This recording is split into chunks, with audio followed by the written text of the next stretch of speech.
In this bizarre and kaleidoscopic world, strange occurrences blossom abundantly, and tales of the uncanny linger like shadows. Behind every dimly lit corner may lie terrors unknown and enigmatic puzzles waiting to be unraveled. Among neighbors, the line between truth and deception blurs. Perhaps the very person who greets you with a smile harbors secrets that remain veiled in darkness. Within a sepulchral room resembling a coffin, peculiar and bizarre notes dance with the wind, their words whispering sinister hints and ominous portents. Your loyal golden retriever, who has accompanied you for years, unexpectedly rises one day, casting upon you an eerie and inscrutable grin that sends a chill down your spine. In the hospital, moonlight spills like a Pandora's box, unleashing a procession of spirits. They flit between wards and corridors, while in the distant sky, a ghostly visage flickers in and out of sight, adding an air of the uncanny and the horrific. Every traveler who steps into this realm of bizarre tales is bestowed with a unique gift.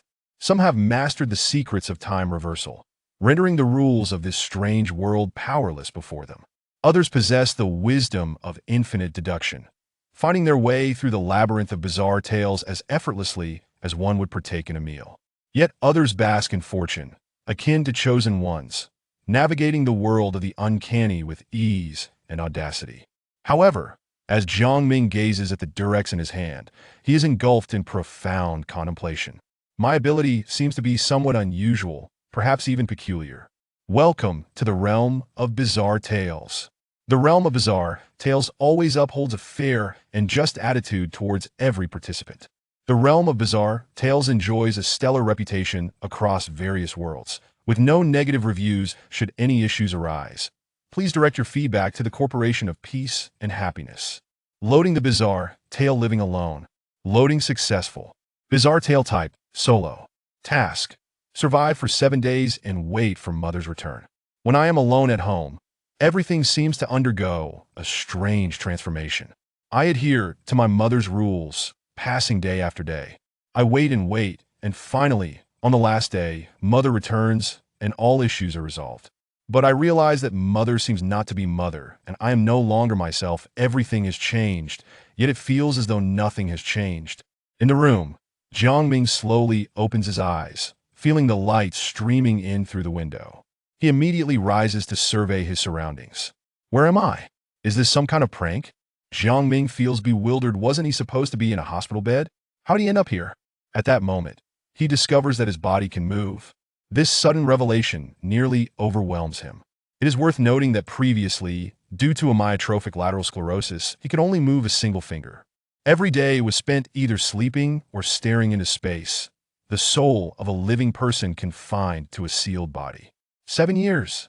A full 7 years.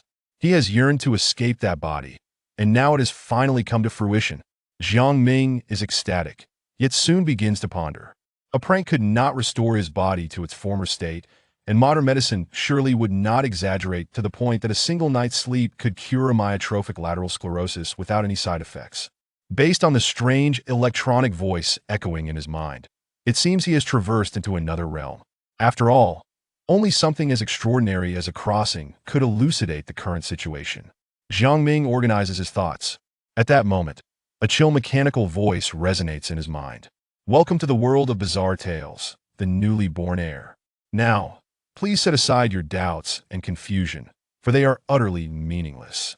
As you survive in this world long enough, you will naturally come to know everything. My advice to you is that the first 48 hours are relatively safe. Always remember the role you are playing. Strive to survive. As the final words echo, the mechanical voice vanishes without a trace. No matter how Jiang Ming inquires, there is no response. Jiang Ming can only helplessly relent, turning his gaze to the electronic screen left in the wake of the vanished voice. On it, 2 blood-red circles are displayed, inscribed with Talent Difficulty. Jiang Ming ponders for a moment, then places his finger upon the talent circle. The instant he releases his finger, a bizarre roulette materializes before him, divided into 4 sections representing 4 levels, with the S level occupying the smallest section and the C level the largest. Watching the pointer spin rapidly, Jiang Ming realizes that these 4 sections likely denote the levels of talent. Seeing the S level's minuscule portion, he recalls his history of misfortune, instantly extinguishing any hopes of drawing an S-level talent. After all, he's the type who always ends up with a maximum guarantee, and the possibility of a lesser guarantee is utterly impossible. Thus, he would accept any talent that isn't particularly dreadful. Soon, the pointer begins to slow, gradually halting, ultimately landing on the C-level talent. Ding! Congratulations! You have acquired the C-level talent vending machine. Talent effect. You may purchase any item from it perhaps. Jiang Ming. Indeed. How could a being of misfortune ever experience a stroke of luck? However, this talent is rather lackluster, isn't it? Earlier, he noted that other C-level talents at least included physical enhancements and a vending machine. What purpose does this serve? Oh, wait, it is useful. He can buy something before dying, becoming a well-fed ghost. At that moment, the adjacent difficulty button emits a faint red glow, seemingly urging Jiang Ming to press it. Glancing at it, he promptly presses the button. In the next moment, the familiar roulette appears again, and the wheel still shows a predominance of C-level, with the S-level occupying the smallest fraction. Gazing at the almost negligible S-level difficulty zone, Jiang Ming mutters to himself, "Surely, I can't be that unlucky?" The pointer begins to rotate slowly, and under Jiang Ming's hopeful gaze, it ultimately lands on the minuscule S-level difficulty. This is sheer luck. Ding! Congratulations! You have drawn the S-level difficulty of the bizarre tale living alone with a 1 in 10,000 chance. This voice seems to carry a hint of joy. Yet, in the face of such news, Jiang Ming reveals not a shred of emotion. He is silent. His silence is deafening. This is the peculiar nature of a being of misfortune. Jiang Ming reflects for a moment, and then a simple screen panel materializes before him, displaying name, Jiang Ming. Talent, vending machine C-level. Rationality, 100. Current bizarre tale, living alone. Difficulty, S-level. Task, survive for 7 days and wait for mother's return. Hint, remember who you are. Time is of the essence.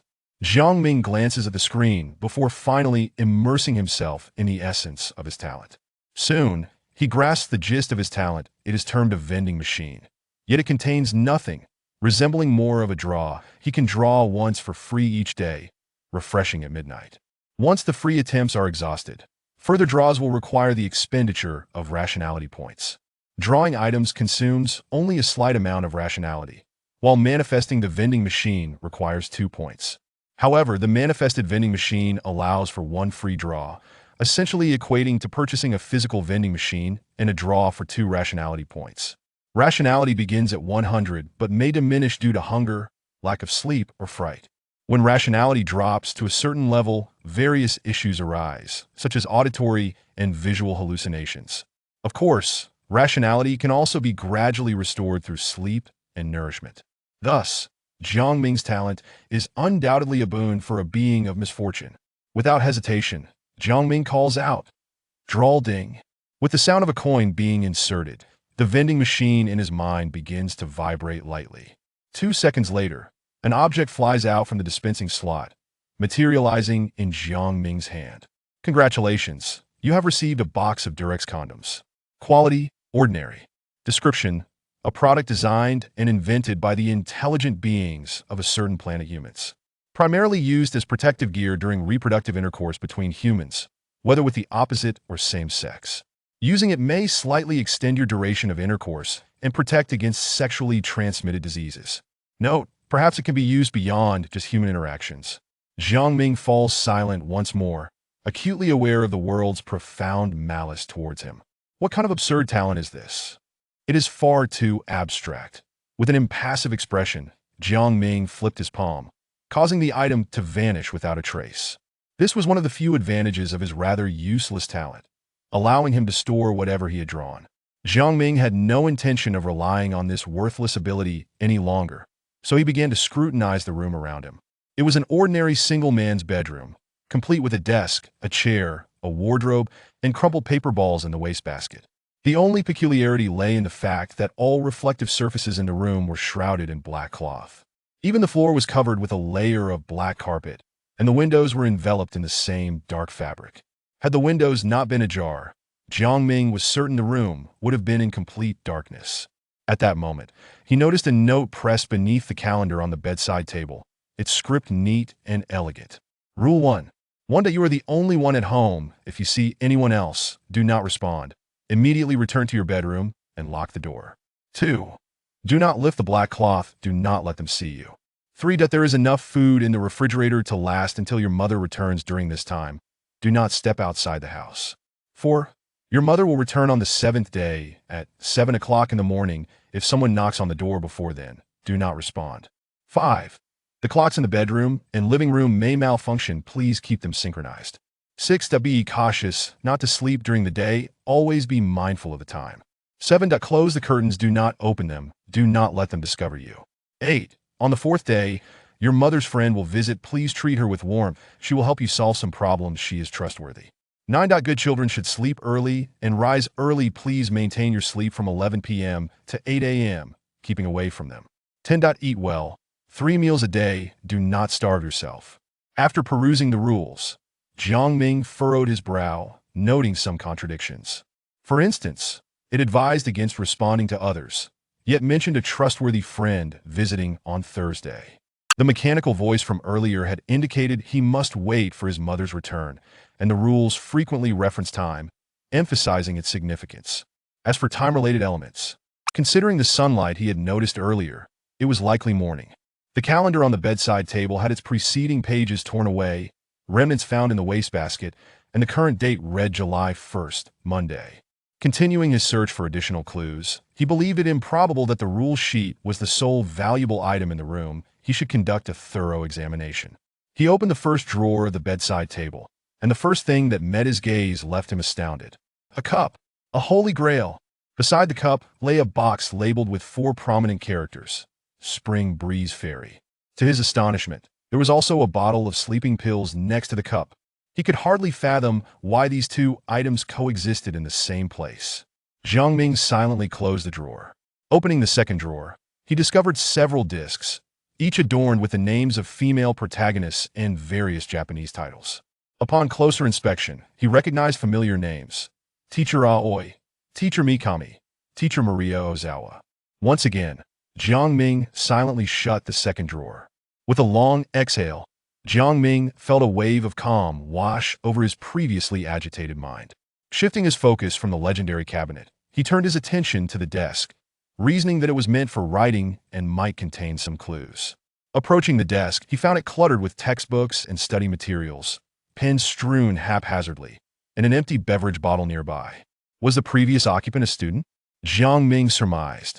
He speculated that the original owner might have inadvertently recorded some clues while completing assignments. He picked up the topmost thick book titled 30 Years of Mysterious Examinations, 50 Years of Simulations, opened it, and was instantly taken aback by the sheer cleanliness of the pages. In disbelief, Jiang Ming also picked up Golden Examination Papers, Mystery Exam Simulation, Set 38, and 45-day Sprint for Mystery Exams, all of which were blank. It was only after he grabbed another book that he gasped sharply, eyes widening as he repeatedly inspected the cover, finally exclaiming. He even kept his textbooks pristine. What clues could he possibly uncover now? With mixed emotions, Jiang Ming gently set the book down. Just as he was about to leave the desk, he noticed a few unusual books seemingly pressed beneath a pile. His spirits lifted. Could the clues be hidden beneath? The spines of the books appeared slightly yellowed and dirty, indicating frequent handling by the previous owner. Noticing this detail, Jiang Ming felt a surge of confidence. He extracted 3 books, their covers exquisitely crafted, but when he read the titles, he found himself momentarily lost in thought, murmuring, "Who was the original occupant of this room?" The titles revealed themselves as The Mature Woman, by Jie's Perfect Edition; The Youth, Abin's Remastered Deluxe Edition; Blood of the Red Face, Illustrated Edition. For a moment, Jiang Ming felt bewildered, struggling to discern whether he was indeed in a world governed by bizarre rules. If so, how could such content exist within this realm? Yet, in pursuit of potential clues, Jiang Ming steeled himself and opened the book, swiftly scanning its contents. Everyone has their own misfortunes. Bai Jie is 24 years old. Gao Yi gazes at Bai Jie. Jiang Ming felt an overwhelming surge of heat, soon discovering that several pages had their corners folded. Was there something special about them? He flipped to that page, and the first sentence read, "Ma, don't, damn." Jiang Ming instantly shut the book, realizing he could not continue reading. If I keep this up, I'll lose all my books. He bent over to sit in the chair, and after 5 minutes of regaining his composure, both mentally and physically, he finally stood again. Subsequently, Jiang Ming continued his search throughout the room, finding only an array of study materials from various teachers and a heap of paper balls under the bed. Additionally, he discovered a locked metal cabinet in the corner, secured with a combination lock. However, Jiang Ming had yet to uncover the password. Having extracted nearly all the information the room had to offer, Jiang Ming turned, his emotions complex, and made his way toward the living room. Chapter 2. The living room. The living room, much like the bedroom, was draped in a shroud of black fabric, concealing nearly every object within its confines. However, it was abundantly clear that this living space was quite expansive, rendering the arrangement of furniture, tables, chairs, and television somewhat sparse and desolate. The tiles beneath were cloaked under a thick layer of dark carpet, and within such an environment, one might feel as if ensconced in a colossal coffin. Jiang Ming turned on all the lights and drew the curtains, initiating an examination of his surroundings. A clock hung on the wall of the living room, and upon comparing it with the one in the bedroom, Jiang Ming found their times to be in perfect synchrony. Yet, the rules indicated that clocks could sometimes malfunction. Thus, he resolved to remain vigilant regarding their accuracy. After all, his mother was set to return at 7 in the morning, and any other time would not be her. Did this imply that the timing must be impeccable, down to the very second? If a false mother were to knock at the door with a mere minute or even 30 seconds to spare before 7 o'clock? And if the clock were to be a few seconds off, would Jiang Ming's decision to open the door then be deemed a failure? Conversely, if the true mother were to return without her keys and he hesitated or delayed in opening the door, would she depart? If his real mother left, would that signify his failure as well? Jiang Ming found himself engulfed in uncertainty. The clues were far too scant, and his understanding of the rules of this bizarre narrative was minimal. Thus, he could only approach the situation from the most pessimistic perspective. As Jiang Ming withdrew his gaze, an important question suddenly struck him. If either of the two clocks were to malfunction, he would be incapable of discerning the correct time. He needed to locate additional clocks. While he pondered this, a yellow Labrador appeared beside the sofa. It picked up a yellow dog bowl with its mouth and trotted over to Jiang Ming, placing the bowl down and wagging its tail while barking twice. Jiang Ming's thoughts were interrupted, and as he turned to look, his expression shifted upon noticing a note within the bowl. He picked it up with his fingers and unfolded it. Rule 2, 1. Do not name the household dog, nor acknowledge any names others may use for it. 2. The dog prefers to be active at night. Disregard any sounds it makes. 3. If you feel afraid at night, you may bring the dog into your bedroom, but expel it once dawn breaks. If the dog is already in the bedroom before you enter, you must sleep in the living room tonight. 5. Feed the dog dog food, not other substances. 6.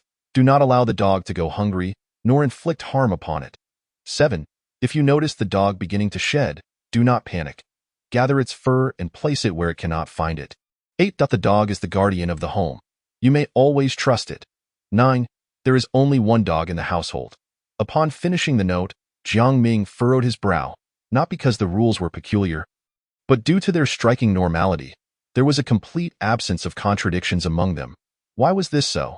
Could it be that these rules were indeed correct? How did they differ so drastically from the previous ones?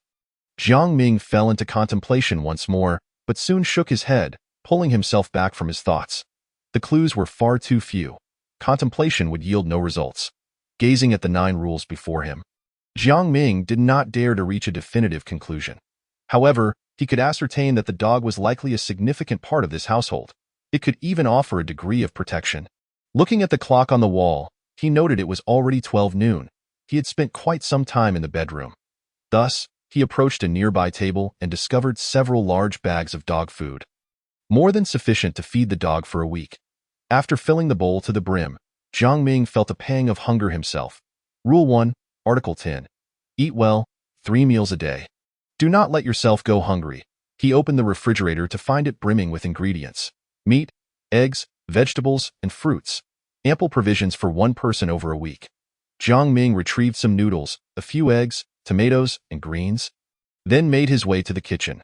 Half an hour later, having satisfied his hunger, he resumed his search for potential clues.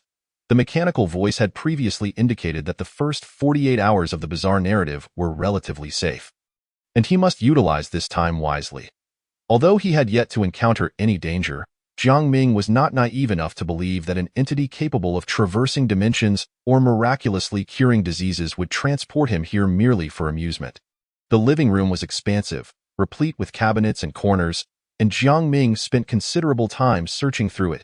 He unearthed an assortment of ordinary household items, bandages, medications, and disinfectants, but still found no third clock, nor any hints regarding the cabinet's passcode. The kitchen and bathroom yielded no useful items either, while the guest room and storage area similarly offered no clues. Taking a moment to rest, Jiang Ming acknowledged that thoroughly searching such a large home required considerable stamina. He poured himself a glass of water, drinking it down in one go, and turned his gaze to the only room he had yet to explore, his mother's bedroom. The black door was tightly shut, adorned with eerie crimson patterns, exuding an ominous aura. Its appearance alone instilled discomfort, which had been the reason Jiang Ming had initially refrained from exploring it. However, with no other leads to pursue, he steeled himself for the task ahead. Gently turning the knob, a chill coursed through his palm as the dark door creaked open, a slip of paper fluttering from the crack. Rule 3. 1. Conserve electricity. Do not waste it. 2. Remain in well-lit areas. When you find yourself in darkness, they will see you. 3. Seek assistance from neighbors in times of trouble. 4. Do not engage in activities in the living room at night. 5. Do not trust the dog. 6. The home is safe. Do not let others inside. 7. The door will shield you from the monsters outside. Jiang Ming meticulously considered this newly revealed set of rules. Though concise, they clashed dramatically with the previous regulations. The 5th rule directly contradicted Rule 2. Furthermore, while it stated that curtains must be drawn during the day, it also dictated that one must remain illuminated, as being in darkness would render one visible, implying that lights must remain on perpetually. Yet the rules advised conserving electricity. Moreover, the mention of neighbors was perplexing, as they would inevitably be outside, conflicting with the earlier directive to remain indoors. The 6th rule cautioned against allowing anyone inside. Yet the prior rules had indicated that his mother's friends would visit and should be warmly welcomed, as they were trustworthy. Jiang Ming felt a headache brewing. Was this the reality of the world governed by rules and bizarre narratives?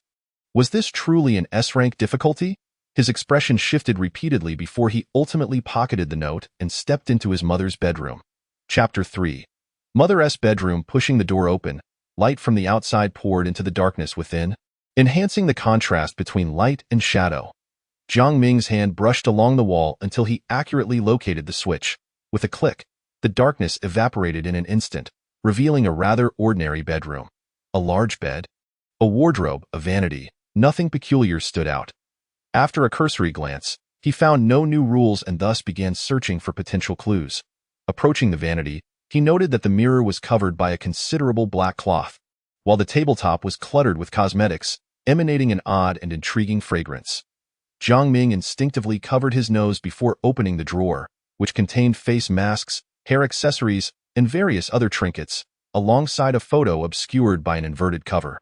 Upon lifting it, he discerned that the background appeared to be a park, featuring a woman of approximately 30 years, her exquisite features illuminated by a radiant smile as she sat on a bench. Jiang Ming occupied the seat to her right, while the Labrador positioned itself between them. Is this my mother? Jiang Ming realized only now what his mother looked like. After scrutinizing the image several times to commit her features to memory, he returned the photograph to its original place. Next, he opened the wardrobe, revealing an extensive array of garments. In addition to ordinary clothes and trousers, he spotted numerous dresses, even several Lolita and cosplay outfits. Silently closing the wardrobe, Jiang Ming's resolve remained unshaken. Such trivial matters could not perturb him. Yet, at the moment he shut the cabinet door, an overwhelming sense of dissonance washed over him. He swiftly reopened the wardrobe and scanned the room once more, then abruptly turned to gaze back inside. Strange, very strange. This room was filled with his mother's belongings, devoid of any trace of his father. Not only was this room bereft of paternal presence, but the entire home lacked any sign of a father figure, a glaring inconsistency in the fabric of a family. As Jiang Ming pondered this anomaly, a barking sound echoed from the doorway. Woof. He turned to see the yellow Labrador seated at the entrance, Still clutching the dog bowl in its mouth, a flicker of realization crossed his face. According to the rules, the dog could protect him, serving as the guardian of the household. Could it perhaps be akin to a father? Of course, this was merely speculation.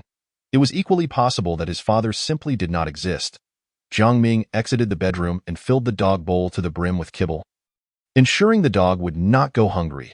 Just as he prepared to return, he suddenly turned back, casting a puzzled glance at the clock on the wall. It read 4:30 in the afternoon. After verifying the time against that in the bedroom, he confirmed their consistency. How swiftly time had flown. Had 4.5 hours truly passed? Jiang Ming felt a sense of perplexity, but upon reflection, it was understandable.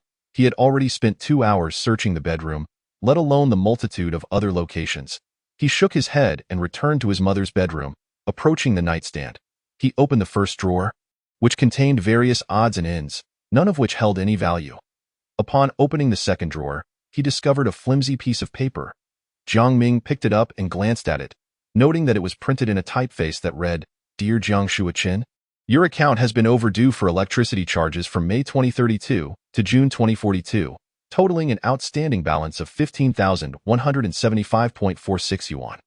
Our company has made multiple attempts to collect this debt and issued a written warning on June 30th, 2042. In accordance with the provisions of the rules of Strange Tales electricity law, please remit the aforementioned amount promptly, or we shall proceed to disconnect your service and pursue legal action for collection.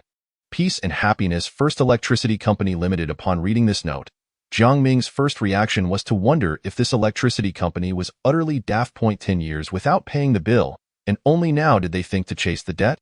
Had this been on Blue Star, they would have gone bankrupt long ago. His second realization was that the challenge had intensified. Drawing the curtains during the day indicated that the house remained in darkness, whether by day or night, and he could not afford to dwell in darkness, which implied that he must keep the lights on 24 hours a day. Moreover, the demand for immediate payment lacked a specific deadline or mention of a disconnection time, suggesting that power might be cut at any moment in the coming days, or even the next second. If he were to be exposed to the darkness, he would be seen by whatever lurked there. Although he knew not what they were, being seen by them could only spell trouble. 30 minutes later, Jiang Ming emerged from the bedroom after scouring the room further. He found a key beneath the pillow and tried it on all the locks in the house, ultimately confirming it was the key to the main door. He cast a glance at the Labrador, which was now comfortably nestled beneath the sofa, sound asleep. After checking the clock on the wall, he approached the refrigerator and retrieved some noodles and meat. More than 10 minutes later, Jiang Ming returned to the bedroom, as it was relatively the safest place in the house, at least according to the clues he had gathered. He sat down at the desk, took several sheets of paper and a pen, and began to document all the rules and clues he had uncovered that day. He drew connections between the rules and clues, speculating on their relationships, considering potential scenarios, response strategies, and the immediate challenges he faced. 2 hours later, Jiang Ming wearily rubbed his temples, the table before him cluttered with papers. The sheets were densely covered with writing, interspersed with chaotic lines, yet upon closer inspection, one could discern an underlying logic. He picked up the topmost sheet, where he had written in red ink the 3 most pressing questions. The first issue was the electricity. This was the most urgent matter. Without power and light, he would be exposed to darkness throughout the day, vulnerable to being seen by them. He had already conceived 2 preliminary solutions. One was to gamble on luck, hoping to draw something useful from the vending machine, perhaps a generator.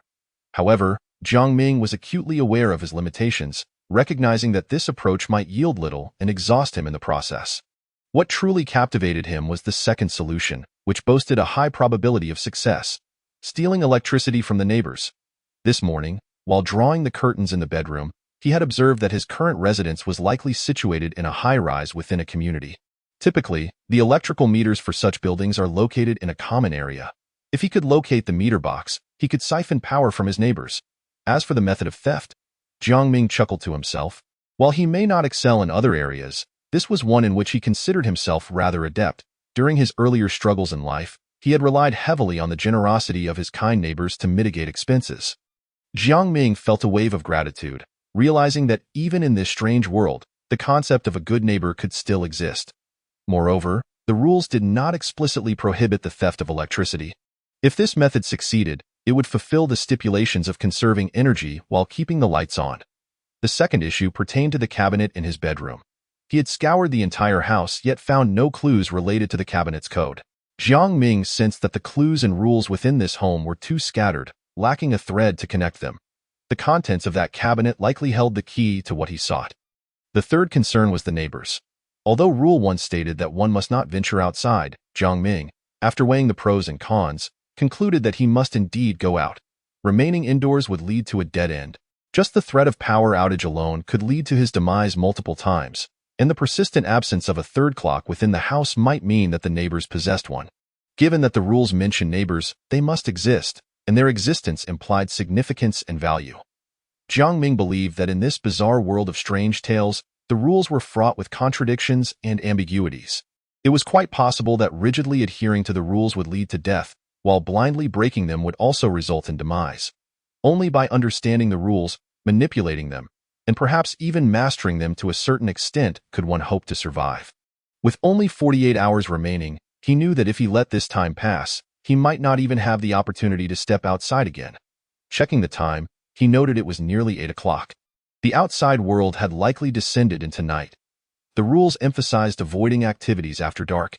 Yet at that moment, Jiang Ming suddenly felt a pressing need to relieve himself, realizing that he had been so engrossed in his explorations that he had neglected the restroom all day.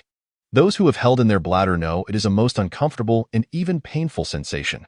Venturing out to use the toilet would inevitably require passing through the living room. Did this count as nighttime activity? Jiang Ming was reluctant to take that gamble, as it did not seem worth the risk. Instead, he turned his gaze to an empty drink bottle on the desk, emblazoned with the words eerie movement and possessing a substantial capacity. He picked up the bottle and moved to the corner of the bedroom. With a gentle rush, the sound of flowing water echoed through the silent room. As the final drop fell, Jiang Ming's body shuddered with relief. Ah, what a profound sense of comfort. He placed the iced tea bottle in a corner and lay back on the bed. The rules dictated maintaining sleep between 11 o'clock p.m. and 8 o'clock a.m.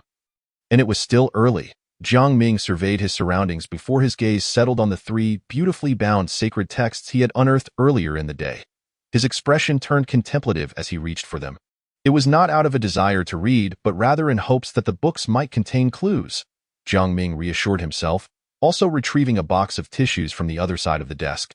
As the night air had turned slightly chilly, and he wanted to prepare for any nasal discomfort, as the night deepened. Chapter 4. The bright light of the bulb illuminated the entire room, while the black curtains blocked all external light, making it difficult to discern whether it was day or night. Jiang Ming had been awake for half an hour but had yet to rise.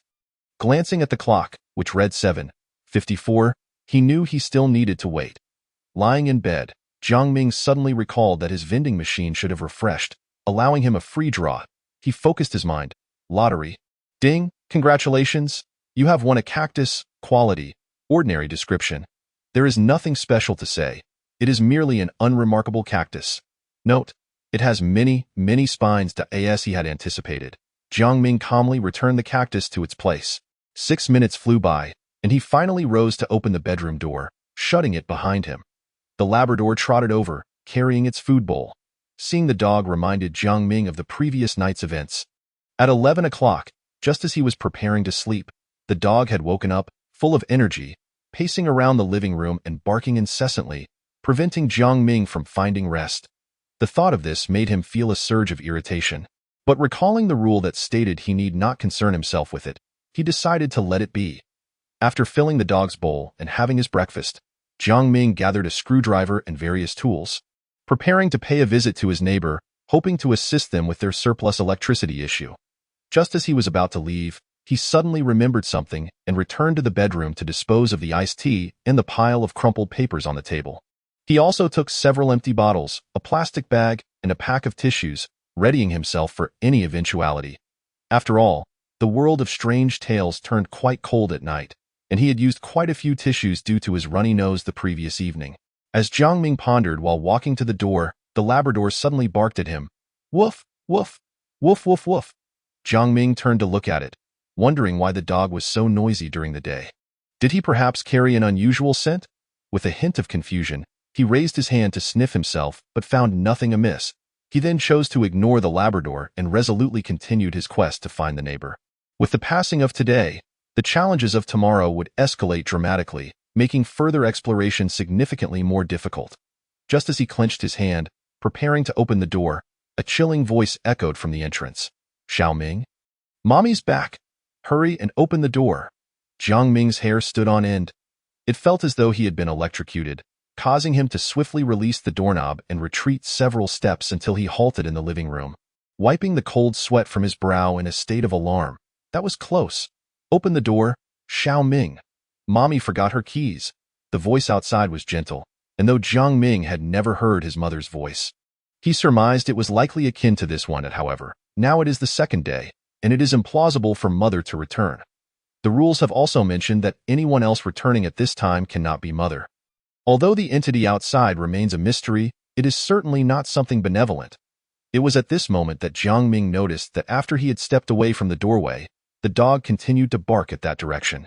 Thus, the dog was not barking at him but rather at the doorway, or more accurately, at whatever lay beyond it.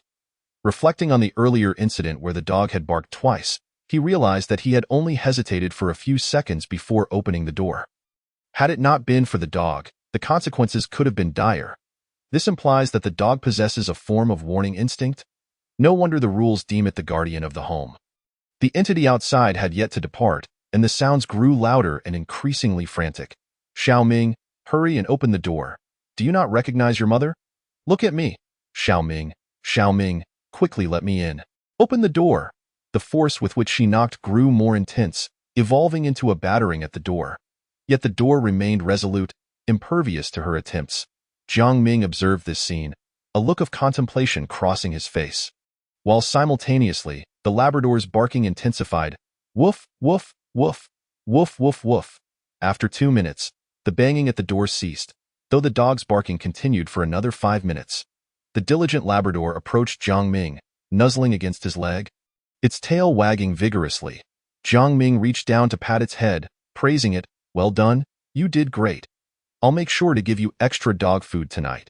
The dog's tail wagged even more energetically, circling around Jiang Ming, who chose to ignore it, instead lost in thought as he gazed at the door. Amidst the crucial 48 hours, he realized he had grown complacent. He had not even thought to check the situation outside through the peephole before preparing to leave. Had it not been for the dog, he might have found himself in a perilous situation. He reminded himself that the golden 48 hours represent relative safety, not absolute safety. Jiang Ming raised his gaze to check the time, choosing to sit back down on the living room sofa to play with the dog, nurturing their bond. Perhaps it could save his life in a critical moment. Half an hour later, Jiang Ming stood up, carried the dog to the door, and noticed it made no move to bark. He then brought the dog's eyes close to the peephole. Satisfied that the dog displayed no signs of distress, Jiang Ming set it down and peered through the peephole to assess the situation outside. Opposite his line of sight appeared to be a wall.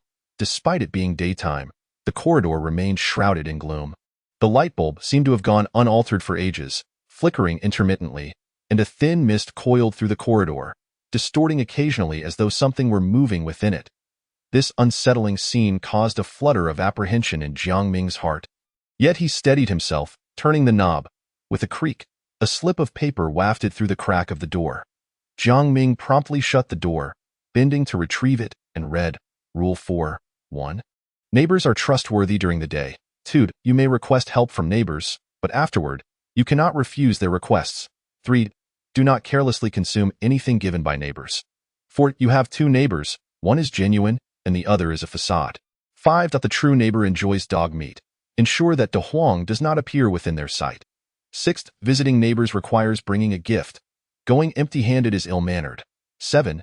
Do not linger in the corridor for long, as they will see you. After reading the rules, Jiang Ming began to speculate. If neighbors are trustworthy during the day, does that imply they are untrustworthy at night?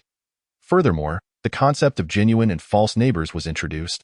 Yet no distinction was made between the two. The genuine neighbor enjoys dog meat, but what of the false neighbor? Does he perhaps relish human flesh? And who is De Huang? Is it that Labrador? Yet it has no name, does it? The question swirled in his mind, but no one could provide Jiang Ming with answers. He would have to seek them himself. After another glance at Rule 6, he tucked the note away, retrieved some fruit from the refrigerator, placed it in a plastic bag, took a deep breath, and turned the knob to step outside. The situation outside mirrored what Jiang Ming had observed through the peephole. The corridor was dim, cloaked in mist, with flickering lights. After a cursory scan, Jiang Ming understood why the rules stated that he had only 2 neighbors. One side of the floor was entirely composed of walls, painted with grotesque doors and blood. On the opposite side, there lay Jiang Ming's home along with 2 other apartments. He glanced at his own door number, 1202. After a moment of contemplation, he proceeded to the left, stirring the mist into a swirl as he approached the neighbor's door. At that moment, Jiang Ming noticed the electrical meter box nearby, glanced at it briefly, then shifted his gaze back to the door before him, which bore the number 1201. Jiang Ming felt the keys in his pocket, assured that he could produce them swiftly, then stepped back slightly and gently knocked on the door. "Is anyone there?" "Knock, knock, knock." Footsteps echoed from within. Halting promptly at the door, Jiang Ming's body tensed. All his attention focused on the door. Should the situation take a turn for the worse, he would flee without hesitation. Although his analysis suggested the likelihood of an open-the-door-and-die scenario was minimal, a prudent caution was still warranted. Creak. The door swung open, revealing a stern-looking middle-aged man standing in the doorway, clad in a brown plaid short-sleeve shirt and gray trousers, his feet adorned with a pair of slippers. Appearing as unremarkable as any ordinary middle-aged man, he cast a glance at Jiang Ming, a hint of surprise in his voice as he spoke. "Isn't this Xiao Ming? What brings you to Uncle Li's place?" Jiang Ming felt a slight easing of tension and feigned a demure demeanor. "I was just thinking of you today, Uncle Li. Thought I would come by to see you." "Ha ha ha, you rascal. You must be craving my braised pork again. Come on in." After a moment's hesitation, Jiang Ming followed him inside. As they walked, Uncle Li remarked, "Your mother is something else, leaving you all alone at home while she runs errands. You're just a student, spending all day at school studying. You probably don't even know how to cook. How about you stay at Uncle's place for a few days? It's just me here, and I'm rather bored." Jiang Ming smiled gently. "No trouble at all. Uncle Li.M. Why mother taught me how to cook before she left, and we have plenty of food at home." The two soon arrived in the living room, where Jiang Ming handed the plastic bag of fruit to Uncle Li. "By the way, Uncle Li, this is some fruit I brought for you." Uncle Li appeared slightly displeased. "You child, why bring something when you come to Uncle Li's house? Is this not treating me like an outsider?" Jiang Ming feigned a look of helplessness. "This is what my mother insisted. Please accept it, or else she'll scold me later." "Sigh. You child? Fine, just sit tight. I'll wash a few fruits for you." Jiang Ming observed Uncle Li's retreating figure, feeling no hint of threat or peculiarity, as if he were merely an ordinary neighbor. Surveying the room, Jiang Ming couldn't quite grasp why, despite the abundant light, the lights remained on. Yet everything else appeared perfectly normal. The room was well lit, and the air circulated pleasantly. Sunlight streamed in through the balcony, filling the entire room, evoking a sense of nostalgia in Jiang Ming, who had not seen daylight in a day. Additionally, all the furniture appeared standard, devoid of any ominous coverings, contrasting starkly with the oppressive atmosphere of his own home. For a fleeting moment, Jiang Ming felt as if he had returned to the real world, even experiencing a tinge of warmth. "Come, Xiao Ming, have some fruit." Uncle Li's voice pulled Jiang Ming back from his reverie. Looking at the fruit before him, he refrained from eating, recalling Rule 4, Clause 3, do not carelessly consume anything given by neighbors. Jiang Ming glanced at Uncle Li and said, "Uncle Li, the reason I came to see you today is of some importance." "Oh? What is it?" Uncle Li picked up an apple, taking a seat opposite Jiang Ming as he began to munch on it. "The clock at home is broken, and I wanted to see if you have a spare one I could borrow." "Clock?" Uncle Li's brow furrowed in thought, and he set down the half-eaten apple. Rising to his feet, "Wait a moment, I believe I have a spare one in my room. Let me go check." 2 minutes later, Uncle Li emerged from his bedroom, holding a round clock, and handed it to Jiang Ming. "Here you go. Xiao Ming. This should work, though I can't guarantee if it's accurate. You can check it against your phone." As he spoke, he also handed Jiang Ming his phone. Jiang Ming inspected the clock, aside from a bit of dust on the surface. It appeared to be in perfect condition.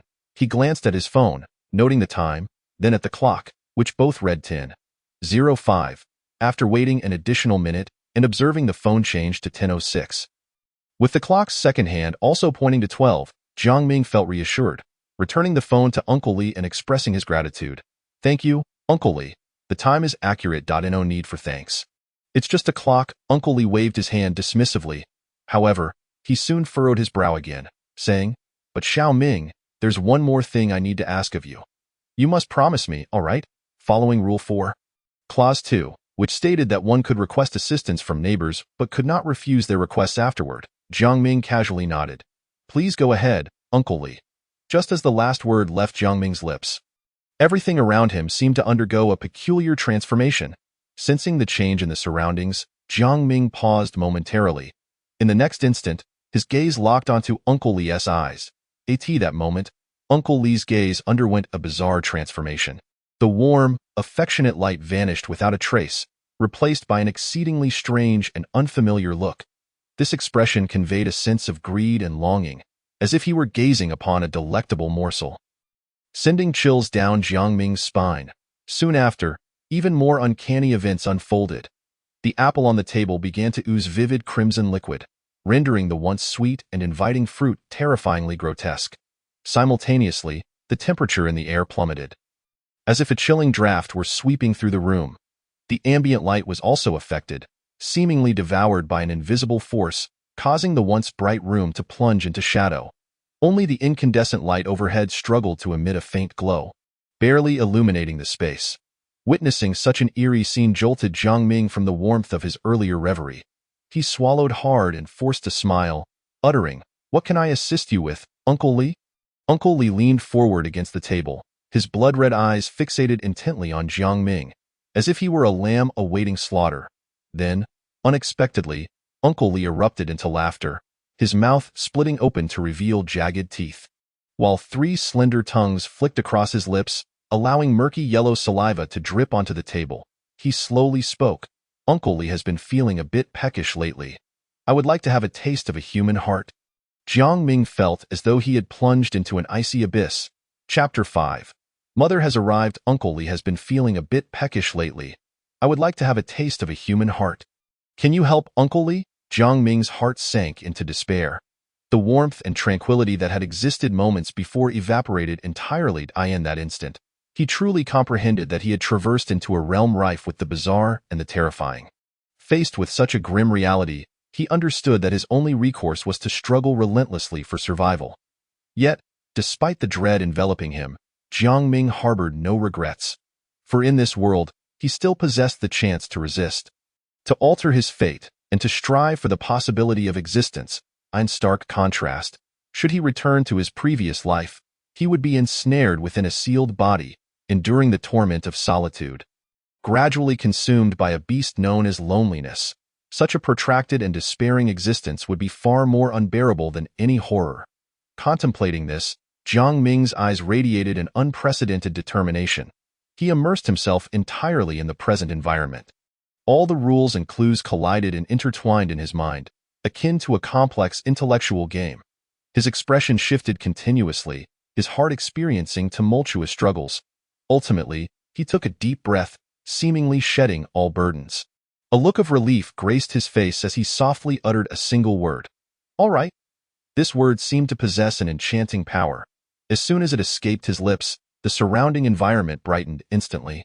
The darkness that had shrouded the area dissipated as if banished by sunlight, and the external rays of light once again flooded the room. Uncle Li's ghastly grin and 3 tongues vanished, restoring his original benevolent demeanor. It's still little Ming who cares for this old bone of mine. I wonder when you'll bring Uncle Li a visit." Just as Jiang Ming was about to respond, Uncle Li began to chatter away. "Never mind, I won't trouble you. Tomorrow, Uncle Li will come by personally. Do not deceive Uncle Li, or else I might just have to spank you." Hearing this jest, Jiang Ming could only force a smile in agreement. "Ha, Uncle Li, why would I ever deceive you?" Uncle Li appeared quite pleased, picking up the apple from the table and saying, Come, good child, have an apple." "That's all right, Uncle Li. I have matters to attend to at home, so I must take my leave." "Very well, you may go. Just remember to leave the door open for Uncle Li tomorrow. Goodbye, Uncle Li." As Jiang Ming turned to depart, he noticed the warmth in Uncle Li's gaze had vanished, replaced by an expression of avarice and savagery. Yet after a moment of struggle, Uncle Li shook his head and began to gnaw on the unfinished apple. After a bite, he grimaced and discarded the fruit into the trash bin, Indeed, it must be fresh to taste good. When it's dried, it loses its flavor. The sound of rustling emanated from the trash can as darkness enveloped the room, gradually swallowing Uncle Lee's figure. Meanwhile, outside the door, Jiang Ming's complexion turned pale as he cast a lingering glance back at the door number, having genuinely sensed the breath of death. Moreover, it was only the second day. Still within the crucial 48 golden hours, and the strangeness had already escalated to such a degree. If this continued beyond the time frame, it would not be surprising if Uncle Lee came knocking to take his life. Truly deserving of its S-grade difficulty, Jiang Ming shook his head, striving to calm his agitated heart. Time was of the essence, and he needed to attend to the matter at hand. He approached the electrical meter box, retrieving tools from his bag, preparing to siphon electricity. Donning gloves, he opened the box and examined the wiring, commencing his operation once assured of the setup. It had been many years since he had engaged in such activities, and initially, he felt somewhat clumsy. However, as time progressed, he grew increasingly adept. Half an hour later, drenched in sweat, Jiang Ming finally completed the task, yearning to wipe the perspiration from his forehead but abandoning the thought upon seeing his filthy gloves. At that moment, a piece of paper was handed to him, and Jiang Ming's spirits lifted as he accepted it, using it to dab at his sweat while expressing his gratitude. "Thank you."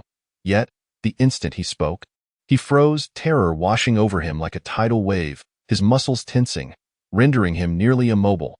He mechanically turned his neck, slowly glancing to the side, where stood a beautiful woman, smiling warmly at him. "What's wrong?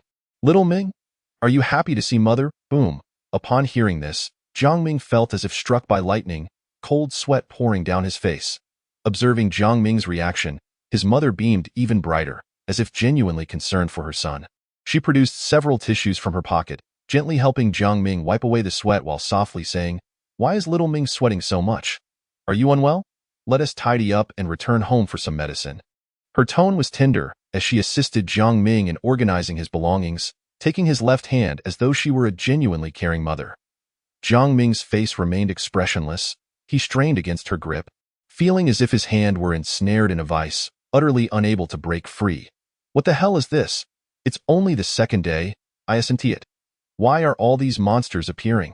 Jiang Ming's mind raged with complaints, yet they bore no fruit. "What's wrong, little Ming? Let us hurry," his mother urged again, pulling him forward. Jiang Ming struggled once more, but upon sensing the overwhelming disparity in strength, he took a deep breath, seemingly resolving to act. He swiftly altered his expression, donning a smile. "Oh, it must be too warm in the corridor. Come, Mother, let us go home." Mother smiled radiantly, truly a good son of mine. Let us go. However, after taking just 2 steps, Mother noticed Jiang Ming trembling uncontrollably, as if gripped by unspeakable fear. The closer they drew to home, the more violently he shook, yet Mother appeared unconcerned, merely pulling him along. Eventually, upon reaching the familiar door of their home, Mother gently nudged Jiang Ming forward, signaling him to open it while still maintaining a firm grip on his wrist. With trembling hands, Jiang Ming slowly retrieved the key from his pocket. Yet the chilling aura surrounding them grew increasingly ominous. Jiang Ming's heart raced with fear. He understood that if he opened this door, the next moment would greet him with death. Swallowing hard, he felt his mother's grip intensify, compelling him to steadily bring the key closer to the keyhole. The nearer the key approached, the more violently Jiang Ming's hand trembled. Clink! In that instant, overwhelmed by terror, his hand quivered, causing the key to clatter to the ground. The sound echoing loudly in the silent corridor, Mother's gaze was instantly drawn to the fallen key, her head tilting slightly downward. Now was the moment. Seizing this fleeting opportunity, Jiang Ming's trembling ceased abruptly, replaced by a fierce determination in his eyes. With a sudden force, Jiang Ming yanked his left hand forward, catching his mother off guard as she lurched forward, before she could regain her balance. Jiang Ming's right leg surged into action, delivering a powerful kick to her abdomen. This blow caused her grip on Jiang Ming's left hand to loosen considerably. Seizing the advantage, he unleashed a flurry of kicks. However, to Jiang Ming's astonishment, despite sustaining such a brutal assault, the remaining fingers of his mother clung tenaciously to him. Moreover, Jiang Ming's actions seemed to incite a complete transformation in his mother. Her eyes turned a blood-red hue, her raven hair swirling, while something beneath her skin writhed, as if attempting to break free. The strength of her fingers intensified, as though they sought to pierce through Jiang Ming's hand. Jiang Ming, of course, could not stand idly by as his mother transformed into a monster. After all, even a mother who had not yet transformed posed a significant threat. If the metamorphosis were to complete, death would be the only outcome. Yet, if he could not even handle his mother with all his might, what was he to do? Jiang Ming swiftly provided an answer. His right hand rose, the middle finger and thumb extended. And as the two fingers met with a slight force, a sharp crack echoed as he snapped his fingers. In the midst of his mother's bewildered gaze, a colossal vending machine materialized out of thin air, crashing heavily onto her face. This was Jiang Ming's C-class talent, the vending machine, which he summoned into existence by expending 2 points of sanity. As for why he snapped his fingers, it was merely because Jiang Ming thought it looked rather cool. In the next moment, as the enormous vending machine struck his mother, her body bent at an odd angle. Just as she was about to muster the strength to move it aside, Jiang Ming denied her any respite. Crack, crack, boom, boom. Accompanied by the sound of snapping fingers, 3 vending machines simultaneously descended upon his mother, the mist swirling chaotically as she was pinned down. Seizing the opportunity, Jiang Ming exerted force with his left hand, liberating himself from her grasp, but not without leaving 3 gaping wounds on his hand. Blood flowed forth, and disregarding the pain, he quickly turned to grab the keys from the ground, preparing to open the door. At that moment, a tentacle emerged from the shadows, wrapping around Jiang Ming's hand, vying for control over the fallen keys. Perhaps due to his mother being pinned down, the tentacle's strength was not overwhelming, merely surpassing that of an adult. Jiang Ming struggled to free himself from the tentacle, stamping it beneath his foot. However, in that brief entanglement, his mother was already on the verge of breaking free. Just as he was about to open the door, an instinctual chill prickled his skin. A wave of immense terror washed over him. Almost reflexively, 2 pristine vending machines materialized behind Jiang Ming in a stacked formation. Boom! At the moment the vending machines hit the ground, a tremendous force surged forward, sending shards and shockwaves crashing against the machines, causing the keys in Jiang Ming's hand to fly out, and he himself was propelled far away by this force. Cough! Spit! Jiang Ming, sent sprawling, coughed up a mouthful of blood, wiped his mouth with his sleeve, and, clutching his bleeding left hand around his backpack, gazed ahead in astonishment. Before him, 2 battered vending machines were pierced by several tentacles, which then tore them apart, causing them to crash down like paper scattered by a tempest. Dust and smoke enveloped the air, obscuring his vision. Yet, amidst this chaos, a massive figure began to materialize. It was a creature with a dark, colossal body, countless slippery tentacles writhing around it like an eldritch horror in the night. 2 enormous red eyes flickered in the darkness, exuding endless terror and malevolence. Above the creature's eyes, his mother's body dangled from a tentacle. Resembling the lantern of a lanternfish, Jiang Ming struggled to widen his eyes, attempting to discern the full form of this monster, but he could only barely glimpse a portion of its body, illuminated by the fallen LED tubes from the shattered vending machines and the dim flickering of the chandelier in the corridor. The monster's silhouette appeared increasingly grotesque and terrifying. The mere sight of this creature. A torrent of frenzied, bloody thoughts surged into Jiang Ming's mind. Eat people. I want to eat people. I am so curious about what it's like to rip out a heart. These thoughts crashed upon his sanity like a deluge, instilling an unprecedented sense of fear and unease within him. Jiang Ming quickly regained his composure, glancing at the sanity gauge on the panel, only to find it plummeting at an alarming rate unlike anything he had experienced before. This monster was far too terrifying. Compared to it, Uncle Li was but a triviality. It seemed that the creature had not even exerted its full strength before, or perhaps it was merely toying with him. Jiang Ming silently straightened his posture, while the monster before him wore a mocking expression, as if deriding this struggling prey. One of its tentacles brushed away the debris on the ground, retrieving the key that had fallen earlier, bringing it before itself to savor the despairing expression of this insect. That moment, the corridor was enveloped in silence, suddenly pierced by a sound. Creak! The door opened. The expressions of both Jiang Ming and the monster shifted instantaneously. Chapter 6. The second Uncle Li. A minute ago, Jiang Ming stood in confrontation with the monster in the corridor. Yet now, the mockery in the monster's eyes vanished, replaced by sheer fury. It swung its tentacles, shattering the so-called key in its grasp, revealing a glimpse of the character due among the fragments. Jiang Ming, unbeknownst to him, had already switched the key at some point. Leaning against the wall, Jiang Ming adjusted his backpack. Pulling the key from his pocket, a glint of mockery in his eyes, mirroring the creature from earlier, he taunted. "So, how's my Durex feel? Ha ha ha. You truly are the most brainless monster I've ever encountered, utterly pathetic." Jiang Ming faced the creature without a hint of fear, continuously mocking it, his voice echoing through the empty corridor, each word laced with provocation. Upon hearing Jiang Ming's taunts, the monster suppressed its rage. Instead, watching him with keen interest, it relished such defiant prey, especially when they were cornered. Though Jiang Ming still held the key, the door was effectively blocked by himself. There was no way for him to circumvent his own position. With the corridor being so confined, he had no avenue for escape. For prey with no escape, it reveled in the slow torment, pushing them to the brink of both body and spirit. Flesh and agony mingled. That was the ultimate delicacy. It advanced slowly, the mist in the corridor swirling, its tentacles dancing in the air. Yet at that moment, it noticed something peculiar. Facing certain death, Jiang Ming exhibited no signs of fear. Standing resolutely in place, his mouth filled with taunts, he seemed unafraid. No, Jiang Ming was not without fear. The monster could see the deeply buried glimmer of terror within Jiang Ming's eyes. That fear was the most fundamental dread of death. Utterly genuine, so why was he displaying this facade of fearlessness? Moreover, what was concealed behind him? But what could possibly be worth hiding? One hand held the key, but what of the other? What was his other hand doing behind his back? The monster's mind swarmed with questions, bringing it a tinge of unease.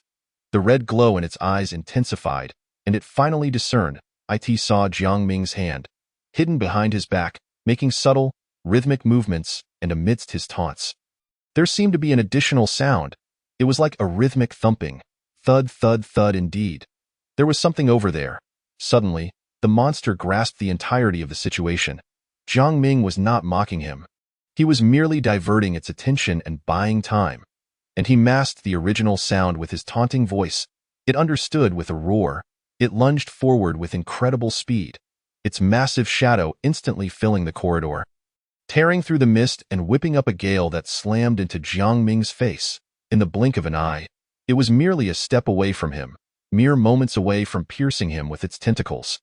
But alas, sometimes a moment is eternity. With a creak, Jiang Ming took a step back, revealing what he had been concealing. A door, number 1203, the residence of another neighbor. Now, the door swung open. Jiang Ming retracted his hidden hand and stepped into the neighbor's home, leaving behind one last taunt. "This is my escape route, mother."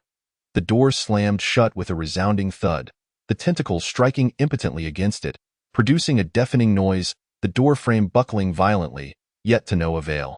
Inside, Jiang Ming's eyes brimmed with relief as he narrowly escaped, but just as he was about to speak, he encountered a familiar middle-aged face.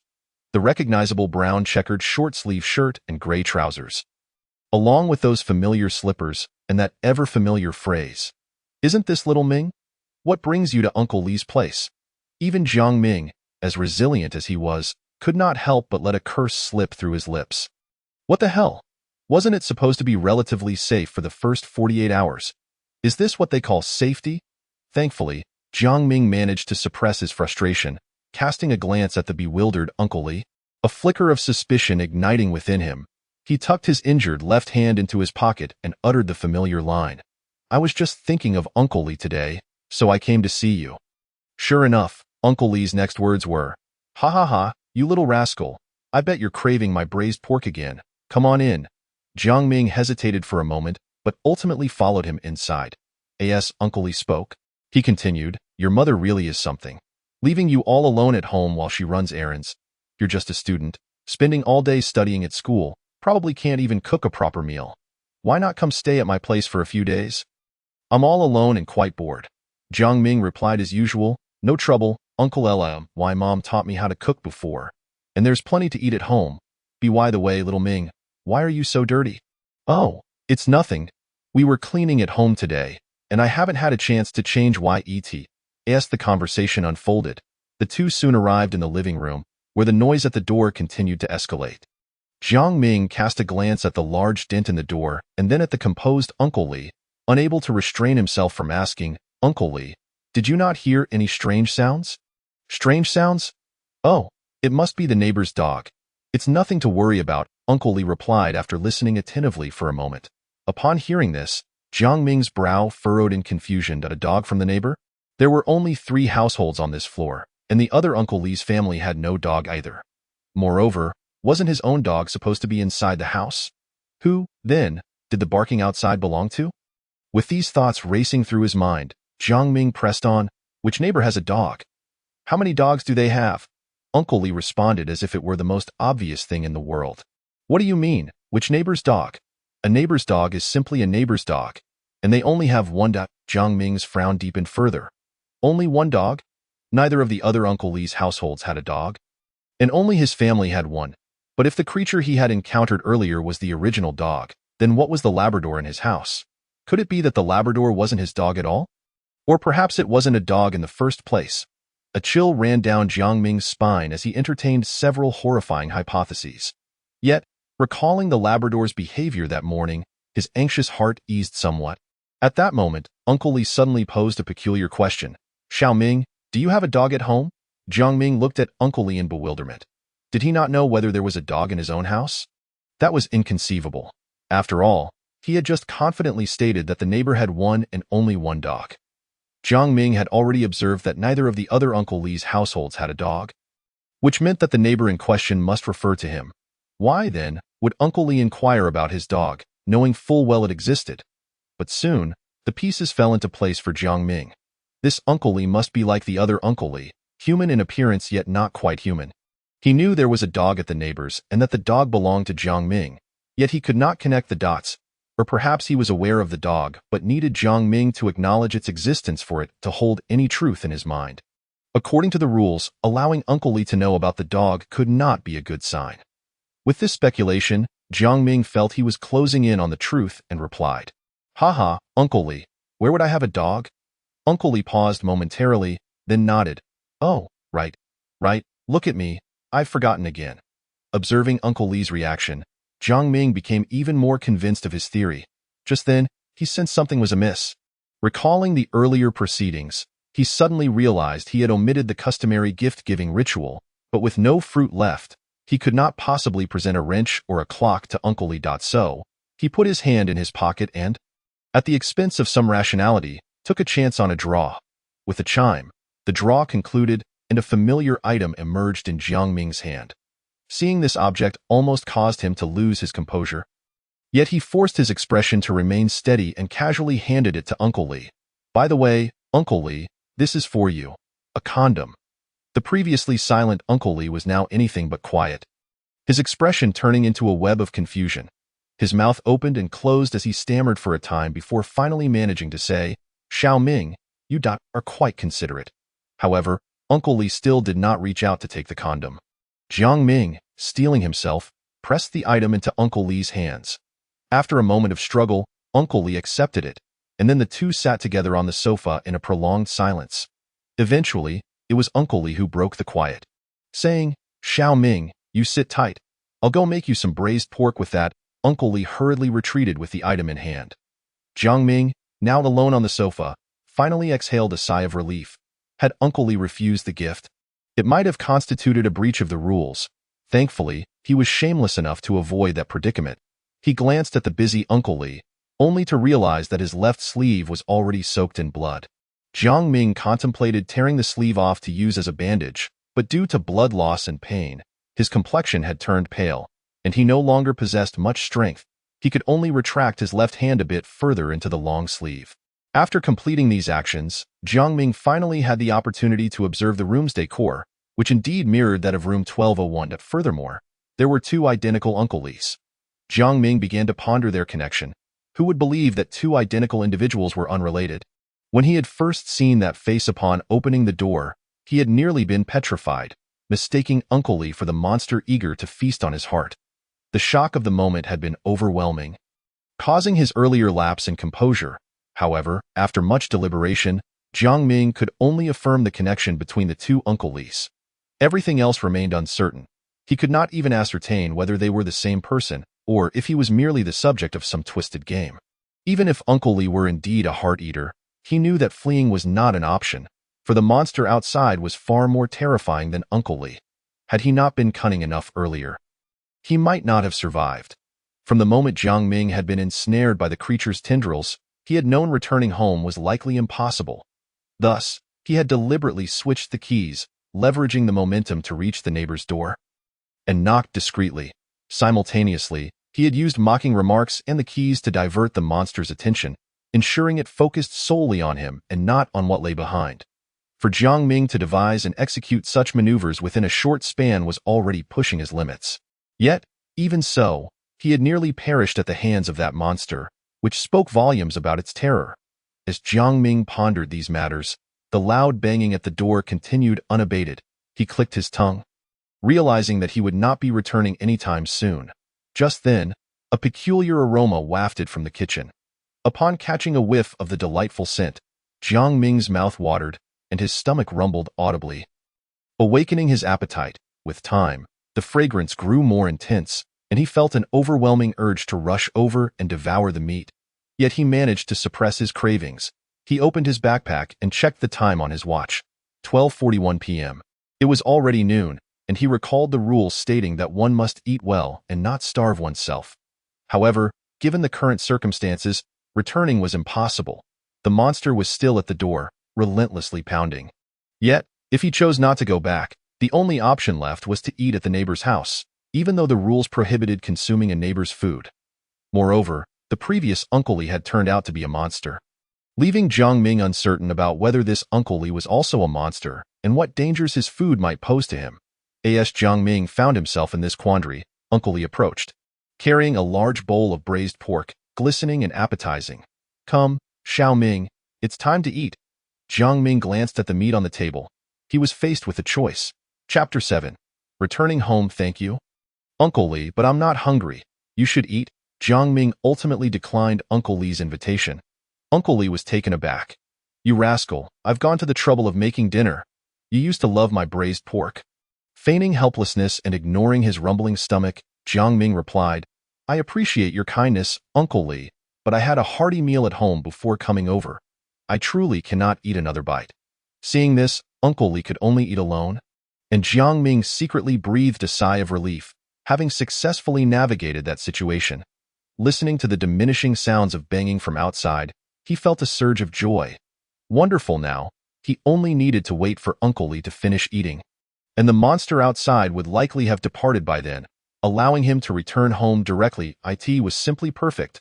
Lost in this pleasant reverie, Jiang Ming suddenly witnessed Uncle Li lift the bowl of braised pork to his mouth, his lips stretching unnaturally wide, extending all the way to his earlobes. Then, with 3 tongues curling, he began to swallow voraciously, his throat swelling grotesquely as he forcefully gulped down the steaming meat. This ghastly cycle repeated 2 or 3 times until the entire bowl of braised pork disappeared before Jiang Ming's astonished eyes. After finishing the meal, Uncle Li's mouth returned to its normal state. He glanced at Jiang Ming, a hint of embarrassment in his expression, and said, "Ha ha ha, you know how it is. I've never been one for table manners." "Not at all. I believe your eating style is quite bold," Jiang Ming replied, forcing himself to compliment. "Ha ha ha, Xiao Ming, you always know what to say. But you've been here for quite a while now.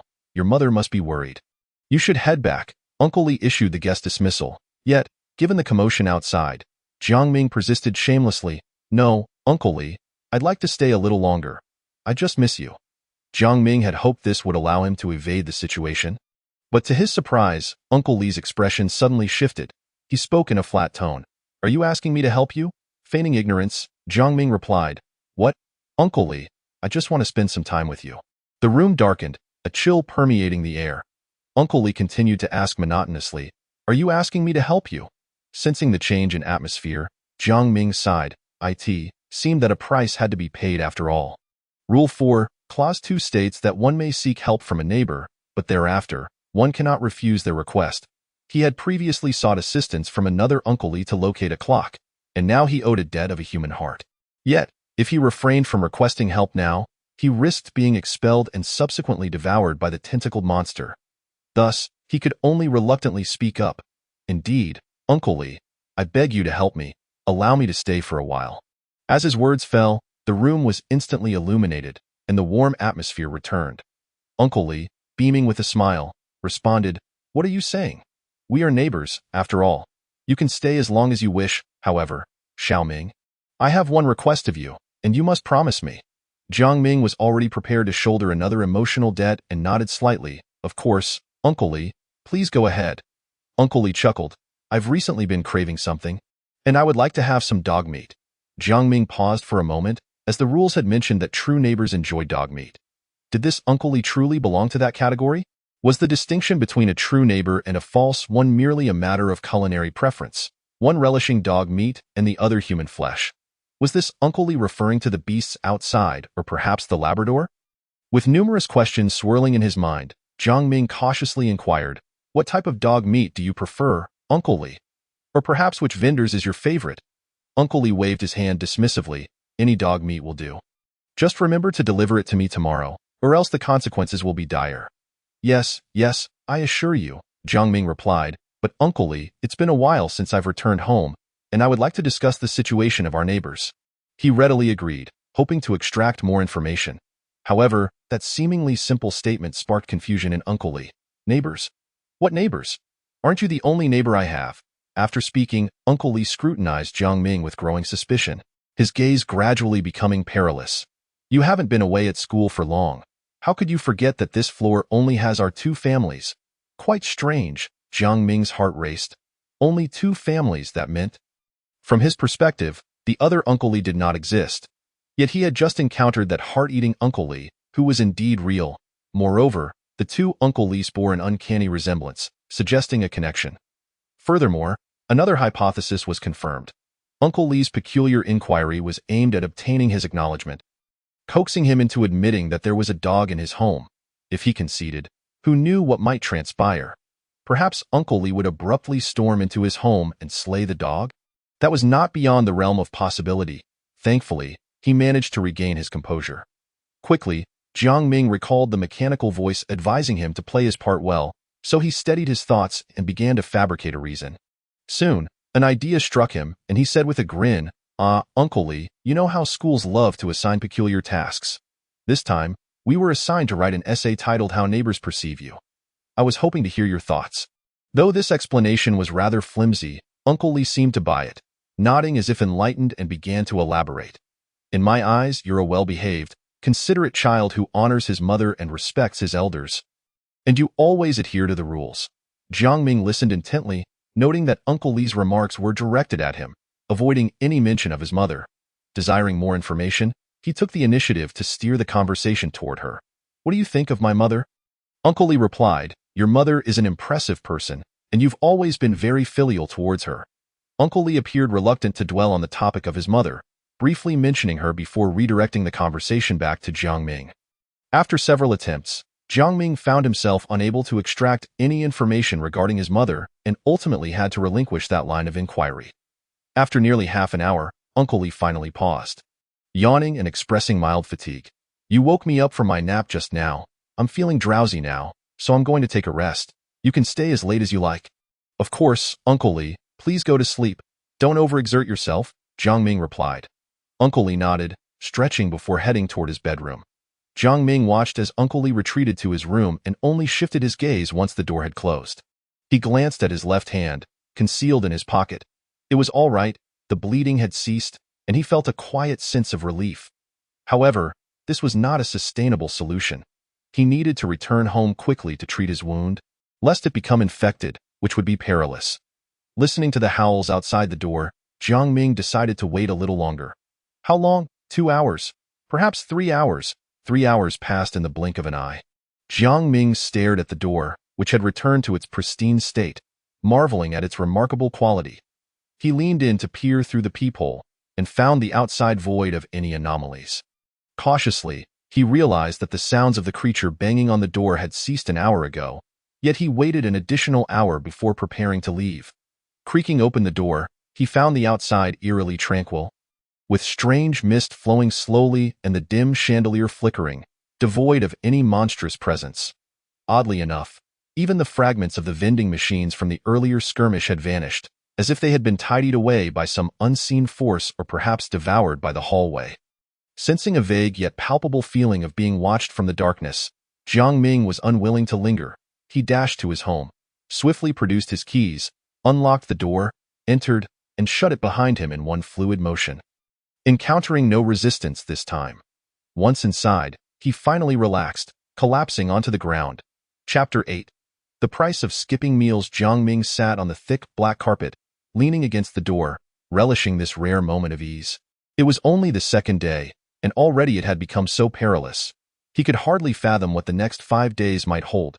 As Jiang Ming lost himself in thought, suddenly, knock, knock, knock, knock, knock.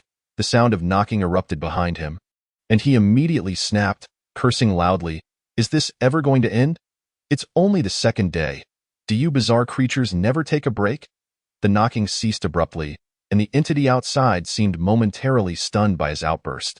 But soon the voice emerged. Xiaoming, what are you saying to Uncle Li? Open the door quickly. Uncle Li has come to collect something. Hurry. You promised him. Jiang Ming was taken aback. Uncle Li? Wasn't he supposed to be sleeping? No, there were 2 Uncle Lis. The one outside could very well be the false one. Hence, he tentatively probed. What is it that you need to collect? Stop toying with Uncle Li. It's the human heart you promised me. Hurry, Uncle Li is nearly dying of craving. The human heart. It seemed this was the false Uncle Li. But didn't they agree he would come for it tomorrow? Why was he here so soon? Such a blatant disregard for promises. Jiang Ming despised those who failed to keep their word. Wasn't he agreed for tomorrow? The time hadn't even come yet. They could discuss it then. Jiang Ming employed his tactic of delay. When in doubt, dragging things out was always a wise course of action. An experience accrued from years of navigating life's challenges. Upon hearing this, Uncle Li became frenzied. What? The time has already arrived. It's tomorrow now. You are deceiving me. You are deceiving me. The voice outside grew more furious and unhinged, as if attempting to pierce through the door to consume Jiang Ming. Nails scraping against the door with a screeching sound as Uncle Li pounded violently. Hearing this, Jiang Ming felt his heart race. He could sense the fury even through the door, yet he could not possibly go out and offer him his heart. Especially since he was not adhering to the rules. They had clearly agreed on tomorrow, and it had only been a few hours since. How could he disregard the sanctity of an agreement? Jiang Ming's anger escalated. He resolved to vent all the grievances he had endured that day onto him. Looking around, he seized the nearby Labrador and brought it to the door as soon as the Labrador reached the entrance and heard Uncle Li's voice outside. It seemed to awaken its primal instincts, immediately barking at the top of its lungs. Woof, woof, woof, woof, woof, woof, woof, woof, woof, woof, woof. Fraud, fraud. Give me the human heart. I feel awful. Hurry, give me the human heart. In an instant, the cacophony of insults from outside melded with the barking from within, creating a jarring noise, yet Jiang Ming found it rather pleasant, feeling the weight of the day's stress dissipate. How satisfying it was to see him act so pretentious earlier. Jiang Ming felt a surge of elation. After more than 10 minutes, Uncle Li finally retreated, leaving the doorway. The Labrador strutted proudly over to Jiang Ming, who encouraged it with a pat on its head and filled its bowl with dog food. Watching it eat with delight, Jiang Ming was about to prepare his own meal when he suddenly remembered his wound had yet to be treated. He placed his backpack on the table and quickly rummaged through the cupboard for bandages, disinfectant, and medicine to tend to his injury. He removed his blood-stained clothing and tossed it onto the coffee table. By this time, the bleeding had mostly stopped. He first used a wet wipe to clean the dirt and dried blood from the wound, then disinfected it with alcohol, applied ointment, and finally wrapped it carefully with a bandage. At that moment, the Labrador had finished its food and was lying quietly on the floor, watching him. Jiang Ming couldn't help but recall what the true Uncle Li had said about there being only one dog among the neighbors. And considering the Labrador's 2 brave displays, he felt a bit restless and waved it aside. After pondering for a while, Jiang Ming got up to prepare dinner. Due to his left hand being injured, it took him half an hour to finish cooking. By the time he finished eating, it was already 5 o'clock. He glanced at the Labrador, which was peacefully asleep.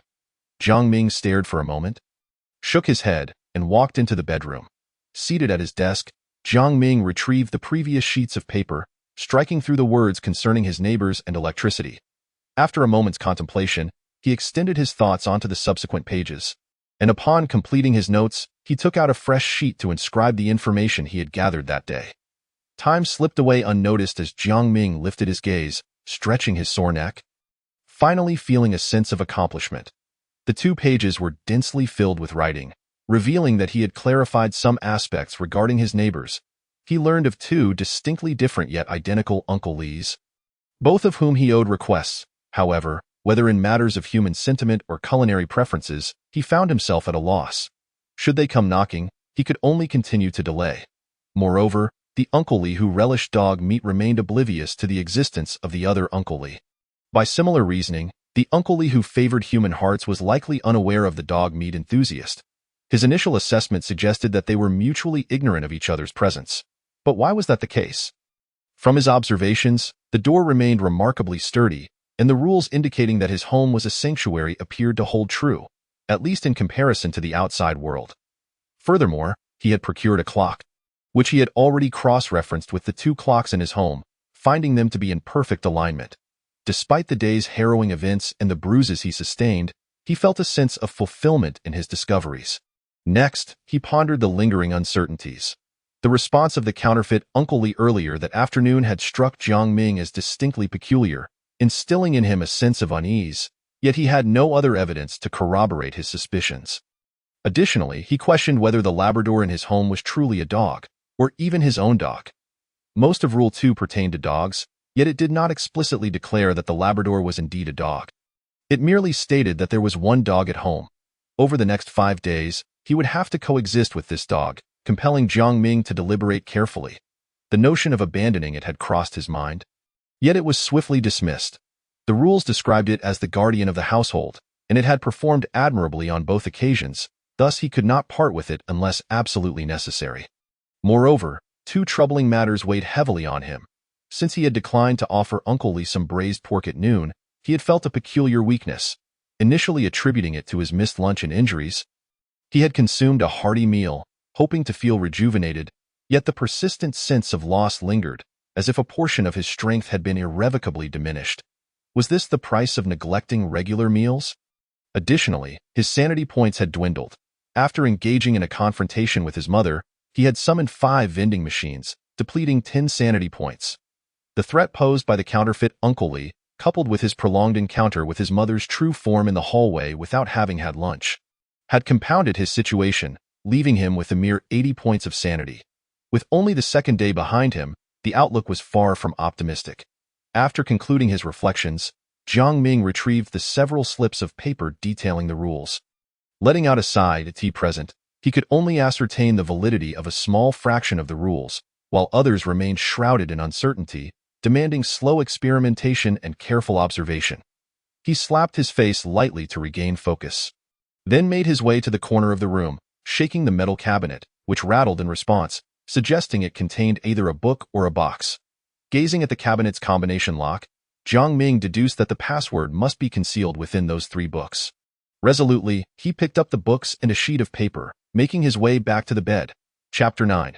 The Onset of Transformation Day 3, 8:00 a.m. Jiang Ming rose at the designated hour. Stretching lazily as he tidied the crumpled papers on his desk, he assessed his physical state. The missing strength had not returned, and the sensation of weakness persisted, indicating a permanent deficit that could not be remedied by sleep or food. Opening his personal panel, he noted that his sanity points had risen to 85 after a night's recovery. 5 points overnight. That seemed rather sluggish, he mused. After retracting the panel, he proceeded to his daily lottery. Accompanied by the familiar sound of falling coins. An item shot forth from the dispenser. Item: Zippo lighter quality, common description. A metal lighter manufactured by the American Zippo Company, renowned for its windproof technology, enabling ignition in even the most adverse weather conditions. Its fuel is a highly stable petroleum derivative, producing a flame that is not only safe and reliable but also remarkably clean. Remark: its design is quite exquisite. Is it not? Jiang Ming examined the lighter in his hand, toying with it momentarily before stowing it away. He had no immediate use for a lighter. His gaze drifted back to the metal cabinet in the corner of the room and the 3 books upon it. After 2 days of diligent study, he had finally discerned some clues from the books, estimating that it would not be long before he could crack the code and uncover the contents within. Suddenly, a commotion erupted in the living room, accompanied by the bark of the Labrador. Jiang Ming's senses heightened. Could there be dangers within the house that he had overlooked? It was already the 3rd day. Having passed through the relative safety of the previous 2, and any unexpected turn of events was plausible. As he pondered this, he swiftly approached the bedroom door, cracking it open to observe the living room. The house remained shrouded in darkness, draped in black fabric, save for the bulb on the ceiling casting its glow. The trash bin lay overturned, with the Labrador sprawled before it, seemingly engaged in some unknown activity. Jiang Ming scrutinized the scene, ensuring no other anomalies were present before stepping out confidently. The Labrador, sensing his approach, swiftly turned its head in alertness. Upon recognizing Jiang Ming, its tension dissipated, and it scampered over to nuzzle against his leg. Yet, despite the dog's affectionate demeanor, Jiang Ming found no joy in the moment, for he had spotted something in the trash bin. Torn remnants of bandages lay within. This, Jiang Ming thought, a headache brewing. He had not anticipated that the items he had discarded while treating his wounds would be consumed by the Labrador. He glanced at the table nearby, where his blood-stained long sleeve and jacket, carelessly tossed there the previous night, now lay in tatters, undoubtedly the work of the Labrador.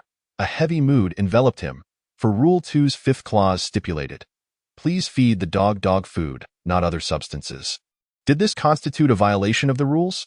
Jiang Ming was uncertain. Although the Labrador appeared unperturbed, he dared not lower his guard. It was not merely that it had consumed something inappropriate. More critically, it had ingested bandages soaked in his own blood. In this bizarre world, what repercussions could arise from a dog, whose nature remained questionable, consuming his blood? The thought was too distressing to contemplate. Yet with the event already transpired, Jiang Ming could only attempt damage control. He retrieved a rope from the storage room, securely tying the dog within, before offering it dog food. Observing the dog's contented eating, Jiang Ming's emotions were conflicted, wishing for the subsequent days to proceed smoothly. With a satisfied sigh, Jiang Ming set down his meal, feeling a sense of fullness wash over him. The previous day's incident had underscored the importance of eating regularly. Thus, after ensuring the dog was settled, he discarded his earlier noodles and took it upon himself to prepare 2 dishes and a soup, which he relished wholeheartedly. Having satiated his hunger, Jiang Ming approached the coffee table. Unwrapping the bandage on his left hand, the wound showed no signs of infection, much to his satisfaction. He applied medication and dressed it with a fresh layer of gauze. Although the dog was secured, he chose to dispose of the used bandage in the toilet as a precaution. With these tasks completed, Jiang Ming began to strategize his next steps. His ultimate goal remained to await his mother's return. While many rules still eluded verification, he had no means to test them. He could not be foolish enough to experiment with each rule individually. Therefore, his immediate priority was to decipher the code for the cabinet. Preparing himself for any eventualities, as these thoughts crystallized in his mind, he felt a surge of determination and excitement, eager to return to the 3 revered books. However, before he could take a step, a series of rhythmic knocks echoed at the door. Jiang Ming glanced at the clock. It was only 9 o'clock. Was there truly someone so insistent on entering? With the dog securely restrained, he feared he would not match Uncle Lee's volume in argument. So he resolved to retreat to the bedroom and ignore the commotion. As expected, Uncle Lee's familiar voice rang out from beyond the door, yet his words were not what Jiang Ming anticipated. He heard Uncle Lee call, "Xiao Ming, open the door quickly. Uncle Lee has come for the dog meat." Jiang Ming was taken aback. Was the real Uncle Lee at the door? He considered the time, 9 o'clock in the morning, and recalled the counterfeit Uncle Lee's visit the previous day. 1 in the morning, 1 in the afternoon. Was there a connection? Confused, he listened as Uncle Lee urged him again, "Hurry up, Xiao Ming." Uncle Lee is quite eager. Faced with this scenario, Jiang Ming chose to remain silent. After all, regardless of whether the Uncle Lee outside was genuine or false, he had nothing to offer. Neither human hearts nor dog meat. Responding or ignoring made little difference. He had no intention of letting them in. If they possessed the means, they could simply break in and eliminate him and the dog. Jiang Ming had confidence in the quality of his door. Disregarding Uncle Lee's pleas, he returned to his bedroom and picked up the section of the book he had not finished reading the night before.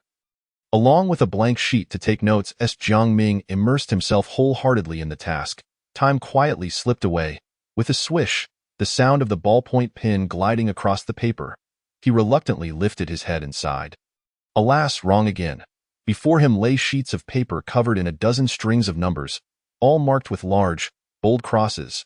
Observing this scene, Jiang Ming pressed his fingers against his temples, murmuring, "It shouldn't be like this. The password for the cabinet must be concealed within these 3 books, and it should relate to those folded pages. Yet, why can't I deduce it?" Jiang Ming was perplexed. Deciphering the password was not only a time-consuming intellectual endeavor, but also required him to sift through such books, which undoubtedly added to the difficulty. Glancing at the clock, he noted it was 10:30, and feeling the pressure in his bladder, he shook his head and stood up to head to the restroom. Although there was a bottle in the bedroom that could serve the purpose, it was broad daylight, and such impropriety was uncalled for. Chapter 10. The White Monster Huff. After finishing his business in the restroom, Jiang Ming felt a sense of relief. Just as he was about to return to the bedroom, he heard the sound of flowing water. What was going on? Was the toilet still flushing? Confused, he strained to listen and realized the sound of water was not coming from the restroom, but from somewhere else, the kitchen. Instantly alert, he recalled that aside from himself and the dog, there was no one else in the house.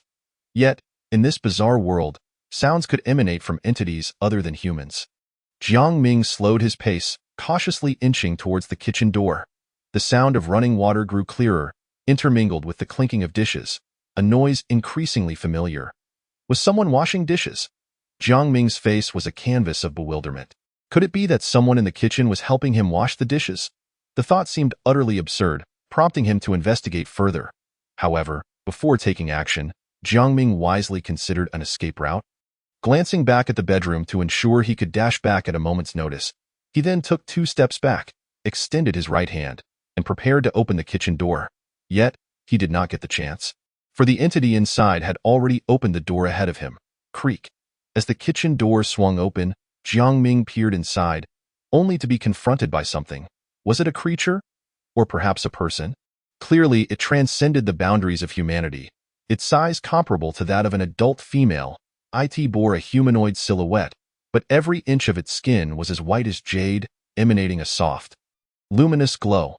Most striking was its head, adorned with several translucent tendrils that gently swayed, as if exploring the surrounding world. Its wrists and eyes were equally peculiar. Typically, humans possess 2 hands, yet this being sported 4 palms sprouting from its wrists, arranged with meticulous symmetry, resembling a carefully crafted work of art. Even more uncanny, its face was dominated by a single enormous eye, occupying 2/3 of its visage, rendering its expression both curious and enigmatic. It gazed at Jiang Ming with that solitary eye, but he, upon meeting its gaze, felt the uncanny valley effect wash over him. Instinctively taking a step back, at that moment, a flicker of panic surged within Jiang Ming. In the next instant, a powerful hand landed on his shoulder. Startled, Jiang Ming turned slightly to see a glowing palm. Indeed, there were 2, as another palm emerged from the wrist, the 2 hands facing away from each other. Such distinctive characteristics left no room for doubt. It was undoubtedly associated with the entity in the kitchen. Almost instantaneously, without a moment's hesitation, Jiang Ming's mind raced. Boom. A massive vending machine crashed down behind him, the pure white hand vanishing. Feeling the pressure on his shoulder dissipate, Jiang Ming sprang backward, ready to flee to the bedroom. However, the creature remaining in the kitchen, witnessing its companion injured, emitted a piercing shriek. It lunged toward Jiang Ming with astonishing speed, nearly catching him off guard before it soared above him. Using his powers would risk injuring himself. Jiang Ming's mind raced in frustration, but there was no time for contemplation. The creature was upon him. He summoned all his strength and threw a punch forward. To Jiang Ming's astonishment, his fist struck what felt like soft, plush fur. Following the impact, the creature was sent hurtling backward, its form rapidly deflating like a punctured balloon. Jiang Ming stood in shock, confusion washing over him. This creature seemed, perhaps, too weak. He cast a glance at the larger creature below the vending machine, which had also become deflated. After a moment of contemplation, he chose not to investigate the 2 flattened bodies, instead hastening towards the bedroom. Once inside, He locked the door securely and retrieved the rule paper, quickly scanning its contents until his gaze landed on one particular line. Rule number 1. There is only you in the house. If you see others, do not engage. Return to your bedroom and lock the door. So, did those two creatures count as others? Jiang Ming was uncertain. He dared not define what constituted a person in this world, nor could he ascertain whether he himself qualified as one after a while. He pulled his thoughts back to the present, glanced at the clock, and resumed his endeavor to decipher the password. Time ticked away. Jiang Ming scrutinized the paper, which bore yet more crossed-out number sequences. And he felt a wave of frustration wash over him. He had thoroughly examined the folded pages, experimenting with various combinations, but to no avail. He had considered that the password might be hidden within the content itself.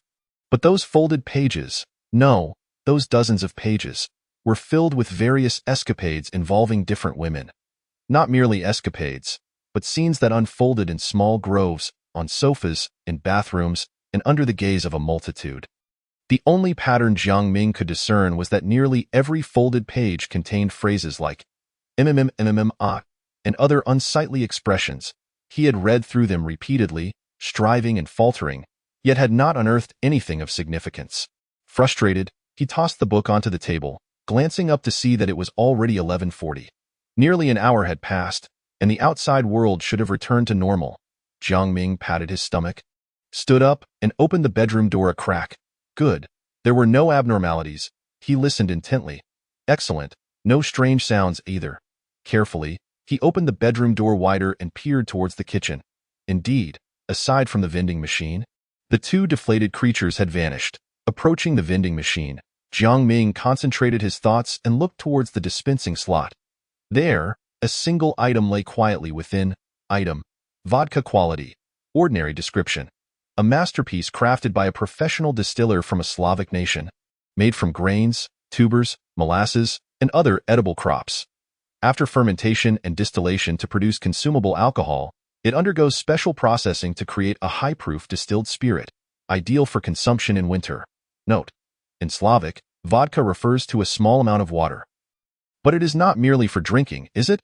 Upon reading this, Jiang Ming felt a pang of regret, for he had summoned 5 vending machines while dealing with the tentacled creatures in the hallway, yet had not savored the thrill of the lottery before they were destroyed. This equated to a significant loss of 5 points of sanity. Quite the misfortune. Shaking his head, he collected the vodka and picked up a bag of dog food from the nearby table to feed his Labrador its lunch. Opening the storage room door, Jiang Ming noticed the Labrador did not greet him with its usual enthusiasm but lay on the ground, staring intently at him. Frowning, he knelt down to fill the dog's bowl with food.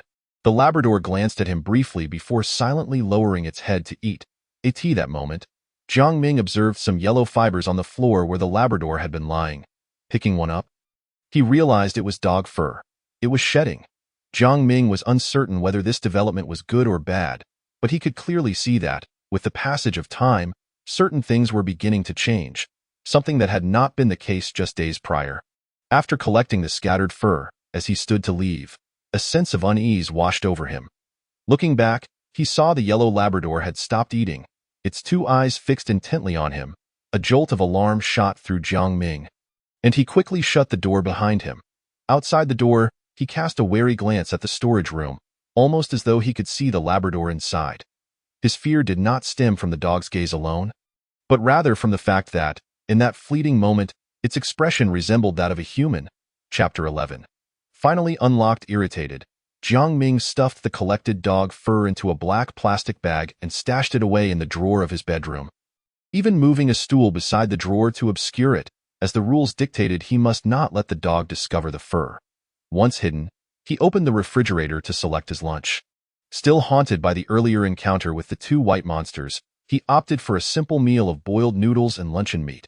Filling a pot with water, he ignited the gas stove and promptly exited the kitchen, keeping a vigilant eye on his surroundings. After ensuring there were no anomalies, he returned to add the noodles and luncheon meat, then exited the kitchen once more. This cautious routine was born of the fear that the 2 creatures might block his exit, especially since one had appeared in the kitchen earlier that day. Though both had exhibited somewhat lackluster abilities, it was better to be safe than sorry. Yet, until Jiang Ming finished cooking and eating the noodles, The two strange creatures did not reappear, much to his relief. Just as he prepared to return to his room with disinfectant alcohol and bandages in hand, a knock resounded once more at the door. Hearing that familiar thudding sound, Jiang Ming felt as though his ears were about to develop calluses. After all, he had heard this sound far too often over the past couple of days, transitioning from initial panic to an almost indifferent familiarity. He did not wish to dwell on it any longer and turned to leave, when a sharp, scratching sound followed by a piercing voice called out, "Xiao Ming?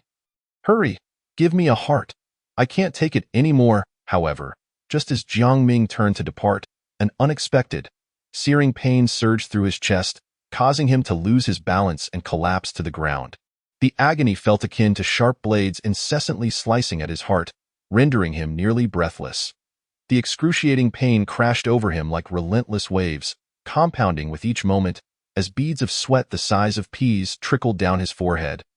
Creating small puddles on the carpet, he attempted to cover his ears, yet the sound seemed to pierce through his palms, stabbing at his brain.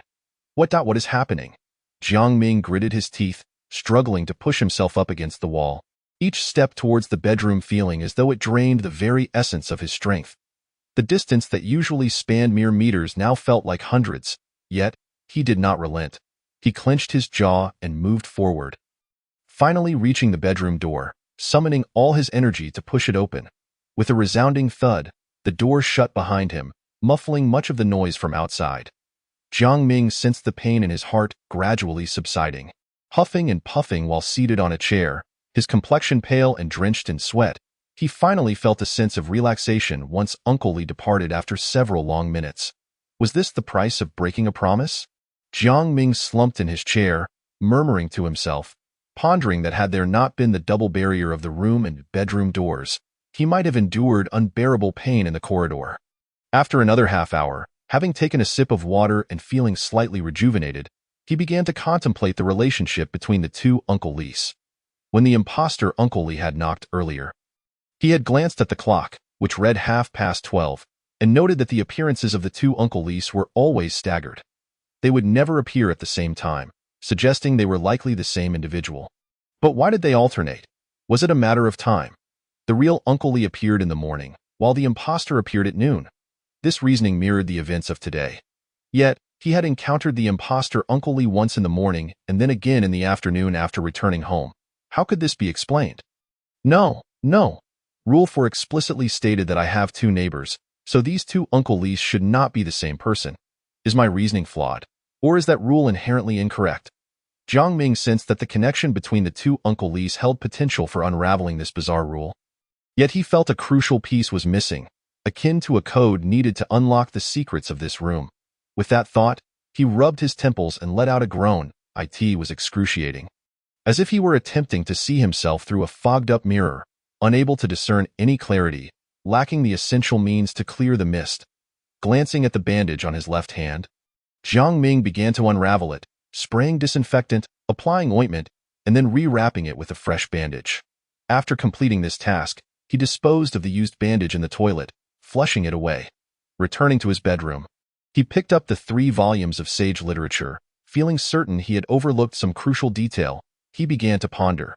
If I were the original person who set the password, how would I conceal it within? Jiang Ming contemplated the previous owner. They were not studious, with blankets and photographs in the drawer, crumpled paper beneath the bed, and the 3 books nearly worn out from extensive reading, indicating a passion for literature. How would someone engrossed in trivial pleasures hide a password within these 3 books? Would it be tucked away within the creased pages? Perhaps, but he had already attempted all conceivable combinations of numbers. So what else could be peculiar? Were the bed scenes present on every creased page? This seemed plausible, but how would one hide it? Aside from the bed scenes on every page, was there any commonality? As Jiang Ming flipped through the books, deep in thought, he suddenly fixated on a name, and an epiphany struck him. He began to feverishly search through the pages. By Jia? By Jim Ei.Yilian. Mayu. Tang Ufu. Gu Hong Mian. With each name that surfaced, Jiang Ming understood. Ha, I am truly a genius. I have deciphered how the previous owner set the password, rapidly flipping through the creased pages of the 3 books. He silently counted, then jotted down a sequence of numbers on a piece of paper. Observing this string of numbers, Jiang Ming felt an unwavering confidence. This time, it would surely succeed. Approaching the cabinet with renewed self-assurance, he input the password and twisted the knob. With a click, the cabinet remained stubbornly closed. The air grew still. Jiang Ming's body stiffened momentarily. What is happening? This shouldn't be the case. It makes no sense. Jiang Ming questioned in rapid succession, and undeterred, he scrambled the order of the numbers yet still met with failure. But soon, he recalled the intricacies of the book, leading to an extremely abstract hypothesis, causing him to gasp in realization, muttering, "It can't be that abstract. But if it were the previous owner of this room, it wouldn't be impossible." After re-examining the books and counting again, Jiang Ming derived a new series of numbers. Slowly inputting the password, he twisted the knob, and with a satisfying click, the metal cabinet finally opened.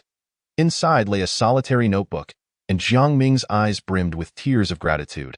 All the effort he had expended was not in vain. He had finally succeeded. He reflected on how embodying the mindset of that previous owner obsessed with trivial pleasures had proven beneficial.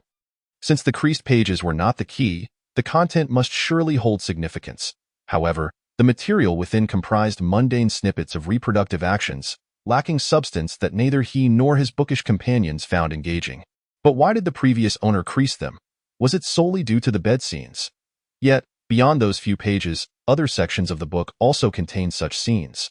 But soon, armed with the adept experience of young Sherlock Holmes Ming, after perusing the book several times, he discerned a common thread among these creased pages. That is to say, each of these creased pages featured female characters making their debut, the first instances of sexual behavior in the book, while subsequent encounters were not marked by the previous owner. This was a monumental discovery. Thus, Jiang Ming realized he could tally all the female characters introduced in the creased pages of the 3 books. Each book would yield a number, and collectively they would form a password. After inputting the password with unwavering confidence, reality delivered a harsh slap. Wrong password, and no matter how he rearranged the order, it remained futile. Doubt began to creep into his mind. Yet, he considered the abstract nature of the previous owner and crafted a daring conjecture. Could it be that those creased pages included not just female characters? Consequently, Jiang Ming resumed his search and indeed discovered additional characters among the creased pages, including the medicated male, the unmedicated male, and a female primate. Once these characters were incorporated, the resulting numbers formed the correct password. While feeling a sense of accomplishment, Jiang Ming also gained a newfound understanding of the previous owner's bizarre abstraction. After reflecting, he retrieved the black notebook from within the cabinet and began to study it diligently. Recognizing that its contents might aid him in weaving together the scattered clues, however, he suddenly recalled the abstract tendencies of the previous owner, silently praying that it would not contain yet another Risku novel. Chapter 12. The diary settling into a comfortable position, he opened the black notebook and quickly scanned its contents. Fortunately, it was not a Risku novel but rather a diary. Day 1 today marks the first day since my mother left, and it is absolutely splendid. Finally, no one to oversee my actions. I can do whatever I please. The refrigerator is stocked with food, but alas, I do not know how to cook. What to do? But there are plenty of snacks. How wonderful! I can indulge to my heart's content. It's delightful. I can play with my toys for as long as I wish. Does Xiaohei want to play with me too? How delightful. You are the thief and I am the sheriff. I'm coming to catch you. Alas, I have played enough with my toys. I want to watch television, but my mother covered the TV with a black blanket and told me not to lift it. But I am so bored. Oh, how is it already 11 o'clock? I don't want to sleep. After all, my mother isn't here. I'll just watch a bit more television. Upon finishing the first page of the diary, Jiang Ming furrowed his brows as it appeared rather different from what he had imagined. The diary's author seemed to be a child, and the room's decor was entirely dissimilar to the current one. Yet, aside from that, the general rules seemed largely unchanged, shrouded in darkness and necessitating regular sleep. But who is Xiaohei? Is it a dog? However, that Labrador is yellow, isn't it? While pondering, Jiang Ming turned to the next page. Day 2. Oh dear. With my mother gone, no one is here to wake me. How wonderful. Let us see. Is it already 10 o'clock? Strange. I usually don't sleep this long. I don't feel like eating. Thankfully, there are snacks. Xiaohei, do you want to eat too? Ha ha ha. No, No, you go eat your dog food. That's practically the same as snacks. It feels rather peculiar, as though someone is constantly watching me, which disrupts my peace even while watching television. Thankfully, little Hay is by my side. Alas, little Hay has gone to sleep again. It seems that at this hour, it always chooses slumber over play. How vexatious. Where are you from? I curiously inquire of the child before me. He claims to have come from outside. Outside? But the door is closed. How could he have entered? I find myself perplexed. However, he quickly expresses a desire to play with me and to be my good friend. My heart swells with joy as I introduce myself. Hello, my name is Xiao Jiang. He reciprocates. Hello, my name is Xiao Ming. Finally, I have someone to play with. We engage in toy play and share snacks, which is truly delightful. Before I realize it, it is already 11 o'clock. Little Hay has awakened, and my friend announces that he must depart. I wish to persuade him to stay, but soon he vanishes, which I find quite strange. He departed with remarkable speed. Upon finishing the second page of the diary, Jiang Ming discovers a curious detail. At first glance, the writing resembles a diary, yet upon closer inspection, it does not seem to be so. It feels as though someone has been documenting Xiao Jiang's feelings at every moment, implying that the author of these words is not Xiao Jiang himself. But who could it be? Moreover, the mention of Xiao Ming certainly does not bode well. The door is locked tight, and we reside in a high-rise building. His uncanny ability to appear and disappear suggests something sinister. But is Xiao Ming a consequence of Xiao Jiang violating some rule? If so, which rule could it be? Or is this merely an inevitable occurrence as time progresses in this room?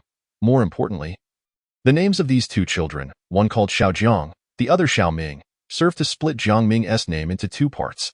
Thus, one wonders whether the contents of this notebook chronicle events of the past or foretell the future of Jiang Ming. With these questions lingering, Jiang Ming continues to turn the pages. Day 3 this morning, as soon as I opened the door, my friend was waiting for me in the living room. How wonderful! He arrived so early to play with me. Indeed, he is a good friend. Elated, I share my snacks and toys with him. Just as we are immersed in play, he suddenly strikes me on the head with a toy, causing a painful gash. Ouch, that hurts. I cry out. He continues to hit me with the toy, declaring that this is his house and that I should leave. Fear grips me, but fortunately, little Hay rushes out, tackling my friend and biting him a few times. My friend curses as he retreats. Little Hay, being considerate, notices my bleeding forehead and gently licks the blood clean with his tongue. Little Hay, you are so wonderful. You are truly my best friend, and I share all my snacks with Little Hay. Alas, the afternoon has swiftly arrived, yet my snacks have all been consumed. What shall I do? I suppose I will have to cook some noodles. It seems all I need to do is place the noodles in water, right? I think I added too little water. Something smells burnt. I must add more water. Oh no, the water is spilling over. I hurriedly try to grab the pot, but my grip falters, and the pot, along with the noodles, crashes to the floor. What will I do? If my mother sees this, she will scold me terribly. Wait, I can feed it to Little Hay. His appetite is so good, he will surely eat it. This luncheon meat is quite unpalatable, but I am so hungry. Oh well, I shall eat it. Haha, this cartoon is truly entertaining. Wait, why is the time in the bedroom different from that in the living room? Never mind. It hardly matters. I'll continue watching the cartoon. Why has the power suddenly gone out? It feels as though something is dragging me. How terrifying. Please, don't hurt me. Finally, the electricity returns. Just a moment ago. Why did it feel as though there were so many people in the room? I must have Little Hay sleep with me tonight. Where is Little Hay? How did you get to the bedroom before me? Never mind, I'm coming. Seeing how Xiao Jiang has essentially violated every possible rule, Jiang Ming cannot help but smile wryly. Yet, he finds himself in a similarly precarious situation, even dealing with two troublesome neighbors. However, Xiao Jiang seems to have avoided encountering them, perhaps due to his lack of outings. Furthermore, regarding the issue of the power outage, is stealing power from the neighbors truly a foolproof plan? Shouldn't he prepare a contingency plan? Day 4 I feel so exhausted. Didn't I sleep for long? Why am I still so tired? My mother mentioned that a friend would come today, urging me to open the door. Perhaps there would be snacks. I hear the doorbell. Mother's friend has arrived. I joyfully approach the door to let her in. However, Little Hay restrains me, warning that the person outside is a bad individual. but she claims to be my mother's friend. Yet, Little Hay is also my good friend. It wouldn't he deceive me. Hence, I decide not to open the door, but this means I won't have any snacks to eat, which is quite disappointing. Before long, Little Hay seems to sense my discontent and brings me a large bag of snacks. Wow, there are so many. I happily start to munch on them. The taste is a bit odd, but it doesn't matter, as they are from a good friend. Strange, why has Little Hay shed so much fur? My mother advised me to collect the fur and hide it where Little Hay cannot find it. But where could that possibly be? Aha, atop the refrigerator. I climb on a chair to place the fur there. Little Hay will surely not find it. I am quite clever, T.S. already 5 o'clock? And Little Hay has gone to sleep again. I am so bored that I can only watch television. Just as I am engrossed in the show, my friend suddenly reappears, choking me and demanding that I leave his house. I am terrified. I kick him down and attempt to flee, but he quickly catches up, squeezing my neck. Oh no, what can I do? Little Hay is still sleeping. Who can save me? At that moment, I suddenly feel my neck loosen considerably. I open my eyes to see my friend being lifted by a radiant, one-eyed older sister, who gives him a good thrashing. Oh, big sister, you are so kind. She gently pats my head to comfort me and escorts me to the bedroom. Though she appears somewhat frightening, she is indeed a good person. After reading this, Jiang Ming falls silent, his expression turning peculiar. So, it seems that those two strange, one-eyed beings must be, perhaps, potentially, possibly good. Upon reflection, the first time I encountered one, it was helping me wash the dishes.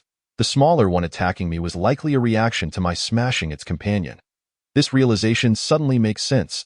Jiang Ming feels as though he has been reborn, with others washing his dishes while he retaliates against them. However, one cannot simply rely on what is written in this book to conclude that they are benevolent. What if it is all an act? It is prudent to remain cautious, Jiang Ming attempts to assure himself. Yet, upon reviewing this page's content, Jiang Ming instantly uncovers a blind spot. Wasn't Xiao Jiang supposed to have finished all the snacks? Then where did these new snacks come from? Moreover, isn't Little Hay a dog? It spoke. Jiang Ming connects the dots and formulates a hypothesis. Perhaps Xiao Jiang isn't eating snacks at all, but rather dog food. The roles are reversed. Humans consume what is meant for dogs, while dogs eat human food. And both Uncle Li and the rules have stated that there exists only one dog in this household. If the dog begins to consume human fare and speak, it will no longer resemble a dog. So, who would then become the dog? The answer is self-evident. Jiang Ming seems to have glimpsed Xiao Jiang's fate. Contemplating the Labrador's anthropomorphic gaze and the fallen fur, it is as though everything described in the book is being reenacted in reality at this very moment. Does this mean I will also turn into a dog? Chapter 13 Fractured Time. Jiang Ming is jolted by this speculation, a cold sweat breaking out upon him. However, given the current reality and the book's content, this hypothesis is not without merit. It is, in fact, alarmingly plausible. If so, then this dog must not be allowed to remain. A murderous intent arises within Jiang Ming. But how does one go about eliminating this dog? Based on the diary, the rules, and the dog's behavior over the past few days, it undeniably serves as a guardian spirit. Yet this does not conflict with its desire to become human. Notably, one of the rules prohibits harm against it. Should I injure it, it is likely that I would not merely undergo a gradual transformation into a human, but rather a direct mutation that could lead to my demise. How can I achieve the dual objectives of not violating the rules while ensuring the dog's demise? This necessitates the use of external forces. In this tale of the bazaar, what external forces are available? In an instant, a somewhat authoritative middle-aged man materializes in Jiang Ming's mind. Uncle Li, the one who relishes dog meat.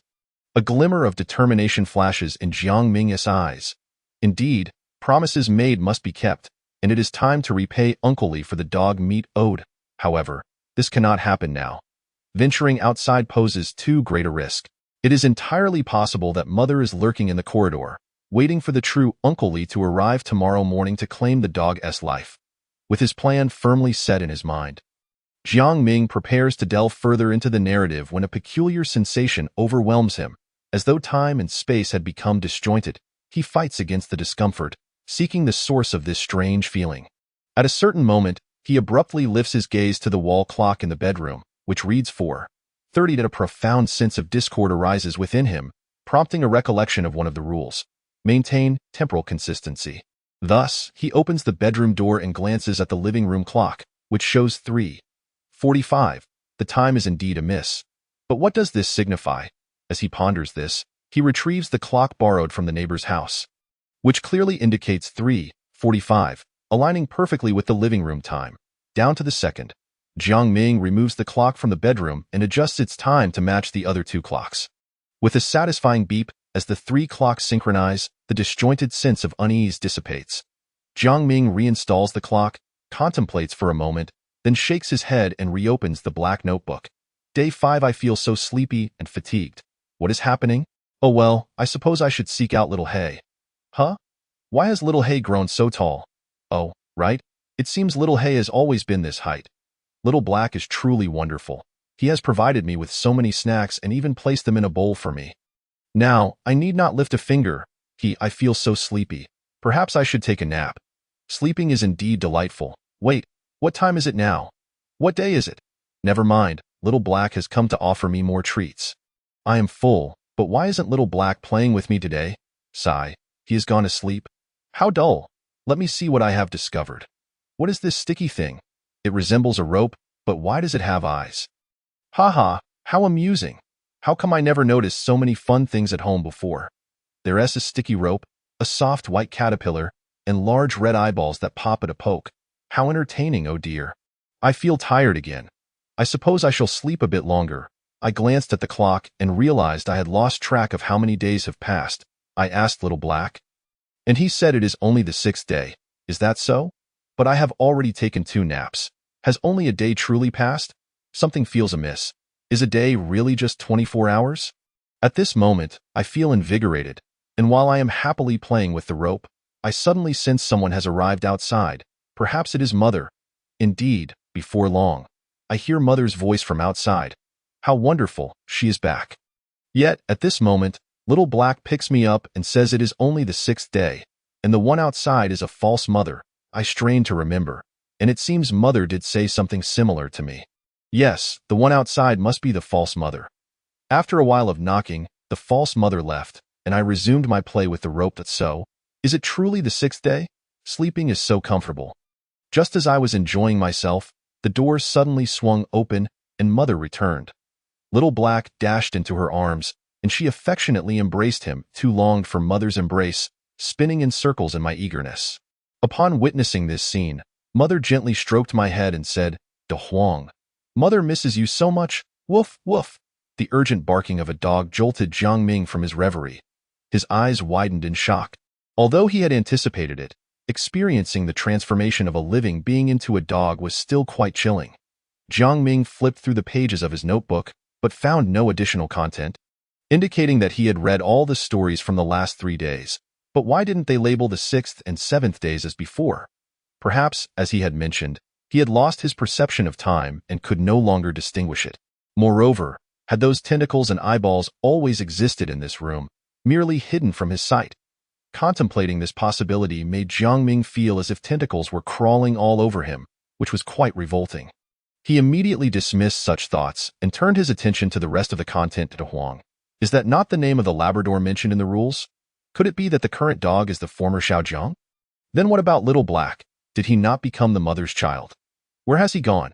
Additionally, 2 sentences piqued Jiang Ming's interest. Is a day truly 24 hours? Is today genuinely the 6th day? At this moment, Xiaojiang had essentially become a dog, oblivious to it, his thoughts aligning more with canine instincts. Only these 2 sentences seemed to reflect human reasoning, as if a flicker of awareness had returned. Thus, Jiang Ming believed these phrases to be of great significance, especially since the mechanical voice had previously stated that time was crucial. What, then, could be the meaning of these 2 sentences? Jiang Ming pondered for a considerable time, yet gleaned no insights. Eventually, he synthesized the narrative. Was it that Xiaojiang's confusion regarding time and breach of rules led to his cognitive disarray, resulting in his failure to endure until the 7th day to await Mother's return? Is it really that simple? Were the 2 mothers at the end of the story truly a false one followed by a genuine one? But what if the first was real and the second was false? Woof, woof. Just as Jiang Ming was deep in thought, another bark interrupted his contemplation. After a moment's reflection, he cautiously opened the bedroom door. ensuring there was nothing amiss in the living room before stepping out. He then proceeded to the utility room, where he spotted a half-bald yellow dog pacing anxiously, its fur scattered across the floor, and half of its food untouched in the bowl. Chapter 14. They have arrived upon seeing Jiang Ming. The dog lost its former enthusiasm and instead stared at him with a gaze filled with greed and longing. Jiang Ming held its gaze silently. After a while, the dog seemed to lose interest and lay quietly on the ground. Jiang Ming quietly collected the fur from the floor, refilled the dog's bowl, and finally cast one last deep glance at it before closing the utility room door. After placing the collected fur in the bedroom cupboard, Jiang Ming recalled the dog's half-shed fur and felt a slight headache. The pace of change felt alarmingly swift. He had only fed it human blood that morning, yet by afternoon, the transformation was so pronounced. Wasn't it stated in the diary that it would only completely turn into a human by the 7th day? Why had it progressed so rapidly in his case? Jiang Ming was at a loss for words. Perhaps this was the nature of S-rank difficulty. Yet, worrying was futile. If the dog did not undergo any major transformations by the next morning, he would simply have Uncle Li take care of it. If significant changes did occur, he would devise another plan. Besides dealing with the dog, there were other matters to address.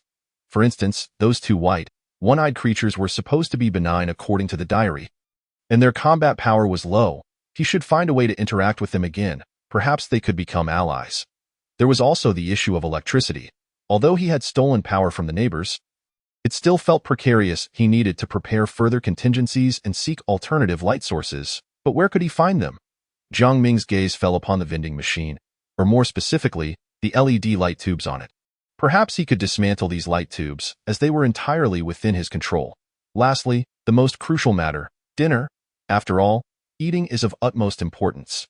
This time, Jiang Ming took his time cooking, deliberately lingering in the kitchen. However, to his disappointment, even after finishing his meal, the white, one-eyed creatures did not appear. Gazing at the massive vending machine before him, Jiang Ming contemplated moving all the surrounding tables and clutter aside before toppling the machine over. It must be said, although the vending machine was empty, it was quite heavy. No wonder 3 of them could easily topple Mother. Observing the fallen machine, Jiang Ming picked up a screwdriver and began to work diligently. However, since he had never dismantled a vending machine before, he found the task somewhat awkward and laborious. Additionally, he had to keep an eye on his surroundings for 2 main reasons. The first was to check if the 2 white, one-eyed creatures would reappear. The second was due to the fear instilled by Mother, making him hesitant to relax even at home. This resulted in his efficiency being quite low, but fortunately, the night remained calm without any incidents. After laboring for an hour, Jiang Ming looked at the wires and LED tubes before him, a satisfied smile spreading across his face. Yet, as it was his first disassembly, he inadvertently cut one of the wires, causing the LED tube to remain unlit. However, that was no cause for concern. Jiang Ming had experience with such matters, as long as he connected the broken ends and secured them with black tape. It would suffice, even if it made for a somewhat unstable connection. Nevertheless, it mattered little. With this experience, he would avoid such mistakes in the future. Just as Jiang Ming was about to retrieve the black tape from the cupboard and sit down to secure the connection, an unexpected event occurred. The darkness enveloped him, or rather, the power went out. This blackout came so abruptly that Jiang Ming was startled. Had his plan to siphon power from the neighbors failed, or was there another issue? His mind raced, and before he could arrive at a conclusion, a chilling aura wrapped around him, causing him to shiver. Although he had not encountered it before, an unsettling thought suddenly surfaced in Jiang Ming's mind. They have arrived. In the darkness, it felt as though countless eyes were watching him, filled with curiosity, surprise, greed, and disgust, along with an entity that instilled a soul-deep terror within him, as if it were scrutinizing him inside and out. At this moment, Jiang Ming was consumed by a singular thought: escape. He practically sprang to his feet and dashed toward the bedroom. He distinctly remembered that the bedroom was to his left and behind him.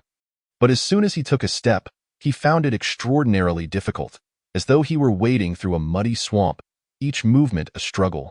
Gritting his teeth, he exerted all his strength to push forward. The once eerily quiet living room now felt like a bustling bar. Occasionally, he sensed slimy, delicate things slithering across his body, while numerous whispers brushed against his ears and invisible hands tugged at him. attempting to pull him into the unfathomable depths below. Amidst this arduous journey, he also felt something furry brushing against his calf. All of this created a cacophony of chaos. Jiang Ming clenched his jaw, disregarding the distractions, and pressed onward. Finally, he reached the door ahead.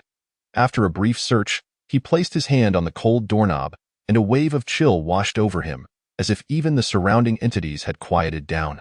Jiang Ming exhaled deeply, preparing to open the door when, woof! A sudden bark of a dog pierced the air, and at that moment, Jiang Ming halted his actions. He was overcome by a profound sense of dissonance, his face contorting in anguish as a torrent of thoughts surged forth like a deluge unleashed. Why? Why is this happening? Why, when darkness descends, is my first instinct not to summon a new vending machine, which, after all, radiates light? How can I be so certain that the bedroom lies in this direction? Why, from the onset of darkness until now, has my rationality not diminished in the slightest, nor been subjected to any threat? Is this reasonable? One question after another arose, each laden with an unsettling peculiarity. Suddenly, Jiang Ming snapped to attention and promptly conjured a vending machine, its LED lights casting a glow that mitigated the discomfort of being seemingly overrun by malevolent spirits. With the aid of the illuminated tubes, he discerned the eerie crimson patterns on the door. Indeed, this was not the entrance to his bedroom, but rather his mother's room. Upon realizing the full scope of the situation, Jiang Ming quickly withdrew his hand from the doorknob, yet at that moment, the previously dormant malevolent spirits seemed to awaken in fury. The darkness that had enveloped him erupted like a tempestuous fog, swirling violently. Within this obscurity, a series of growls resonated, low and terrifying, as if emanating from the depths of the underworld, striking at the very core of his being. What was even more disconcerting were the apparitions of spirits, darker than the shadows themselves, flickering in and out of sight, their contorted forms seemingly burdened with endless grievances and curses. Although Jiang Ming stood amidst the light, the wailing of the spirits clung to him like a vice, each shriek echoing in his ears, further unsettling his mind. At this juncture, he felt his rationality begin to wane. Terror gripped his heart as he realized that his perception and reasoning had, for reasons unknown, been clouded, leading him to contemplate opening his mother's room. Reflecting on his recent experience, a wave of inexplicable dread surged within him. But what could be hidden within his mother's room that warranted such elaborate efforts from these spirits? Surveying his surroundings, he shook his head. Perhaps it was best to wait until it was safe to ponder this matter further. With the illumination from the LED lights, Jiang Ming spotted the bedroom on the opposite side. He swiftly turned to leave, yet the spirits, witnessing his retreat, grew ever more incensed. However, ensconced in the light, they found themselves powerless against him. Was that truly the case? Did they have no recourse whatsoever? As Jiang Ming pondered this question while turning away, a bold yet plausible hypothesis materialized in his mind. Oh no, run! Realizing this potential, his eyes widened in terror, and he sprinted towards the bedroom, legs moving frantically, as though possessed by a frenzy. The bedroom lay ahead. Faster, faster. Almost there. Just one more step. He was so close. Jiang Ming's heart roared with urgency as he reached the threshold of the bedroom when, suddenly, a thunderous crash resonated from behind him, followed by the extinguishing of light. Plunging the living room back into darkness, eye in his hand, the familiar cold doorknob reappeared. Chapter 15. The frantic Jiang Ming, it felt as though everything had reverted to the earlier moment, yet this time, the atmosphere surrounding him was entirely transformed. The spirits lurking within the darkness no longer concealed themselves. Their ghastly visages were laid bare, and the temperature plummeted sharply, becoming bone-chilling, as if he were submerged in a vast, frozen lake. An indescribable stench of decaying flesh suffused the air, its intensity almost suffocating. Jiang Ming sensed an invisible weight pressing down upon his soul, leaving him lightheaded and nauseous. He struggled to maintain his footing, but his body trembled uncontrollably. The spirits emitted a cacophony of harsh, piercing shrieks, no longer mere feigned threats, but blatant malice and cruelty. These sounds seemed to penetrate Jiang Ming's eardrums, reaching the very depths of his being, instilling an abyss of fear and despair. Desperately, he clasped his hands over his ears, attempting to block out the din, but to no avail. The sounds possessed an enchantment, transcending all barriers, directly assaulting his psyche. He could feel his rationality plummeting at an alarming rate, faster even than when he faced his mother in the hallway. Jiang Ming comprehended the dire nature of his predicament. If he remained in this darkness, he would succumb to madness from the depletion of his rationality even before the spirits could strike. What to do? What to do? His mind raced. Should he summon another vending machine? No. Even if he conjured another, they would inevitably topple it, leading to the same futile outcome as before, a mere waste of rationality. Their relentless pressure was simply an attempt to force him to open his mother's room. But in this current state, was he truly to comply? Yet even if he did, death would surely follow. Standing amidst the shadows, Jiang Ming fought to maintain his composure. Abruptly, a hand emerged from the darkness, gently caressing his head, its touch sending chills down his spine, rendering him rigid. The hand lingered atop Jiang Ming's head, as if searching for something. When it reached a particular spot on the back of his skull, it halted abruptly, seemingly having discovered a treasure, and with a satisfied grip, it suddenly yanked. With a tearing sound, Jiang Ming was engulfed in excruciating pain, his anguished cries reverberating through the desolate room. Almost immediately, a chorus of bizarre, sinister laughter erupted from all directions, mocking him, as if urging him on. Cackles and screeches filled the air, each sound more grating than the last, intensifying his agony. Those eerie voices echoed incessantly, coalescing in his mind into a singular refrain. "Open the door! Open the door! Open the door! Open the door!" They were hammering at Jiang Ming, threatening him, compelling him to make a choice. The searing pain pierced through his nerves like a blade, rendering him unable to endure, and he instinctively sank to the ground. With trembling fingers, he groped at the wound in the dark.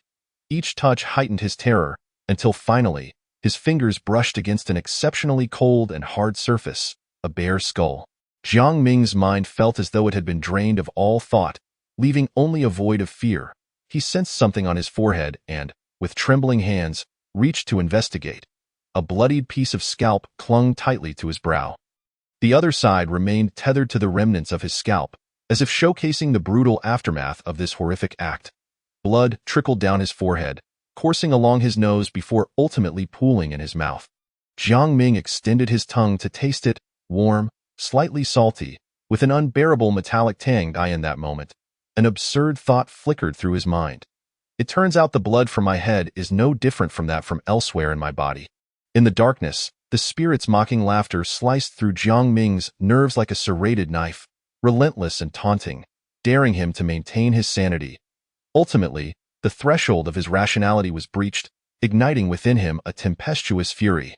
His adrenaline surged, as if seeking an outlet for the ceaseless derision and torment. Madness flickered in Jiang Ming's eyes, yet his expression remained eerily calm, as still as a placid pond, untouched by ripples.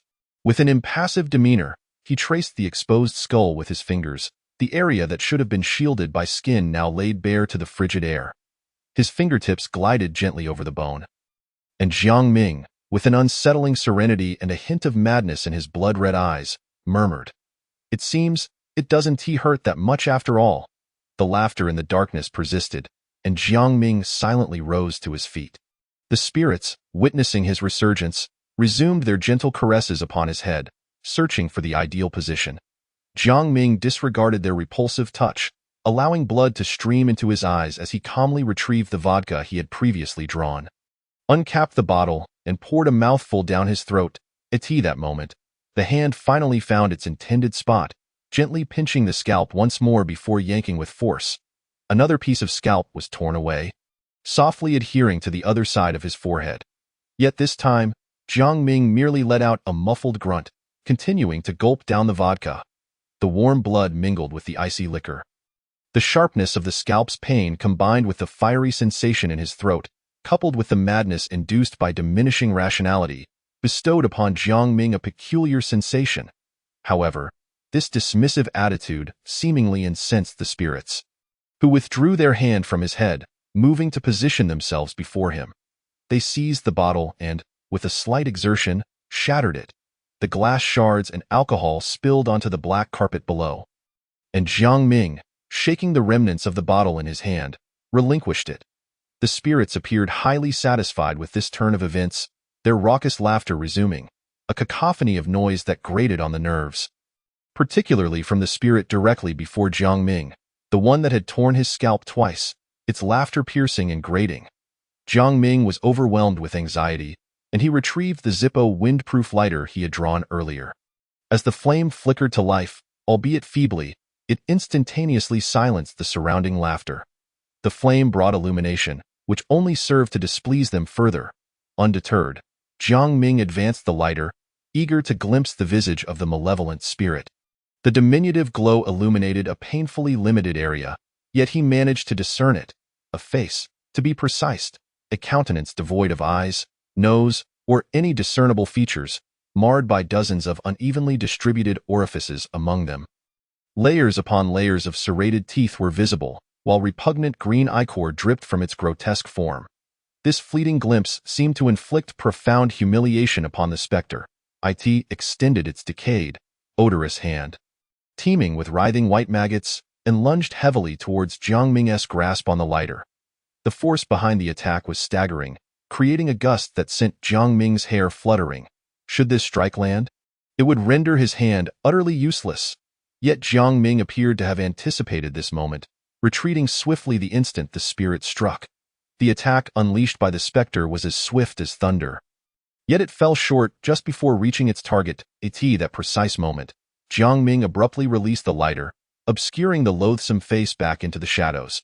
However, in an unexpected turn, Jiang Ming executed an action that took all the spirits by surprise. After discarding the lighter, he surged forward, defying retreat, and lunged at the specter, seizing its arm with a grip akin to iron. In that moment, Jiang Ming resembled a maniac returned from the depths of hell. His visage smeared with blood, hair hanging disheveled over his forehead, crimson rivulets streaming down his cheeks, staining his eyes of fierce ardor to restrain the spirit. He did not hesitate to open his mouth and sink his teeth into the rotting, fetid arm. His teeth sunk deeply into the flesh, greenish fluid oozed from the gaps, mingling with blood to create a nightmarish tableau. The spirit was overwhelmed by an unprecedented fury and humiliation, never having anticipated such provocation. It swung its arm in a desperate attempt to dislodge Jiang Ming, yet Jiang Ming clung on as if he were a parasite. The terrifying force propelled him through the air, yet even suspended, he maintained his grip on the spirit's arm, his teeth embedded deep within the putrid flesh. Just as the specter prepared to exert more force to cast Jiang Ming aside, a magnificent light suddenly enveloped the room. Boom! The flammable plush carpet, saturated with vodka, ignited instantly under the spark of the Zippo lighter, producing a roaring flame that engulfed all the spirits. This inferno blazed like the first light of dawn, fierce and dominant, rapidly sweeping across the entire living room. The formerly feeble flame expanded instantaneously into a roaring fire, driving back the surrounding darkness. The spirits lurking in the shadows were clearly unprepared for such a turn of events. In their panic, they could not evade the wrathful flames that licked at them mercilessly. Under the scorching heat, they emitted even more harrowing and desperate howls. The very strength that allowed them to easily topple vending machines and obscure light sources seemed utterly impotent against this raging inferno. The flames, like a furious beast, voraciously consumed the surrounding darkness, each leap bringing forth a more intense illumination. The spirits trembled in this light, their forms distorting and warping, as if they would be devoured by the flames at any moment. They howled in defiance, attempting to resist the relentless fire, but their cries echoed in the conflagration, ultimately fading into feeble echoes. They struggled, they fought back, yet beneath this resplendent light, their resistance appeared utterly futile. They were compelled to retreat, step by step, until they were distanced from Jiang Ming, until they vanished at the edge of the blaze. The spirit firmly gripped by Jiang Ming was undoubtedly the first target directly illuminated by the flames. It felt an unprecedented heat and, in terror, attempted to withdraw. However, due to Jiang Ming's unyielding grasp, it found no refuge in the darkness. The brilliance of the flames pierced its being like a sword, eliciting agonized howls from it. That piercing sound was laden with despair and defiance, resonating throughout every corner of the living room. As the flames consumed it, a strange black mist began to emanate from its body. Those wisps seemed to represent its final stand. attempting to stave off the lethal fire, but it was in vain. The light of the flames continued to mercilessly scorch its form. Realizing escape was impossible, the spirit made a fateful decision to sever its own arm. Blood gushed from the severed stump, greenish ichor mingled with writhing maggots, unexpectedly splattering onto Jiang Ming's face. With the spirit's support now lost, Jiang Ming's balance abruptly faltered, and he plummeted from mid-air. The maggots, upon contacting Jiang Ming's skin, emitted sharp shrieks, seeking an opportunity to flee, yet Jiang Ming swiftly swung his arms, shaking them off onto the ground. The maggots were singed by the flames, their bodies enveloped in black mist, until they were reduced to mere stains upon the floor. After freeing itself from Jiang Ming's grasp, the spirit's form twisted and blurred in the light, ultimately vanishing entirely, leaving behind only the echoes of its anguished cries reverberating through the desolate living room. Jiang Ming struggled to support himself on the ground, gritting his teeth against the pain as he stood. Raising his gaze, he surveyed the firelit room, now devoid of any presence. Looking at his arm, which continued to emanate black smoke, a wry smile crept upon his lips, wild and audacious. This time, it was my turn to laugh. Ha ha ha ha. Ha ha ha ha. Ha ha ha ha ha. Green ichor dripped from the corner of his mouth, falling to the floor in sync with the crackling of the flames, as if providing a sinister accompaniment to his laughter. The fire danced upon the walls, illuminating the living room as brightly as day. Jiang Ming now stood before the door of his mother's room. With two vending machines toppled before him, one battered and broken, the very one he had dismantled, and the other, flipped over with its LED tubes crushed beneath it, the one that had been inexplicably toppled. Before these two vending machines lay the entrance to the bedroom. Jiang Ming, clutching the decayed arm of the spirit, strode through the roaring flames towards the bedroom. Creaking, he turned the doorknob, opening the door and peering inside. Illuminated by the firelight, the flames cast a long shadow of Jiang Ming, stretching into the bedroom, reaching the bed, where a half-bald yellow Labrador lay. The light from the living room could not fully illuminate the bedroom, so the darkness enveloped the Labrador like a black shroud, intertwining yet distinctly separate, lay quietly on the bed, grooming what remained of its yellow fur. Upon seeing the door open, it stretched its body and turned its eyes, brimming with greed and desire, towards Jiang Ming. The two exchanged a silent gaze. That moment, the electricity returned. Chapter 16. The glaring incandescent light flooded the bedroom, causing Jiang Ming to squint slightly as he looked into the Labrador's eyes. Filled with desire, he spoke. I know you wish to replace me, but you are too hasty. The Labrador remained indifferent, still half reclining on the bed, its gaze laced with mockery. Observing this, a flicker of insight crossed Jiang Ming's eyes as he recalled the earlier rules, and a hypothesis formed in his mind. He shifted his stance, clearing the doorway and the flames behind him. Perhaps you have more pressing matters to attend to, do you not? Upon hearing this, the dog's expression shifted dramatically. It glanced at the grotesque arm in Jiang Ming's grasp, revealing a look of longing, then turned its gaze to the raging flames outside, a hint of struggle flickering in its eyes. After a tumultuous internal battle, the dog reluctantly vacated the bed, stepping past Jiang Ming and exiting the bedroom. Jiang Ming watched as it ventured into the sea of flames, and a miraculous scene unfolded. Where the dog tread, the fire was instantly subdued, then vanished entirely. After surveying the room, the blazing inferno in the living room had dissipated, leaving only charred remnants. Jiang Ming observed its actions with a newfound understanding. Though the dog had begun to transform, it still bore the title of guardian and held the responsibility of protecting the home. After scanning the living room once more, Jiang Ming closed the bedroom door. Hiss that truly hurt. Inside the bedroom, Jiang Ming was disinfecting his wounds, then reapplying his scalp, finally wrapping his head in a bandage. He was uncertain whether this method of treatment was correct, but he was no professional. He merely needed a temporary fix. Despite the perilous events of the night, where he had nearly lost his life, he had gleaned a wealth of useful information. For instance, he now understood the nature of the Labrador. Based on the rules and the entries in the black notebook regarding that night, he grasped the dog's role, or rather, its position within the household. Undoubtedly, the dog was indeed the guardian of the home. It could perceive the malevolent spirits invisible to humans in the dark and could toy with them, as evidenced by the transformation of Xiao Zhang into a dog in the notebook. Furthermore, He had only been awakened from his disoriented state by a single bark from the dog. Thus, the dog's duty should also encompass the protection of humans, perhaps even safeguarding his mother's bedroom. As for why the dog had only helped him once and indirectly at that, the reason likely lay in the fact that the current dog was not a complete being, but rather a half-dog. It is constrained by rules, yet not entirely bound by them, which elucidates the earlier reluctance of the dog to venture forth and safeguard the living room. The guidelines stipulating that dogs should be fed and not harmed revolve around the premise that dogs are guardians. However, it has now transformed into a being that is half human and half dog'd, as for when it will fully metamorphose into a human. Jiang Ming harbors no certainty, hoping that it does not occur by tomorrow morning. At present, it appears that the transformation of a dog into a human constitutes the gravest peril within this bizarre narrative. Resolving this issue should enable one to navigate through this peculiar tale. Uncle Li, do not let me down, Jiang Ming murmured, then cast his gaze upon the severed arm of a vengeful spirit on the table. Maggots writhed among the decaying flesh, while greenish cadaveric fluid dripped from the table onto the floor. And a bite mark marred the forearm as Jiang Ming contemplated the arm.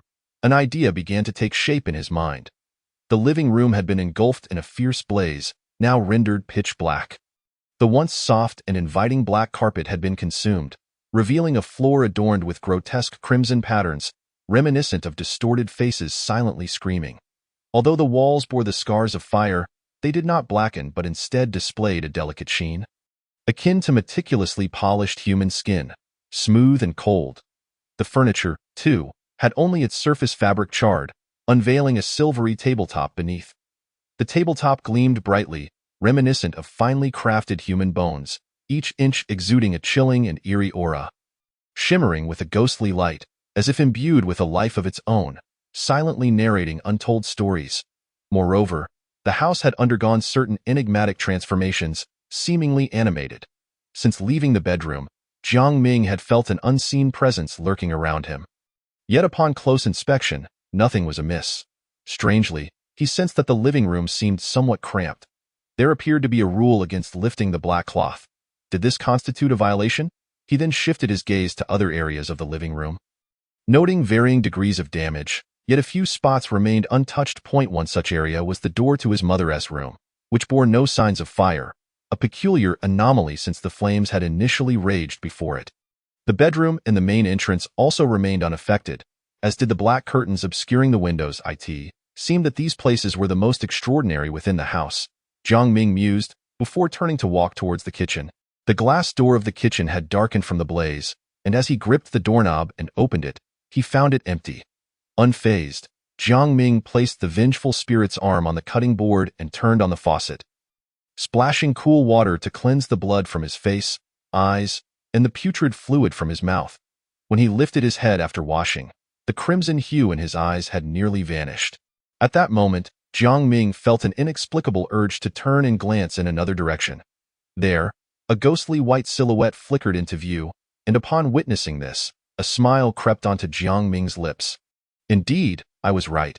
You have appeared as expected. The white, one-eyed creature seemed to recoil slightly in fear, taking a step back.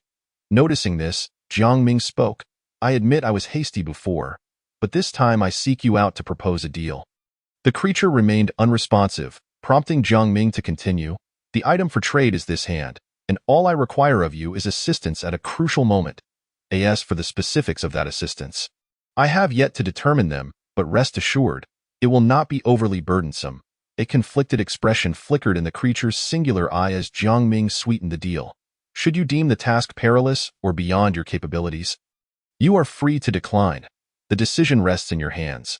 After a brief moment of contemplation, the white, one-eyed monster acquiesced, and Jiang Ming extended the rotting arm towards it.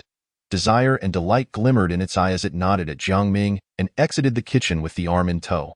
Jiang Ming washed the cutting board, stepping out of the kitchen, only to find that the creature's form had vanished. Indeed, the allure of flesh in the darkness was significant, explaining the dog's earlier demeanor. Just as Jiang Ming prepared to return to his bedroom, he suddenly halted, his gaze fixating on the intact vending machine. Its exterior was charred black, yet that was not the crux of the matter. With tremendous effort, Jiang Ming turned the machine over, reaching into the dispensing slot. After rummaging about, His fingers finally brushed against an object. Pulling it out, he beheld, item, kitchen knife quality, exquisite description. A remarkable kitchen knife from a martial arts world, forged from the finest celestial iron, crafted by the world's foremost knife smith, Tang Fatty, capable of slicing through iron as though it were mud, severing hair with a mere breath. Note: the last 3 owners of this knife met with tragic fates. Do you believe you will achieve your goals? Chapter 17. Fierce Battle. Holding the knife, Jiang Ming was intrigued by the claim of its unparalleled sharpness. He retrieved a large rib from the refrigerator and placed it on the kitchen cutting board. With a swift chop, the rib split cleanly in 2, even embedding itself into the board. Astonished, Jiang Ming realized that this vending machine truly dispensed remarkable items. Overjoyed, he examined the knife, which remained razor-sharp, and in his excitement, couldn't resist kissing the blade a few times. Wielding the knife, he felt as though he could conquer the world, nearly tempted to confront the aberrant dog directly. However, he quickly suppressed that thought. Acting impulsively could lead to unforeseen consequences, especially if the dog were to mutate into a monster. Better to leave such matters to Uncle Li come morning. After careful consideration, Jiang Ming sheathed the knife and returned to his bedroom. Glancing at the time, it was late and he ought to rest. Lying in bed, he checked his status panel. Rationality: 76, the 4th day, 8 o'clock in the morning. Jiang Ming rose punctually from his bed, bloodshot eyes betraying his fatigue and unease. During the early hours of the previous night, he had intermittently heard strange sounds, indistinct and muffled, yet undeniably present. Consequently, he had not slept well, suspecting that his rationality dipping below 80 might have caused mild auditory hallucinations. Once his rationality restored to 80, the hallucinations ceased. Besides the auditory disturbances, Jiang Ming sensed that his physical condition this morning was poor. He felt an inexplicable weakness, his limbs lacking vitality, and his back slightly hunched. What could be the cause? He had consumed 3 meals the day before. Puzzled, his unease intensified. Initially intending to venture out for breakfast, he hesitated upon grasping the doorknob. I haven't changed my bandages yet, he reminded himself. Approaching his desk, he tended to his left hand and head, bandaging them while mentally preparing for a lottery draw. As expected, his luck remained abysmal. He drew a bottle of beverage, large, counterfeit Ray-Ban. Silently stowing the drink away, he continued with his bandaging. Soon, the bandages were secured, and as Jiang Ming prepared to rise, he noticed the papers strewn across the desk and settled back down. I should take another look. Perhaps I overlooked something, he told himself. After reviewing the clues and rules laid out on the desk, he found no significant revelations. It seemed there was nothing further to address in the bedroom. With a quiet resolve, he stood and approached the door, gripping the handle, his apprehension growing, as if something terrifying lurked beyond. Well, I must go out eventually. Let us see what lies outside the bedroom. Drawing a deep breath, he abruptly flung open the door. The living room lay in silence as usual. Nothing amiss. I was merely scaring myself. Time to eat. Jiang Ming exhaled, his anxiety slightly alleviated, when suddenly a hoarse, parched voice, akin to the sound of a worn-out bellows, pierced the air. Indeed, come to eat. Almost instantaneously upon hearing the voice, Jiang Ming's unease surged to a palpable level. Ignoring his racing heart, he turned toward the source of the sound, a kitchen knife materializing silently in his grasp. The kitchen door creaked open, as if an irresistible force propelled it. What unfolded before Jiang Ming was an absurd and terrifying sight. The once familiar yellow Labrador now presented itself in an entirely alien manner. Its fur had nearly all fallen away, revealing skin beneath that was smooth as glass, pale as if it had been stripped of human skin. Its physique had grotesquely expanded, nearly reaching half the height of an adult, exuding an uncanny presence. The Labrador's limbs elongated unnaturally, its paws tearing through the remnants of its skin, exposing bones that were stretching and twisting, resembling human hands. Its skin was fissured all over due to internal pressure, blood gushing forth as if an indescribable creature was struggling within, attempting to break free from its confines. What shocked Jiang Ming the most was its head. The formerly round canine visage had become flattened, resembling human facial features. Yet, the most striking aspect was undoubtedly its eyes. Eyes akin to those of a human, brimming with cunning and cruelty, At that moment, it stood upright, presenting Jiang Ming with a ghastly smile. The sight sent shivers down Jiang Ming's spine. Now, it clutched a bowl of fried rice in its hands. This absurd scene unfolding before Jiang Ming's eyes, both bizarre and plausible. As the Labrador chewed the fried rice bite by bite, a violent transformation began to take place within Jiang Ming. The once smooth skin on his arms and legs was gradually covered by a layer of yellow fur, which grew rapidly as if intent on enveloping him entirely. Simultaneously, his back began to hunch, his spine seemingly losing its support, rendering his posture grotesquely distorted. Jiang Ming felt his limbs gradually losing strength, as though ensnared by an invisible force. He attempted to struggle, only to find his fingers bending and deforming, losing their dexterity. The rapidity of these changes left Jiang Ming staring at his mutated body, finally comprehending the source of his unease. It was stealing his body. Almost in an instant, Jiang Ming made a resolute decision. He would kill it. A glint of ruthlessness and determination flashed in his eyes as he gritted his teeth, summoning every ounce of strength to straighten his hunched back. Despite his fingers now twisted, he still gripped the kitchen knife tightly, charging unhesitatingly toward the creature. The creature, clearly taken aback by Jiang Ming's decisiveness, could only hastily raise the bowl to defend itself. The moment the knife met the bowl, a piercing metallic clash echoed, with the outcome all too predictable. The knife, razor-sharp, sliced the bowl effortlessly in two, scattering fried rice across the floor, mingled with splatters of blood. A horrific gash appeared on the creature's face, blood gushing forth. The injured creature emitted a wretched howl, yet it did not retreat. Rather, it lunged ferociously at Jiang Ming. It was aware that behind it lay the narrow kitchen, unsuitable for combat, and thus it had to escape to the open living room. Its speed was astonishing, and in an instant, it leaped onto the table in the living room, towering over Jiang Ming. At that moment, Jiang Ming noticed that its injury had slowed down his own transformation significantly, a glimmer of hope igniting within him as he seized the knife and charged forward once more. The knife carved through the air with lethal precision, each swing infused with Jiang Ming's intense murderous intent. However, the creature moved like a nimble dancer, skillfully evading Jiang Ming's attacks in the living room. Although some of Jiang Ming's strength had been siphoned away, he still possessed enough power, augmented by the knife, placing him at an advantage. Yet, the creature's swiftness thwarted Jiang Ming's attempts to land a blow, resulting in a stalemate. This impasse heightened Jiang Ming's anxiety. He knew that his strength was continuously being drained by the creature, while the signs of his transformation showed no indication of waning. In this ebb and flow, he would eventually succumb. The creature appeared to grasp this too, deliberately stalling for time, waiting for the moment Jiang Ming would be fully transformed. Jiang Ming took a deep breath. Striving to maintain his composure, he had to find an opportunity to break this deadlock. He focused intently on the creature's every movement, his gaze sharp as that of a hawk, searching for any flaw. As time passed, the atmosphere in the living room became thick with tension. At a certain moment, Jiang Ming's body trembled imperceptibly, as if losing balance. A glint of cunning flashed in the creature's eyes. Sensing the prospect of victory, it lunged forward, bared fangs, attempting to bring Jiang Ming down in one fell swoop. Observing this, Jiang Ming felt a surge of triumph. It was merely a ruse to lure the creature into attacking. As the creature charged at him, he tightened his grip on the knife and swung it toward the creature. The creature, already airborne, could not alter its trajectory, and Jiang Ming was filled with confidence.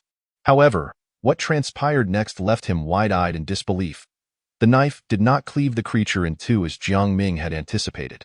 Instead, the creature executed an almost impossible maneuver mid-air, folding its body to evade the knife's strike. Continuing its assault on Jiang Ming, in an instant, it was upon him, its eyes reflecting malice and hunger. "You think I can't see through your ruse? How laughable!" The creature issued a merciless taunt in this dire situation. A slight smile curled at the corners of Jiang Ming's mouth. The creature was plotting against him, but was he not equally scheming against it? Just as the creature was an arm's length away from him, an automatic vending machine materialized directly above it. Jiang Ming had held back earlier, uncertain of his aim due to the creature's speed. The knife was merely a diversion. Seizing the opportunity, Jiang Ming struck true. Boom! The diminutive creature was pinned beneath the massive vending machine, with only a bloodied, deformed hand protruding. Without hesitation, Jiang Ming swung the knife down. Ah! The room echoed with the creature's anguished cries, blood splattering. Jiang Ming prepared to press his advantage. But at that moment, an intense sense of crisis surged through him, compelling him to retreat swiftly. Boom! Just as Jiang Ming stepped back, two enormous, hideous white worms fell from above, landing precisely where he had just stood. It was clear that had Jiang Ming not retreated, or had he done so a moment later, they would have struck him directly. He would have been gravely injured, if not killed. Jiang Ming steadied himself and looked ahead. He beheld the two worms, their bodies twisting grotesquely, adorned with dozens of legs of varying lengths.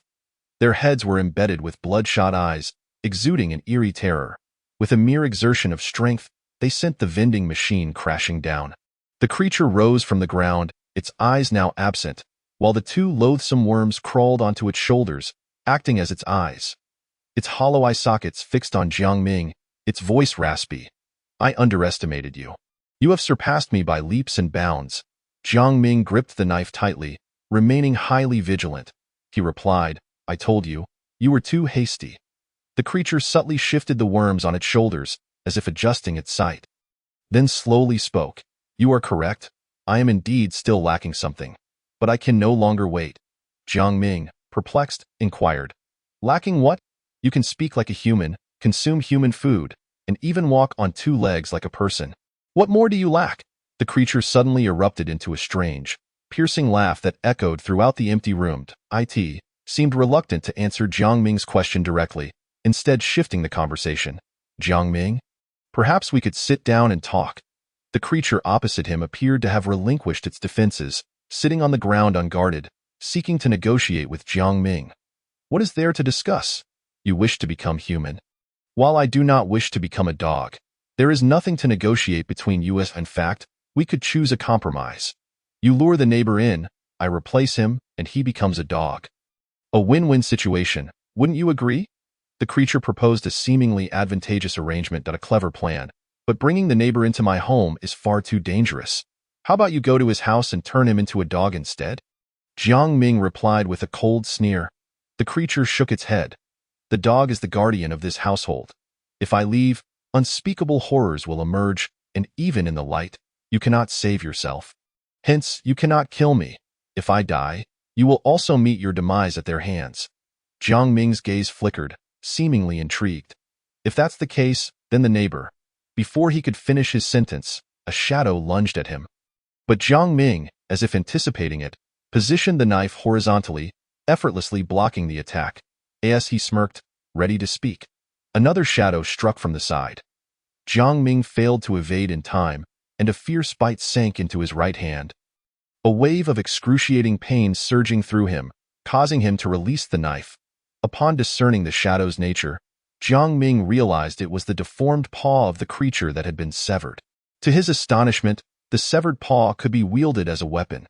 At this moment, the paw, with its fingers acting as legs, sprouted a mouth at its center lined with serrated teeth. After biting Jiang Ming, it released its grip and scuttled away like a spider, preparing for its next assault. The paw seemed to carry some venom, rendering Jiang Ming's right hand nearly immobile.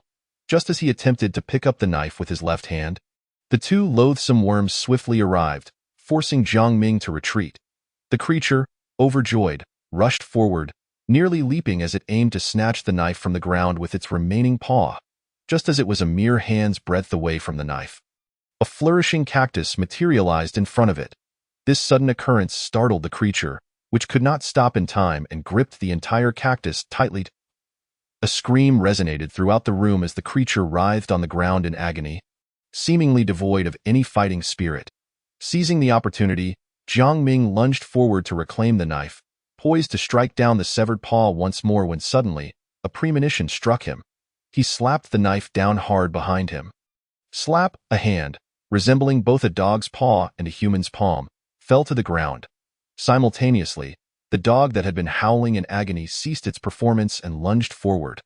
Caught off guard by this series of assaults, Jiang Ming was knocked to the ground. He had anticipated a frenzied attack from the dog, yet it merely grinned savagely before shoving its severed wrist into Jiang Ming's mouth. The warm, sanguine liquid surged into Jiang Ming's mouth, and in a desperate struggle, he managed to wrest the dog off himself. However, some of the blood had already been swallowed during the struggle.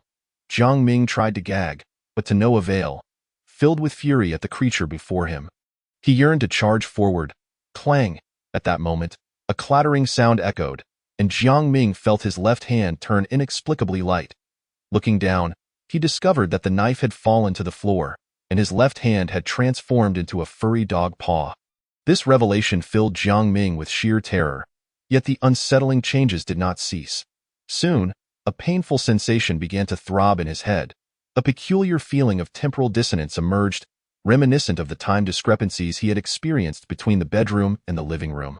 Now, however, he was powerless, clutching his head in agony. Across from him, the dog casually flexed its paw, appearing ever more human. Adi gazed down at Jiang Ming, its voice smoother and richer as it slowly intoned. "It's futile. There's no need to struggle. If this house didn't require a dog, you would have been dead by now." Jiang Ming fell silent, just as the two were at an impasse. A series of knocks sounded at the door. "Xiao Ming, it's me. I've come to collect the dog meat. You've delayed for a day. Don't deceive Uncle Li." The voice of Uncle Li rang out from beyond the door. But within the room, both a man and a dog, or rather, two half-man, half-dog entities, remained silent, ensnared in a shroud of silence. Jiang Ming lamented inwardly, recognizing that plans are forever outpaced by change. He had initially intended for Uncle Li to come and eliminate the dog, but he had not anticipated the dog's transformation would progress so rapidly. In just a day, it was nearly fully human. This was in stark contrast to the information contained in the diary. Could it be due to his S-rank difficulty level? Glancing down at his furry paw, Jiang Ming sighed, realizing that if he opened the door now, Uncle Li might very well kill him too. The dog, seemingly aware of Jiang Ming's thoughts, regarded him with a mocking expression. Coughing, Jiang Ming found his voice had turned hoarse and dry, a change that filled him with dread. He understood that if this continued, he might entirely transform into a dog. Even more terrifying was the nascent thought creeping into his mind, that he had always been a dog. His sense of smell had heightened to an alarming degree, igniting a fierce craving for the dog food on the nearby table. This was a genuinely horrifying situation. His very perception was being altered. He could not afford to delay any longer. Listening to Uncle Li's voice outside, Jiang Ming surveyed his surroundings. After the earlier chase, he found himself near the door. If I can swiftly open the door and then take refuge behind it, Uncle Li will see the dog first. And perhaps I can seize the opportunity. Engaging the dog directly would be suicidal. I must seek out a twist of fate to survive. Jiang Ming pondered quietly as he cautiously inched toward the door. Attempting to placate the dog, I believe you have a point. There's no need for a fight to the death. Why not let the neighbor in as a scapegoat? That would be mutually beneficial. The dog, confident in its superiority, showed no signs of worry.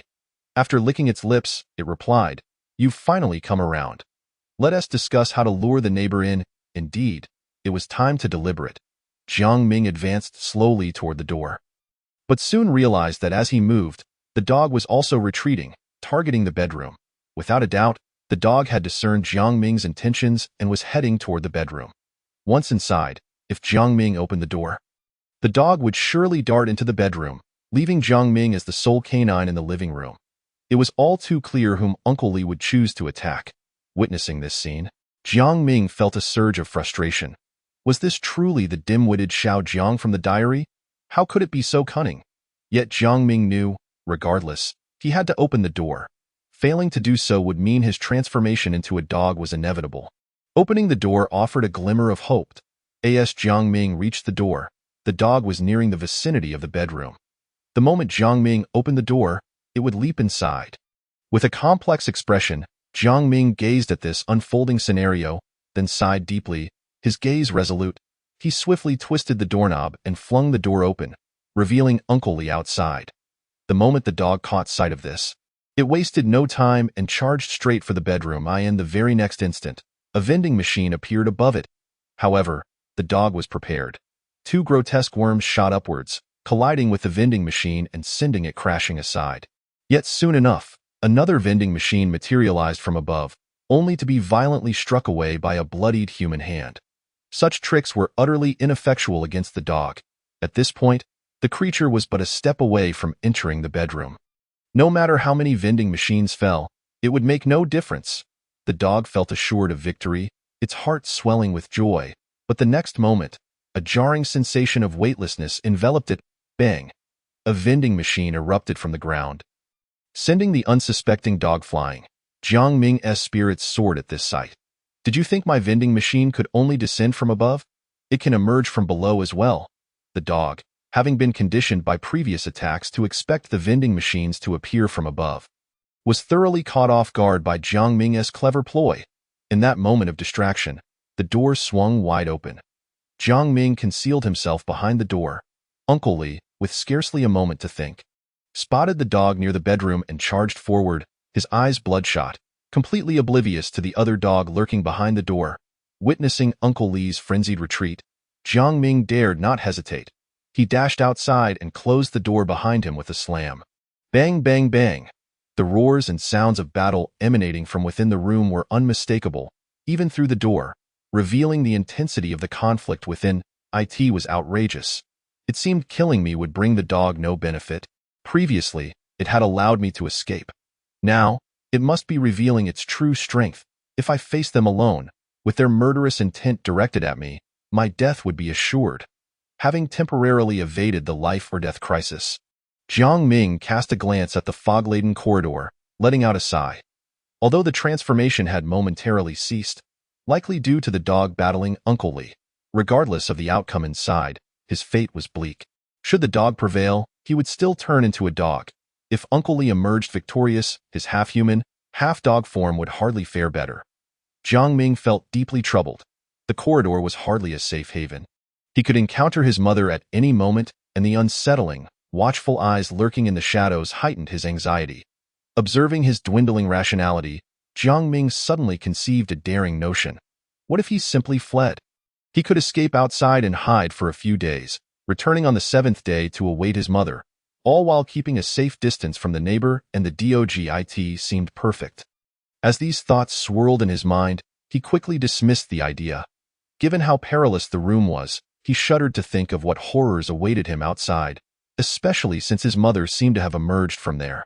Furthermore, the most critical point was that this building lacked elevators and stairs. Escape was impossible.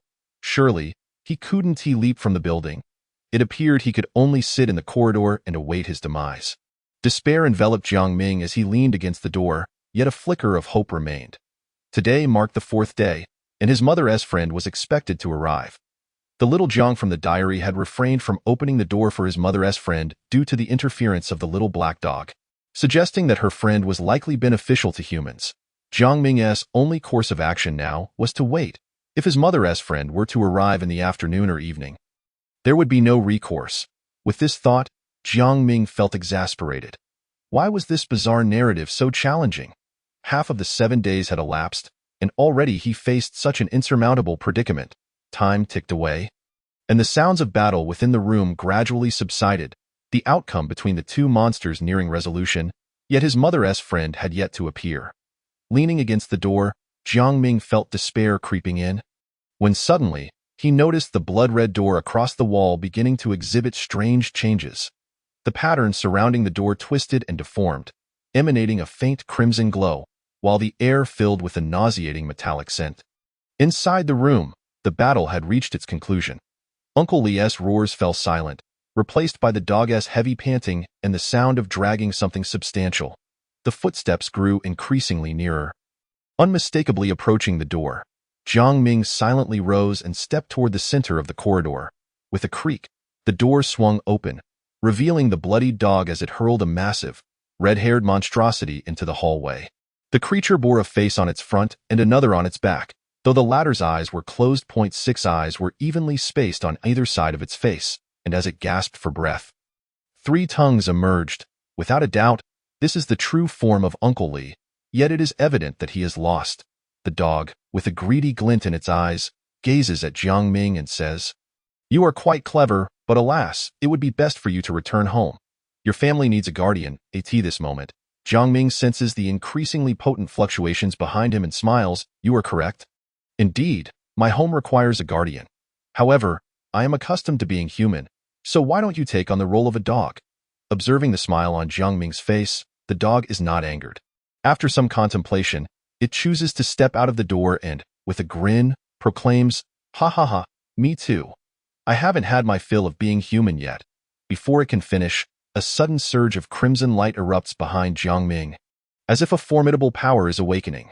This brilliance intensifies, staining the entire corridor with a blood-red hue.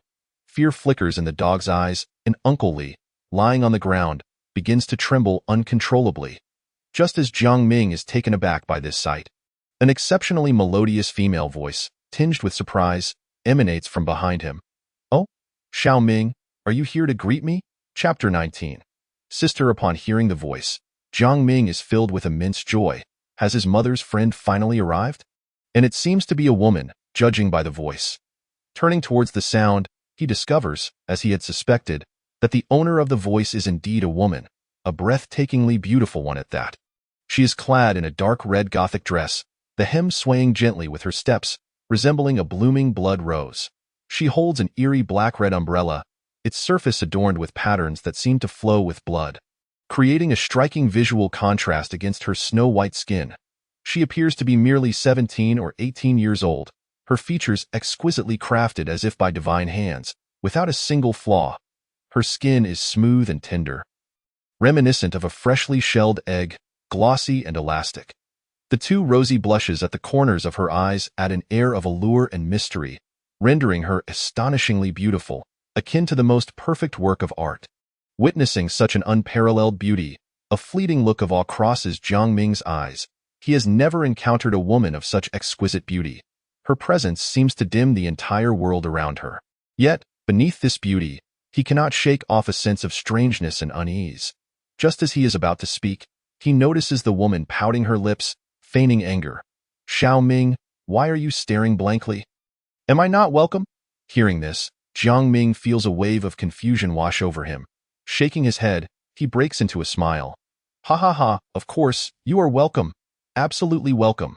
The woman chuckles softly, before dramatically sighing. "Alas, you must be deceiving me. You wouldn't even call me sister. Perhaps I should take my leave." Jiang Ming is taken aback. This simply cannot be allowed. What would happen to the two monsters behind him if she were to leave? Thus, he hastily steps forward, speaking with earnest emotion. "Sister, dear sister, I genuinely and wholeheartedly welcome your arrival. Ha ha ha, you are quite charming. Let us go inside," the woman replies with a light laugh, seemingly delighted. As Jiang Ming turns to lead the way, he witnesses a miraculous transformation. In a mere minute, the two monsters that had been at the door undergo a remarkable change. The dog's terrifying humanoid visage vanishes. Its yellow fur rapidly regrows at a visible pace, and its eyes and paws revert to their original forms. Within seconds, it is transformed back into the adorable Labrador it once was, its gaze now clear and even somewhat endearing. Uncle Li's transformation is even more astonishing. Dragging his massive form, he emits no sound, slowly crawling on the ground with his broad palms, moving as if trying not to disturb anyone. By the time Jiang Ming notices him, Uncle Li has already traversed half the distance. In this surreal moment, Jiang Ming falls silent. He withdraws his hand from his pocket, and the left hand that had morphed into a paw has reverted to its normal human shape. His back is no longer hunched, and the yellow fur on his limbs has vanished without a trace. Feeling the familiarity of his body, Jiang Ming cannot help but marvel at how useful his mother's friend truly is. She has only just arrived, yet she has already subdued all the strangeness. At this moment, his sister approaches the doorway, and the blood-red umbrella floats gracefully in midair. She scoops up the Labrador, affectionately ruffling its head, and says, "Da Huang, let us go inside." Upon hearing this, the dog's eyes light up with joy, and it barks excitedly, its tail wagging furiously. Initially elated, Jiang Ming's heart sinks as he recalls the dog's earlier words. It had mentioned being just shy of transformation, yet capable of human speech, consuming human food, and even walking on two legs. What more could it possibly need? As he silently contemplates, a sudden realization dawns upon him. Indeed, it still lacks a name. Now, with the dog having been given the name Da Huang, this signifies that it has met all the necessary conditions for transformation into a human. A wave of headache washes over Jiang Ming. He has already witnessed the terror of the dog when it was merely almost complete, and now that it lacks nothing, who knows how fearsome it might become. Meanwhile, his sister seems completely indifferent to this revelation, continuing to play with the dog. Thus, Jiang Ming, following closely behind her, musters the courage to say, "Sister, it cannot be called Dahuang at all. It cannot be called Dahuang. Then what shall it be named?" His sister halts, inquiring with keen interest. "It is a dog. It has no name," Jiang Ming replies, disregarding the murderous glare from the dog. His sister bursts into laughter, teasingly asking, "Ha ha ha, Xiao Ming, you are so amusing. It should have a name. If not Dahuang, should it be Jiang Ming?" Upon hearing such a seemingly light-hearted remark, Jiang Ming's heart plummets. He senses the coldness and disdain lurking behind his sister's smile. An undeniable authority and power, an invisible pressure surges forth, rendering him almost breathless, while fear clings to him like a shadow, tightly entwined around his heart. Jiang Ming realizes that although this appears to be a mere jest, the implication is clear. If he were to defy her, he might very well become Dahuang. Though his sister seems easygoing, she is, in fact, quite domineering. After witnessing her strength, Jiang Ming understands that he cannot afford to provoke her, especially since he currently seeks her assistance. Thus, he must acquiesce to her wishes. Whatever she says goes. As for the dog becoming even more formidable, he dismisses the thought. Before the dog reached perfection, he was no match for it. As the saying goes, more lice do not itch, more debts do not worry. The most crucial task now is to keep his sister content. As long as she is present, the dog cannot wreak havoc. Having clarified his thoughts, Jiang Ming adopts a carefree demeanor and cheerfully states, "Ha ha ha, I was just joking with my sister. It shall be called Dahuang. Indeed it shall be." His sister affectionately ruffles Jiang Ming's hair, smiling with satisfaction. Such a good boy. Watching her stride forward, Jiang Ming breathes a sigh of relief. After closing the door, he follows her into the living room, which still bears the scars of destruction. Strange, blood-red patterns on the floor. Walls of human skin, tables made of bones, and a vending machine toppled in the living room. Everything remains as it was, yet somehow feels altered. Noticing his sister's intrigued gaze as she surveys the living room, Jiang Ming quickly approaches to introduce, spinning a tale. "Sister, you may not know, but this is the latest trend in flame battle damage style. My mother and I put in a great deal of effort to decorate it." As he speaks, he hastens forward, brushing off the dirt from the sofa. He then removes his jacket, revealing the clean portion beneath, laying it on the sofa for his sister to sit upon, demonstrating utmost flattery. "Come, sister, sit here." His sister sits down contentedly, and at that moment, Jiang Ming keenly observes that the sense of being watched in the living room has dissipated. The disjointed feeling he had been experiencing also vanishes, and a personal interface appears before him, displaying an increase in his rationality score. It is worth noting that over the past few days, his rationality had been plummeting, barring meals and sleep, yet now, simply being in the same room as his sister has begun to elevate it slowly. At this moment, Jiang Ming feels more relaxed in both body and spirit than he has in days. The rules do not deceive me. Indeed, my mother's friend is immensely beneficial. As he gazes at his sister sitting on the sofa, Jiang Ming quickly opens the bedroom to compare the time with that in the living room. Discovering no discrepancies, what then was the cause of that earlier disjointed sensation? Before he can ponder further, his sister's voice calls out, "Hey, Xiao Ming, how can you have guests and not know to entertain them? I might get upset with you." "Sister, please do not worry. I will fetch some fruit right away." Moments later, Jiang Ming places a platter of freshly washed fruit before his sister. She casually picks up a banana and begins to peel it. While Jiang Ming subtly probes, "Sister, how long will you be staying this time? Wouldn't it be better to stay a few more days?" As she munches on the banana, his sister replies, her words somewhat muffled. How long? I don't know. I haven't considered that yet. How long do you think I should stay? How long should she stay? Is that even a question that requires contemplation?" Jiang Ming longed to keep his enigmatic sister, the bane of all misfortune, tethered to his side, thus ensuring his distance from the perils of life and death. Without a moment's hesitation, he exclaimed, "Sister, my dear sister, I have food and drink aplenty, and even a dog to pet. Would you consider staying for just 3 days before departing? I promise to treat you splendidly." Just as she finished her last morsel of banana, his sister smiled and replied, Little Ming, how thoughtful of you. But tell me, how do you plan to entertain your sister? She playfully elongated her words, exuding charm and allure. Jiang Ming, eager to please, hastily peeled a banana and presented it to her, his voice dripping with flattery. Though my culinary skills are modest, I assure you, dear sister, that since you have come so early, you must be famished. Allow me to cook for you. Wow, little Ming, is that so? Go on, I believe in you, she encouraged with a twinkle in her eye. Just a moment, sister. An hour later, Jiang Ming served steaming rice to his sister, accompanied by a few simple yet delectable dishes: scrambled eggs with tomatoes, shredded pork with green peppers, braised pork, spicy chicken wings, and a three-flavor soup. While the fare was commonplace, it was a feast for the senses, marking Jiang Ming's most sumptuous meal of recent days. He poured the remainder of a bottle of soda into a glass for her, filling his own, and raised a toast in place of wine, his heart swelling with emotion as he declared, "Sister, I swear, if you choose to remain here, for the next 3 days, I, Jiang, will serve you diligently." As if I were a beast of burden, I apologize for my rough speech, but my feelings are sincere. Enough said, let us drink. With that, he downed his drink, embodying the spirit of a hero. His sister, watching with a smile, took a sip of the soda, and finding it delightful, took another generous gulp. Observing this, Jiang Ming promptly refilled her glass, while attentively serving her more food. Sister, do not just drink. Indulge in the dishes. These spicy chicken wings are my specialty. Please have more. Little Ming, you are truly considerate, she replied. You flatter me. Have some of this. It is also delicious. The two of them feasted heartily at the table, while the dog lay on the floor, reluctantly nibbling on its kibble, watching them with envy.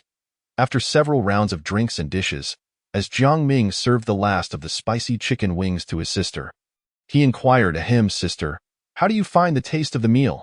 His sister nodded in satisfaction, lifting the remaining spicy wing. "Of course, I am quite pleased. Little Ming, your culinary skills are commendable." Jiang Ming rubbed his hands together, earnestly asking, "Then, sister, will you consider staying for the next 3 days?" She took a couple of bites of the wing, squinting her eyes thoughtfully as she replied, Let me think about it, the next 3 days." Before she could continue, a sudden and vigorous knocking at the door interrupted. Bang, bang, bang. Jiang Ming, ready to explode in anger, wondered why this impostor, Uncle Li, had arrived so swiftly. Did he not see that he was in the midst of something significant? Enraged, Jiang Ming was about to lash out, but the unfamiliar voice from outside sent a chill down his spine. "Hey, is little Ming home? I'm Aunt Zhang. Your mother asked me to look after you for the day." Open the door. Chapter 20.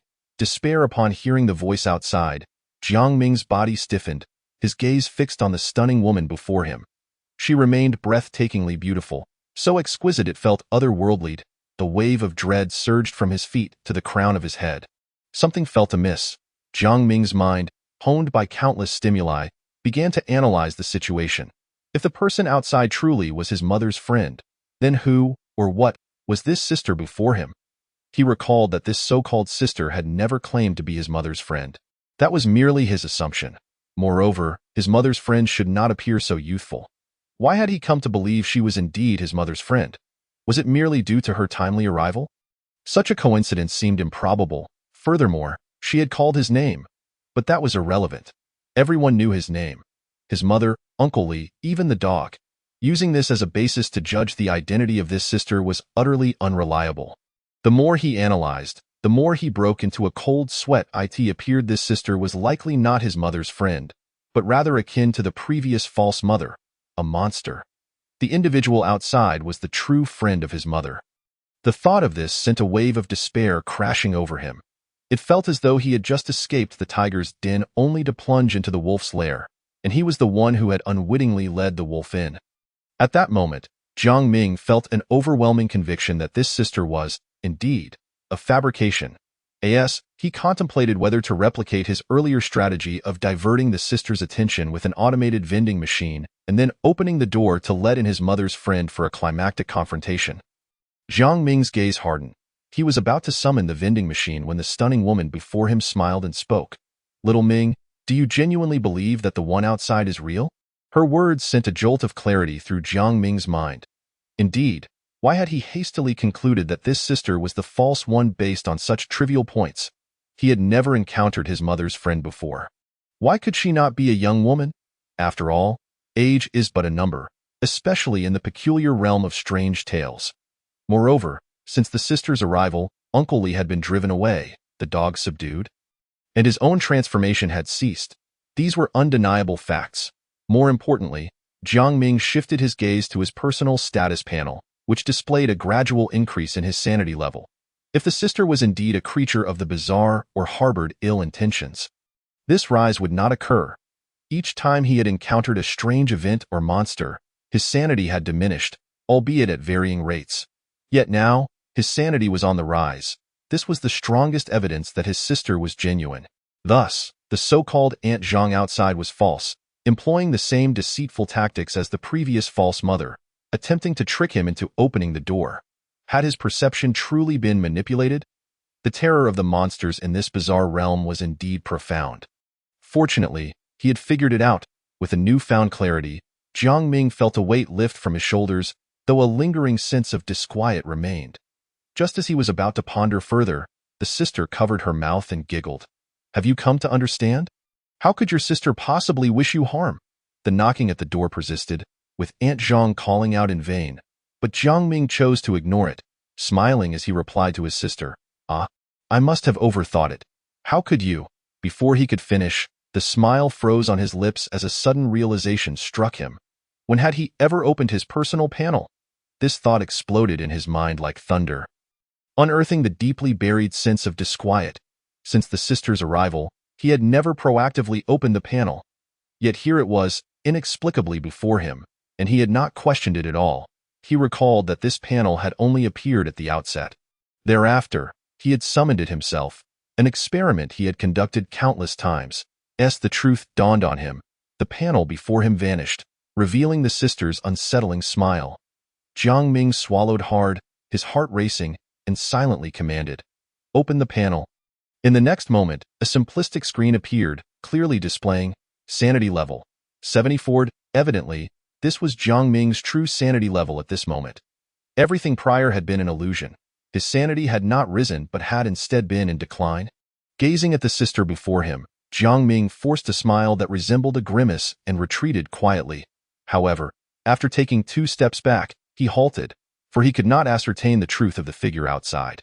There was a significant chance that the one outside was also a fabrication. He had no evidence to confirm the authenticity of the person outside. Should he trust her simply because she claimed to be his mother's friend? Perhaps the previous false mother had merely assumed a new identity to deceive him.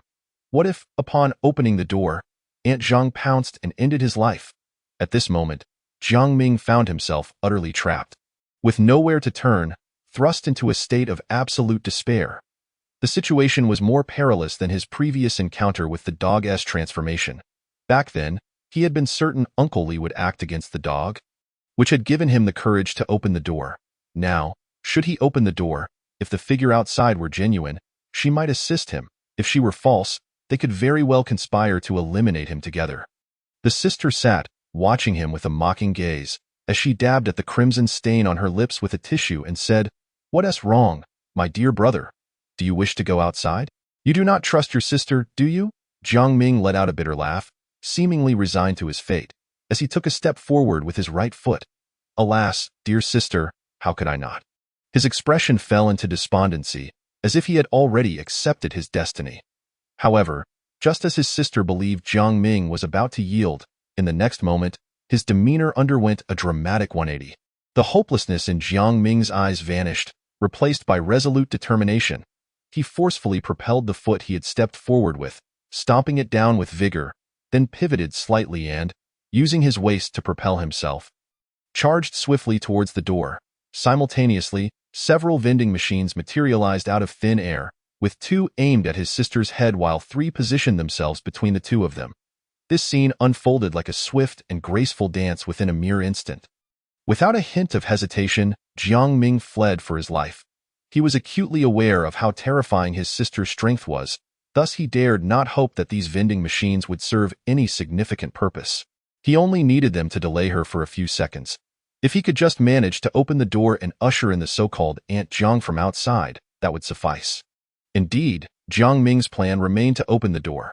Although the probability of death was high in doing so, the current reality was that not opening the door would guarantee his demise.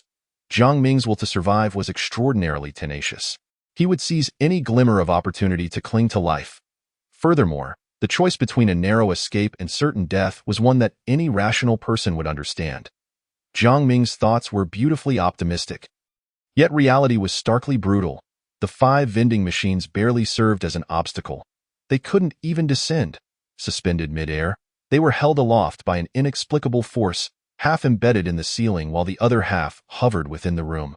In that moment, the room seemed to come alive, expanding its height to accommodate the vending machines summoned by the rules, allowing them to appear fully without affecting his sister. She showed no interest in the spectacle, merely watching Jiang Ming as he dashed frantically, without making a move, simply observing in silence. Until, at a certain moment, a smile graced her lips as she gently clapped her hands, unaware of the events unfolding behind him. Jiang Ming's mind was solely fixated on one thought: to run faster, even faster. He exerted every ounce of strength to sprint towards the door, every cell in his body ablaze with fervor. His arms stretched long, striving to grasp the doorknob. In ordinary circumstances, that brief distance of mere meters felt insurmountably vast at this moment.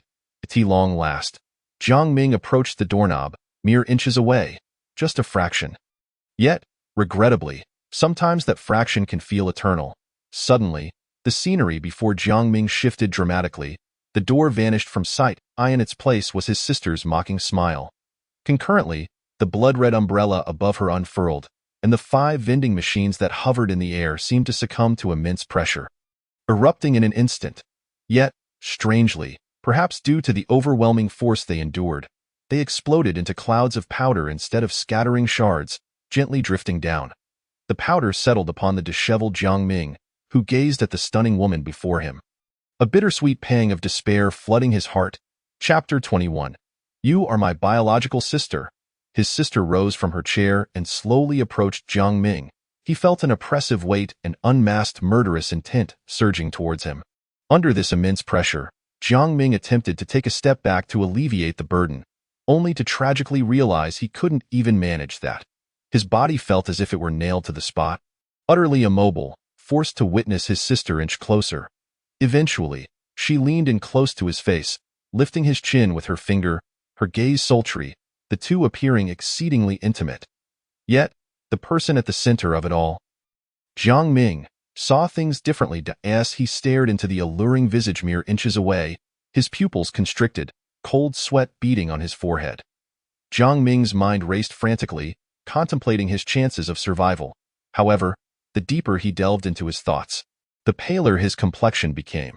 In the face of such a terrifying presence, it felt as though all calculations had lost their efficacy. His sister gazed at him with a playful demeanor, seemingly pondering something. She glanced at the trembling De Huang nearby, then back at Jiang Ming, chuckling softly before speaking. Xiao Ming, do you wish to survive? Of course I do, Jiang Ming exclaimed, his heart soaring with joy upon hearing her words. After all, he feared not the strange and the dangerous, but rather the inexplicable indifference of the bizarre. As long as this fearsome entity was willing to engage with him, he could leverage his silver tongue to carve out a path to survival. Moreover, based on Jiang Ming's years of experience navigating the world, when the advantageous party posed such a question, it often meant they desired the disadvantage to perform certain tasks if she needed him. It implied he held value, and with value came the hope of avoiding death. With this revelation, a spark ignited in Jiang Ming's eyes, filled with the fervor of survival. Resolute in his decision, he was prepared to engage in acts that defied his principles, even if it meant sacrificing his moral compass. Never underestimate Jiang Ming's will to live. At this moment, he was ready to transgress his own ethics. Yet, the next thing his sister said nearly shattered him. Then tell me, why should I spare you, Jiang Ming? He was momentarily dumbfounded. This was not what he had anticipated.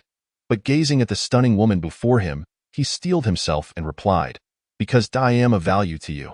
His sister, intrigued, inquired, Oh, what value do you possess? Jiang Ming's mind raced, yet he struggled to conjure a response. After all, he was merely a feeble individual, having only traversed into this world 4 days prior. However, observing his sister's gaze, he pressed on, My value lies in my ability to assist you." After much hesitation, he finally proffered a mediocre answer. "Oh, pray tell, what kind of assistance can you render?" His sister's expression turned icy, as if she found his answer unsatisfactory. Sensing the intensifying aura of malice around him, Jiang Ming understood that this was her final concession. If he failed to provide a satisfactory response, or worse, could not demonstrate his value, death would likely await him. Perhaps even something far more harrowing than death. Jiang Ming's mind whirred furiously, contemplating his potential utility to this dread entity, pondering what value he might hold for her. If he had no utility at all, she would have surely killed him long ago. But then again, perhaps upon entering this room, she too was bound by the rules, rendering her unable to dispose of him. Yet, that was merely conjecture. He could not place all his hopes on that.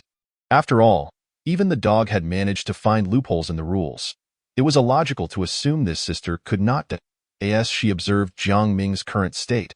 Her expression grew even colder, and she spoke icily. "You have 1 minute remaining." Hearing this, Jiang Ming's face turned an even paler shade. He frantically racked his brain, ideas colliding like a tempest, scenes replaying before his eyes. His sister merely watched the unfolding drama in silence. And after a moment, she remarked, "You have 25 seconds left."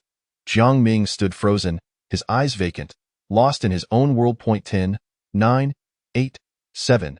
The countdown echoed like the tolling of a death knell within the room, causing Jiang Ming to frown, as if he had finally grasped the crux of the matter. 3, 2.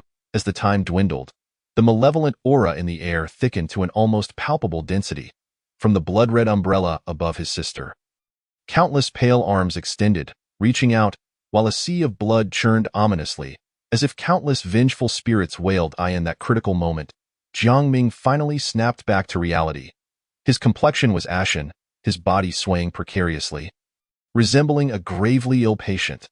Yet, his eyes shone with newfound clarity, devoid of the earlier panic, now brimming with confidence. "You cannot kill me, for you are my sister."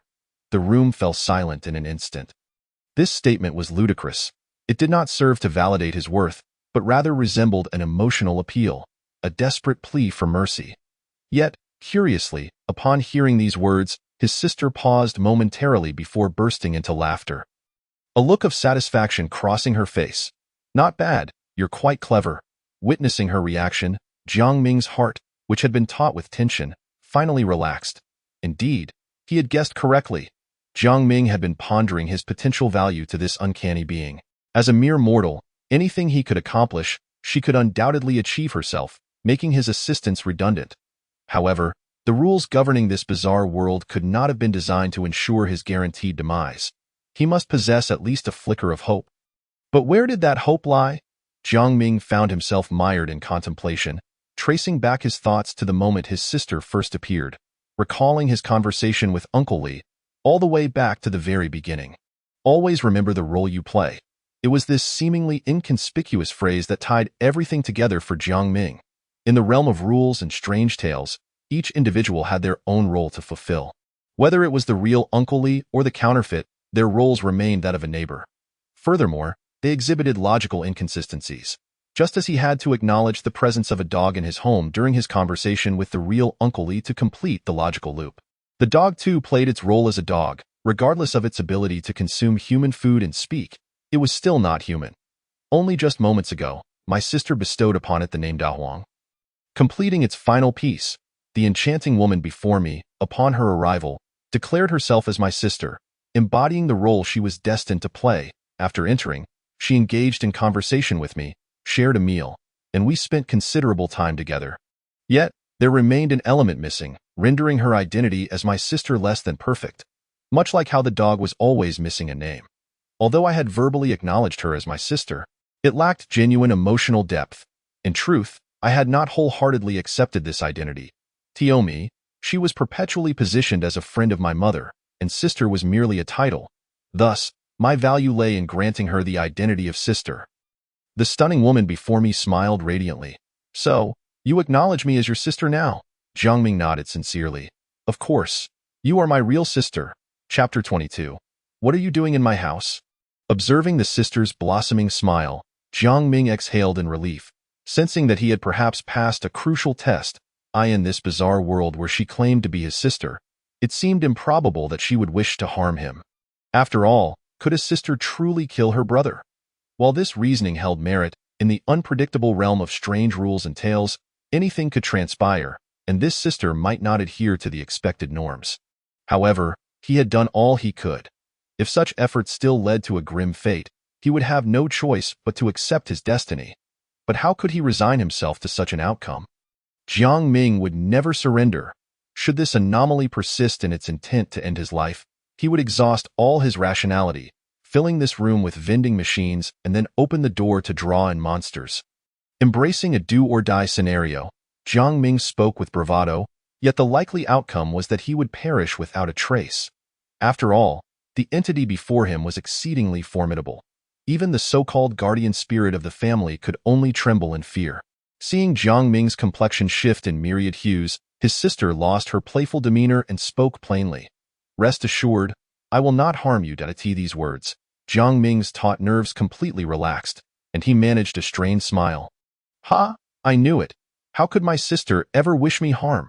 His sister rose, stretching gracefully, revealing her alluring curves. Jiang Ming maintained his composure, averting his gaze as if nothing had occurred. She appeared utterly unconcerned. Moving gracefully, her blood-red umbrella shifting with her, leaving Jiang Ming momentarily dumbfounded, he inquired, Sister, where are you going? She chuckled lightly, approaching him. Dear brother, naturally, I must take my leave. No, please stay a few more days, Jiang Ming blurted out, having finally established a bond with her. If she departed now, he would suffer a great loss, to say nothing of the fact that if she left, the dog would immediately lash out, usurping his identity and transforming him into a mere dog. His sister smiled sweetly, drawing nearer. Just moments ago, you were terrified of me. How is it that you now wish for my company? Jiang Ming gazed at her exquisite visage, adopting a serious tone. Sister? What nonsense are you speaking? When have I ever been afraid? You are my sister. Even if I fear Da Huang, I would never fear you. His words rang with sincerity, as if they were truly a brother and sister with a close bond. Then, Jiang Ming unveiled his ultimate objective. Sister, our meeting is long overdue. Please stay with me. I promise to treat you well for the next 3 days. His sister laughed softly, waving her hand. Do you think I am unaware of your thoughts? If I were to stay, Mother would be displeased. I cannot upset Mother, nor can I violate the rules. The implications of her words were profound. She knew Mother and was acquainted with her? Had she always been aware of this? Was she originally a friend of Mother S, or had she acquired this knowledge only after assuming the identity of sister? The distinction was significant. Moreover, it appeared that both the dog and even she, such a powerful entity, must adhere to the rules. Did this imply that every being in this peculiar world of rules must abide by them, including Mother? Jiang Ming's mind was awash with questions. But before he could voice them, his sister seemed to anticipate his thoughts, interrupting his inquiry. As long as you can survive, you will naturally understand everything. Only those who live have the right to know. If you die, there is no need for you to know anything. Jiang Ming fell silent. Survive to know everything. Just as his sister was about to leave, she suddenly turned back, smiling. Here, I have a gift for you. What gift? Jiang Ming asked, puzzled. She gently clenched her fist, revealing her fair, delicate hand with faint veins visible. In the next moment, a rush of air surged towards him, her fist expanding in his vision, accompanied by her melodious voice. This is for you. Jiang Ming's vision darkened, and he collapsed into unconsciousness in the disheveled living room. Remnants of flames marred the space, while plates of uneaten food lay scattered on a table that seemed polished by bones, abandoned and untouched. On the floor beside the table lay a man, his head wrapped in bandages, a dark bruise the size of a fist on his forehead. Ouch, that hurts, Jiang Ming groaned as he rose from the floor, rubbing his forehead, perplexed as to why his sister had struck him at the last moment. Had he inadvertently angered her? If that were the case, he had violated the rules, yet he remained oblivious to the cost of his actions. As he pondered, he opened his personal panel, discovering that his rationality had risen to 77, 3 points higher than before. He distinctly remembered that before the fallout with his sister, his rationality had only been 74. Following that, he had summoned 5 vending machines, expending a significant 10 points of rationality. Even accounting for the 5 points regained from sleep, it seemed impossible to reach 74. Yet now, his rationality stood at 77. Could this somehow relate to his sister? While Jiang Ming contemplated this, he was suddenly struck by a wave of weakness, feeling as though a significant portion of his strength had vanished. An intense hunger gripped him, akin to having gone an entire day without food. I don't know. What time is it? He swiftly turned to glance at the wall clock, its hands pointing decisively to 4. Was it 4 in the afternoon or 4 in the morning? This question was critical. If it were 4 in the afternoon, it would mean he was still within the 4th day, having merely slept for 6 hours. However, if it were 4 in the morning, it would imply he had slept for 18 hours. Should anyone else find themselves in such a predicament, they might panic, losing all sense of whether it was morning or afternoon.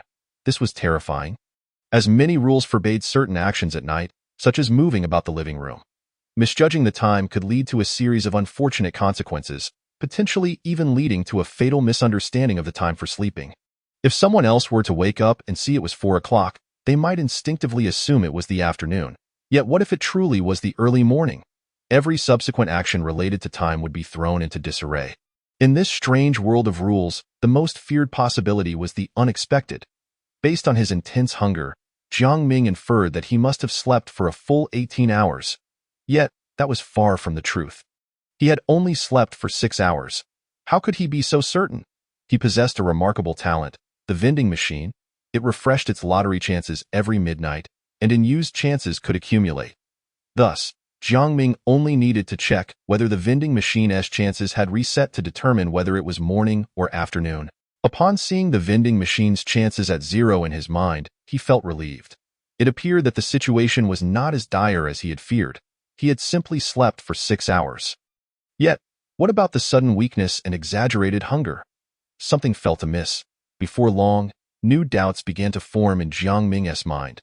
Having lain there for half the day without anything happening was peculiar, especially since this was the living room, not a bedroom, to say nothing of the fact that such an excellent opportunity for Da Huang to attack him and take his place had passed without incident.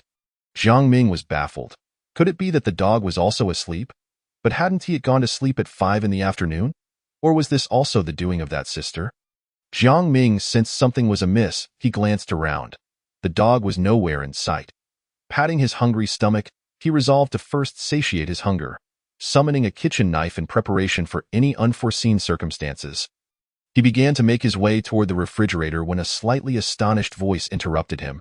"Who are you? Why do you have a kitchen knife in my house?" Chapter 23. What if it is real? Beside him stood a rather chubby boy, approximately 8 or 9 years of age, clutching an enormous lollipop, licking it with curiosity as he inquired. Upon noticing this seemingly materializing little rotund figure, Jiang Ming instantly became alert. Where did this child come from? Almost instinctively, Jiang Ming prepared to strike at the boy with his knife. However, at the last moment, he forcefully quelled this thought, recalling the first rule. There is only you in the house. If you see others appear, do not respond, but return to your bedroom and lock the door. If he truly struck the boy, wouldn't that indicate he could see him? Wouldn't that constitute a form of response? With this in mind, Jiang Ming suppressed his murderous intent, choosing instead to act as if the boy were invisible, making his way towards the bedroom as naturally as possible. The boy, sensing Jiang Ming's indifference, stepped forward in dissatisfaction. "Hey, I'm talking to you." Observing the boy obstructing his path, Jiang Ming subtly frowned. If he were to circumvent the child now, it would be considered a physical response to the boy's blocking behavior. Thus, Jiang Ming continued to treat him as if he were non-existent, resolutely pressing forward. To his astonishment, Jiang Ming found his body passing through the boy without any hindrance, as if the child had no physical form at all. This was rather peculiar. According to the diary, these apparitions claiming to be his family should possess substance. After all, the original Jiang had been struck multiple times by Xiao Ming. Suddenly, a heart-wrenching wail echoed from behind, filled with sorrowful emotion that could bring tears to any listener. "Dad, there's a bad person. He knocked into me and shattered my lollipop." Yet, the iron-willed Jiang Ming paid no heed, not even quickening his pace. In the next moment, A rough male voice emerged from behind, tinged with urgency and anger. "Who are you? Not only are you brandishing a kitchen knife in my house, but you've also made my child cry. Come here and apologize." Naturally, Jiang Ming disregarded him. Soon, the man hastened to catch up, closing the distance with rapid strides, blocking Jiang Ming's path with outstretched arms. "You must explain yourself today, or I won't let you leave." Noticing Jiang Ming's continued indifference, the man grew frantic and raised his hand to slap him.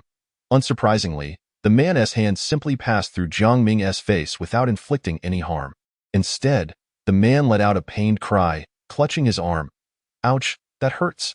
Uncle, third uncle, seventh aunt, eighth aunt, come out. Someone not only made our Xiaoming cry but also hit me." As soon as he finished speaking, a cacophony of voices surged from behind. "Who is so bold as to come into our house and assault someone? Third uncle, he has a knife. Maybe we should let this go." "Knife? What is a knife? This person came into our house and hit our kin. How can we let that slide? Let us see what Taiyi has to say." If you ask me, listening to the disjointed discussions behind him, Jiang Ming couldn't help but wonder if so many individuals could truly fit into such a small space behind him. Furthermore, according to the diary, Xiao Jiang had been home alone, with only one child of similar size appearing. Why had it transformed into a whole family in his case? Before long, the throng caught up with Jiang Ming. They surrounded him, a mix of young and old, varying in size and shape, taking turns to test him. A young man with tattooed arms swung a punch at Jiang Ming, who remained unfazed, his expression betraying no change. Even if this were real, what of it? He could endure a punch or two.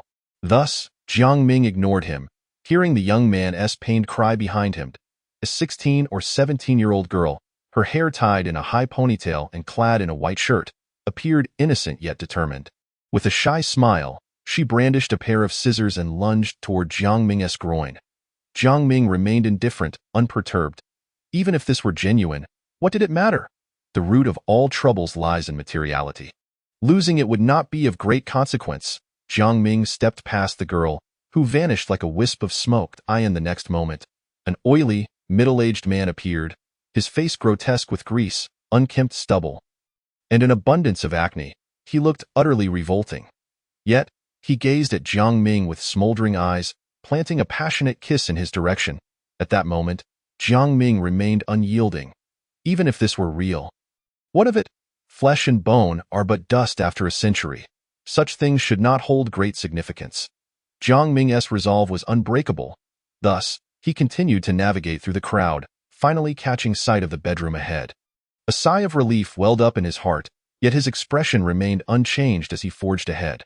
Suddenly, a disturbance erupted before the bedroom door. An elderly man stood firmly in his path, while the others clustered to either side. The old man, with his hair a stark white and face lined with deep wrinkles, appeared exceedingly aged, yet he absurdly sported sunglasses and draped himself in multiple gold chains. Wielding a large cleaver, as Jiang Ming approached, the old man raised his cleaver, aiming a fierce blow at Jiang Ming's head. Jiang Ming's countenance remained steady, unshaken. Even if it were real, the cleaver would merely cleave him in two. Life spans a mere century, a fleeting moment in the vast sea of existence. The matters of life and death hold little weight. Therefore, Jiang Ming did not flinch, not at all, though Jiang Ming's will was unwavering. His instinct for survival was even stronger. To put it simply, Jiang Ming feared death greatly.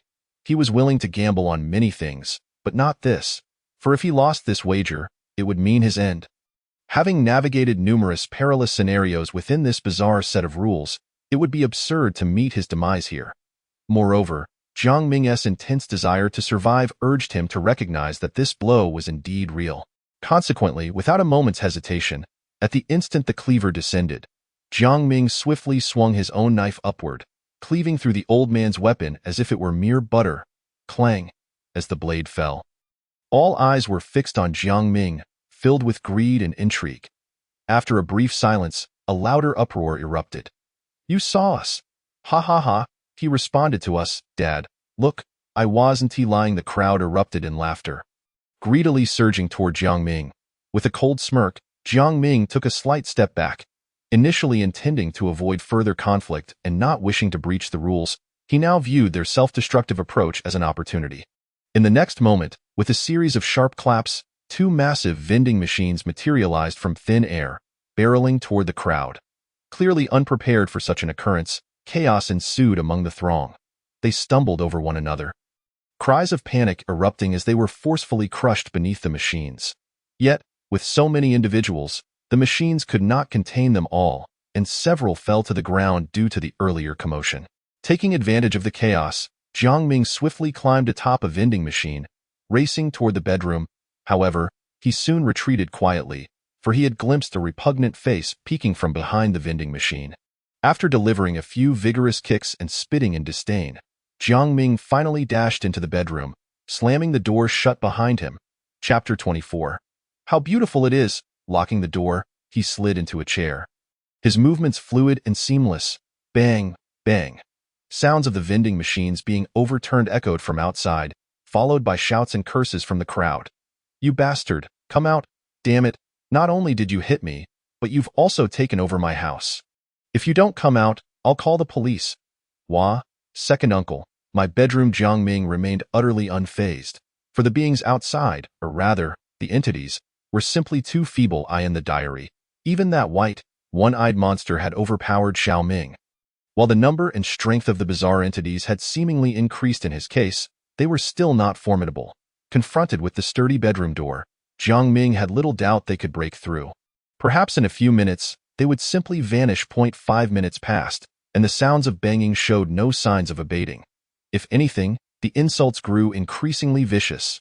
This stirred a flicker of irritation within Jiang Ming, who contemplated whether to hurl a couple more vending machines outside. Just then, a dog's bark drowned out the cacophony. Woof, woof. Upon hearing this, the tumult outside abruptly ceased. Jiang Ming understood. This must be the dog taking action. Though it harbored ulterior motives regarding him, it at least bore the title of the household guardian, making it quite capable of handling these weak entities. Outside, the dog patrolled the living room with heavy footsteps, gradually drawing nearer to the bedroom. This development caused Jiang Ming's expression to grow solemn as he brandished his kitchen knife. Fortunately, the dog merely lingered at the bedroom door for a brief moment before departing. With the return of tranquility, Jiang Ming finally had the opportunity to organize his thoughts regarding the day's events.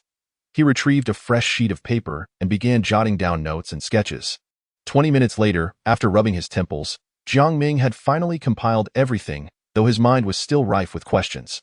Numerous events had transpired today, primarily concerning his sister. She had initially aided him in resolving the significant issue posed by the dog. Yet afterward, she had displayed murderous intent toward him. Even now, I remain uncertain whether she is truly a friend of my mother. At one point, she thrust herself into the most perilous of situations. Yet, the eventual outcome was fortuitous. I managed to stabilize her and resolve the predicament. But why did she strike me in the end? Jiang Ming gingerly touched his bruised forehead, wincing in pain. Was it merely for the sake of landing a blow? Because of this, I ended up sleeping in the bedroom for a full 6 hours, thereby violating the rules. But what purpose does this serve? Was it simply to strike me, or to incite my transgression of the rules? If I have indeed broken the rules, why has no anomaly occurred? Is the time not yet ripe, or has an anomaly happened unbeknownst to me? Or could it be that these rules are entirely fabricated? Jiang Ming found himself in a quandary. After much contemplation, he faintly sensed that the punch from his sister contained significant information, perhaps even closely tied to the ultimate answer of this bizarre rule. However, at this moment, Jiang Ming could not decipher it. Shaking his head, he recalled another peculiar presence, Dogsy. This cunning creature, desperate to become human, had the perfect opportunity while I was in a deep slumber yet chose not to act. This was indeed perplexing. Upon awakening, I was intercepted by that group of individuals. The duration of my confrontation with them was not extensive, as the distance from the living room to the bedroom is rather minimal. Yet Dogsy refrained from intervening until the group had been banging on the door for 5 minutes. As its guardian, it should not have been so tolerant of such intrusions. Thus, there are only two possibilities.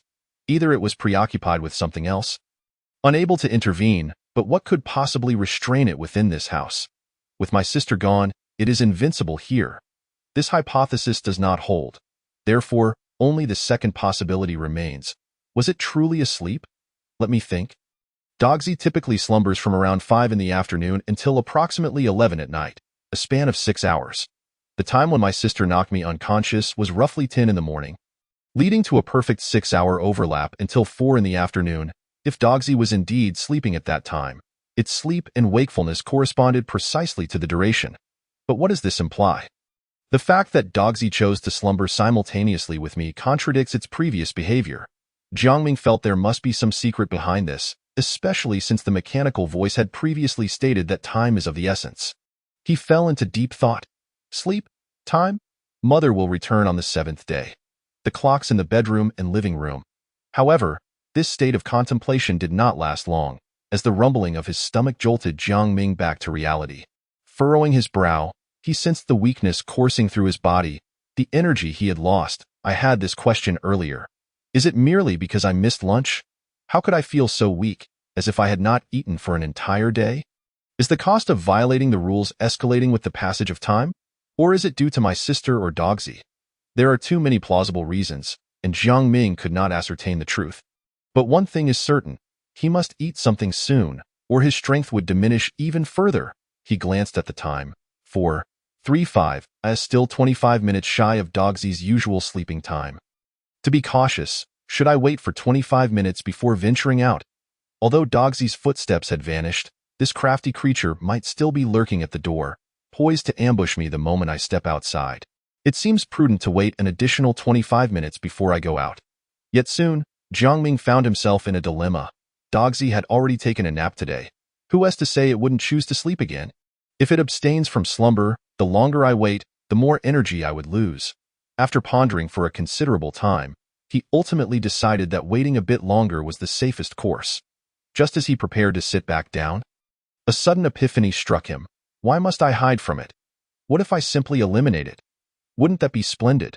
This notion, though seemingly absurd, rapidly took root in Jiangming's mind. While he recognized that this line of thinking resembled the reckless behavior of protagonists in horror films, he was acutely aware that confronting Dogsy was tantamount to courting death. Jiangming understood this all too well, yet he also recognized that he and Dogsy were now locked in a life-or-death struggle. It sought to ensnare him, and he could not afford to let it escape. Even if he managed to evade it temporarily, could he evade it forever? Furthermore, even if he concealed himself, the room was not large enough to remain hidden indefinitely. Dogsy would eventually find him, and hiding in the bedroom was not necessarily a guarantee of safety. Based on his observations, he surmised that as time progressed, the anomalies within the rule would only grow stronger. Just as the false mother appeared on the 2nd day, the sister that emerged on the 4th was even more terrifying. Uncle Lee's transformation on the 2nd day merely made his face appear more fearsome. Yet he posed no threat. By the 3rd day, the cannibalistic Uncle Lee inflicted unimaginable pain upon Jiangming with nothing more than the sound of banging on the door. He nearly perished from the agony. And by the 4th day, Uncle Lee not only revealed his true form but also engaged in a fierce confrontation with Dogsy. Dogsy, too, displayed no abnormalities in the first 2 days, yet after tasting blood, it rapidly transformed, inching ever closer to becoming fully human in just 1 day. Moreover, it had been bestowed with a name. Contemplating this, Jiangming turned his gaze to the notes detailing the rules. Scrutinizing the stipulations inscribed upon them, Rule 3, Clause 6, the home is safe. Do not let others in. Rule 3, Clause 7, the door will block monsters from outside. Previously, Jiangming had exploited these 2 rules to create a conflict between them, which allowed him to evade the debts of the 2 Uncle Lees. However, he could not concur with the 6th rule, for the home was decidedly not safe. No, at least in the first 2 days. The home had indeed been secure, but as time passed, that status had shifted and warped. Thus, could it be that the rules within this bizarre narrative might mutate over time? What was once correct may become erroneous in the future. Contemplating this possibility, a chill coursed through Jiangming's veins. If this were the case, the 7th rule, that the door would block monsters from outside, could also change. Hence, as time flows, these anomalies, including Dogsy, would inevitably become increasingly formidable. Perhaps by the 6th or 7th day, even the bedroom would no longer be safe. In contrast, he found his rationality waning, his body battered, and his strength depleting. If he did nothing but hide, his ultimate fate would assuredly be a dead end. Passive defense pales in comparison to proactive offense. The best defense is a good offense. If he could eliminate them all, he would be free to rest easy. The more he considered this, the more exhilarated Jiang Ming became. However, if he dashed out recklessly, he would undoubtedly be no match for Dogsy. He would simply be delivering himself as prey. While he resolved to take the offensive, he still needed to devise a strategy for how to confront it. Moments later, a plan began to take shape in his mind, his eyes gleaming with determination. This plan bore significant risk, yet the potential rewards were equally substantial. Should it succeed, all his debts could be wiped clean. Clearing the path ahead, with his thoughts crystallized, Jiang Ming surveyed the items on the table, pocketing 2 erasers, extracting a sturdy rope, and grasping a kitchen knife, exuding an air of ferocity as he kicked open the bedroom door. Chapter 25. Obsession. Outside the bedroom, the dog-like creature, resembling a large yellow dog, lay in wait at the door. Akin to a cunning hyena, it stood upright, its eyes glimmering with greed and desire. It had acquired everything a human ought to possess, save for transforming Jiang Ming entirely into a dog, which would grant it everything. I lack nothing, Dogsy mused, as it waited. It glanced at the clock in the living room, noting the time was nearing 5 o'clock. This realization stirred a sense of impatience within Dogsy, yet it quickly regained its composure. Initially, it had not harbored high hopes of successfully ambushing Jiang Ming during this stakeout. After all, having clashed with Jiang Ming before, it understood the cunning nature of this human. Given his character, he would likely not emerge from the bedroom until after 5. Though the odds were slim, Dogsy remained steadfast, refusing to relinquish any opportunity. It yearned to become human. This had become its obsession. This opportunity represented the simplest chance it had ever had to achieve such a transformation. Should it fail, the price it would pay would be unacceptable. Yet, even with such a price, the likelihood of becoming human afterward remained bleak. Just then, a rustling sound emerged from within the bedroom. Dogsy's eyes lit up. Could it be that this fellow was about to emerge? It immediately readied itself to seize the moment and attack while Jiang Ming was off guard. Bang! In the next moment, the bedroom door was forcefully kicked open, and a figure burst forth.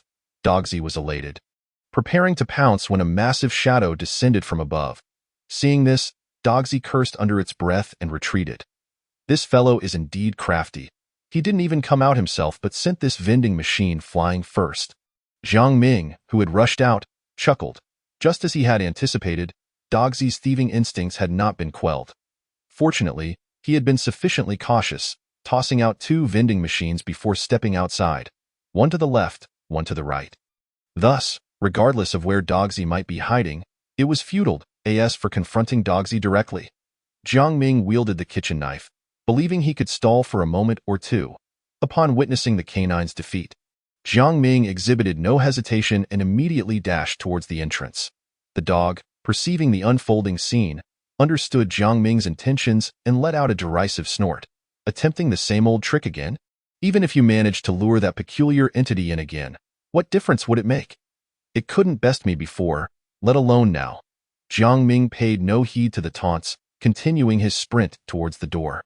Suddenly, a whoosh sliced through the air as 2 bizarre, eyeball-like creatures lunged at him. However, Jiang Ming was well prepared for their approach. With a swift pivot, he evaded one of the creatures, then gripped his kitchen knife firmly and sent the other flying with a decisive strike. Why not cut it down, you may wonder? The answer lies in the creature's diminutive size, rendering the knife's edge too unwieldy for a clean strike. As Jiang Ming dispatched the 2 eyeball creatures, he halted momentarily, leaving himself vulnerable. At that instant, a hand resembling a grotesque blend of human and canine surged forth from the side, aiming directly for his face. Jiang Ming did not flinch, nor did he acknowledge the approaching hand. Continuing his advanced eye, in the next moment, a spiny cactus materialized out of thin air, and the grotesque hand, caught off guard, grasped it firmly. The result was a comical scene as both the hand and the cactus crumpled to the ground in a fit of spasms. The dog, witnessing its ploys thwarted at every turn, remained remarkably composed, even refraining from pursuing Jiang Ming. Just as Jiang Ming was a mere step away from the entrance, the dog wore a cruel smile and, in a peculiar tone, uttered a single word, transform. No sooner had the word left its lips than Jiang Ming felt his body undergoing a rapid metamorphosis. His height, originally standing at 6 feet tall, dwindled in an instant to 4 feet 7. His oversized clothing hung loosely about him as yellow fur greedily sprouted from his skin, his spine contorting uncontrollably as his bones cracked and shattered within. His fingers began to meld together. At that moment, Jiang Ming found standing a torment, yearning instead to crawl on all fours, eye in his mind. The disorienting sensation of temporal disjunction resurfaced, an unsettling feeling that seemed to assault his very soul, bringing with it discomfort and pain. This horrific transformation transpired in mere moments. Now, the only part of him that remained unchanged was his head. He appeared as a diminutive creature, topped with an oversized head. Resembling a grotesque monstrosity, in stark contrast, the dog loomed taller and more dignified. Comparatively, the dog now bore a closer resemblance to a human than Jiang Ming did. The dog approached slowly, its voice now smoother and dripping with mockery. "I understand your intent. You're merely recycling old tactics. Even if you were to bring that Uncle Li into the fray, I harbor no fear. However, considering the wisdom of avoiding unnecessary trouble, it would be best if you simply remained here. Just look at you now. You resemble a dog more than I do. If you step outside, I wonder who Uncle Li will decide to hunt down." Ha ha ha. This was the dog's threat, and after issuing it, it began to dangle a tempting proposition before Jiang Ming. "You need not resist. The die is cast. Simply submit to your transformation into a dog, and when the next individual arrives, perhaps you might have a chance to revert back." The dog's voice dripped with sarcasm as it quickened its pace, closing in on Jiang Ming. To conclude this ordeal and secure its own peace of mind, the dog needed to capture him. Most individuals, faced with such a predicament, might have already surrendered, especially with the dog offering a potential avenue of escape. Given the dog's history of success, many would likely capitulate. But Jiang Ming's response was resolute. Bang! Bang! Two massive vending machines materialized between them. Jiang Ming scoffed. While he feared for his life, he was unwilling to lead a dog's wretched existence. Such a fate would be far more agonizing than succumbing to a debilitating illness in a hospital bed. It is worth noting that prior to consuming human blood, the dog's behavior mirrored that of an ordinary canine. Despite his current predicament, as long as his plan succeeded, hope remained as for the dog's suggestion. It was an inevitable outcome should his plan falter. Thus, Jiang Ming dismissed the dog's enticement entirely. The dog frowned slightly, observing the two vending machines before it. While they posed no significant obstacle, Jiang Ming's defiance was a source of annoyance. It was clear. Capturing him was essential for peace of mind. Without a moment's hesitation, the dog unleashed all its strength, and within moments, the vending machines were shredded as effortlessly as paper. However, the subsequent scene left the dog bewildered. Behind those machines stood a seemingly endless array of stacked vending machines. The sheer number rattled the dog. Although such a task was merely tedious, Jiang Ming should have known better than to undertake something so futile. Given the magnitude of his efforts, it was evident he was after something substantial. What could he do now? Approaching the entrance, his only option was to seek aid from Uncle Li. Yet, Uncle Li was known for his appetite for dog meat. If he ventured out in his current state, he would be devoured without hesitation. The thought sent the dog into a frenzy of anxiety.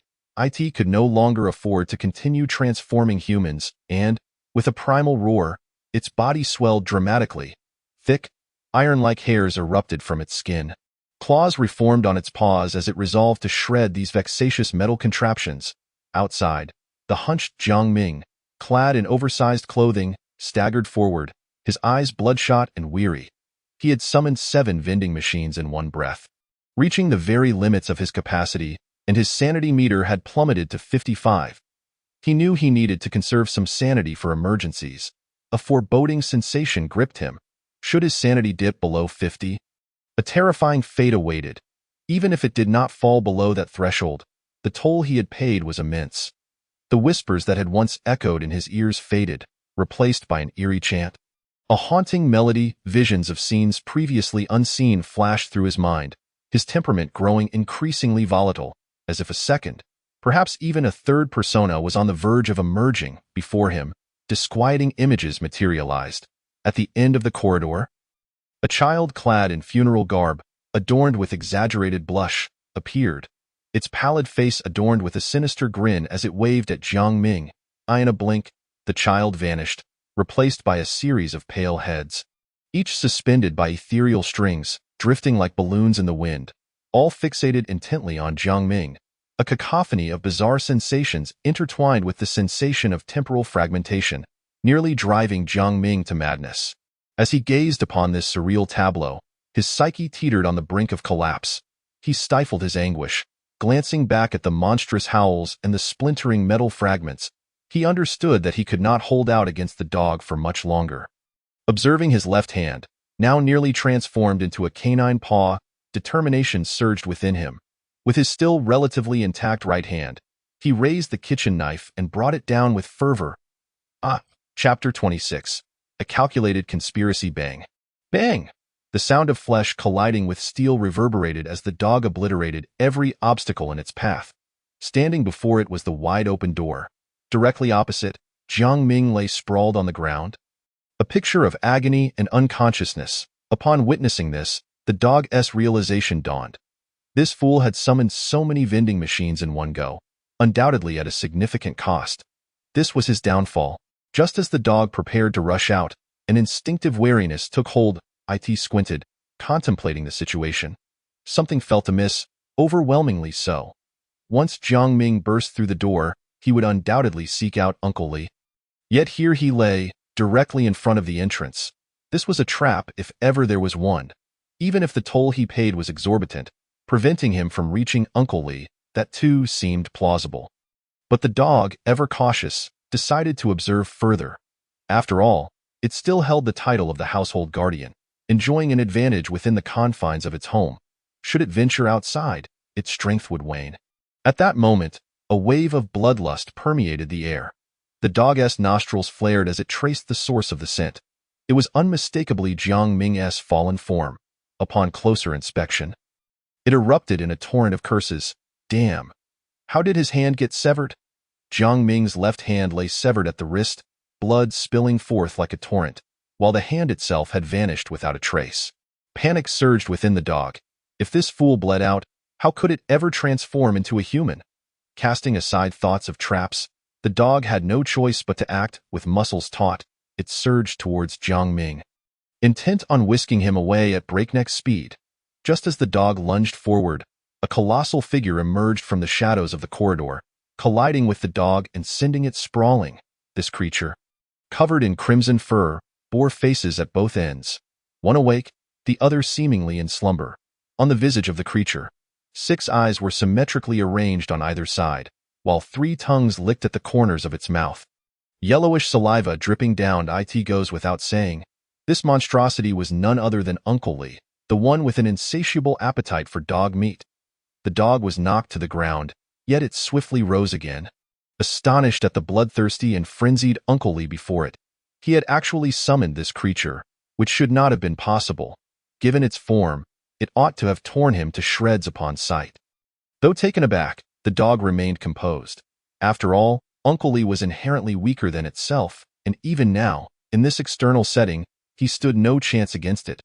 Nevertheless, to be prudent, the dog decided to shift the battlefield into a room. While engaging in combat with Uncle Li, these thoughts coursed through its mind. However, when it cast its gaze towards the doorway, it was suddenly struck by the realization that the door had been shut. Its plan had fallen through. There stood Jiang Ming, who had just regained consciousness, weakly leaning against the doorframe, pocketing the key in his hand, and flashing a taunting smile at the dog. Enraged, the dog felt its teeth grind. But in that moment of distraction, Uncle Li delivered a mighty punch directly to its face, sending the dog hurtling backward, tearing a gaping hole in the mist that filled the corridor. Rising in fury, the dog let out a roar, and then continued its struggle with Uncle Li. Their roars echoed through the empty corridor, each blow resonating with a visceral pain that ignited their ferocity. The mist in the corridor was shredded by their conflict, and the dim yellow light overhead swayed more violently. Jiang Ming, observing this scene, struggled to retrieve a length of rope, deftly using his mouth and hands to bind his severed left wrist tightly, managing to slightly reduce the blood loss. Reflecting on the perilous negotiation with Uncle Li, Jiang Ming felt a twinge of fear coursing through him. It became painfully clear that confronting these anomalies head-on afforded him no chance of victory. Only by leveraging the rules could he grasp a sliver of hope.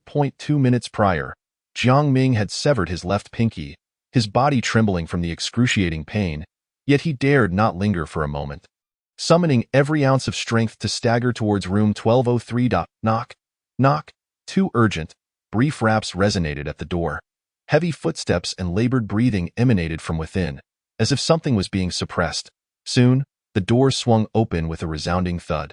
A middle-aged man with a stern visage momentarily froze, but upon recognizing Jiang Ming's disheveled state, his eyes ignited with a glimmer of avarice and desire, almost palpable. Without the slightest hesitation, Uncle Li's form swelled dramatically, revealing his monstrous true self as his massive claws lunged towards Jiang Ming. The murderous intent in Uncle Li's eyes was unmistakable. He was intent on slaying Jiang Ming.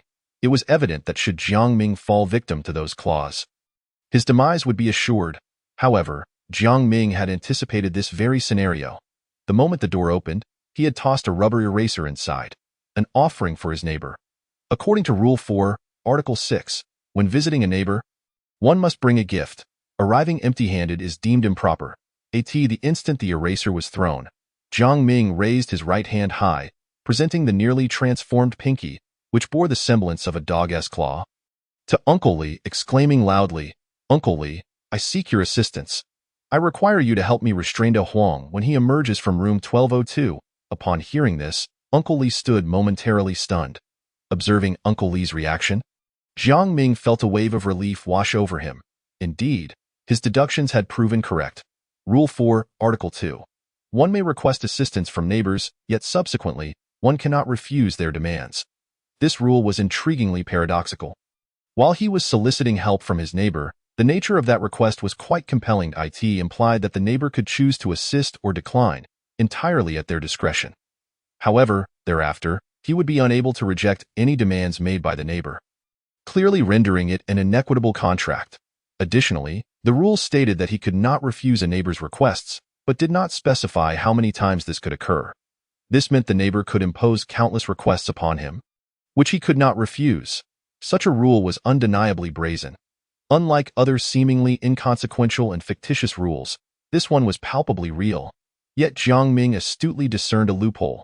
While the rule stated he could not refuse his neighbor's demands, it did not preclude him from making another request for assistance. Thus, as long as he swiftly proposed a new request following the completion of the previous one, the neighbor would be unable to impose a second task upon him until either his request was fulfilled or declined. He had previously sought Uncle Li's aid, and Uncle Li had demanded a piece of dog meat. Now, by offering up his pinky, he had effectively closed the loop. Therefore, theoretically, as long as he was prompt enough in his requests, he could establish a somewhat equitable exchange of assistance with the neighbor. The caveat was, of course, that the neighbor retained the right to refuse his requests. Why was Jiang Ming so certain that Uncle Li would acquiesce to his terms? The answer lay in another rule. Rule 4, Article 5. True neighbors have an insatiable fondness for dog meat. Do not allow De Huang to appear in their line of sight. Previously, Jiang Ming had naively assumed this rule pertained solely to dogs. Hence the necessity of keeping De Huang out of the true neighbor's view. However, upon reflection, it became clear that De Huang could represent more than just a dog. It could also signify a human. Jiang Ming could be neither human nor dog. Thus, this true neighbor not only relished dog meat, but also harbored an inexplicable animosity towards the name De Huang. Ironically, the dog was named De Huang by a sister who had bestowed the name upon him with great delight. It was the cumulative weight of these rules that emboldened Jiang Ming to make such inferences. He was certain Uncle Li would accept his proposition.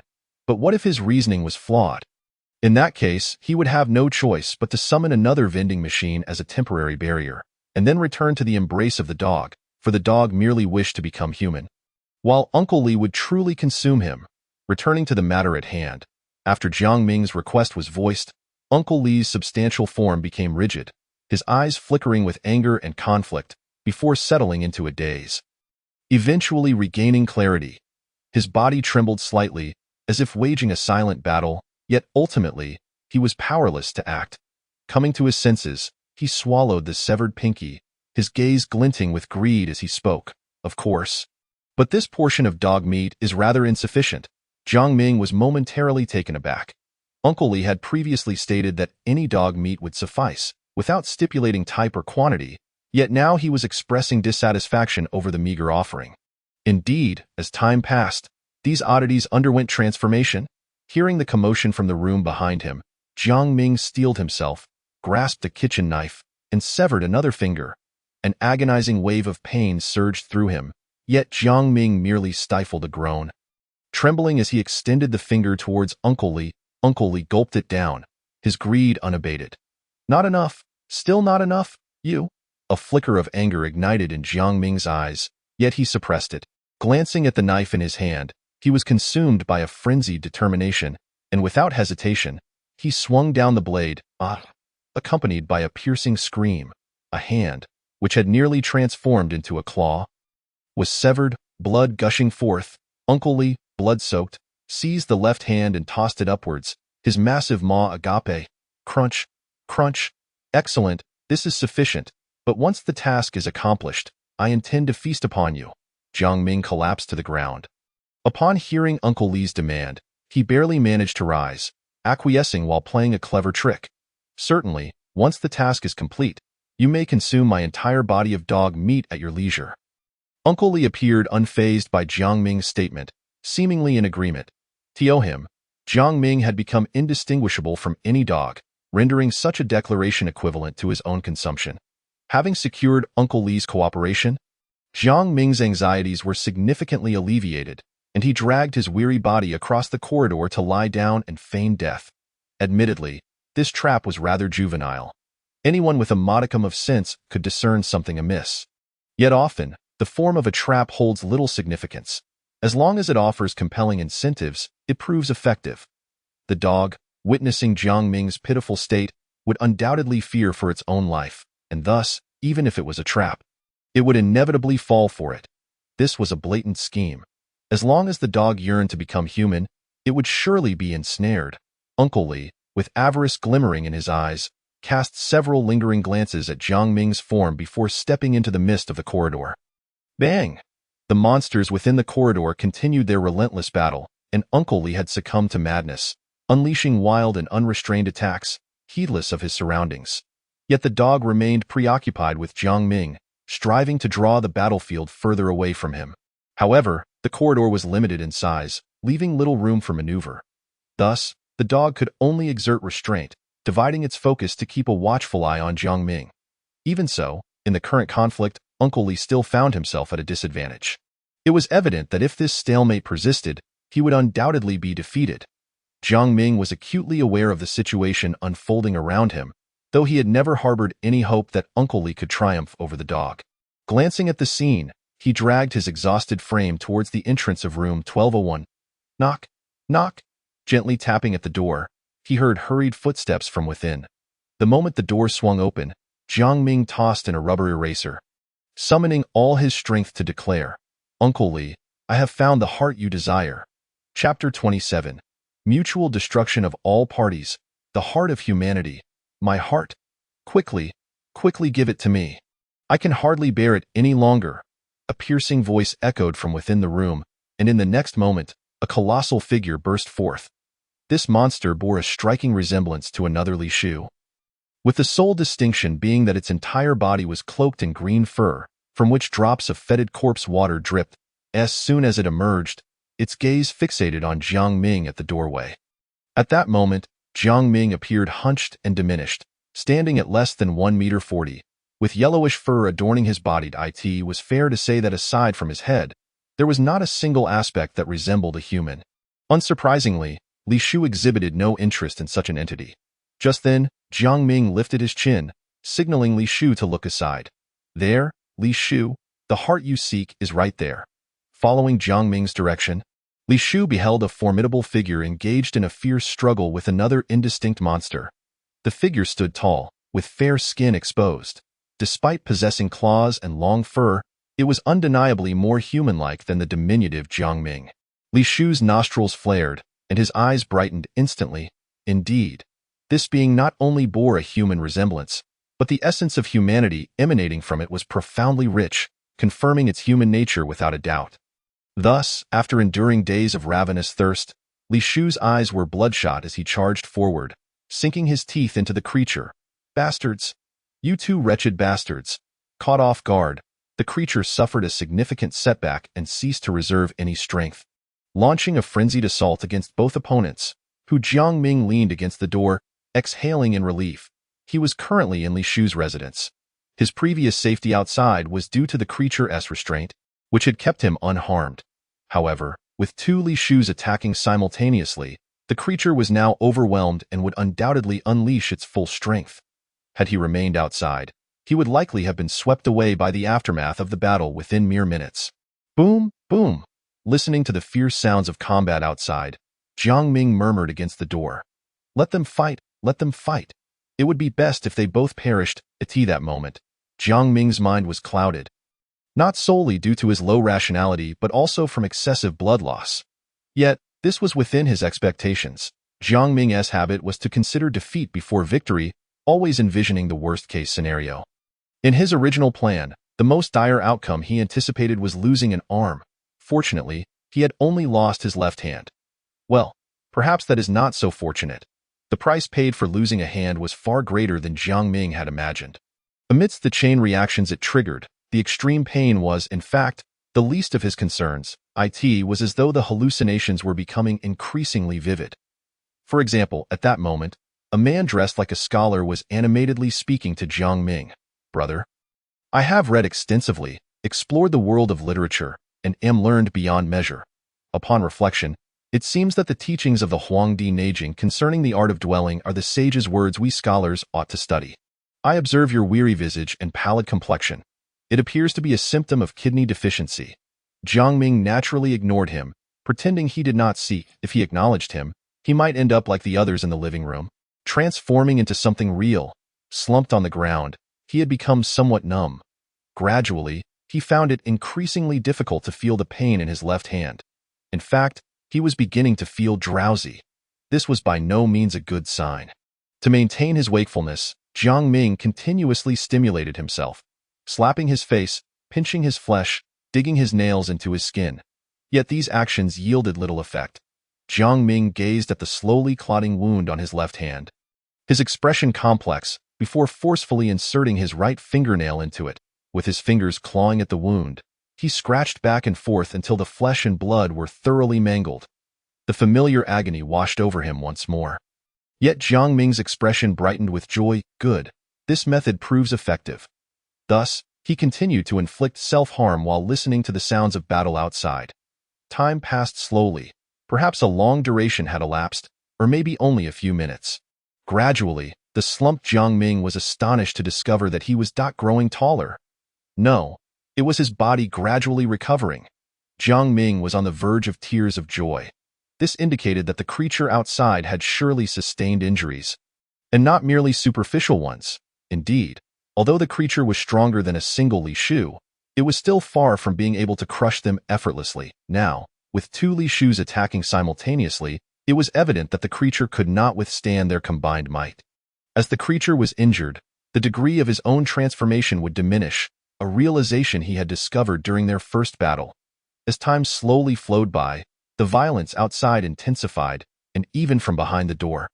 Jiang Ming could sense the brutality of the conflict. In what felt like an eternity, the battle finally reached its conclusion. Boom! A tremendous crash resonated from outside, followed by a prolonged silence. Jiang Ming observed that his body had largely recovered, nodding to himself in immense satisfaction. Although he remained weak and his lost hand had not yet healed, the restoration of his human form was a most auspicious sign. This signified that the creature had sustained serious injuries. Otherwise, given its nature, it would never relinquish the hard-won human form. With this thought in mind, Jiang Ming promptly opened the door and stepped outside. The corridor still bore the shroud of mist, the overhead bulb flickering intermittently, seemingly unchanged from before. Ignoring the floating human heads, Jiang Ming looked ahead to find two enormous monstrous bodies sprawled on either side of the corridor, one red and one green. Evidently, these were the two Li Shus. At this moment, their bodies were riddled with wounds, bearing claw marks and bite marks. From the wounds, chunks of blackened flesh protruded, wisps of eerie vapor swirling out, mingling with the mist in the corridor. The two Li Shus now exhibited only the slightest rise and fall of their chests, appearing exceedingly feeble, devoid of any threat. Meanwhile, the creature was drenched in blood, covered in scars, its size restored to normal. Like the Li Shus, its breath was equally weak. Its dog-like eyes glared at Jiang Ming with a mixture of disbelief and rage, seemingly bursting with unexpressed fury. Its wounds were no fewer than those of the Li Shus. Indeed, on its chest, there was a massive gash, as if it had been cruelly torn open by some claw. Jiang Ming followed the gash and caught sight of a faintly beating heart within. Gazing at the creature's pitiful state, Jiang Ming shrugged indifferently and raised his left hand in a gesture of dismissal. "Don't look at me with such eyes. I have paid a heavy price as well." The creature bared its teeth, as if attempting to protest, but at that moment, even standing was a challenge. After a struggle, it collapsed again. Jiang Ming shook his head at this sight and retrieved a key from his pocket to unlock the door. Just as he was about to enter, he turned back to glance at the creature, contemplating for a moment before letting out a resigned sigh. Jiang Ming turned back and, using his remaining right hand, hoisted the creature's body. The creature, now returned to its original form, was not large. Yet for Jiang Ming at that moment, it posed a considerable challenge. He strained to drag it forward, while behind them, the red monster had half sat up, greedily eyeing the creature's body, gathering its remaining strength in its right hand to strike fiercely at the creature. The creature's eyes widened in fear as it witnessed this scene, attempting to resist but utterly powerless. Meanwhile, Jiang Ming appeared oblivious to the unfolding chaos, silently proceeding ahead, in the next instant. Bang! A resounding crash echoed through the corridor as a massive vending machine accurately struck the red-haired monster's head. Li Shu could no longer endure, collapsing heavily under its damaged form. The creature stared in shock, its mouth agape, as Jiang Ming's weary voice floated back. "If I didn't need a dog at home, I would have preferred you to die outright." Clap, the door closed, and tranquility was restored. Chapter 28. Has it finally ended? The dilapidated living room bore the remnants of fierce flames. Piles of metallic debris littered the floor, and flickering LED tubes illuminated the scene, remnants of the vending machines. Jiang Ming carelessly discarded the creature onto the ground, rummaging through the debris. Unfortunately, the contents of the vending machines had been mostly destroyed, as the creature had shown no mercy during its earlier assault. Most of the items within were mundane trinkets, incapable of withstanding any turmoil. Only the two vending machines discarded upon exiting the bedroom remained somewhat intact, and Jiang Ming retrieved their contents. "Ding, congratulations! You have received a pack of toilet paper, quality, ordinary, description. Compared to regular toilet paper, this pack possesses a unique fragrance. Note: this pack may seem useless during ordinary times, but in moments of distress in the restroom, believe me, it will be your only salvation. Ding, congratulations! You have received 10 Zai Zai sticks, quality, ordinary, description, a type of lollipop, inexpensive to produce and sell, an essential snack for visiting friends or charming children. Note: you can spend money to acquire childhood treats, yet you can never buy back the passage of childhood. Can you?" As Jiang Ming gazed at the two utterly useless items, he felt no surprise. Having grown accustomed to such circumstances, he tore open the packaging of the Zai Zai stick and placed it in his mouth. Indeed, it was quite sweet. Jiang Ming then entered the kitchen and carelessly prepared a bowl of noodles to replenish his strength.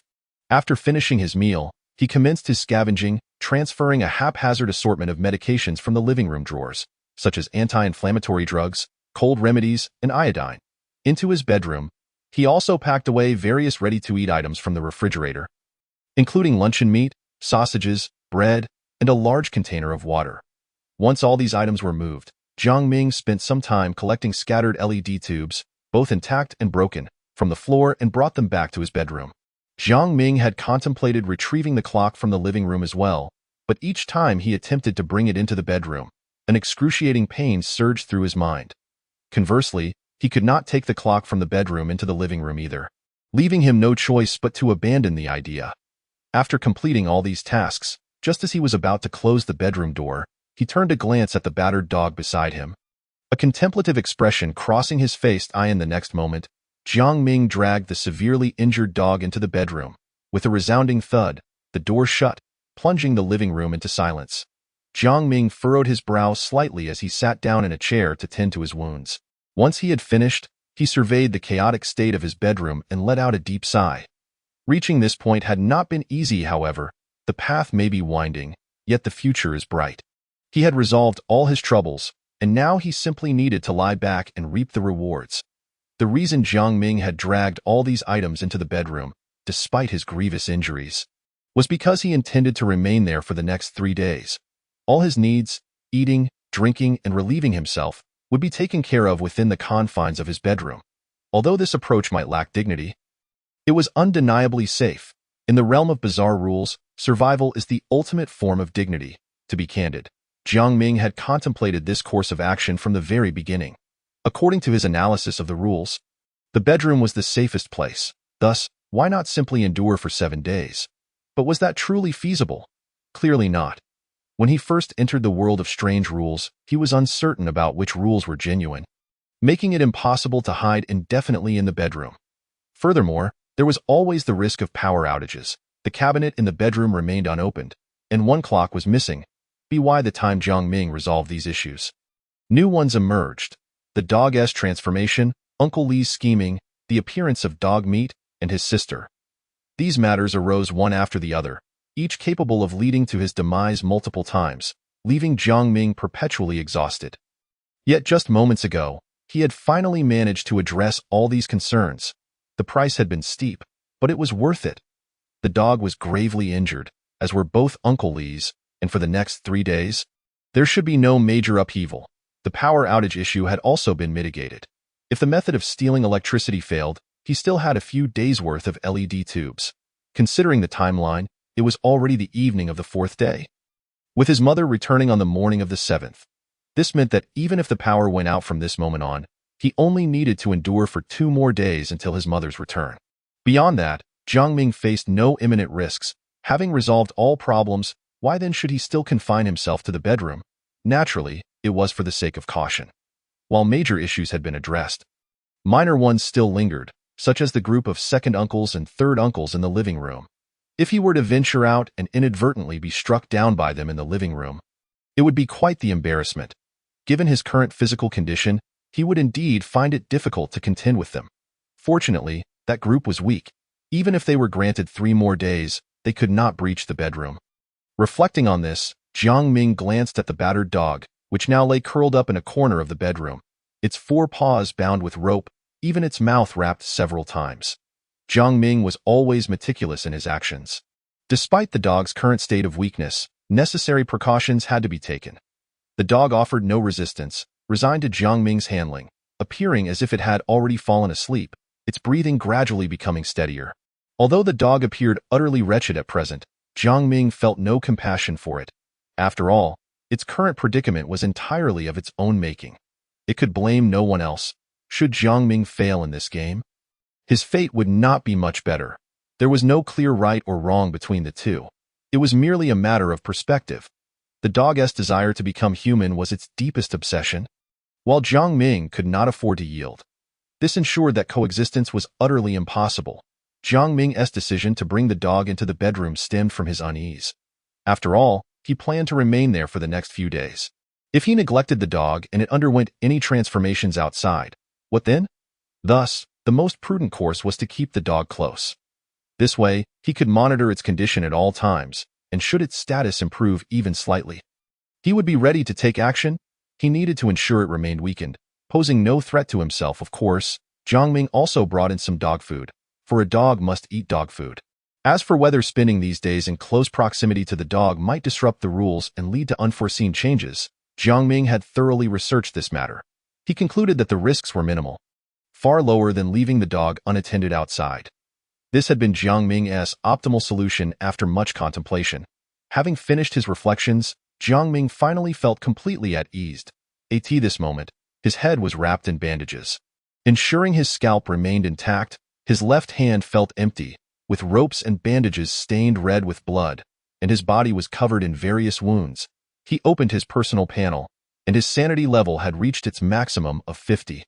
Jiang Ming's condition was not much better than that of the dog. He leaned back against the chair, his complexion pale, his eyes vacantly fixed on the ceiling as he murmured, finally. I can survive. At that moment, a cacophony of voices echoed from the living room. Second uncle, that kid seems to have settled in our house. What should we do? I don't know. His abilities are too uncanny. He just has to speak, and such a massive iron object falls down. I fear he is not human, but a ghost. What? A ghost? Wow. Why are you two talking so ominously? You're scaring the children. Listening to the ruckus, Jiangming chose to ignore it, remaining seated in silence. After a short while, the voices in the living room gradually faded, and the world returned to tranquility. At 11 o'clock p.m. Jiangming dutifully went to bed. Utterly exhausted, he almost fell asleep the moment his head hit the pillow. Meanwhile, the dog, curled up in the corner of the bedroom, slowly opened its eyes, a glimmer of inscrutable emotion flickering within. Chapter 29. Calm? At 8:00 a.m., Jiangming dragged his battered body from the bed, yet his eyes sparkled with excitement. This sleep had been the best he had experienced in days, free of burdens. He felt remarkably light, and even his sanity level had increased slightly. Now, his personal panel displayed a sanity level of 5-6 in high spirits. Jiangming changed his bandages and gauze while preparing for a reward draw. Ding! Congratulations! You have won a purple clay teapot. Quality: ordinary. Description: a handcrafted ceramic art piece made from purple clay. Its crafting technique has been passed down for hundreds of years, constantly evolving, blending artistry with practicality, and infused with the cultural essence of tea and Zen, enhancing the teapot's noble and elegant charm. Note: for those unfamiliar with tea art, the aesthetic value of a purple clay teapot may far exceed its practical value. Jiangming was overjoyed, feeling that this teapot had arrived at just the right moment. After applying his medication, he promptly filled it with water. Gurgle. Delightful. Excellent teapot. Jiangming guzzled a mouthful, appearing immensely satisfied, and began to critique it. Once he had finished his assessment, Jiangming retrieved a piece of cool bread from a nearby bag and began to eat it with the cool water. Conditions were harsh now. He had no choice but to make do. After finishing, he glanced at the battered dog beside him. After a moment of contemplation, Jiangming untied the rope from the dog's mouth and poured dog food onto the floor in front of it. The dog glared at Jiangming with resentment, but he remained indifferent. Moments later, the dog lowered its proud head and began to lick the dog food off the floor. Though it harbored countless grievances, it ultimately succumbed to reality. With each bite of dog food, its recognition of being a dog would strengthen. If it persisted for 3 days, it would fully believe itself to be a dog. Its perception irrevocably altered, however. If it refrained from eating, its feeble body would not endure. A glint ignited in the dog's eyes as it began to devour the dog food voraciously. It needed to maintain its strength to prepare for future plans. Jiangming said nothing, silently observing.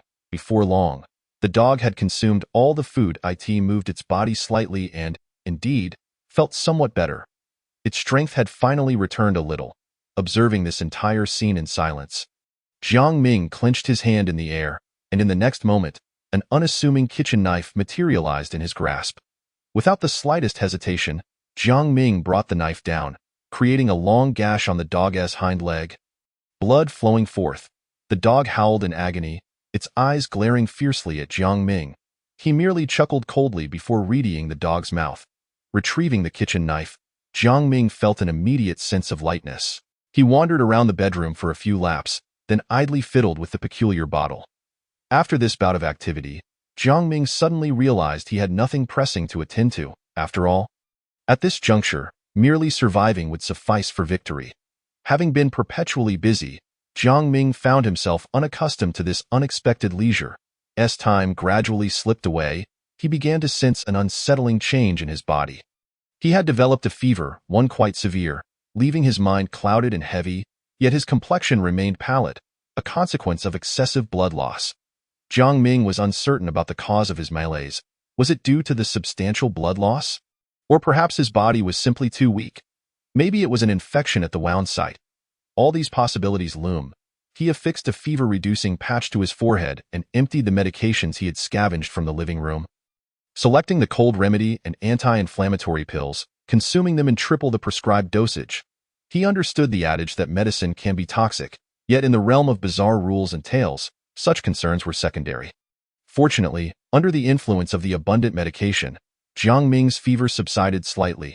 Thankfully, he had preemptively dealt with the dog and Uncle Li.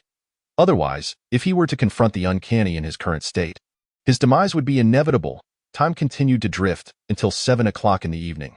Second uncle, why is this room locked? Xiao Ming, don't you remember? This is the storage room, filled with unwanted items. Hey, stop slacking off. We have guests arriving soon. Hurry to the kitchen and chop the meat. All right, coming. The living room buzzed with noise, yet Jiang Ming found himself intrigued by the topic of their conversation. Guests? Their visitors could only be those from outside. If they intended to entertain, they would need to unlock the door, but the key remained in his possession, rendering them unable to enter. If their guests were not from outside, but rather emerged from thin air, they too should be equally weak. After careful contemplation, Jiang Ming felt a wave of relief, though a lingering unease persisted within him. This disquiet was not directed at the group outside, but rather a gnawing intuition that within this realm of bizarre rules, there were still deeply concealed elements yet to be uncovered. Jiang Ming removed the fever patch from his forehead and replaced it with a new one, the cool sensation sharpening his mind. Seated in his chair, he began to ponder. Could this bizarre narrative truly come to an end? Although it seemed the situation had reached a resolution, Jiang Ming remained apprehensive. He had always been inclined to envision the worst outcomes. Logically, as time progressed, the bizarre tale would become increasingly perilous. It was precisely this realization that had prompted him to preemptively neutralize all unstable variables, calculating the threat posed by Uncle Li and the dog before they could escalate into something more terrifying, thereby securing his current safety. Thus, the current state of affairs should be devoid of complications. Yet, why did he still harbor an inkling of unease? Furrowing his brow, Jiang Ming sought the source of his disquiet and commenced a thorough review of his experiences. He retrieved a thick notebook from the desk drawer, preparing to document his reflections. He took out sheets of rules, setting aside Xiao Zhang's diary, and began to delve into his memories. Beside him, the slumbering dog stirred as if sensing the commotion outside. Its ears twitched and its eyes slowly opened, gazing at Jiang Ming with an eerie intensity. Immersed in his own thoughts, Jiang Ming remained oblivious to the dog's awakening. After a moment's contemplation, he lifted his pen and began to write. Though the situation appears to be clear, a sense of unease lingers within me. In pursuit of the source of this disquiet, I have resolved to revisit everything I have endured. Day 1. I traversed into a new realm, awakening in an unfamiliar place. A bedroom resembling a black coffin. This is the world of bizarre rules, and I must await my mother's return on the 7th day. Here, I uncovered many strange regulations. Rule 1. Rule 2. Rule 3. Having scrutinized all the rules and thoroughly searched the premises, I have gained a rudimentary understanding of this bizarre narrative, albeit a limited one. In order to survive, I have decided to visit my neighbors tomorrow, for the sake of electricity and the clock. After all, the personal interface still bears the reminder. Remember who you are. Time is of the essence. Day 2. Just as I prepared to step outside, my mother returned. Yet, it was evident that it couldn't truly be her. Not on the 2nd day. I nearly fell into the trap, but fortunately, the dog intervened. Subsequently, I evaded my mother's pursuit, accruing debts of human hearts and dog meat. Upon returning home, a wave of weakness engulfed me. I realized this was the consequence of not eating. Strangely, however, Uncle Li, who was supposed to come for my heart on the 3rd day, arrived right after I returned home. Appearing quite deranged, this struck me as odd. I sensed there was something hidden within this juncture. Jiang Ming was beginning to discern the roots of his unease, yet he steadied his thoughts and continued writing. Day 3. Having navigated the relatively safe initial days, I felt that something in the house had shifted. The dog had consumed my bloodied clothing and bandages, becoming increasingly human-like, the one-eyed creature in the kitchen. That night, I sensed the need to prepare contingencies, thus I began dismantling the vending machine. Then, the power went out as I found myself enveloped in darkness. They arrived and I saw them, but the price I paid was steep. I anticipated that this bizarre narrative would pose significant dangers, thus I struck a bargain with it. Day 4. This was my most perilous day. Upon exiting the bedroom, I was greeted by a chilling sight. The large yellow dog I had nurtured for 3 days stood upright, wearing an eerie smile. Clearly, I was no match for it. To survive, I had no choice but to let Uncle Li in. Just as I succumbed to despair, a friend of my mother appeared, though perhaps she wasn't truly a friend. More accurately, she was Dada's sister. Thus, I found myself ensnared in the predicament she devised for me. In the end, I survived. She seemed quite pleased and even gifted me something. Yet, I still harbored doubts. Was her gift merely a punch to the gut? Or, upon awakening, time remained on the fourth day, I encountered a family of sorts, both real and ethereal, numerous in number, yet correspondingly weak in power. After escaping them, I successfully returned to the bedroom, only to discover a troubling reality. My body had grown increasingly frail. It was perplexing. Despite only having missed a meal, the hunger and weakness I felt were akin to having gone an entire day without sustenance. This was indeed ODD. To eliminate both the dog and Uncle Lee. A bold idea ignited in my mind. The dog had become more fearsome, having acquired a name. It lacked nothing now, and I found myself unqualified to engage it in combat. The plan commenced. The dog had become obsessed with becoming human. Thus it would surely fall for my ruse. The execution of the plan was not entirely smooth, yet it remained operational. The monsters clashed and tore at each other in the hallway, their anguished howls and ecstatic roars resonating through the door. Ultimately, the plan succeeded. I emerged victorious. No, that isn't quite right. It was more a matter of mutual destruction. I was merely the one who sustained the least damage. I resolved that for the next 3 days, I would not leave the bedroom. Day 5. Today was eerily tranquil. The morning passed without incident, yet after noon, I developed a fever, a severe one at that. By 7 o'clock in the evening, my fever had significantly abated, and I overheard their conversation.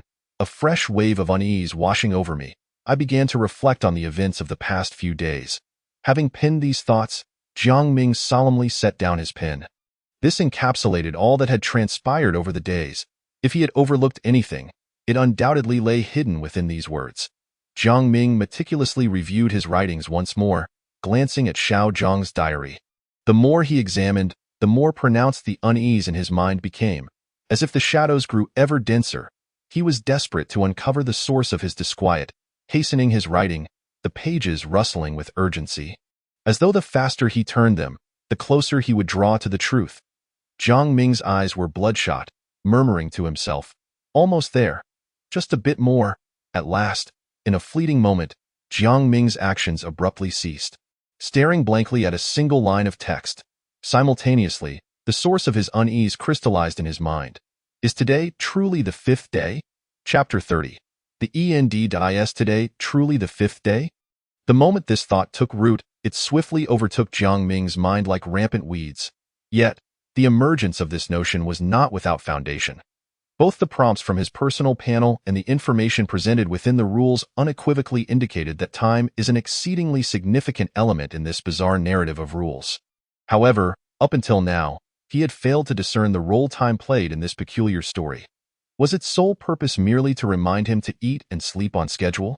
Could it truly be so simplistic? Jiang Ming was resolute in his disbelief. The references to the dog and the neighbors had undeniably caused him considerable trouble. Merely mentioning them had nearly stripped the skin from his scalp during the blackout. And such a crucial thread as time, woven throughout all the rules, could not possibly lack significance. Upon reflection, he realized that he had encountered numerous time-related events thus far, including that disconcerting sensation of temporal disjunction, Uncle Lee's odd behavior the following day, and his sister's strange gift. Although he was certain that today marked the 5th day, could his perceptions within this narrative be deemed infallible? There existed a plethora of entities and possibilities capable of altering one's understanding within this tale. Something he had experienced profoundly with his sister. Even the dog, in its transformation, could distort his cognition, leading him to believe that he was a dog himself. Was it conceivable that he had unknowingly undergone a shift in perception? However, such a cognitive alteration should be recognizable. When confronting his sister, he had discerned the absurdities and thus unraveled the truth. Therefore, if his understanding were to be manipulated, there must surely exist some inconsistencies. Jiang Ming's mind raced, and the more he pondered, the more he felt that a terrifying truth lay hidden within. Cough, cough. Jiang Ming cleared his throat, momentarily halting his tumultuous thoughts. He peeled off the fever-reducing patch from his forehead and replaced it with a fresh one. His temperature was rising. The fever was worsening. He retrieved some medication and mixed it with cool water before swallowing it down. Just as he was poised to delve back into contemplation, a familiar voice pierced the air. In the past, each time this voice had emerged, it had instilled a sense of reassurance in Jiang Ming. However, this time, upon hearing it, an icy dread surged from within him. Bang! That was the sound of the door being opened. Following that, a voice even more familiar resonated. Haha, looks like you all have prepared quite the feast today. Oh, you have my favorite dog meat. It was Uncle Li's voice. Hiss! Jiang Ming drew in a sharp breath, as if the very room had warmed several degrees. How could this be? They had opened the door and let Uncle Li in. Jiang Ming found this utterly unbelievable. He patted his pocket, confirming that the key was indeed still there. He had taken every precaution before entering, locking the door securely. Even his mother had been unable to breach that door. How could that group in the living room possibly manage it? It was impossible. If they could not open the door, then had they deliberately simulated the sound of it opening? But why? To pique his curiosity and lure him out. Upon reflection, that did seem somewhat plausible. Yet the next moment, his speculation was shattered. Hee, the door is indeed open. Stop fantasizing, a hoarse, grating voice emerged from a corner of the room, sounding as if someone who had not spoken in decades was forcing the words out. Awkward and painful, Jiang Ming turned to see that it was the dog speaking. The rope around its mouth had somehow been untied. Upon hearing this, Jiang Ming did not rush to inquire but instead circled around the dog a few times. Its body remained marred with wounds, showing no signs of recovery. Still uneasy, he inflicted another cut upon its foreleg before finally speaking. This is impossible. The key has always been in my possession. They could not have opened that door. I searched the entire house, and there is only one key to the front door. This very one in my hand. Even Mother could not contend with that door.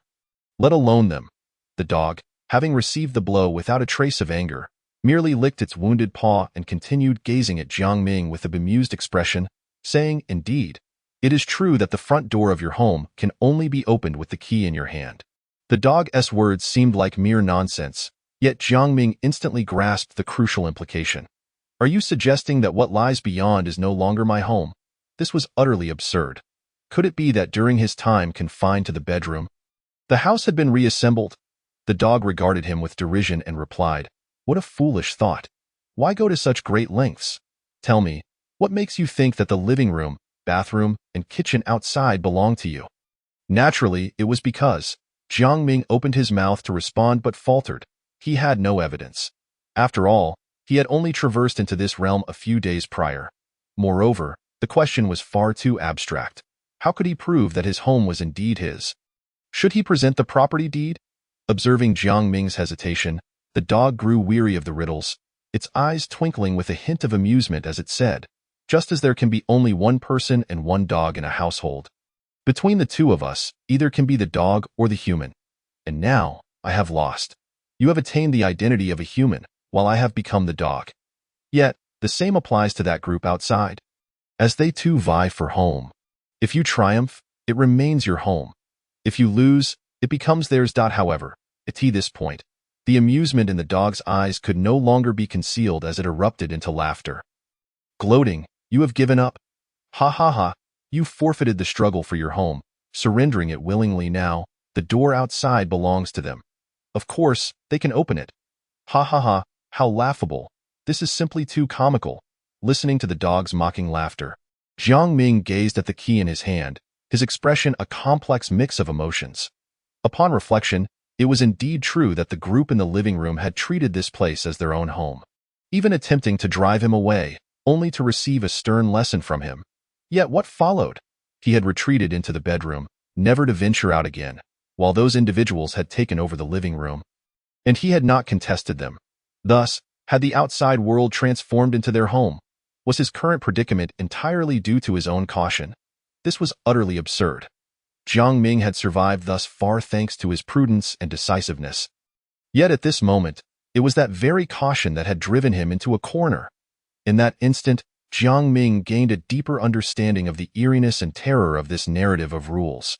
However, after merely a fleeting moment of distraction, he swiftly conceived a solution.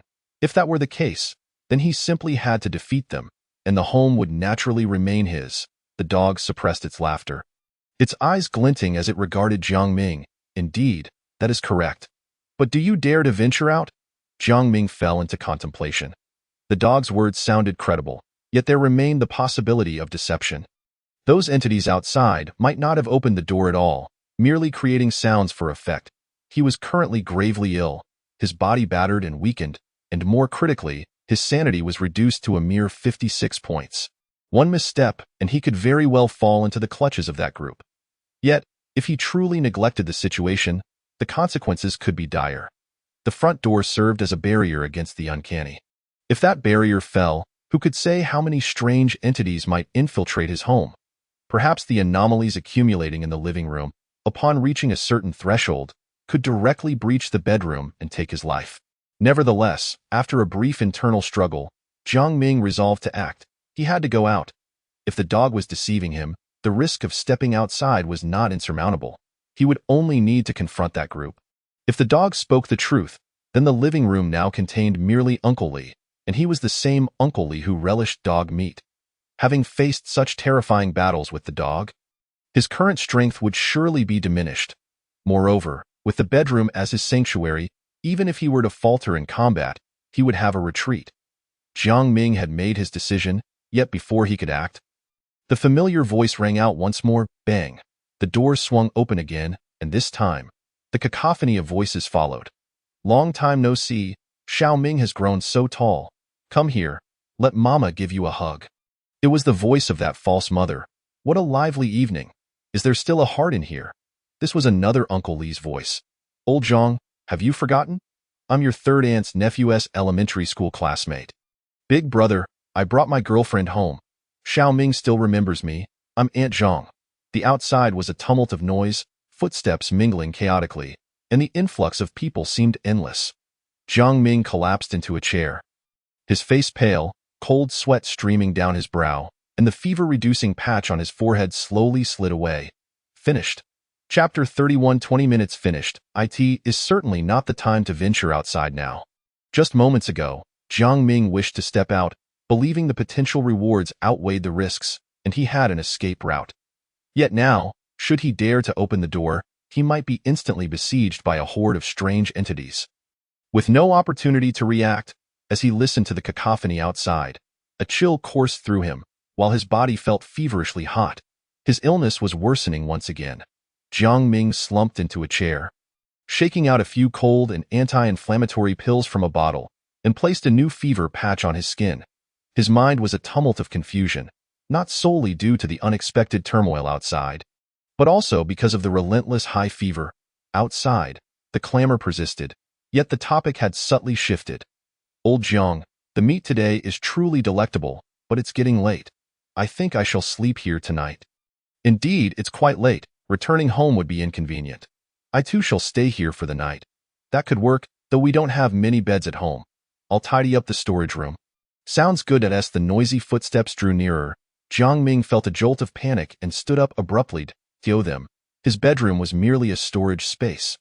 Now, the outside had become their domain, and it was conceivable they possessed the key to his bedroom. He yearned to take action, yet found himself utterly powerless. The door swung outward, rendering any attempt to barricade it futile. As for gripping the doorknob, Jiang Ming doubted he could outmatch the strength of the uncanny beings assembled beyond the door. In this moment of desperation, sweat beaded down his back, and after pacing a few steps, he sank back into his seat with a heavy sigh.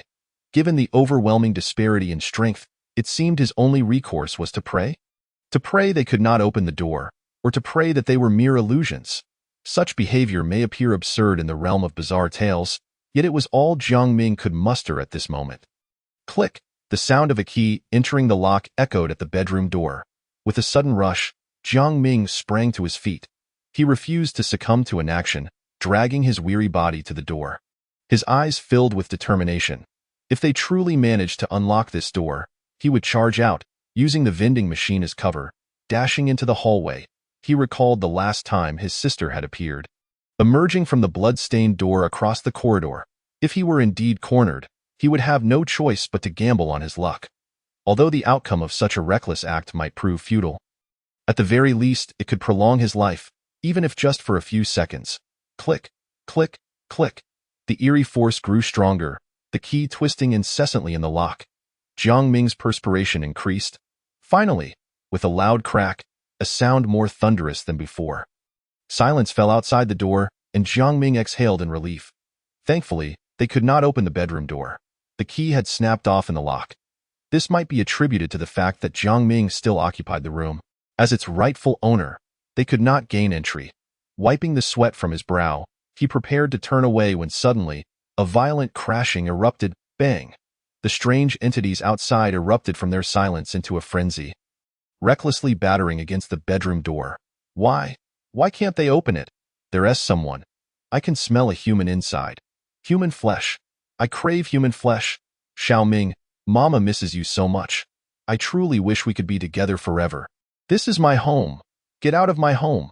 A cacophony of wretched and anguished voices intertwined and erupted in an instant, countless strikes landing simultaneously upon the door. The bedroom door was nearly deformed by the violent assault. Cracks beginning to appear. Damn. Jiang Ming couldn't suppress an expletive at the sight. How is this even possible? At this rate, the door would hold for no more than 20 minutes. If they were to break through, his demise would be inevitable. As for his earlier plan to charge out, utterly impossible. With his frail physique, he would be torn apart the moment he stepped outside, and the vending machine would hardly delay them for a second. So what must he do to survive? Jiang Ming's mind raced, yet he could conjure no solution. He felt on the brink of collapse. More terrifying than death was the helplessness of witnessing it approach. Once afflicted by muscular dystrophy, Jiang Ming detested this feeling. Now in possession of a healthy body, he found himself trapped in a predicament reminiscent of his past, utterly powerless. Faced with this dire situation, he sought to calm himself, yet found it impossible. The eerie, mournful cries outside, the pain in his body, and the dread of death tormented him, rendering him incapable of tranquility. Calm. Calm down, damn it, I command you to be calm. Jiang Ming spiraled into a frenzy, violently banging his head against the wall. Bang, bang. Blood trickled from the wound on his forehead. A buzzing noise filled his ears, his vision blurred, and dizziness overtook him. Leaning against the wall for support, he shook his head violently, then slapped himself several times, the dizziness gradually dissipating. Huff. Jiang Ming exhaled deeply, gingerly touching the blood on his forehead. Perhaps he had been a bit too forceful, but thankfully, he had regained some measure of composure. Faced with the threat of death, Jiang Ming had indeed panicked excessively, yet now that he had calmed down, he began to ponder intently in the realm of bizarre tales. The disparity between the strength of the uncanny and that of humanity was fundamentally extreme. A direct confrontation was utterly hopeless. In previous dire situations, he had never relied on brute strength. Rather, he had navigated the rules. Now trapped in such a predicament, if he wished to escape, he would need to employ the same strategy. But he had already familiarized himself with those rules. It seemed there was nothing that could aid him in his escape. Given the current circumstances, it was imperative for a powerful entity to intervene and subdue them. Unless that sister were to return. As this thought crossed his mind, Jiang Ming's gaze flickered. No, she was unlikely to return. Yet according to the rules, there indeed existed another immensely powerful entity, one potentially far stronger than her. That entity was Mother. Jiang Ming recalled the mechanical, electronic voice from the beginning.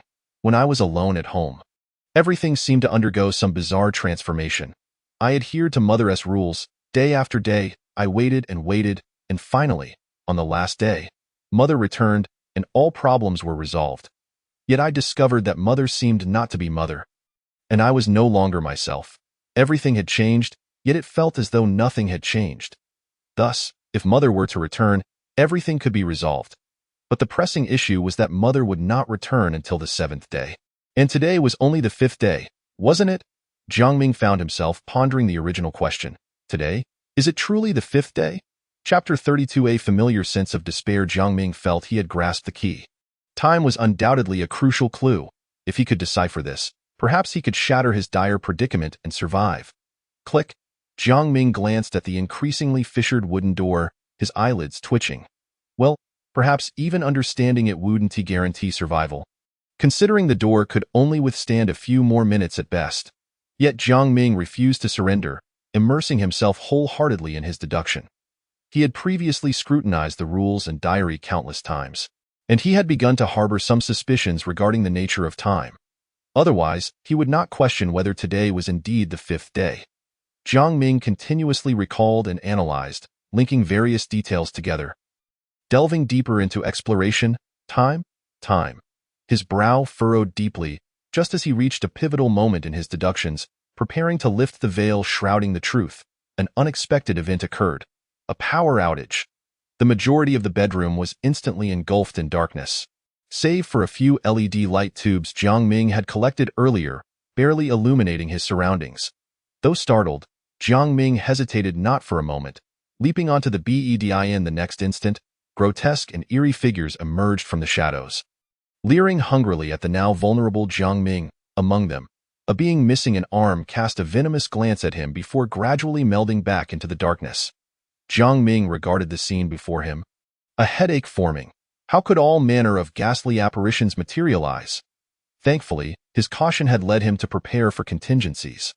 Otherwise, that sudden turn of events would not have required the outside entities to invade. The foul beings lurking in the dark could have easily taken his life. The situation had grown even more perilous. Jiang Ming exhaled in relief. Thank goodness. Ugh. A wave of intense nausea and pain surged through him, so abrupt and severe that he immediately pinpointed its source. He lifted his shirt, revealing writhing tentacles beneath his skin, appearing somewhat feeble compared to the malevolent spirits lurking in the darkness, lacking vitality. Yet even so, Jiang Ming was paralyzed with fear, cold sweat streaming down his face. How is this possible? Aren't they only able to manifest in darkness? While it is true that the interior of one's body is also shrouded in darkness, there had been no activity for several days. I had assumed these malevolent spirits could not materialize within a human vessel. Yet now, it appears that this is not the case if they could emerge from my body at any moment. What would be the point of playing this game? I might as well await my demise in bed. Jiang Ming cursed under his breath, then conceived a more plausible hypothesis. Perhaps, as time progresses, these spirits have begun to transcend certain previously established limitations, rendering them even more terrifying. Nonetheless, even so, the tendrils within my abdomen must still be subject to some constraints. Otherwise, they would have devoured my heart the instant they appeared. And that would have been the end of it. How absurd. How outrageous.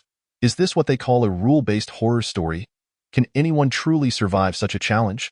Soon, Jiang Ming was struck by a chilling thought. He recalled that the human brain, too, exists in darkness. Damn. If they can manifest within my mind, would I not be doomed without a doubt? Jiang Ming felt that this conjecture was not mere paranoia but rather a genuine possibility as time continued to elapse. He was confronted with two pieces of news. Point one was bad. The anomalies and malevolent spirits within this rule-based horror story would evolve and grow stronger as time passed. Currently, they were confined to his abdomen. But if this continued, it was inevitable they would invade his mind.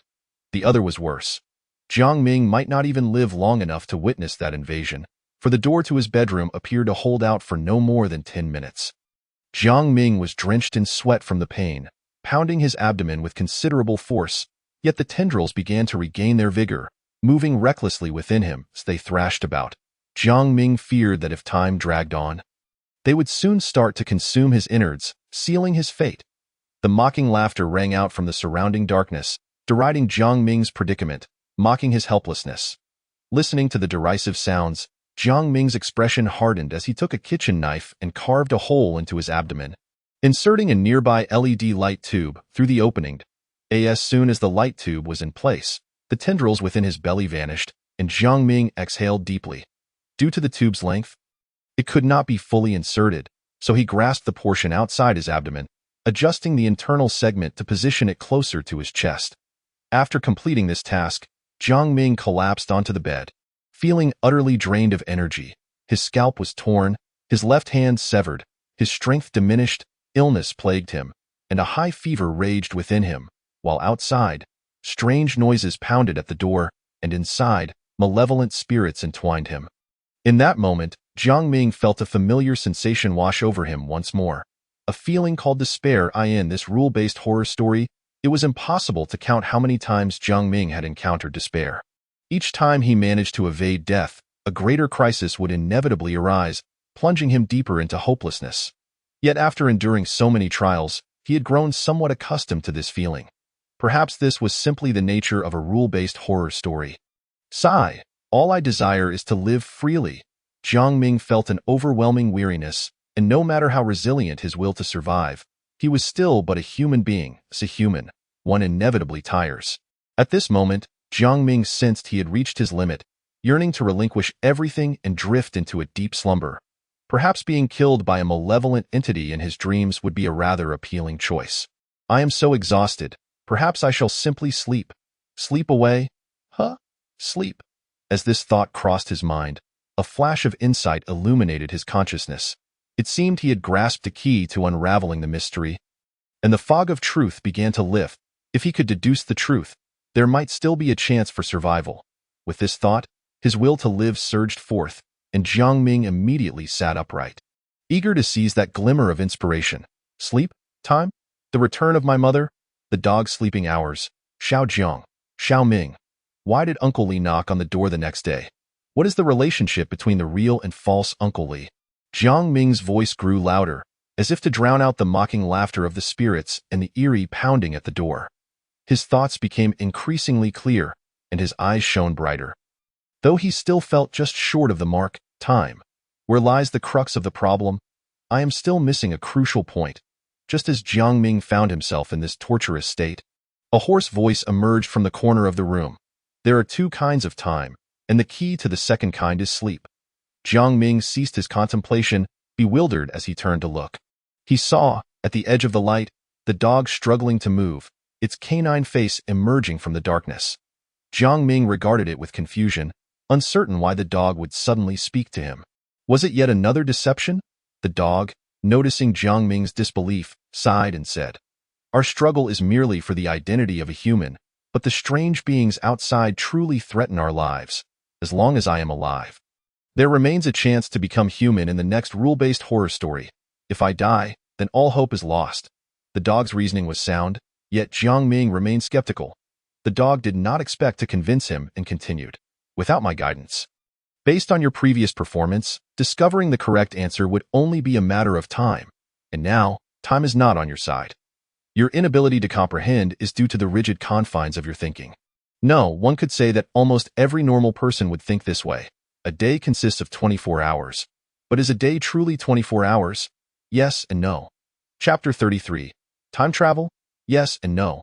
Upon hearing the dog's cryptic response, the average person might be left utterly perplexed.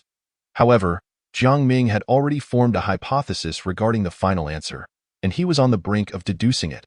Therefore, when he heard the dog's words, a spark ignited in his eyes, and the truth was on the verge of revealing itself. The dog cast a wary glance at Jiang Ming but continued speaking. In this rule-based horror story, there exist two kinds of time: real time and personal time. Real time is the standard 24 hours, while in personal time, a day is not 24 hours, but rather, it is defined by sleep.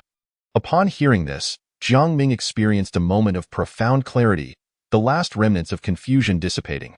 In a completely enclosed environment, devoid of sunlight or moonlight, where day and night are indistinguishable, how do individuals in this rule-based horror story mark the passage of a day? By relying on a clock? No. They measure it by the one activity that everyone engages in over the course of a day. Sleep. As long as Jiang Ming is awake, it is daytime. When he sleeps, it is nighttime. With each blink, a day passes. This is Jiang Ming's personal time. Thus, in this rule-based horror story, there exists not just one measure of time. For each additional person or anomaly, a new time frame emerges. And each individual's experience of time is unique. This explains why, on the following day, the heart-eating Uncle Li arrived at his home to demand a heart. For Jiang Ming, it was the second day. Yet for the heart-eating Uncle Li, it had already become the third day. Jiang Ming had ample reasoning to support this theory. Although the two Uncle Lis were distinct entities, there must be some form of connection between them. And that connection was sleep, in the absence of any external interference. When one Uncle Li is asleep, the other must inevitably be awake, ensuring that their appearances are always staggered, one in the morning, the other in the afternoon. The only exception occurred on the fifth day, when Jiang Ming's intervention allowed both to appear simultaneously. Even then, They seemed oblivious to one another, each targeting the dog individually. As for the simultaneous sounds of the two Uncle Lees outside the door, it was likely due to the impending conclusion of the rule-based horror story, which had evolved to a terrifying degree. Allowing them to bypass certain rules, returning to the matter at hand, Jiang Ming had initially visited the heart-eating Uncle Lee's home at 10 o'clock the following morning. Based on the timing of the subsequent appearances of both Uncle Lees, it was reasonable to assume that the heart-eating Uncle Lee should have been asleep, while the dog meat-loving Uncle Lee was awake. However, Jiang Ming's arrival disrupted that equilibrium, waking the heart-eating Uncle Lee and thus ushering him into a new day. Meanwhile, the dog meat-loving Uncle Lee fell into slumber. If that had been the extent of the disturbance, it would have merely been an early awakening for him. However, when Jiang Ming, in an effort to evade his mother's pursuit, entered the home of the second dog meat-loving Uncle Lee, he inadvertently roused him from his sleep. Simultaneously, the heart-eating Uncle Lee fell into slumber, and within this cycle of wakefulness and sleep, a day had concluded for the heart-eating Uncle Lee, despite the fact that he had only been awake for a mere few hours.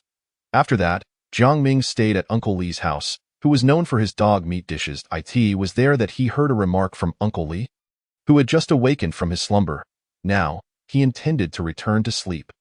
Thus, Uncle Lee drifted off, while another uncle, who feasted on human hearts, awoke to commence his new day. This explains why, upon Jiang Ming's arrival home, the heart-eating uncle came knocking to collect debts. The gift Jiang Ming received from his sister was not merely a self-inflicted blow, but rather a means to lull him into slumber, allowing him to perceive the underlying oddities and thus gain enlightenment. Regrettably, it was only at this moment that Jiang Ming grasped the profound significance of it all. With these thoughts in mind, Jiang Ming's gaze grew peculiar as he turned to the dog and said, "You used to sleep at 5 in the afternoon and rise at 11 at night? While I would only begin to sleep at 11. Moreover, when my sister put me to sleep, you also fell asleep, which implies that your schedule has consistently remained synchronized with mine, albeit always half a day ahead." The dog fell silent for a moment before conceding this point. "Indeed, this is a rule I must adhere to, yet it is evidently advantageous for me. I am always half a day ahead of you. So when you go to sleep on your 6th day, it is already the morning of the 7th day for me, at which point, Mother will return. My original plan was to capture you on the 3rd or 4th day, to completely subdue you, but without fully transforming into a dog, as I still require this strength to guard against unforeseen circumstances. By the time of your 6th night, which coincides with my 7th morning, when Mother knocks on the door, I shall have fully transformed into a human, and everything will come to an end, alas." At this point, the dog sighed, lamenting the original plan's seemingly flawless design and high probability of success. After all, the disparity between humans and the mysterious forces was vast, and time was still on its side. Awakening on the morning of the 3rd day, it simply needed to capture Jiang Ming before the 7th day to ensure success. Yet, despite being in an overwhelmingly advantageous position, Jiang Ming had managed to carve out a path for himself, leaving the dog in a state of half-life.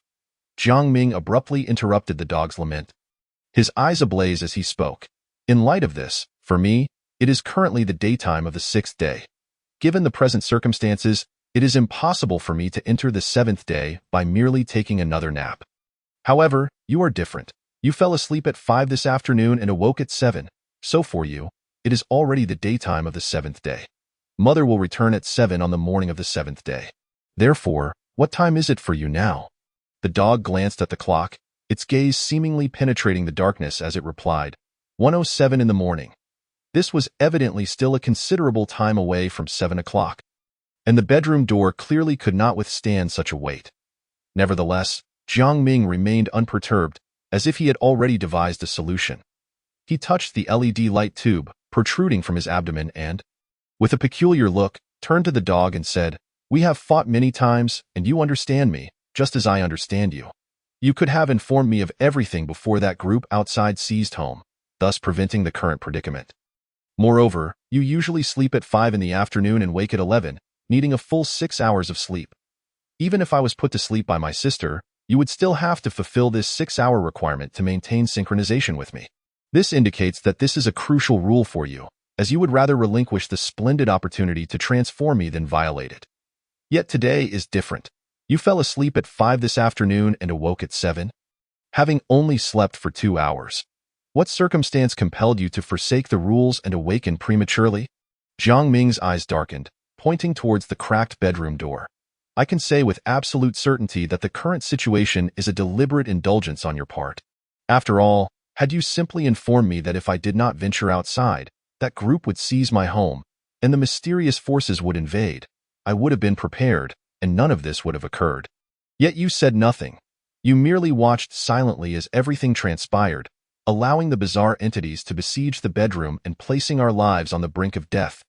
However, having engaged with you so many times, I clearly comprehend that you have placed our lives on the scales, and the outcome you desire is certainly not mutual destruction. So tell me, what is your purpose in this? Do not attempt to deflect me with your previous tactics. You know I will not be deceived. Instead of feeling cornered by having been seen through, the dog burst into laughter. It was not surprising that Jiang Ming had recognized this. In fact, it would have been odd if he had not. Haha. You know, my sole pursuit has always been to become human, and naturally, this endeavor aligns with that goal. I do not intend to deceive you. There is only one way to break this stalemate, and that is for you to enter my time and undertake a time leap to reach the 7th day. Chapter 34. The dog schemed. Jiang Ming's expression remained unchanged as he replied, "And what of the time? The distinction between 1 o'clock in the morning and 7 o'clock is still significant." The dog spoke confidently. "In this peculiar narrative, your passage through the days can be controlled by your sleeping, while time itself can be governed by the clock. Once you enter the 7th day, you need only adjust both the bedroom and living room clocks to 7 o'clock. If their times align, you will arrive at the 7th day at 7 in the morning, the moment when mother returns. Once she is back, all issues will be resolved." The dog's plan was much as Jiang Ming had anticipated. He gazed at the dog, tauntingly stating, "If I wish to enter the 7th day, I must switch identities with you. You become human, and I turn into a dog. Even if I manage to adjust the time successfully and bring mother back, ultimately, it would merely serve to dress you in finery. Do you truly believe I would be so foolish?" Upon hearing this, the dog simply laughed heartily, as Jiang Ming had predicted. Both understood each other well. Jiang Ming's will to survive was remarkably tenacious. Even under such harsh conditions, as long as he could continue living, he would undoubtedly agree. The current mockery was merely a means to probe whether he still had more cards to play. "Jiang Ming, you need not test me further. I possess only this one method, the sole option. There are no alternatives. I have wagered everything for this moment. Of course, you may choose not to become a dog. I will still provide you with precise time, and you can accurately adjust the clock in the bedroom. But what of the outside? With your fragile human form, the moment the door opens, you wouldn't survive a second. Let alone adjust the time. Do not expect me to assist you. I am already in such a weakened state that I could never withstand the multitude of bizarre entities to adjust the time. You currently have but two choices: accept my proposal, and we both survive, or face death together. So, tell me your choice, Jiang Ming." The dog stared intently at Jiang Ming. He fell silent. This was a scheme, much like the one he had previously employed against the dog. Both recognized the pitfalls and traps within, yet they were bound to fall for it. It must be said that their understanding of one another had reached an apex. Jiang Ming remained silent for merely a few seconds before bursting into laughter. Well, I ultimately underestimated you. You are certainly not the little Jiang from the diary, but who you were before, I no longer wish to pursue." What a grand scheme! What a splendid application of one's own tactics against oneself! What a decisive move, a gamble of all or nothing! You understand me, and I will undoubtedly not refuse. Therefore, there is no need for further words. Let us proceed. Jiang Ming seized an LED light tube from the bedside and approached the dog, whereupon the light illuminated their surroundings, causing the vengeful spirits to retreat. Placing the tube aside, he displayed a resolute expression. "Since we have chosen this path, let us pursue it to the utmost." In the next moment, a cold gleam flashed as a kitchen knife appeared in his hand, and without a moment's hesitation, Jiang Ming brought it down upon his left wrist. In an instant, the previously ceased flow of blood erupted from his left hand, a warm torrent spraying onto the dog's face, appearing all the more surreal against the surrounding darkness. Jiang Ming's visage twisted in agony. Yet he hesitated not, striking directly at the dog's paw. The dog, too, did not flinch, its gaze fierce as it watched the knife descend. Another warm stream of blood flowed forth. Jiang Ming promptly thrust his left hand into the dog's mouth, while he grasped the dog's paw, greedily consuming the blood. The two, under the watchful eyes of the surrounding spirits, partook of each other's blood, as if engaging in an ancient rite. The effects were remarkable. Within a minute, they underwent a profound transformation. The familiar sensation of time fragmentation resurfaced. Jiang Ming's body expanded, golden fur bursting through his skin, fingers merging. Only his head barely retained its human form. At this moment, he resembled not the weakened state from before his transformation into a dog, but rather bore a striking resemblance to the dog after its metamorphosis. As for the dog, its skin had become fair and delicate. Its body petite, with only its face vaguely retaining some semblance of a canine appearance. However, it was exceedingly frail. Jiang Ming harbored a suspicion that the prior transformation of their identities had been orchestrated by the dog. Thus, the dog had not only acquired a human form but had also retained formidable strength. In contrast, he had inherited not only the dog's feeble power but also its grotesque physique. Yet, the present situation was entirely reversed.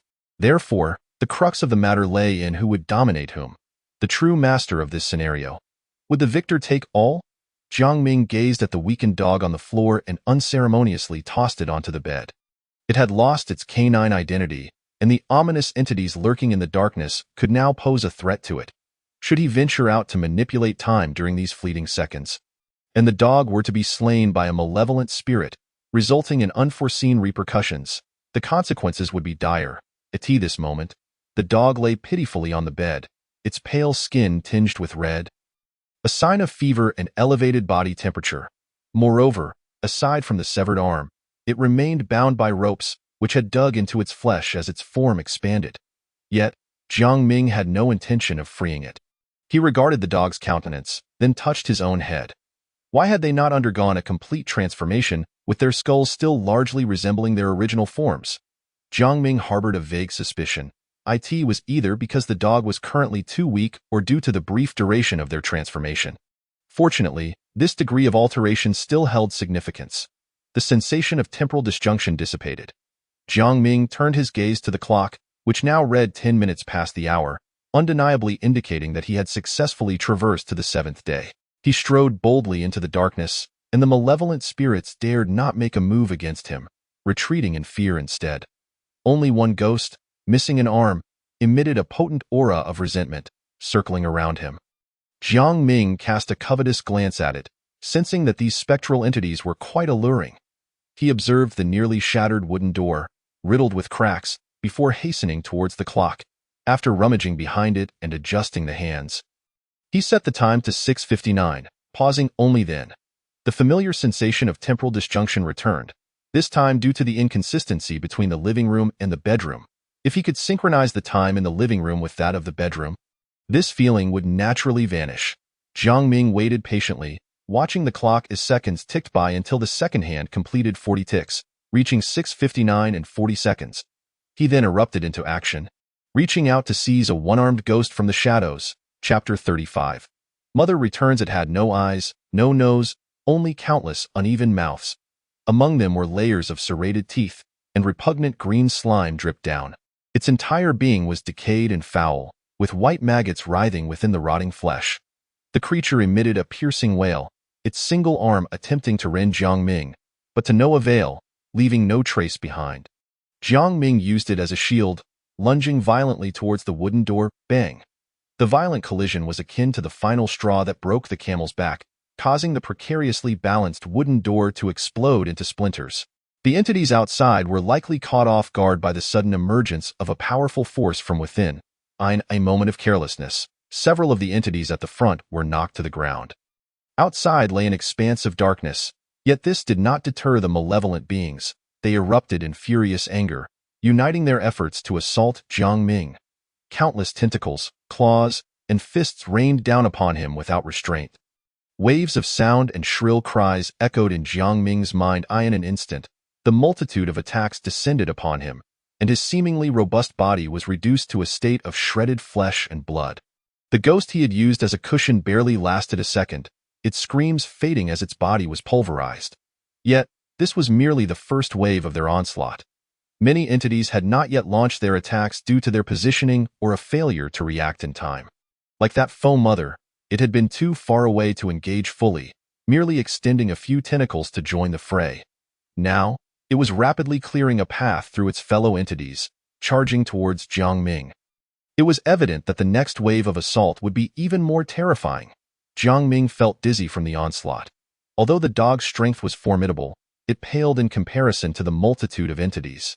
Moreover, he was not currently inheriting the dog's peak power. Jiang Ming realized the gravity of his situation. He had been reckless, emerging too soon. He had anticipated being able to endure for 20 seconds, but it now seemed that within 10 seconds, he would be overwhelmed and killed. In that moment, he could no longer afford to conserve his sanity. He summoned forth a dozen vending machines as if raining down from the heavens. His sanity plunged below 50, and excruciating pain surged through his mind, as if his intellect was being drained dry. Even the slightest mental effort brought forth searing agony, akin to someone stirring his brain with chopsticks. Concurrently, a sensation of his brain being torn asunder enveloped him, as if a voice had manifested within his mind, chattering incessantly. Yet, upon closer inspection, it yielded no revelations, resembling mere hallucinations. Enduring immense suffering, Jiang Ming found solace in the fact that his efforts were not in vain. These vending machines either descended from the sky or emerged from the ground, yet their existence lasted but mere seconds before they were reduced to ashes. However, their sheer number plunged the entities into temporary disarray. Seizing this opportunity, Jiang Ming dashed towards the clocked ET that moment. A massive tentacle ensnared his foot. Caught off guard, he stumbled to the ground. The tentacle's grip was not overly strong, and he managed to free himself with relative ease. Yet, during that fleeting moment of delay, the colossal figure of the mother entity barreled through the throng of beings towards him. Damn it! Jiang Ming cursed vehemently, forcing himself to endure the pain as he summoned another vending machine. However, this time it appeared not in midair or on the ground, but in his very hands.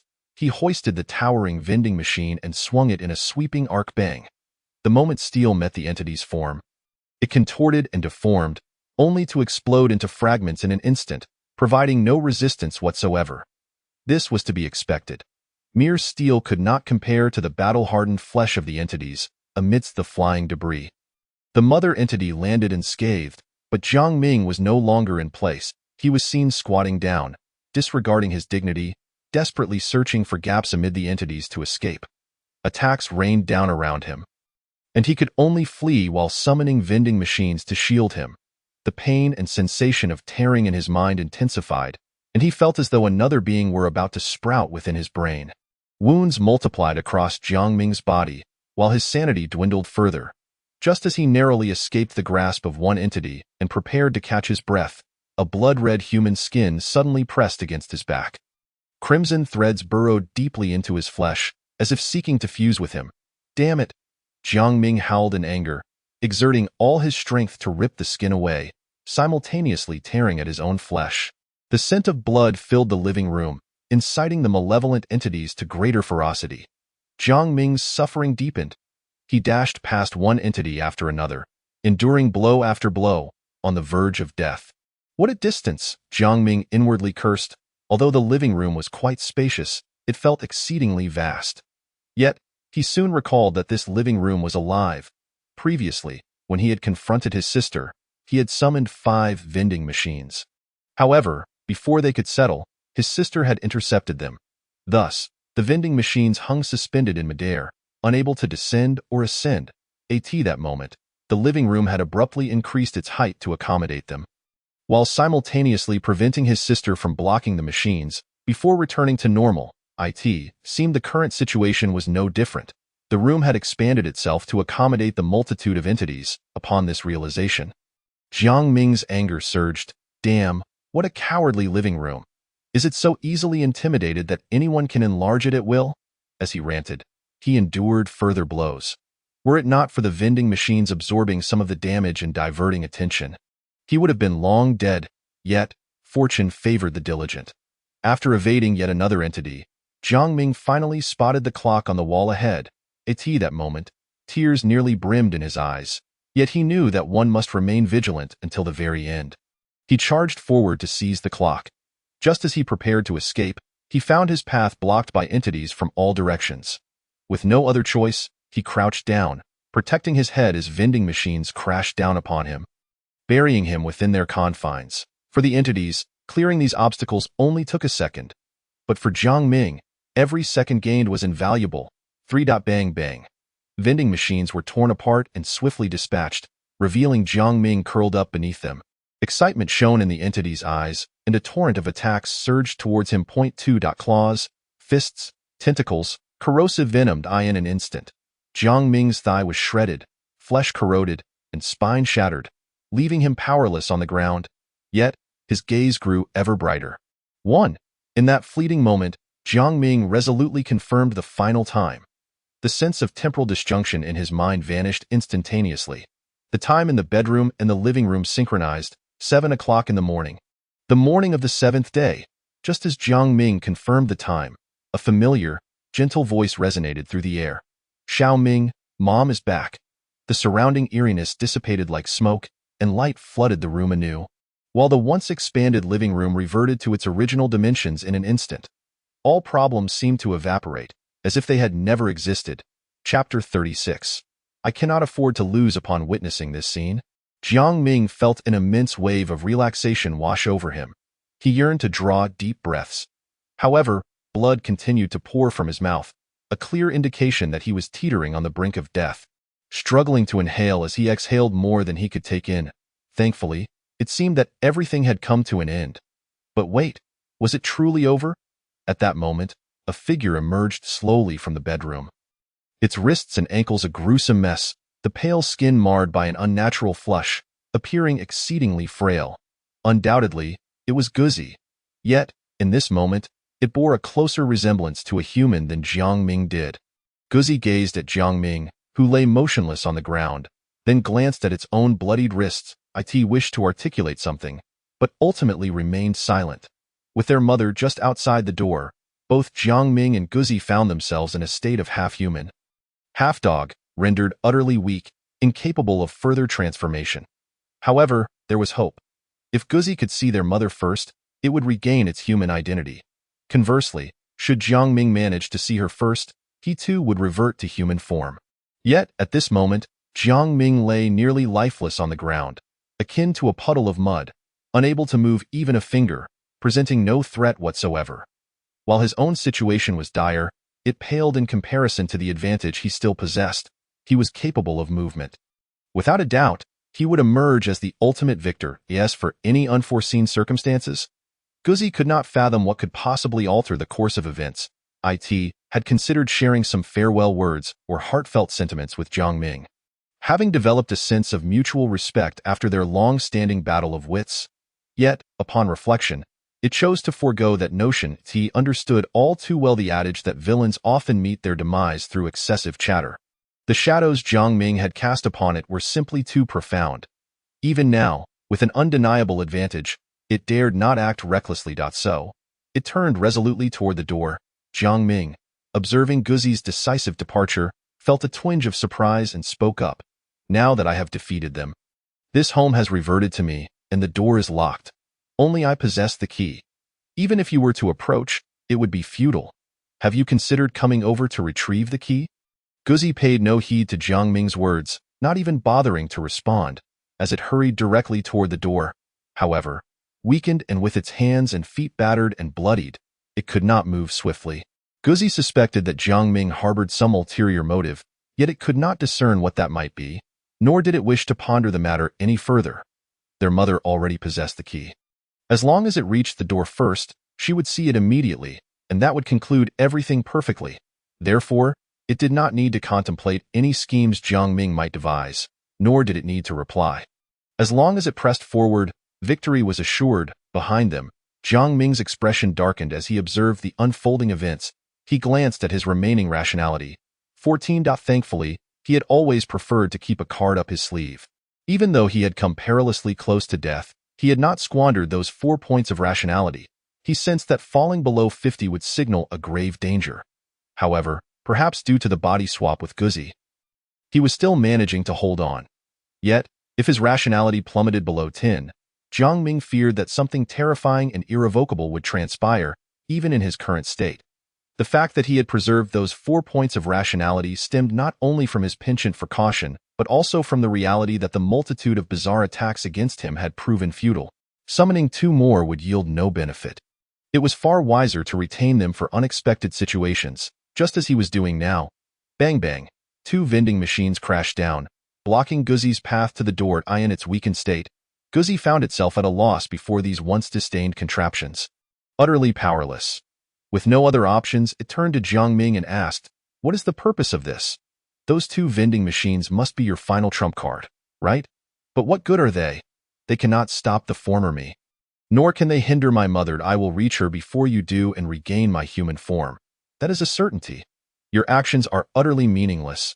Jiang Ming regarded Guzi with indifference. "Do you know why I didn't hurl those 2 vending machines at you just now?" Guzi felt a flicker of curiosity. If those machines were indeed Jiang Ming's final gambit, he should have aimed them at it. After all, if he were to crush it, the only entity in the room that could be deemed human would be Jiang Ming himself. That would undoubtedly be the optimal solution. Jiang Ming continued with a straightforward explanation. "First, you have previously suffered at my hands and are aware of my capabilities, so you would inevitably be on guard. The likelihood of me directly eliminating you is minimal." Guzi nodded in agreement. It had been vigilant, yet it had not anticipated Jiang Ming's choice to block its path instead of attacking. "Secondly, even if you were caught off guard and I struck you directly, what if you suddenly unleashed your latent potential and surged toward the door? I would be at a disadvantage. But if I place the vending machines in front of you, the assured victor will undoubtedly refrain from taking risks and will halt your advance. In doing so, I will successfully obstruct you." As Guzi listened to Jiang Ming's explanation, it attempted to shift the vending machines, but with one hand incapacitated and its body too feeble, it made little headway. Upon hearing Jiang Ming's reasoning, Guzi halted its movements, exclaiming, "You are indeed a genius. Cautious, thorough in your actions, and meticulous in your considerations. Yet when the time comes to make a decision, you are resolute and unwavering. Moreover, your understanding of human nature is exquisite. You are truly a talented individual, both brave and cunning." After this praise, Guzi sighed. "I fall short of your brilliance, far from it. Yet, in the realm of victors and vanquished, reality is unforgiving. Would it not be better to accept your fate and resign yourself to becoming a dog? With your intellect, it is not impossible to eventually return from being a dog to a human." At this juncture, Guzi wore a peculiar smile, adding, "Of course, if there is still an opportunity." Jiang Ming remained silent, responding only with quiet contemplation. Guzi paid no heed to his reticence. At that moment, a click, the sound of a key turning, echoed through the air. It was their mother unlocking the door. Soon, with a resounding bang, the door creaked open. The crisp sound of high heels striking the wooden floor grew louder, approaching. Guzi, upon hearing this sound, was filled with excitement. Its face pressing eagerly between the 2 vending machines, desperate for its mother to see it a moment sooner.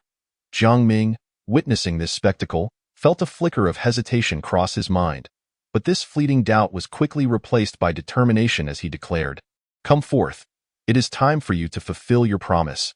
Upon hearing this, Guzi froze, turning sharply to Jiang Ming, its eyes brimming with confusion, unable to comprehend what scheme he could possibly harbor at this juncture.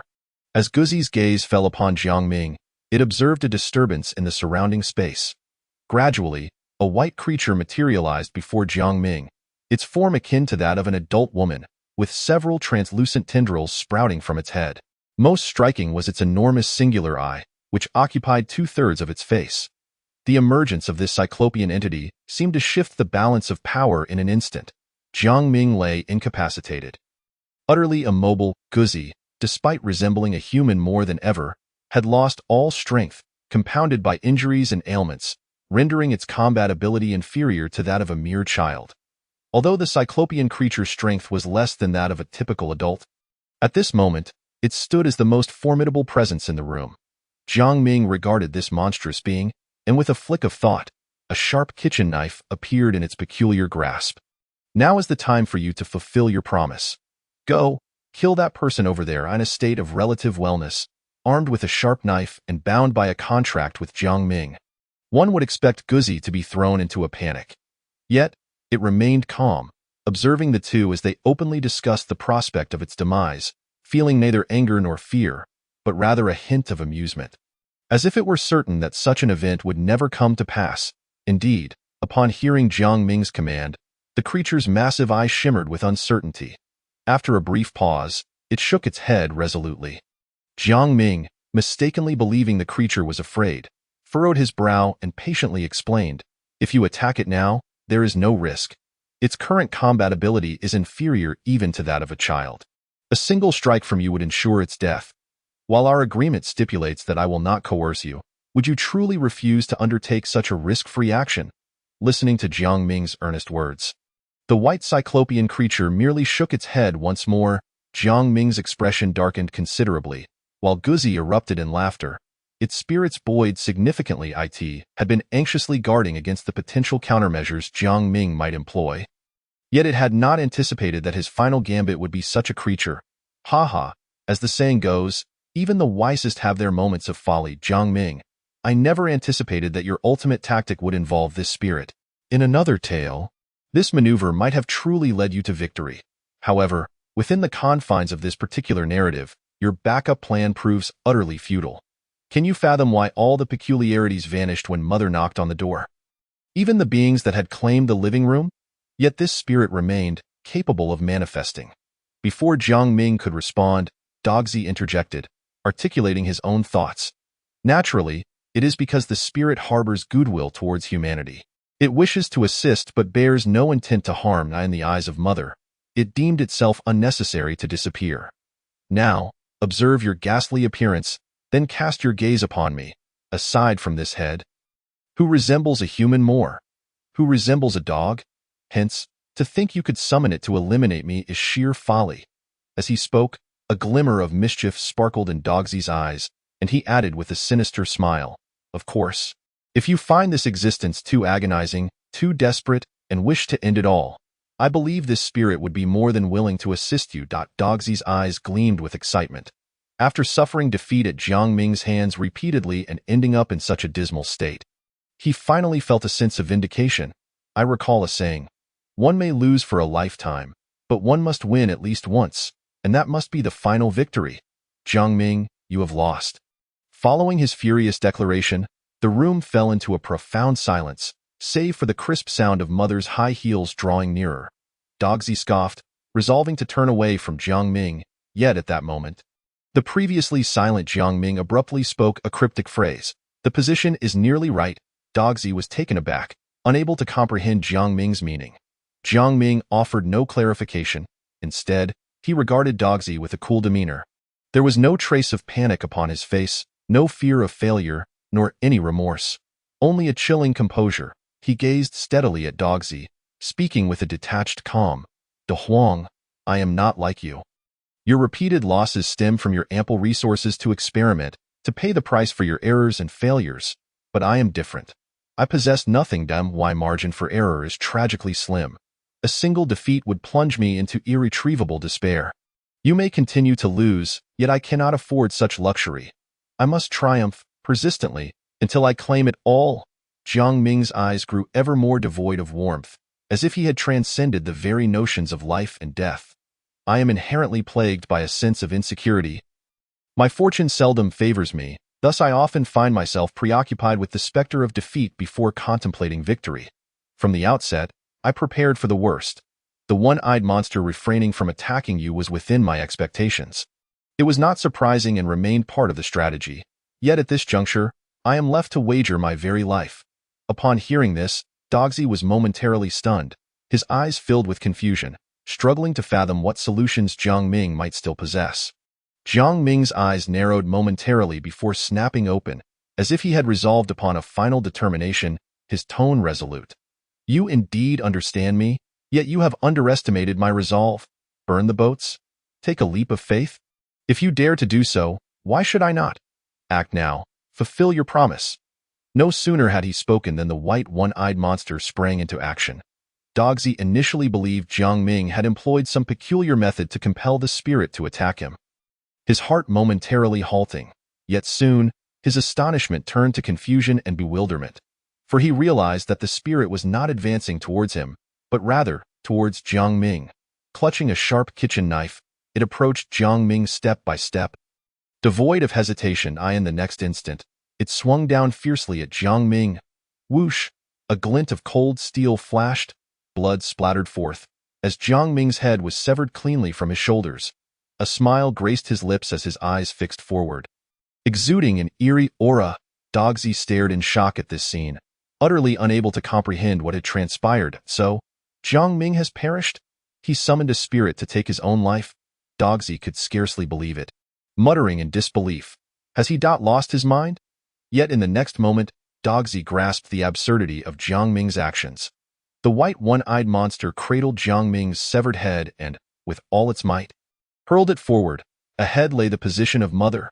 Dogsy finally understood the rationale behind Jiang Ming's earlier peculiar behavior.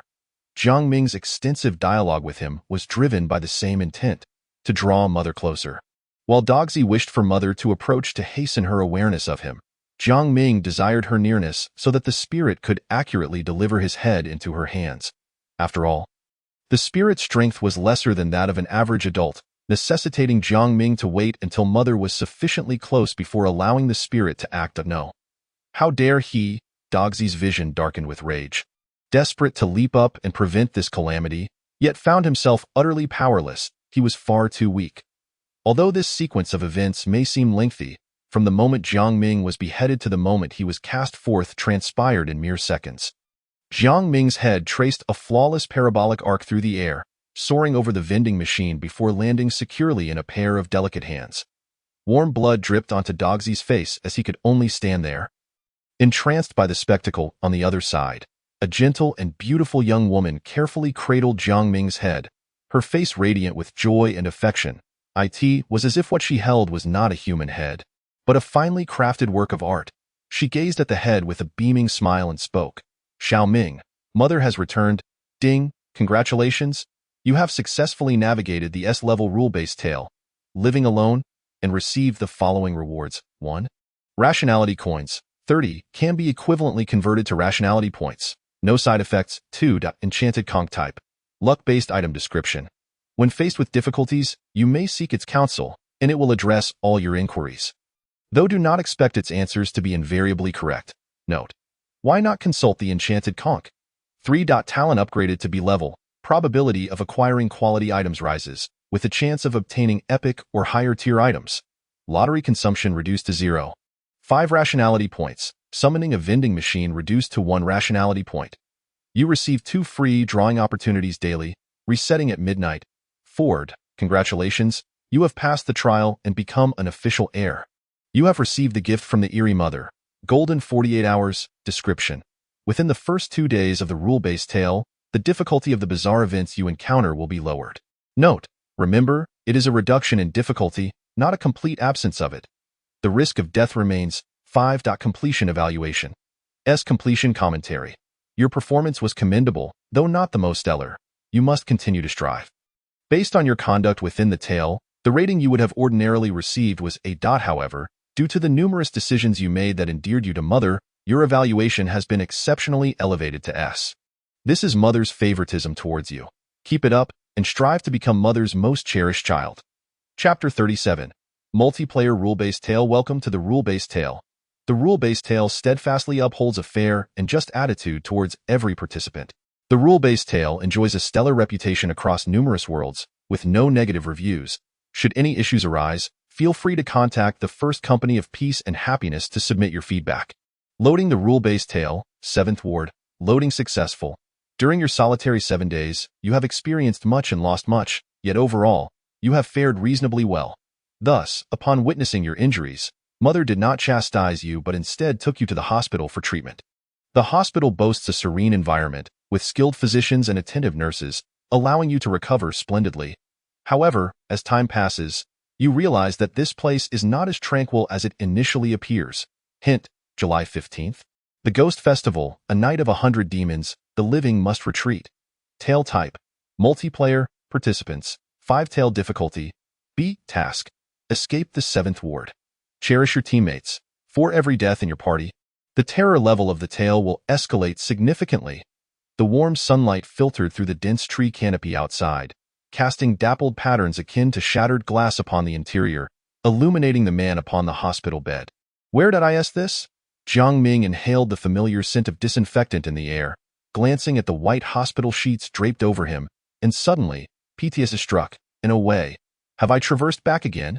Jiang Ming gasped in shock, his heart racing, fearing he had lost the gamble, and after having his head severed, found himself transported back once more, alarmed and dismayed. Jiang Ming meticulously examined his body, relieved to discover he still had the ability to move freely. Fortunately, I did not return. I am spared from enduring that ceaseless torment.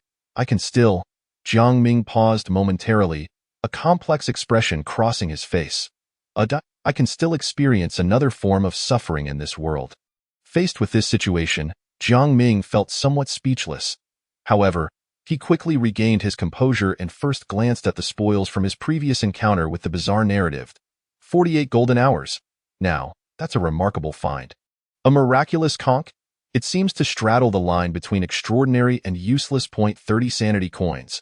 Excellent. My efforts were not in vain. Jiang Ming felt quite pleased with his gains, but his expression fell as he looked at his personal interface. Huh?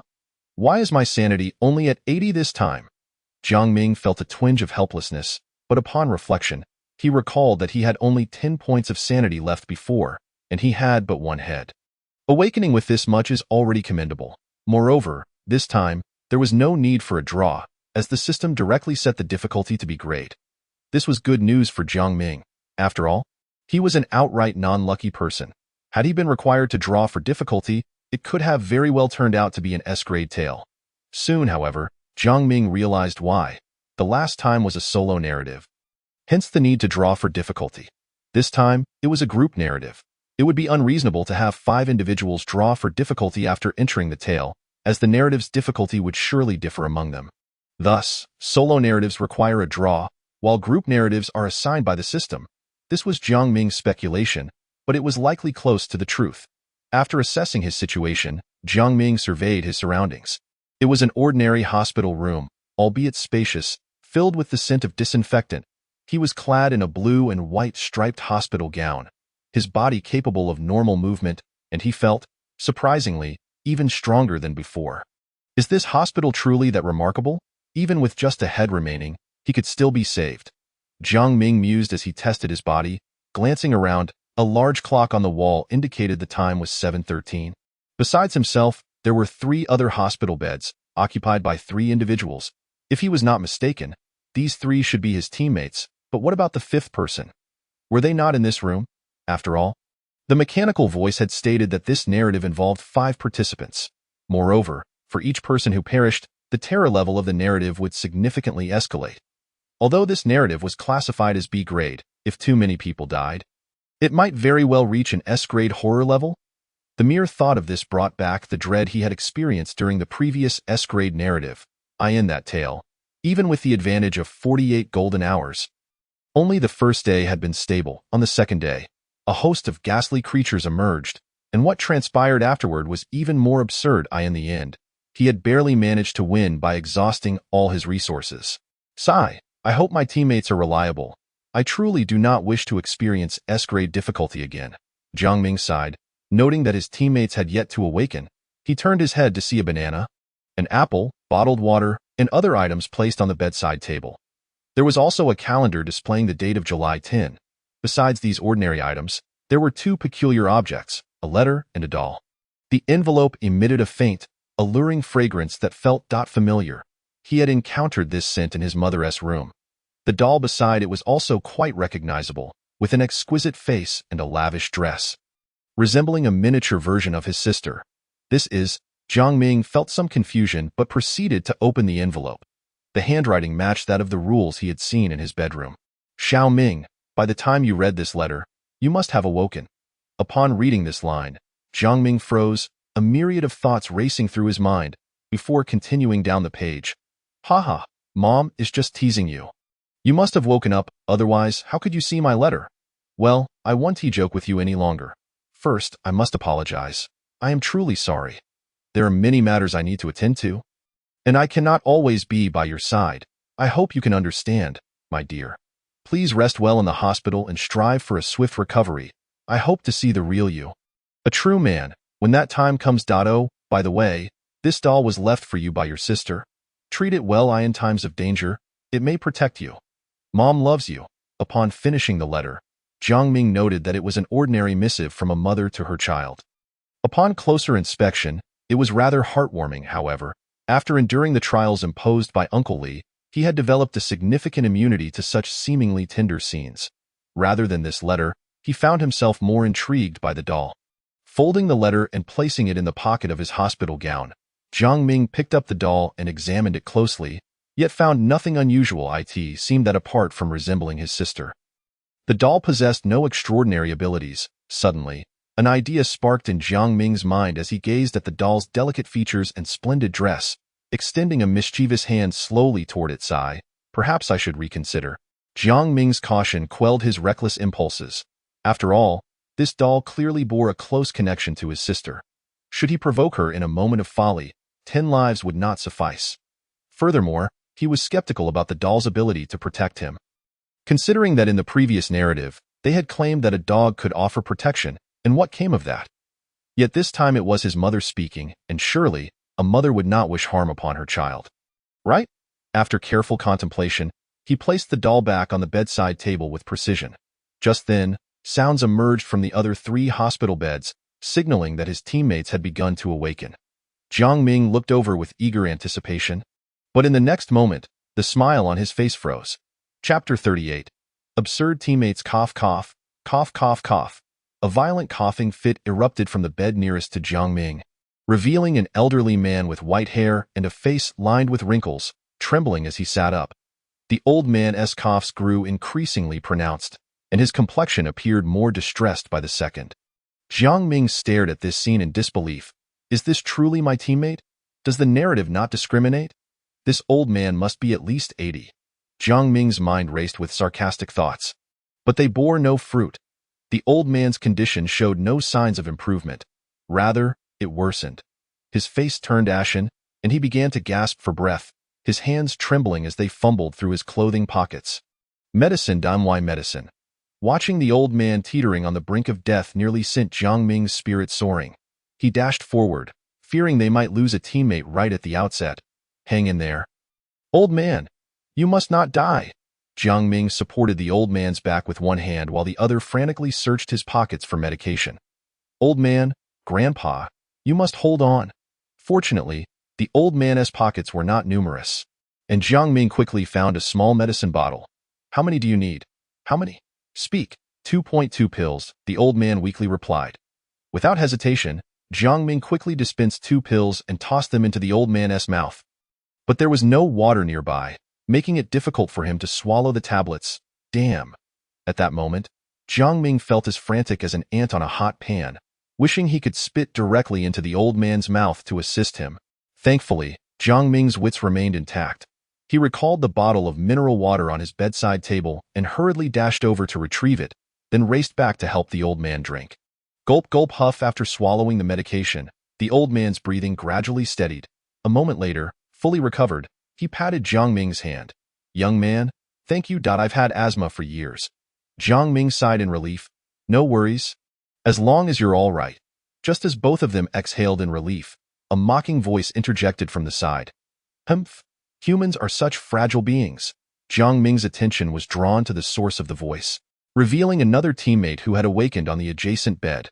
This was a young man, clad in a hospital gown, yet his extraordinary aura was unmistakable, with jet black hair and eyes as deep as the night sky. His sharp features were strikingly handsome. Jiang Ming was momentarily entranced upon first glance. However, contrary to his striking appearance, the young man's behavior was peculiar. When Jiang Ming's gaze fell upon him, he immediately straightened his posture, his nostrils flaring slightly, exuding an air of arrogance. His voice boomed, resonating throughout the room. Inferior humans, you shall be annihilated. Eradicate human tyranny. The world belongs to the Trisolarans. Witnessing the bizarre words and actions of the man before him, Jiang Ming's mind instantly conjured a term. Lunatic. A headache surged through him, and he had no intention of engaging with him.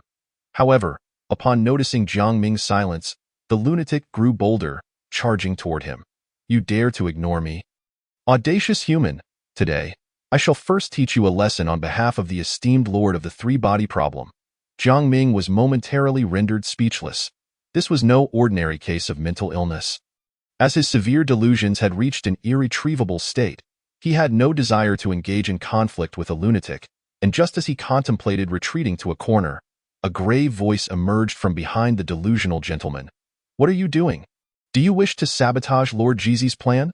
The delusional man instantly regained his composure, turning in reverence to address the person behind him. Who are you? It was a young man, adorned with golden-rimmed spectacles. Cradling a black notebook in his arms, with a black fountain pen tucked into his chest, he adjusted his glasses and introduced himself. My name is Ma Yang, and you need not concern yourself with my identity. Lord Jizi dispatched you here for a clandestine mission. We are all your allies. The delusional man remained somewhat skeptical, but Lord Zhuai M.A. Liang interrupted him with an enigmatic assertion. Do not ask further questions. This is part of the plan, Go Jiang Ming. This statement appeared riddled with inconsistencies, yet the delusional gentleman accepted it without doubt, solemnly extending his hand towards Jiang Ming. It turns out, we are all serving the esteemed lord of the three-body problem. My apologies for earlier, I am Truman, Jiang Ming observed his earnest gaze and felt a tinge of hesitation, while Ma Yang offered him an encouraging glance. Taking this as a cue, Jiang Ming ultimately extended his hand for a shake, all for the sake of the esteemed lord of the three-body problem. I am Jiang Ming. The elderly man beside them discerned something amiss with Truman, yet held no discriminatory sentiments. Rather, he found the situation quite amusing and jovially declared, Eradicate the tyranny of humanity. The world belongs to the three-body. Long live the three-body. Excitement flickered in Truman's eyes, realizing he had found his organization. Jiang Ming was speechless, realizing they had all been thoroughly assimilated. He patted the old man on the back. Old man? Stop fooling around. What is your name? Lu Yuan. You can call me Uncle Lu. Very well, old man. Jiang Ming had initially intended to inquire about everyone's abilities for a preliminary understanding, but another thought crossed his mind. Aren't there 5 people? Why are there only 4 of us? Do you know where the remaining individual is? The old man and Truman exchanged puzzled glances, clearly bewildered. Meanwhile, Ma Yang wore a peculiar expression. Well, I do know who it is. It's him, though it might be a bit strange, Dotto. You know? Hurry and bring him over. A glimmer of excitement lit up Jiang Ming's eyes. How peculiar could the last teammate be compared to the 2 before him? After all, their current team consisted of an old man and a lunatic, effectively having their numbers from the start. He hoped the final teammate would provide a pleasant surprise. M.A. Liang turned to leave, but did not exit the ward. Instead, he approached the bed behind him. Jiang Ming felt curious. Could someone be hidden there? In such a small space, was it a disabled person? He allowed his thoughts to drift to the worst-case scenario. The next moment, as Ma Yang slowly wheeled out the final teammate from behind the bed, Jiang Ming was instantly dumbfounded, unable to believe his eyes. He had presumed that with the old man and the delusional gentleman setting the bar. The last teammate could not possibly be more astonishing, but he evidently had overestimated himself. The old man rubbed his eyes in disbelief. This? Even Truman gaped, a mix of confusion, surprise, and a staggering degree of incredulity on his face. Is this part of the plan too? As the 3 stared in shock, Ma Yang slowly revealed the baby carriage. Inside lay a cherubic 2-year-old boy. This was the final teammate. Indeed, what a grand surprise. Jiang Ming fell silent. His silence deafening, he surveyed the scene, noting the asthmatic 80-year-old, the delusional sycophant of the three-body, and the peacefully slumbering toddler. Out of a 5-member team, only 2 were rational. How were they to proceed? An outrageous matching mechanism. Jiang Ming was at a loss for how to confront this reality. He expressionlessly flipped his palm, revealing a purple seashell, and pulled the nearby string, inquiring, Mysterious seashell, what should I do now? A monotone female voice replied, Do nothing. Chapter 39. Newcomer? The seashell's bland words struck Jiang Ming like a bolt from the blue. Oh, be it. I concede. After all, I am indeed unfortunate, and bad luck is to be expected. Jiang Ming resigned himself to the fact that he would once again have to rely on his own abilities. He stowed the mysterious seashell away, slapped his face, and shook his head, speaking directly. Since we are all on the same team, our primary objective must be to escape from the 7th ward. Correct? The three nodded in agreement, affirming the truth of his statement. Given the circumstances, while they had an unfavorable start, the difficulty of the Eerie Tale was not high, only rated B-tier, as long as they united. Their chances of survival should still be fairly promising. The three nodded again, evidently looking to Jiang Ming for guidance. Seeing this, Jiang Ming felt a sense of relief. While the team's composition was rather unconventional, at least they seemed obedient. Excellent, then let us each share our abilities so we can understand one another better and facilitate our actions later. Jiang Ming turned to the elderly man closest to him, signaling for him to begin. Sensing Jiang Ming's gaze, the old man's expression wavered. He looked at Jiang Ming, then at the others, and finally scratched his head, sheepishly admitting, I seem to have forgotten. Besides my asthma, I have a touch of amnesia. What? Forgotten? Jiang Ming's voice inadvertently rose several octaves, and he felt a familiar throb in his head. How could you forget something so crucial? Think harder. Jiang Ming pressed down on the old man's shoulders and shook him vigorously. Easy now, easy. You're making me dizzy. I can't think of anything. Reluctantly, Jiang Ming released his grip, and the old man furrowed his brow in deep thought. Finally, he lifted his head, a look of determination on his face. My ability, it seems, is to eat, to consume food. The old man hesitated for a moment before resolutely stating his answer. Jiang Ming was left bewildered, wanting to say more, but looking at the old man's earnest demeanor. He found himself at a loss for words. With a resigned pat on the old man's shoulder, Jiang Ming turned his attention to Truman. What about you? Surely you haven't forgotten as well? Upon hearing this, Truman's eyes lit up, and he puffed out his chest, as if what he was about to reveal was a matter of great pride. Observing this, Jiang Ming felt a sense of foreboding. Indeed, the next moment, Truman's booming voice rang out. My ability is unparalleled. I am the sycophant of the esteemed lord of the three-body problem. Even though Jiang Ming had prepared himself, he was still momentarily taken aback by this revelation. That's it? Truman looked puzzled. What else could there be? Jiang Ming found himself on the verge of losing his mind at Truman's earnestness. This is your ability? I mean, how can I put this? Jiang Ming struggled to find the right words, but soon realized how to articulate his thoughts. Yes, when you crossed into this world, did you not acquire any special abilities? Truman's expression grew even more perplexed. Right? This is my special ability. Being the sycophant of the esteemed lord of the three-body problem, I stated it clearly. In the vast realm of eerie tales, only I have the fortune of becoming the sycophant of the esteemed lord of the three-body problem. Is that not special? Ma Yang stifled a laugh, chiming in. Did you forget that the three of us are also sycophants of the lord of the three-body problem? Truman slapped his forehead. I almost forgot. My mistake. In the vast realm of eerie tales, only the four of us have the fortune of becoming sycophants of the esteemed lord of the three-body problem. Is that not special? Jiang Ming felt utterly despondent. Ha ha ha. Ma Yang erupted in laughter, and Jiang Ming shot him an exasperated glare. Yang's mirth remained unabated. He did not disclose his ability but turned to Jiang Ming, cheerfully saying, Ha ha, this is quite amusing. You must be a newcomer, right? Jiang Ming furrowed his brow. What makes you say that? Ma Yang, wearing a smile, waved his hand dismissively. It's quite simple. Some newcomers, having never experienced the trials of a rule-based eerie tale, are blissfully unaware of the gravity of the situation, believing that B-tier and C-tier eerie tales are nothing to fear. For such newcomers, my usual assessment is that a C-tier eerie tale will soon humble them, and you just mentioned that this eerie tale is only B-tier. Using the word only, that speaks volumes. In the camp, aside from the few top-ranked monsters, anyone who has survived any rule-based eerie tale would never utter such words. Underestimating eerie tales often comes at the cost of one's life, a lesson proven by the blood of countless individuals. By a curious coincidence, I am acquainted with several individuals ranked near the top, yet you are not among them. A flicker of confusion crossed Jiang Ming's eyes. Rankings? What is that? He pondered. And what exactly is this camp? It seemed to him that he was being fed some rather peculiar notions. Observing the bewilderment in Jiang Ming's gaze, Ma Yang felt increasingly convinced that his suspicions were correct. He shook his head, placed his hands behind his back, and spoke in a tone that belied his age. Young man, it is fortuitous that you have encountered me. Had you met other players with ill intentions, a newcomer like yourself, who underestimates the tales of the bizarre, would easily be led astray as a scout. Wait a moment, Jiang Ming interjected, cutting off Ma Yang's ramblings. I appreciate your concern, but before we proceed, could you enlighten me on what exactly this camp and ranking are? Ah, exclaimed Truman, the old man, and Ma Yang in unison, their expressions a mix of confusion as they regarded Jiang Ming with peculiar looks. Jiang Ming felt a shiver run down his spine under their scrutiny.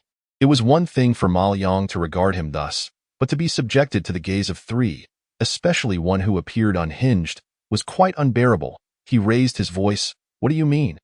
Why are you looking at me in such a strange manner? After exchanging glances, Ma Yang carefully chose his words and replied, Are you certain you don't remember? Think carefully. You must have some recollection. Jiang Ming was somewhat befuddled by their reaction, and despite ruminating for quite some time, he still found himself in the dark. The old man observed Jiang Ming's expression, his eyes twinkling as if struck by a thought. He then waved his hand decisively, saying, Do not pressure young Jiang any further. He has his reasons. Upon hearing this, both Ma Yang and Jiang Ming were taken aback. What reasons do I have? Jiang Ming inquired. The old man smiled gently, his tone imbued with a hint of kindness. Young Jiang, there is no need for pretense. I have discerned it. You, like myself, possess a slight case of senility. Forgetfulness is entirely understandable. Hence, it is perfectly reasonable that you cannot recall the camp and the rankings. Jiang Ming was left speechless. What nonsense is this? I merely crossed into this world and found myself ensnared in a bizarre tale, devoid of any so-called camp or rankings. Furthermore, after completing that tale, I lost consciousness and awoke here. Jiang Ming's expression was grave, revealing no hint of deceit. Upon hearing this, Ma Yang's demeanor grew serious. Are you certain? Jiang Ming nodded emphatically, absolutely certain. After absorbing this information, Ma Yang lightly tapped his fingers on the cover of a black notebook, his expression contemplative. After a moment, he spoke slowly. This does not add up. It is highly irregular. Every player who traverses into a rule-based tale initially appears at the camp at IT is there that they familiarize themselves with the rules and draw their talents before entering the tale. Upon completion, they return directly to the camp, remaining there until a week's grace period passes before being selected for the next tale.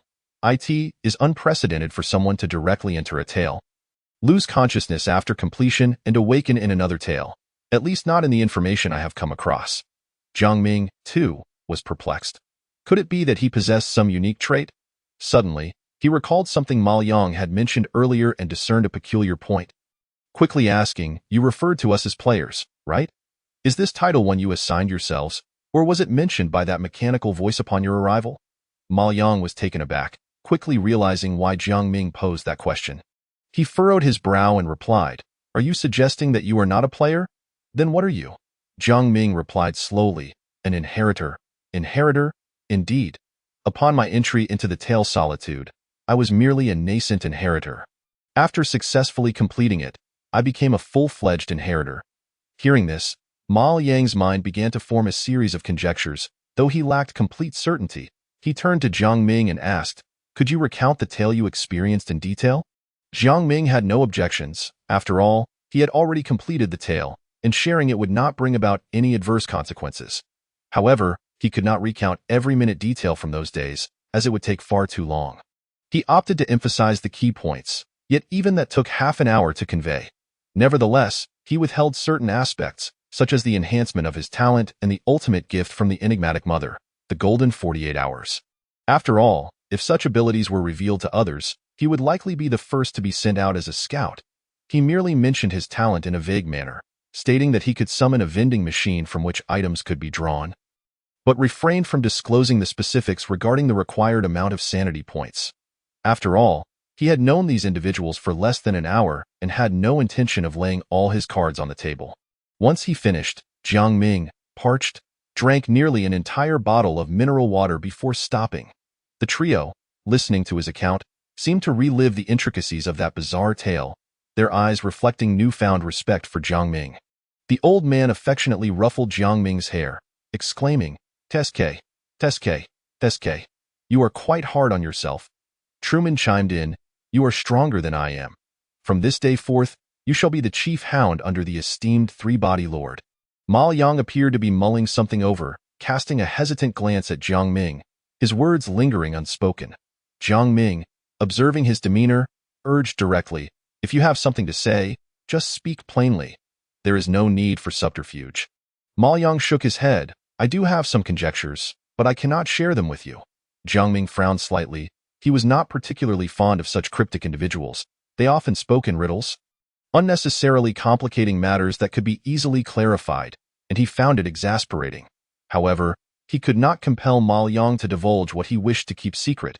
Just as he was about to give up, Ma Yang glanced at him as if understanding something, and with a hint of resignation, he said, "Hey, I can't shake the feeling that you are pondering something rather odd, I assure you. I am not deliberately withholding information to pique your curiosity.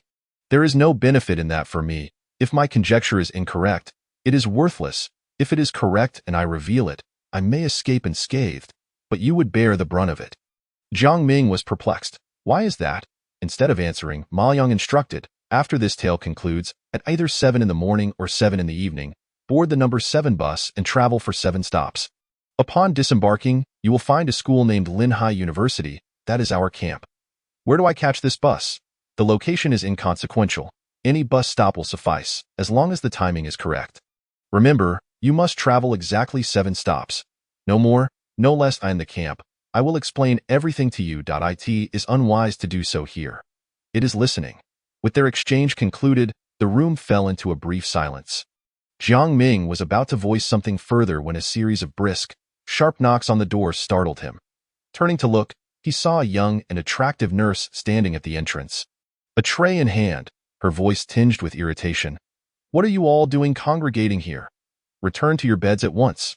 The group complied immediately, retreating to their beds, and Ma Yang also gently pushed the child back. In the realm of rule-based tales, it was prudent to heed instructions until the situation was fully understood.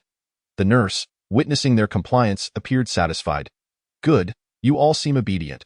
Now, prepare to take your medication." She approached Jiang Ming, presenting him with a pill wrapped in white paper. As he hesitated to take the medication, he found himself at a crossroads. In the next moment, the white paper beneath the pill suddenly revealed black inscriptions. Orderly lines materializing. Ward regulations. 1. Loud noise is strictly prohibited within the ward. Maintain silence. 2. ASA patient, it is your responsibility to take your medication on time. Please consume it under the nurse's watchful eye. 3. ASA patient, please eat your meals punctually, bask in the sun, and maintain a healthy mental state. 4. Please maintain a safe distance from other patients. The hospital bears no responsibility for any accidents that may occur. 5. Regardless of any sounds heard during the night, do not step out of your room. 6. If you notice anything entering the ward, please hide under the covers. 7. In cases of unmanageable situations, you may seek the nurse's assistance by pressing the bell. The nurse will not refuse a patient's request. 8. Please do not trouble the nurse. 9.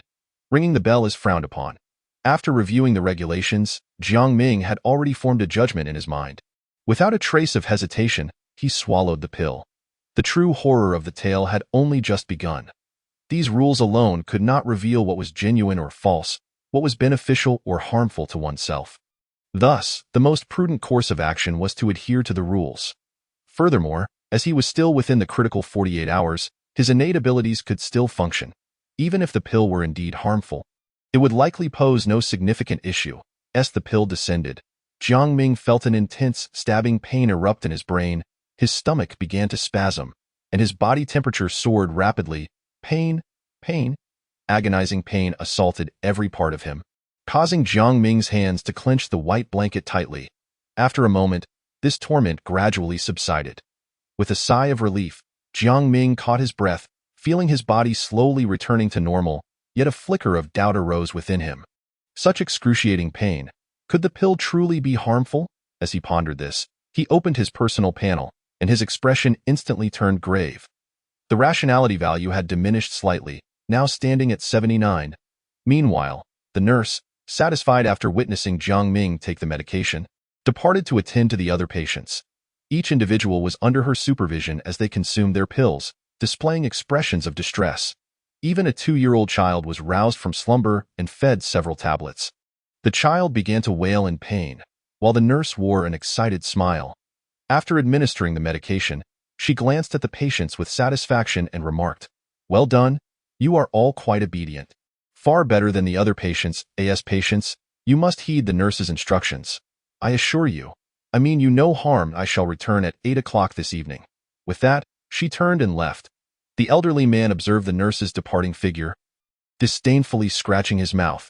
What kind of medication is this? Painful and unpalatable, not even comparable to my asthma medication.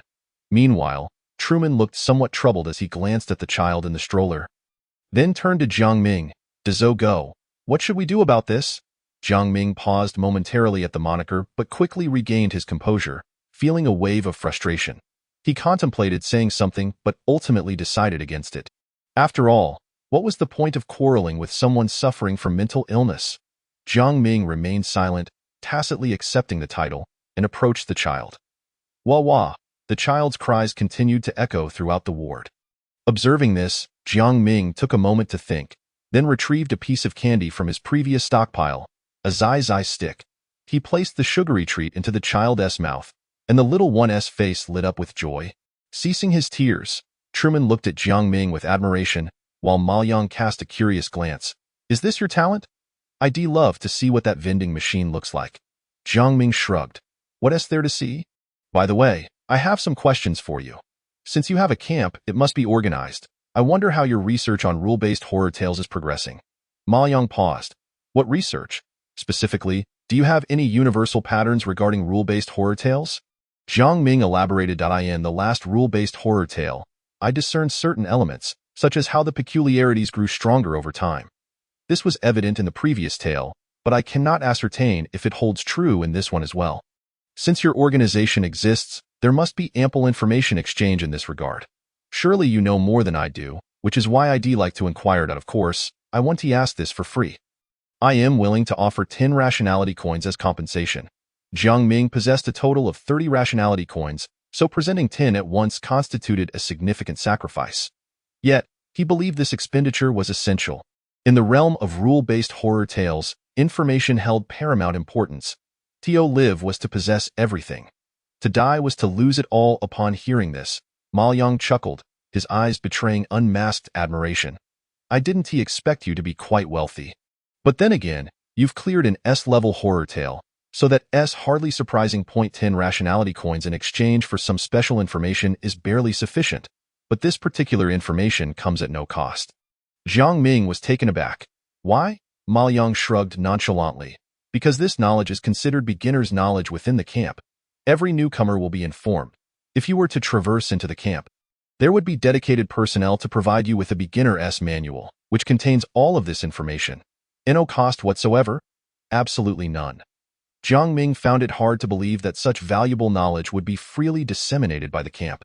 After all, these insights were undoubtedly forged from countless lives lost, yet the camp charged no price. His curiosity about this camp deepened. Seeing Jiang Ming's expression, Ma Yang shook his head.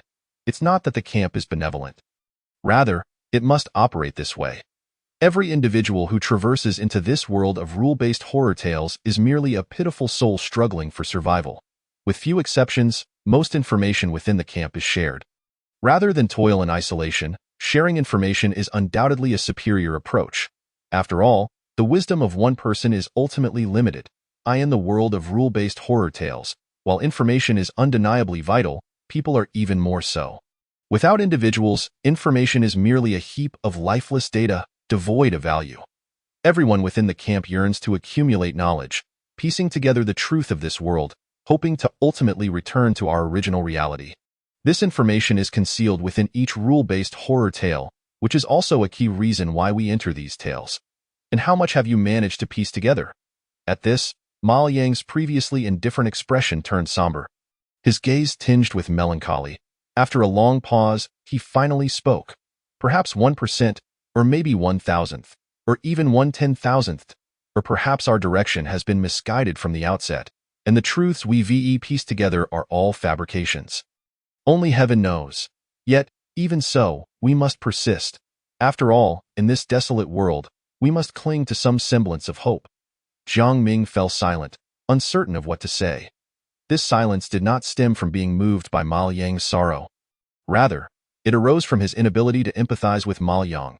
After all, Jiang Ming shared a significant difference with the individuals in the camp. Jiang Ming did not wish to return. Return for what? To continue lying in that body ravaged by Ellis? Impossible.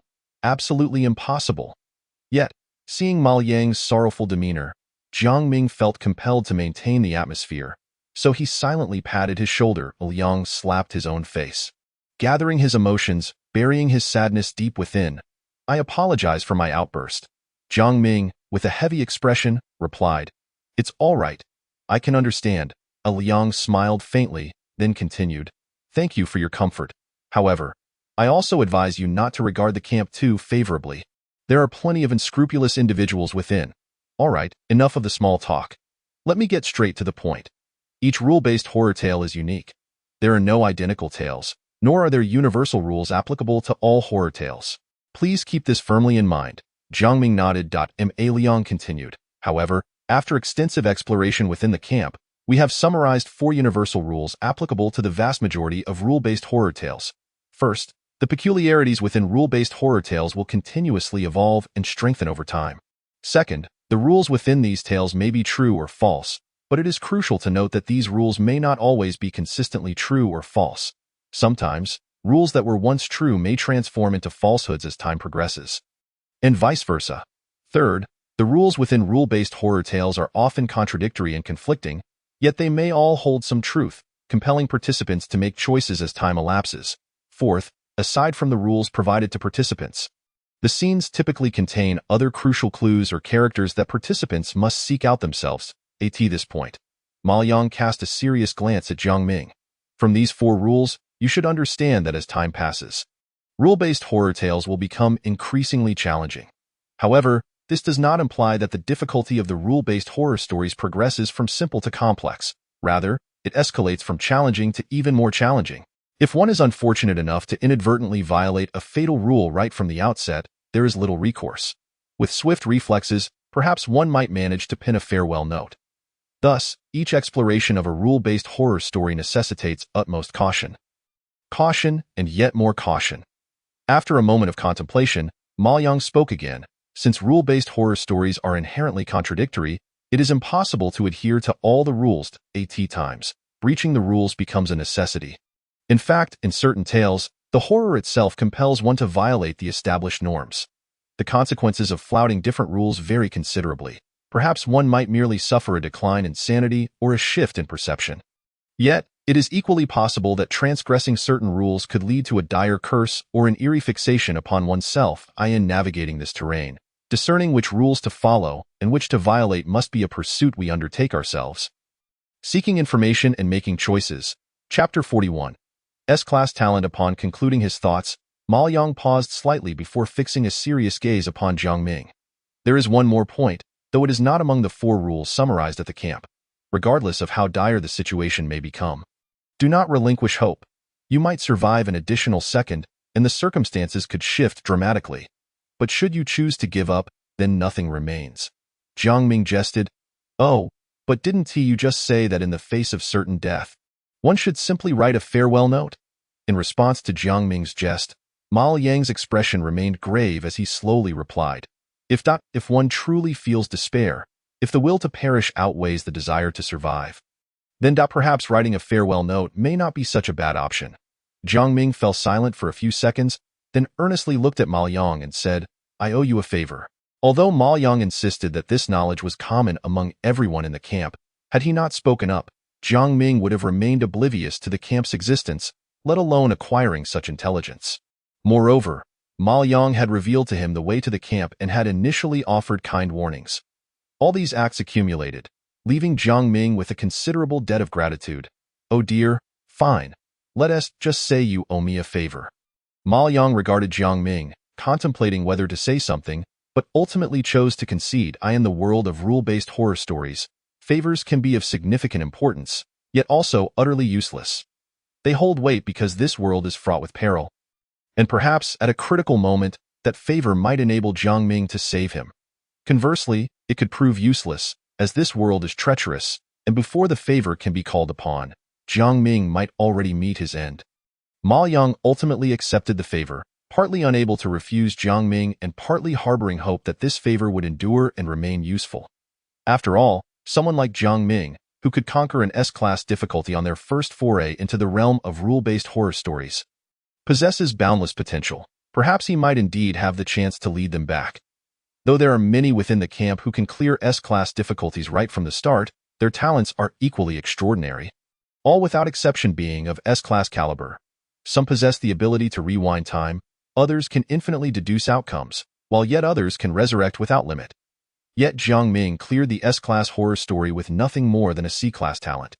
Reflecting on this, Ma Yang patted Jiang Ming on the shoulder, saying, "Once you navigate this rule-based horror story, come to the camp. I believe you will find it rewarding." Jiang Ming quipped, "What if I die in this horror story?" Ma Yang shook his head. "That is impossible. This is merely a B-class horror story. Someone of your caliber, who can clear S-class challenges on their first attempt, cannot perish here." Upon hearing this, Jiang Ming smiled, mimicking Ma Yang's earlier demeanor, and remarked, "Tisk, judging by your tone, you must be a newcomer." Liang could only smile wryly at that moment. A furious shout from Chu Min interrupted. "You audacious old thief! How dare you steal the bananas of our great hound?" Jiang Ming and Ma Yang turned to witness the old man devouring 2 bananas, while Chu Min glared at him, torn between wanting to act and hesitating due to the man's age. Jiang Ming held little regard for the bananas, but found it oddly amusing that Chu Min, in his delusions, still adhered to the values of respecting the elderly and cherishing the young. Noticing Jiang Ming's gaze upon him, Chu Min hastily exclaimed, "Great hound, what should we do? The bananas have been consumed by this shameless old man." Jiang Ming waved his hand dismissively. "Let him be. He is merely fulfilling his duties to the Lord of the Three Bodies. A full stomach is essential for work. If you're hungry, feel free to eat as well." Chu Min's eyes brightened at this, and he rushed over to select some fruit. As thoughts of food crossed his mind, Jiang Ming recalled a rule that stipulated the necessity of timely meals. Glancing at the clock on the wall, he noted it was 8:09 M. Liang, observing Jiang Ming's glance at the clock, understood his thoughts and remarked, "In that case, let us dine first and simultaneously seek out rules and clues from other areas." Jiang Ming nodded and was about to move when he glanced down at the child in the stroller beside him, feeling a sudden headache. "What shall we do about him? Should we take him along?" Ma Yang appeared unfazed, smiling as he suggested, "Why not simply ask him?" "Him?" Jiang Ming regarded the small child who was smiling up at him with curiosity. Ma Yang crouched down and earnestly asked, "Would you like to join us for a meal?" The child shook his head. "Then do you wish to stay here?" Ma Yang continued his inquiry. After a moment of hesitation, the child nodded. Having received a confirming answer, Ma Yang stood up and said, "Let us go." Just like that, they were truly leaving him behind. Jiang Ming hesitated, concerned that leaving the child alone might lead to unforeseen mishaps, as he had no means to defend himself. Just as Ma Yang was about to explain, the old man's muffled voice drifted in from the entrance. Clutching a half-eaten apple, he added, "Hurry up, you're going to starve this old man." Meanwhile, Chu Min knelt devoutly on the ground, praying to the Lord of the Three Bodies, and only after finishing did he peel a banana. Liang patted Jiang Ming on the back. "Let us go. I'll explain as we walk. After all, leaving this child here poses no problem at all. Even if we were to perish, he would still be safe." Seeing the high regard Ma Yang held for the child sparked a flicker of curiosity within Jiang Ming.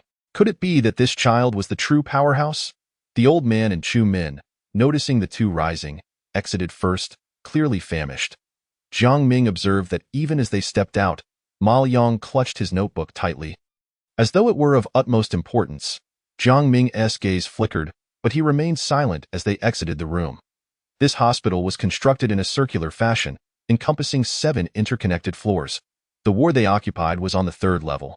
Stepping out of the ward, they found themselves in a spacious corridor lined with patient rooms, housing a mix of individuals, men and women, young and old. On the opposite side of the corridor was a railing, allowing one to peer down into the scene of the 1st floor. At the center of the 1st floor, there was no service hall. Instead, it resembled a park, filled with greenery, seating areas, and a fountain. Sunlight streamed through the massive glass panels of the hospital's roof, illuminating the space where numerous patients were engaging in activities. Such a scene was exceedingly peculiar for a hospital. On the wall of the corridor, a white paper was affixed. "For the cafeteria, please proceed to the 1st floor." Liang scanned the surroundings before walking and explaining to Jiang Ming, "I forgot to mention my talent earlier. It is called erudite memory, B-class. My memory is exceptional, nearly photographic, and I possess a greater resistance to cognitive distortions than the average person. And how does this relate to that child? Jiang Ming inquired. Ma Yang glanced at him and continued, patience. My friend. It is precisely because of my talent that I am aware of the abilities of nearly everyone in the camp. That child we just saw is among the few S-class talent holders in the camp. S-class talent? Him? Jiang Ming was indeed taken aback, turning to glance back. After a moment, he returned his gaze forward and asked, so, his talent is formidable, which is why you felt secure leaving him alone. Ma Yang did not hesitate to clarify.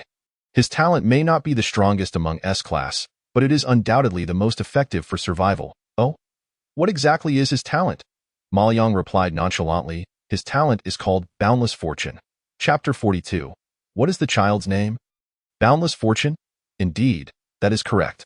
The capabilities of his talent align perfectly with its name. His luck is remarkably exceptional, to an almost unbelievable extent. Since his arrival at the camp, the highest level he has faced in a drawn horror story was this B-class one. Every other encounter has been at a C-level difficulty, and each time, they have emerged unscathed, facing no threats whatsoever. On one occasion, an A-class gifted player sought to explore an S-class rule-based urban legend and approached a child, who consented, and they entered the S-class urban legend together. The result was that when the A-class gifted player emerged from the urban legend, he had nearly lost half his life, while the child remained completely unharmed. Jiang Ming interrupted his discourse with a question. It appears this child is merely 2 years old. Can he truly comprehend the request of the A-class gifted player? Ma Yang waved his hand dismissively. Understanding is unnecessary. His luck will guide his judgment. Just as I did moments ago, I am unsure if he comprehends, but once I pose the question, his luck will naturally discern the answer. Furthermore, generally speaking, utilizing gifted abilities requires the user to bear some cost. Even for S-class talents. However, his ability is passive, continuously active without any expenditure. Hearing this, Jiang Ming couldn't help but gasp. Such a power seems quite extraordinary. A talent that enables one to succeed effortlessly without any cost is truly enviable to a less fortunate soul like Jiang Ming. Suddenly, an idea struck Jiang Ming. If that is the case, why not simply stay close to the child? What need is there to search for any clues or rules? Ma Yang displayed a faint smile. That is impossible. His luck only affects himself, and others cannot benefit in the slightest. For instance, if a building were to suddenly collapse while you are near him, the beams might crush you while he remains entirely unaffected. Or if you were to find yourselves in a perilous situation, a bizarre creature might suddenly go mad and sweat you dead, while the resulting gust would carry him out of danger. If you attempted to harm him, his luck would backfire upon you. Naturally, there are instances where you could trail him without incident, successfully navigating through. However, would you dare to wager? Jiang Ming felt disheartened. He did not dare. For the child, this gamble would always yield 100% victory, while for himself, it was not so. He preferred to keep his fate firmly in his own hands. Soon, Jiang Ming posed a new question. If what you say is true, this child has existed in the camp for quite some time. Why do it seem that the old man and Truman are completely unfamiliar with him? Ma Yang pointed toward the two individuals ahead, consuming fruit as they walked, and replied, well, one is senile, and the other suffers from delusions. Oh, you think they would pay attention to the people in the camp? Ah, that is true. However, there should be few possessors of S-class talents. Surely they have heard something? After all, the combination of a child and an S-class talent undoubtedly constitutes explosive news. And no matter how disinterested the old man and Truman may be, they should have caught wind of some discussions surrounding the child. Yet their recent behavior suggests they have never heard of him. After a moment of contemplation, Ma Yang said, the child's luck helps him avoid many troubles invisibly. Their lack of any impressions of the child may be because they know that awareness would cause some inconvenience for him. But why this time? Jiang Ming inquired curiously. According to this theory, the old man and Truman should remain oblivious to the child's existence for eternity. Yet this time, they not only recognized him but also became teammates with him. Ma Yang hesitated for a moment, then stopped and looked at Jiang Ming, stating, I believe it is for your sake. For me? Jiang Ming expressed his confusion. Ma Liang nodded. Indeed, for you. The child has participated in mostly C-class urban legends, with no exceptions, aside from those few invitations. Yet this time, it is a B-class urban legend. Among the four of us, The old man and Truman are the ones the child has always been reluctant to meet. While I have long been acquainted with him, only you are an exception. Isn't that a rather hasty conclusion? Ma Liang shook his head. If it were anyone else, my judgment would indeed be somewhat rash. But you are truly unique. Your crossing point is not within the camp, but directly in the urban legend. Your first rule-based urban legend was an S-class, and you completed it even amidst a lack of intelligence. While your talent is merely C-class. All of this sufficiently illustrates your uniqueness. The child's unusual appearance in a B-class urban legend may indeed be for you. Perhaps his luck has sensed that meeting you would be beneficial or influential. Jiang Ming fell into a brief silence. Perhaps, "Hey, what are you two doing? Why are you just standing there?" came the disgruntled voice of the old man from ahead. The group had now reached the first floor. With the cafeteria not far ahead, Jiang Ming and Ma Liang had fallen behind due to their conversation. Coming, Jiang Ming replied, and the two resumed their pace. At that moment, Ma Liang leaned closer to Jiang Ming and whispered, "I must remind you of one thing. My talent is encyclopedic memory, granting me knowledge of nearly all abilities in the camp. However, I have yet to ascertain any concrete information regarding Lu Yuan and Truman's talents. Although they appear somewhat eccentric and carefree now, I urge you not to underestimate them." Jiang Ming glanced at the two individuals ahead, recalling their vacant expressions, and uncertainly suggested, "Could it be that their talents are too weak, lacking presence, which is why you have no impression of them?" Ma Liang shook his head, replying calmly, "The two of them have encountered more urban legends than I have, including several A-class rule-based ones, and they have managed to survive each time. Moreover, many in the camp have shared experiences with them. Yet, after all this time, no one has been able to accurately identify their talents. You should understand the implications of this."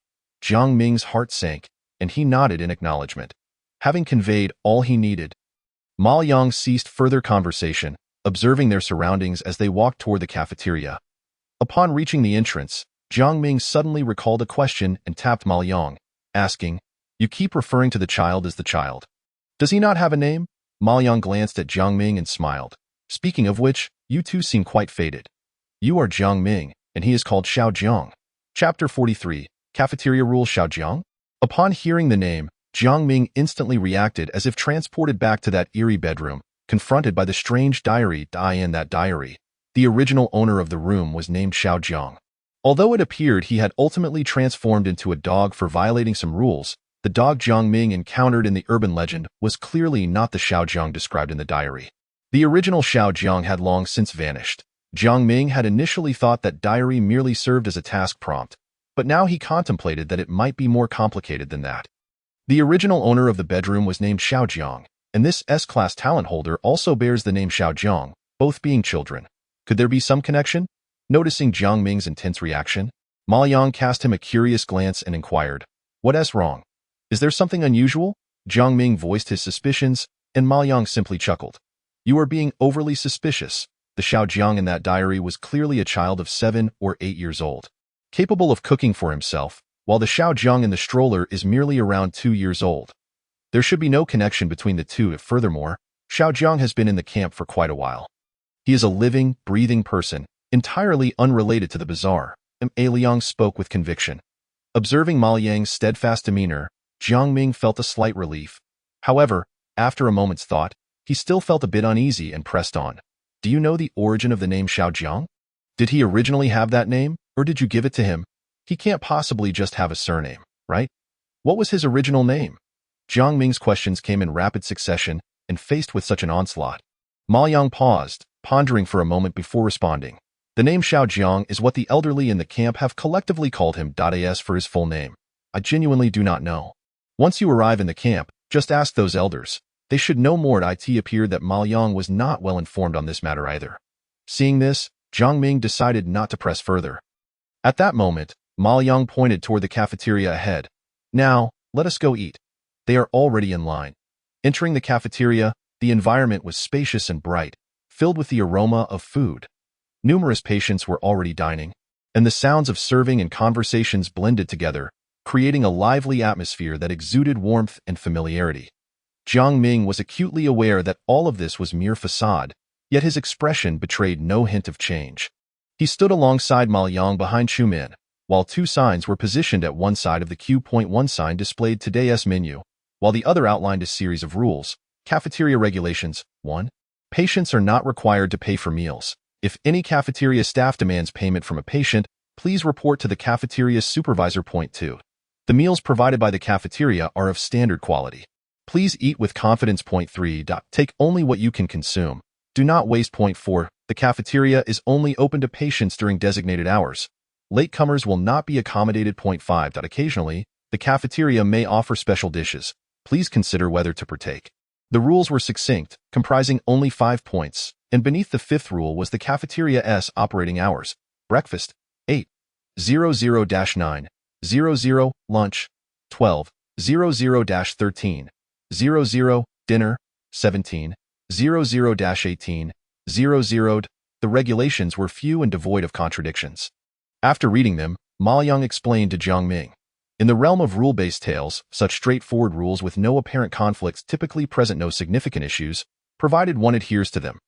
Typically, Jiang Ming inquired. Ma Yang nodded. Indeed, typically. However, the nature of rule-based tales is ever-evolving. Who can predict whether unforeseen events in the coming days might transform what appears to be a safe environment into a perilous trap for lives? Of course, it could also become the key to unraveling the mystery. Such occurrences were not unheard of. Yet, given the current circumstances, as long as the rules were followed, the cafeteria should pose no problems. After Ma Yang concluded, Jiang Ming recalled the previous rule-based tale in which he discovered Rule 2, where none of the 9 rules conflicted. As time passed, and the dog underwent its transformation, the true significance of those rules was revealed.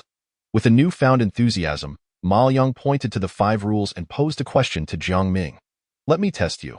What insights can you glean from these 5 rules? Without hesitation, Jiang Ming replied. On the surface, according to these 5 rules, the cafeteria merely serves as a simple dining establishment, with no apparent threats conveyed within its regulations. Yet, if we delve deeper, we might uncover more profound implications. For instance, both the cafeteria rules and those governing the wards emphasize the importance of eating. Does this suggest that dining is crucial for us? If we neglect to eat, might we suffer from a loss of strength or sanity? Furthermore, the mention of payment raises questions. The explicit prohibition against cafeteria staff charging us could imply that such fees hold significant weight. Might it be that once payment is solicited, vital information could be divulged? And what of the special dishes? Do they carry hidden meanings? Jiang Ming spoke with fervor, and a glimmer of satisfaction appeared in Ma Yang's eyes. After Jiang Ming finished, Ma Yang nodded approvingly, remarking, "Well done. Your analysis is quite astute, and some of your insights are ones I had not considered. However, there are a few discrepancies in your reasoning." Curious, Jiang Ming asked, "What discrepancies?" Ma Yang gestured towards the term payment in the rules and began. "You speculated that cafeteria staff might reveal information after collecting fees. Yet you did not consider a counterpoint. Why must we wait for them to demand payment? Why not offer them a bribe ourselves? After all, while the rules forbid employees from charging us, they do not prohibit patients from bribing them." Ma Yang's tone was patient and guiding, akin to a seasoned teacher imparting wisdom to a student. Jiang Ming, with his keen intellect, realized the merit in this perspective. That's a valid point, and in that case, the initiative lies with us. Our immediate priority is to ascertain what this so-called payment entails. In this world, payment may not merely refer to currency. It could encompass other forms: body, soul, sanity. Any of these could be the price. Ma Yang raised a hand to calm Jiang Ming's excitement, saying, "Your reasoning is sound, but our assumption that bribing the staff will yield intelligence is merely conjecture, not a certainty. We must observe further within the cafeteria, and even outside it, to gather more clues, ensuring our hypothesis is accurate before we act. After all, it is equally plausible that we could bribe a staff member and, in the next moment, find ourselves dragged into the kitchen to be ground into meat paste. Therefore, while we have our theories, we should wait until we have amassed sufficient evidence before putting them into practice. In rule-based tales, one can never be too cautious."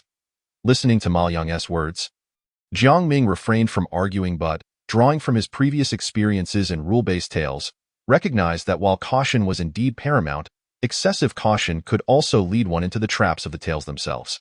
After a moment of silence, Ma Yang sighed, "However, we cannot be overly cautious. Sometimes, excessive caution can prove fatal."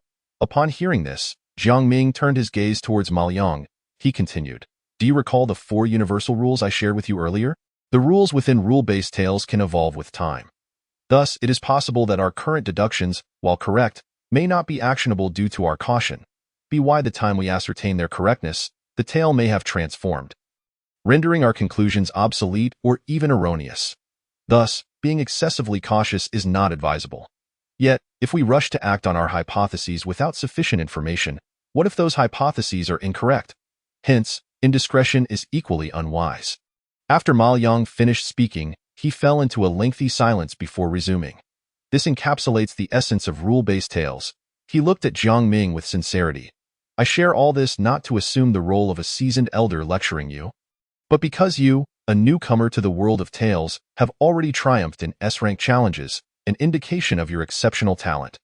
Yet, such gifted individuals often fall prey to the common flaw of arrogance, believing that having conquered S-rank tales renders lower-tier challenges insignificant. There are numerous individuals within the camp who share this mindset. Point 1 player, blessed with S-rank talent, after successfully navigating several A-rank and S-rank tales, grew complacent and dismissed lower-tier challenges, neglecting to review relevant information and relying solely on his abilities. Liang paused, his expression tinged with sadness, and continued. However, in a B-rank tale, he paid a dire price for his disdain. I hope you do not follow in their footsteps. Your previous comment about this tale being merely B-rank indicates a degree of underestimation. I urge you to set aside such arrogance not only in this tale but in every subsequent challenge. Regardless of difficulty, approach each with your utmost effort, understood? After all, in rule-based tales, lives are at stake. Jiang Ming sensed the earnestness in Ma Yang's words and nodded, then jestingly replied.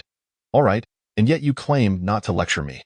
You advise me against underestimating the tales, while you previously mentioned that this is merely a B-rank challenge. Ma Yang chuckled. Ah, there is indeed a distinction. What distinction, you ask? Your attitude reflects contempt for the tales, whereas mine embodies a strategic disdain for them while maintaining tactical respect. Chapter 44.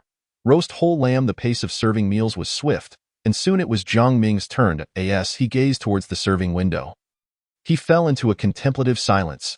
Inside were several cafeteria employees clad in identical blue and white uniforms, their faces masked, yet their eyes were devoid of life, resembling mere puppets. Before them lay numerous large bowls, each filled with a variety of dishes: marinated chicken feet, stir-fried shredded pork with green peppers, sauteed liver, spicy tiger whip, and spicy rabbit heads. Each dish was steaming hot, appearing as if freshly prepared, the seasoning and cooking perfected to an enticing degree. Yet, it was not the appearance of the food that rendered Jiang Ming silent. It was the grotesque realization that all the meat was human flesh. The bowl of marinated chicken feet contained nothing but twisted and deformed hands, while the spicy tiger whip sent a chill through him, and the sight of the spicy rabbit heads was unbearable. Even with his resilient spirit, Jiang Ming found himself momentarily nauseated by this horrifying tableau. As he lingered in indecision, one of the employees stirred slightly and, with a raspy voice, inquired, "What's wrong? Sir, is there an issue?" No problem, no problem." Jiang Ming managed to utter a few words, but as he gazed at the array of dishes before him, he felt no desire to partake in any of them. At that moment, a thought struck him, and he began to scan his surroundings. Indeed, at another window, he spotted Ma Yang. Instead of choosing a meal, he had taken 2 steamed buns. It was then that Jiang Ming realized. Aside from the window he stood before, there was another one across, primarily serving rice noodles, buns, and soy milk for breakfast. "Sir, would you like to take some dishes?" the employee asked, her expression vacant. Jiang Ming glanced at the starkly different offerings on either side and, without a moment's hesitation, walked towards the other window, waving his hand dismissively. No need. Upon reaching the new window, the cafeteria staff remained in their familiar attire, their demeanor still blank. "I would like 2 steamed buns." "All right." In a dialogue devoid of vitality, the employee handed Jiang Ming 2 buns, then stood there in a daze. Jiang Ming found the atmosphere somewhat peculiar. It seemed almost surreal. Before he could ponder further, Ma Yang tugged at his sleeve, gesturing for him to join the others at a nearby table. There, the old man and Chu Min were already relishing their meals with great enthusiasm. Jiang Ming's eyes flickered at the sight of the food in their bowls, and Ma Yang fell silent after a quick glance. As Jiang Ming sat down, he initially intended to ignore the two, yet the striking presence of the tiger whip in their bowls stirred an insatiable curiosity within him. Unable to restrain himself, he inquired, "Haven't you two noticed anything odd about the food here?" The old man lifted his face from the bowl, his mouth full, and mumbled indistinctly, "Odd? What could be odd?" Chu Min delicately sampled a piece of the tiger whip and remarked, "It does seem a bit off. The food tastes too good." Observing their reactions, Jiang Ming felt a pang of frustration and whispered, "Don't you realize that this meat is human flesh?" To his surprise, instead of panicking or retching, the two merely regarded him with curious expressions. After a brief silence, Chu Min took another bite of the tiger whip and asked, "Is that all?" Jiang Ming's eyes widened in disbelief. "Isn't that enough to be considered odd?" The old man swallowed his last mouthful, let out a satisfied burp, and said languidly, "I thought something significant was happening. It's just human flesh. We're not blind. We can see it. Can something that is so apparent really be called odd?" Jiang Ming felt incredulous. "If you both know it's human flesh, why do you continue to eat it?" Jiang Ming turned to Chu Min, who replied earnestly, "I asked the Lord of the Three Bodies, and he said it's fine to eat." He then looked at the old man, who responded with equal sincerity, "I'm hungry." With that, he inexplicably produced a spicy rabbit head and began to gnaw on it. Jiang Ming swallowed hard at the horrifying scene, silently shifting his body away. From that moment on, the danger level of the old man and Chu Min soared in Jiang Ming's mind. After all, to consume the flesh of one's own kind without a flicker of emotion is profoundly terrifying. Unsure of what to say, he took a bite of the steamed bun, only to realize something was amiss. This bun seemed too delicious. The exquisite, chewy skin and the smooth texture as it slid down his throat evoked sensations akin to the skin of a youthful maiden. This delightful feeling stirred his appetite. Yet he suppressed his inner cravings, casting a wary glance at the seemingly ordinary bun in his hand. Go ahead. It's indeed made of human flesh, but it should pose no significant issue. Besides, wasting food would violate the rules, Ma Yang remarked as he swallowed a piece of the bun. Upon hearing this, Jiang Ming pondered briefly before stuffing the bun into his mouth, asking Ma Yang, "It seems you three are unperturbed by this scene, is it because you've encountered similar situations before?" Ma Yang nodded, a hint of nostalgia in his eyes, and replied, "Indeed, many bizarre tales involve human corpses, particularly in supernatural and sacrificial narratives. I've encountered quite a few of those. In certain bizarre tales, human flesh also appears, and I've sampled some before, which is why I can definitively state that this bun is made of human flesh." Ma Yang spoke of these things as if they were trivial matters.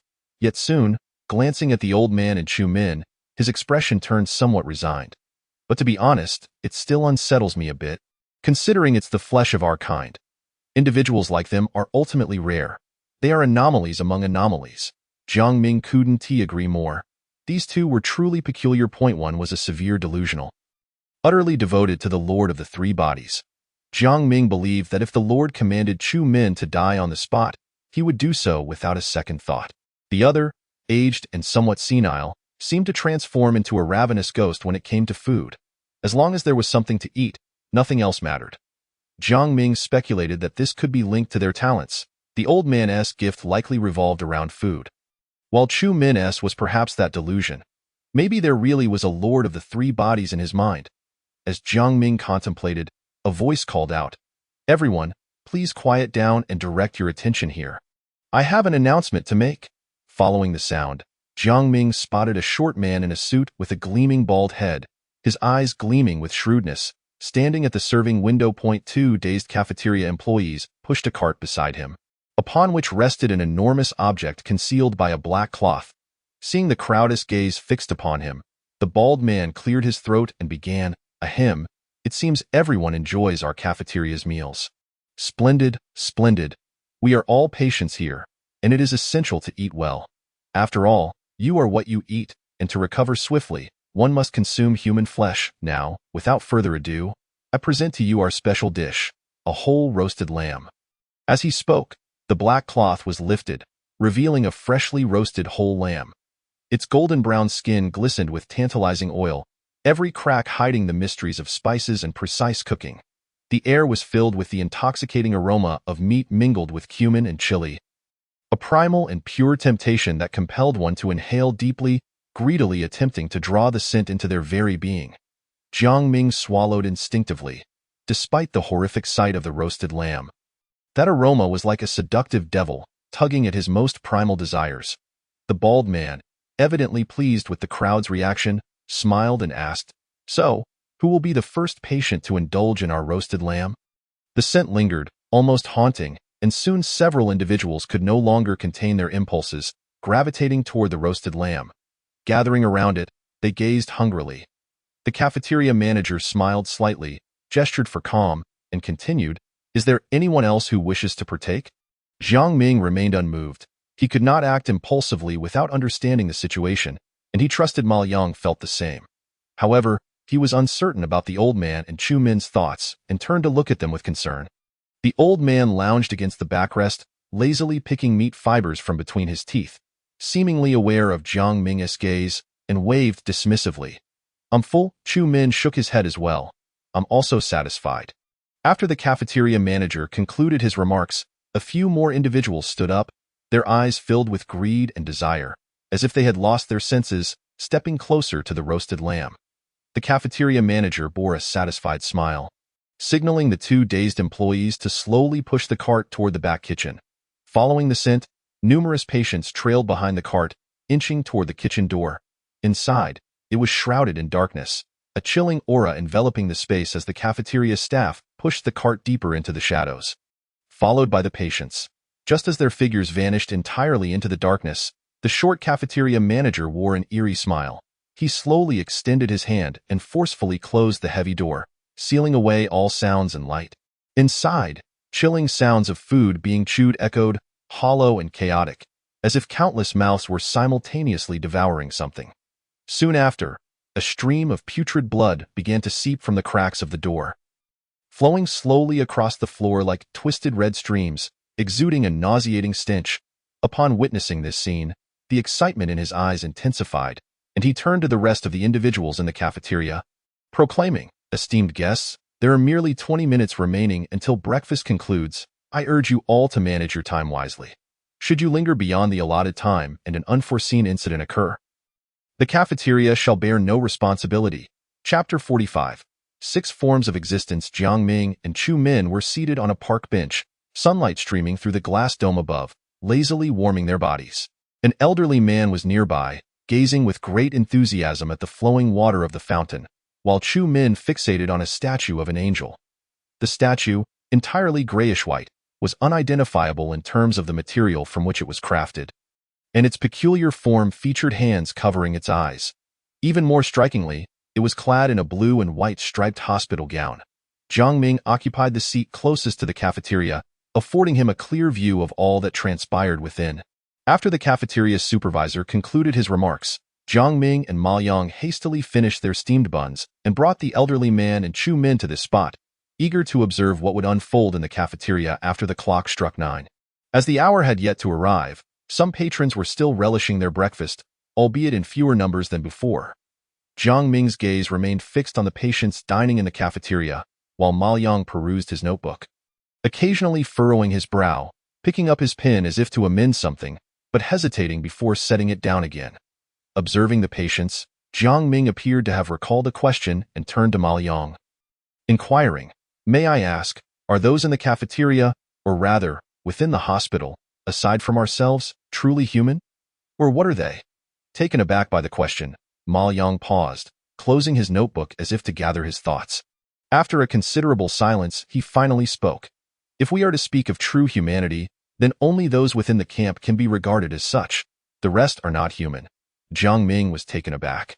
Having previously conversed with Ma Yang, he was aware that the individuals in the camp were all transplants from elsewhere. Thus, Ma Yang's revelation unveiled a significant truth. There were no living humans in the entire realm of the rule-breaking horror. All the living beings were outsiders. Contemplating this, Jiang Ming found it hard to fathom, gesturing towards the patients wandering in the park. Nothing can arise from nothing, and these patients appear indistinguishable from us. If no one has ever existed in this world, then why do they possess human forms? To this, Ma Yang immediately replied, "Perhaps this world once harbored humanity, but some cataclysmic event led to their extinction. Jiang Ming nodded silently. Although the notion of humanity being wiped out sounded far-fetched, it did not seem overly extravagant within this world. He continued to probe. If they are not considered human, then what are they? Are the cafeteria staff of the same kind? Ma Yang refrained from answering immediately, instead posing another question to Jiang Ming. Are you aware that aside from us, there exist other forms of life in this world? Or rather, entities? Reflecting on his experiences, Jiang Ming pondered briefly before responding. Perhaps the strange, the malevolent spirits, and other monstrous beings? Ma Yang nodded, then shook his head. The entities in this world can be broadly categorized into 6 types: humans, spirits, ghosts, beasts, anomalies, and lastly, gods. Humans refer to those within our camp. Elsewhere, aside from you, I have not encountered any others. Wait, Jiang Ming interrupted. Noticing Ma Yang's puzzled expression, he inquired, Ahem, I have a question. Since you have never encountered humans elsewhere, how can you be so certain that I am human? After all, I do not hail from the camp. Liang regarded Jiang Ming with a hint of curiosity. In the realm of multiple horrors, teammates are marked distinctly. When you open your panel, you can see the emblem atop your teammate's head. Can you not see yours? Jiang Ming fell silent, quietly accessing his personal panel, which revealed no additional information. He looked up at Ma Yang, only to find a head of glossy black hair above him. Upon observing Jiang Ming's expression, Ma Yang quickly grasped the situation and patted Jiang Ming on the shoulder. You are quite unique. Although you cannot see the mark upon my head, I can clearly see the green emblem upon yours, boldly declaring you as a teammate. Just as in the game, I suppose this means I possess a diluted version. Jiang Ming remarked with a slight grimace. Never mind, please continue with your explanation. Liang nodded and continued. Having discussed humans, we now turn to spirits, which are unique entities within this world, as they are the most benevolent toward humanity. Their combat prowess is often inferior, with many being weaker than ordinary humans, yet they can communicate and are always willing to assist. Numerous individuals in the camp have received their aid in the realm of rule-breaking horror. Their appearances may vary greatly, but they share a common trait. Their bodies are white and emit a faint glow. This distinctive feature reminded Jiang Ming of the one-eyed creature that had washed his dishes in the kitchen. Without it, he would never have emerged victorious. Ma Yang's voice continued. As for ghosts, they only emerge in the darkness of night.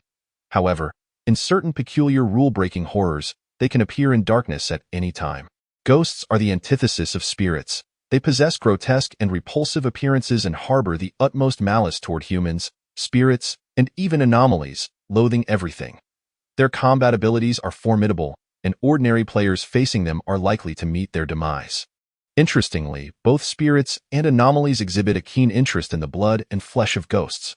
Regarding beasts, their existence is intricately linked to humanity. One could say that beasts only emerged because humanity existed. Jiang Ming inquired with curiosity. How so? Ma Yang glanced at Jiang Ming and tapped his forehead.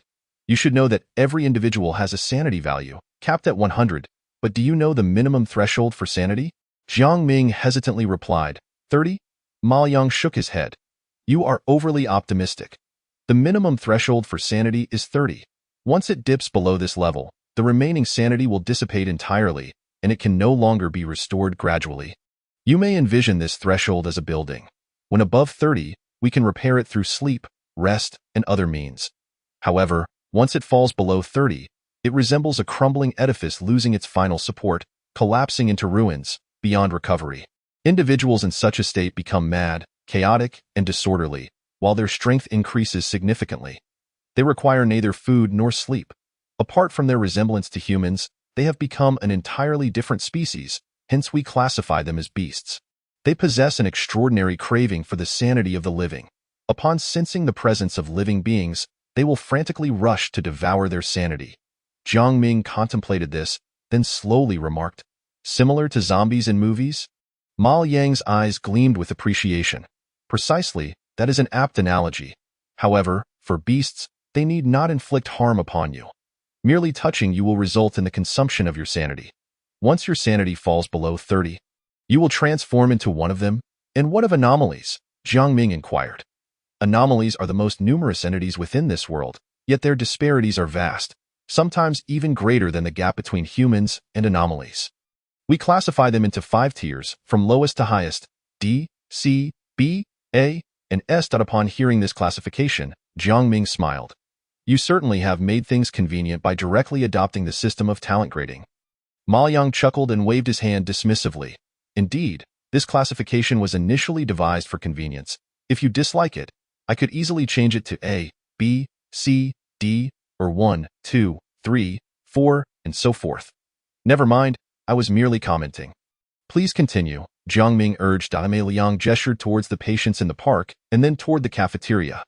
The patients here, along with the cafeteria staff, the supervisor, and even the dog from your previous horror, are all anomalies. However, there exists a hierarchy among anomalies. For instance, the staff in the cafeteria are classified as D-grade anomalies. They are exceedingly rigid, acting solely in accordance with the rules. Compared to other tiers of anomalies, their combat abilities and intelligence are notably low, akin to a diluted version. Conversely, the slightly higher C-grade anomalies represent the most populous category within the realm of anomalies. Their status is akin to ordinary people, much like these patients and the nurses from this morning. They are not as rigid as D-level anomalies, indistinguishable from ordinary people. You can converse with them, engage in play, or even pursue romantic relationships and marriage, as long as you do not violate their taboos. Consequently, when we delve into the realm of anomalous tales without full comprehension, we often seek out these ordinary individuals to converse and gather information. More importantly, they are often oblivious to their own anomalous nature. Believing themselves to be merely human, B-level anomalies, on the other hand, are acutely aware of their peculiarities and the rules they must obey. They are remarkably astute, skillfully exploiting these rules for personal gain. They exhibit a voracious greed, aspiring for ascension to become higher-tier anomalies. A-level anomalies, building upon the foundation of B-level ones, achieve a greater level of intelligence and agility. Crucially, they not only understand the rules they must adhere to, but they can also breach these rules to fulfill their desires. However, such actions come at a considerable cost. These four categories of anomalies are often confined to a specific locale, unable to roam freely or depart. At this juncture, Ma Yang fell into a brief silence before slowly speaking. As for the highest tier, the S-level anomalies, I have encountered few. The sister you met likely belongs to this echelon. They traverse the anomalous world with ease, standing at the apex of the food chain. What are commonly referred to as malevolent spirits, beasts, or other classifications of anomalies are, in their presence, but insignificant insects. Easily exterminated. This overwhelming power is merely one of their most inconspicuous abilities. Their true strength lies in modifying the rules. Of course, such actions require a significant price to be paid. Entities of this caliber are beyond the comprehension and capability of mere players. Upon hearing Ma Yang's account, Jiang Ming felt a chill run down his spine. He had long suspected that his sister was extraordinary, but he never imagined she was terrifying to such an extent. Yet, even this formidable sister dared not defy their mother's rules. Could it be that their mother is? Liang cast a glance at Jiang Ming, hesitating briefly before murmuring, "Just mentioning this much? She shouldn't mind, right?" After whispering, he turned to Jiang Ming, his expression growing serious as he articulated each word. "Your conjecture is indeed correct. Your mother is a deity." Chapter 46. The Truth a Deity? Although Jiang Ming had suspected as much, hearing the term uttered by Ma Yang sent tremors through his very being. Just as he was about to press for more information, Ma Yang shook his head. "I cannot divulge much about the gods. At least not here. Each time divine matters are mentioned, they tend to sense it. However, the camp is secure. Once you arrive there, you will naturally learn everything. What I can tell you now is but a singular truth. The deities are invincible. The true masters of this world. All anomalies, spirits, ghosts, and such are merely livestock under their dominion." After Ma Yang concluded, he fell silent, flipping through his notebook, while Jiang Ming absorbed this information in contemplative silence. Deities, anomalies, ghosts, beasts, spirits, and humans. This world is indeed vibrant and shrouded in mystery. Moreover, in his first anomalous tale, it appears numerous secrets lie hidden within, with 5 of the 6 entities manifesting. Furthermore, the vanished Xiao Jiang seems to have resurfaced. What could the malevolent spirits possibly seek by desperately trying to access their mother's room? Although Jiang Ming had completed that anomalous tale, he had not fully uncovered its concealed secrets. Indeed, today's meal was satisfactory. However, he wondered what they would have for lunch. The clamor of voices filled the air as the last group of patients exited the cafeteria. From Jiang Ming's vantage point, the cafeteria was now deserted. A few minutes later, several black plastic curtains slid down from above the cafeteria's entrance, blocking out any external light, plunging the interior into profound darkness. Jiang Ming's vision was obstructed. He could discern nothing of the cafeteria's interior.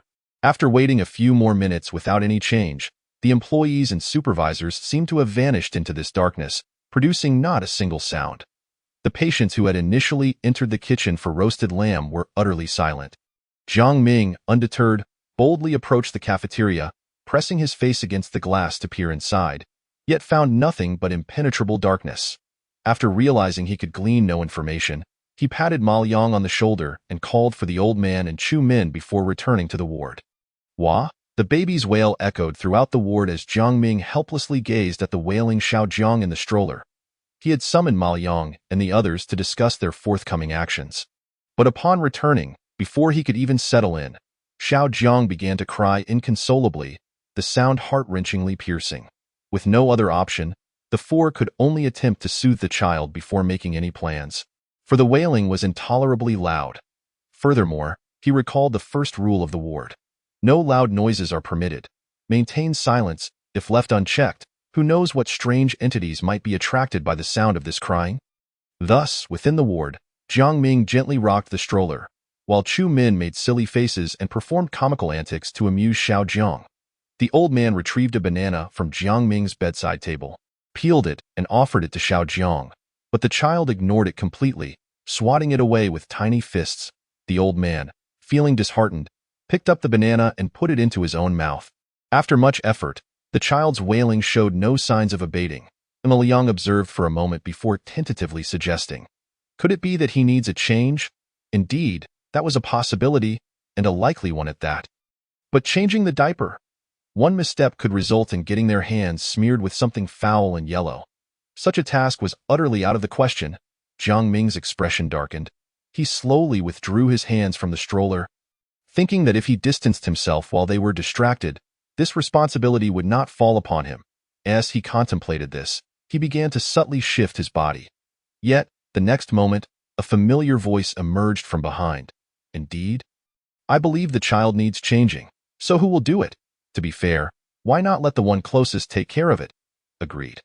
Jiang Ming turned in astonishment to find Chu Min and the others had somehow reached the door of the ward. He was so enraged that he could barely articulate his thoughts. You. The old man pinched his nose, as if he could already detect the foul odor, shaking his head in a manner reminiscent of someone far too seasoned. You're still too young. Chu Min also pinched his nose, regarding Jiang Ming with an approving expression. Go on, big dog. Do not tarnish the dignity of the three-body grandpa. Liang turned his back, seemingly oblivious to the unfolding drama. Witnessing their antics, Jiang Ming ground his teeth in frustration. Meanwhile, Xiao Jiang's cries intensified. Left with no choice, Jiang Ming held his breath, tiptoeing to undo the child's pants and the diaper. To his surprise, the anticipated indescribably foul yellow substance did not materialize.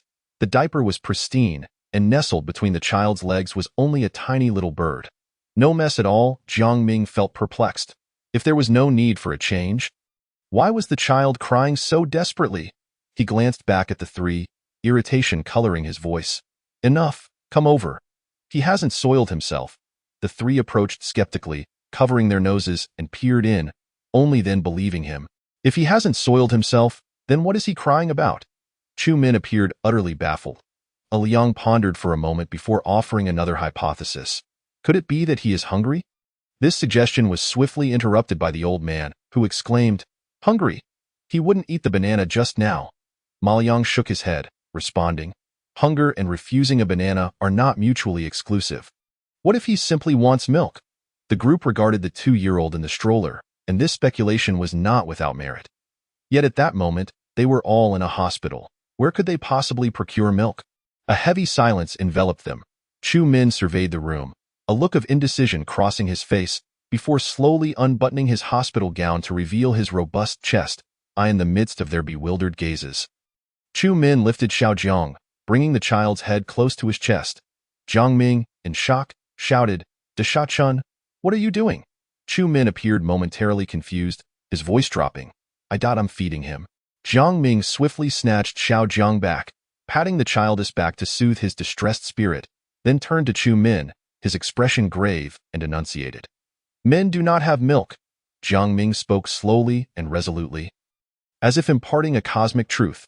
Chu Min's expression grew vacant as he murmured, "Is that so?" Chapter 47. Epic items, but he told me it was possible. A flicker of doubt shone in Chu Min's eyes, revealing his incredulity.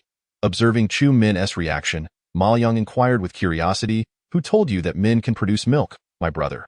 Upon hearing Chu Min's response, Jiang Ming was momentarily taken aback. "Your brother told you that men can produce milk? How abstract! Or could it be that the humans in the camp have evolved to such an extent?" Jiang Ming was profoundly shaken. However, when he glanced over at Ma Yang and the old man, they appeared equally astonished. In the next moment, as he gazed at the dazed Chu Min, a bold hypothesis began to form in Jiang Ming's mind. Does your brother possess any differences from you?" Chu Min pondered for a moment before shaking his head. "We both have 2 eyes and 1 mouth. There is nothing different," he quickly added. "However, he is very fond of fitness, focusing solely on chest exercises, which has resulted in his chest muscles being quite large while the rest of him remains rather unimpressive. He often asks me to feel his chest muscles. They're soft and not at all firm. I have told him numerous times that his training method is flawed, but he never listens. He keeps insisting that if I help him massage them, it is equivalent to a workout and naturally, his chest will grow. At this statement, the group fell into a profound silence.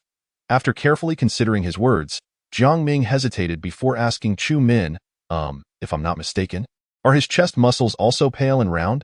Chu Min's eyes lit up. "Yes, exactly. Truly impressive that you could guess even this. Flattery will get you nowhere. I can not only guess this but also deduce that your brother likely does not have facial hair." Chu Min became even more animated, his admiration for Jiang Ming nearly spilling over. Yes, that's exactly it. Is this the prowess of the top lackey under the Lord of the Three-Body Problem? To be able to ascertain this as well, Jiang Ming chose to ignore the flattery. "So, it was she who informed you that men can produce milk?" Chu Min nodded. The old man, unable to contain himself any longer, interjected, "Have you never questioned whether your brother might not actually be male?" Chu Min looked astonished. "How could that be? He explicitly told me he is a man. My brother would never deceive me." Chu Min's expression was one of unwavering belief in his brother. The old man lamented, pounding his chest in anguish. "The world is in decline. Where do these scoundrels derive the audacity to deceive even the foolish?" Jiang Ming scrutinized Chu Min once more, his gaze penetrating and defined. If he remained silent, he truly was a handsome fellow. Yet, his intellect seemed lacking. He believed whatever others told him. Initially, when Ma Yang declared himself a subordinate of the Lord of the Three-Body Problem, Chu Min immediately accepted it as truth. It seemed quite normal for such a handsome yet dim-witted individual to be deceived by women coveting his beauty. Jiang Ming suddenly felt weary. Ignoring Chu Min, he turned to Ma Yang, pointing at the still-crying Xiao Jiang, "And no need to concern yourself with Chu Min. We should first consider how to handle this situation." Ma Liang slightly raised his head, resting his chin on his hand as he contemplated. His luck is quite extraordinary. The notion of having food served to him and water brought to his lips is a reality in his case. Therefore, if he is hungry now, the food he desires must be nearby or will appear in the next moment. But what could possibly be around here in terms of milk powder or milk? Could it be that Chu Min can truly produce milk? Before Jiang Ming could finish his absurd thought, he noticed Ma Yang's gaze fixate upon him. In that brief moment of eye contact, Jiang Ming had an epiphany. He silently retreated to a hospital bed, and a series of chimes echoed in his mind. The next instant, a plethora of infant supplies tumbled onto the bed. Milk powder, diapers, baby bottles, pacifiers. A brand new baby carriage materialized from thin air, its wooden structure intricately carved with dragons and phoenixes, enveloped in a faint golden glow, exuding an extraordinary appearance.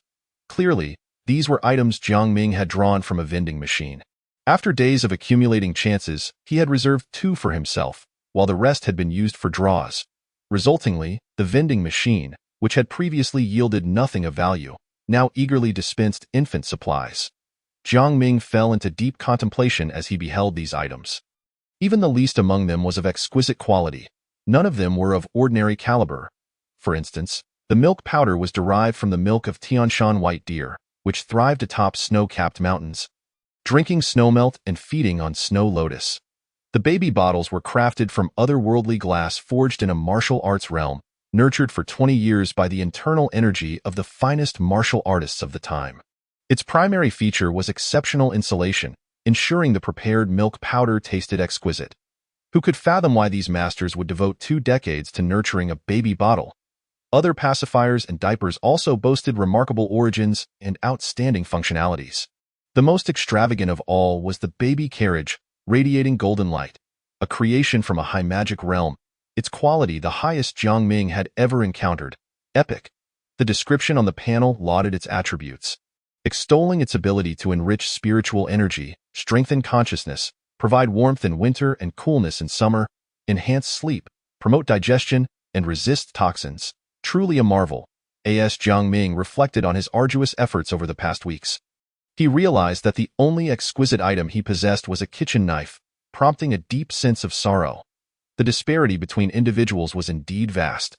Immersed in his melancholy, Jiang Ming noticed Ma Yang's delight at these items. He immediately set about preparing milk powder for Xiaojiang, only to realize they lacked hot water for preparation. Observing Ma Yang's expectant gaze, Jiang Ming raised his hand, and in the next moment, a stainless steel water kettle landed steadily on the hospital bed. Name: Hyperspace Insulated Water Kettle. Quality: Epic.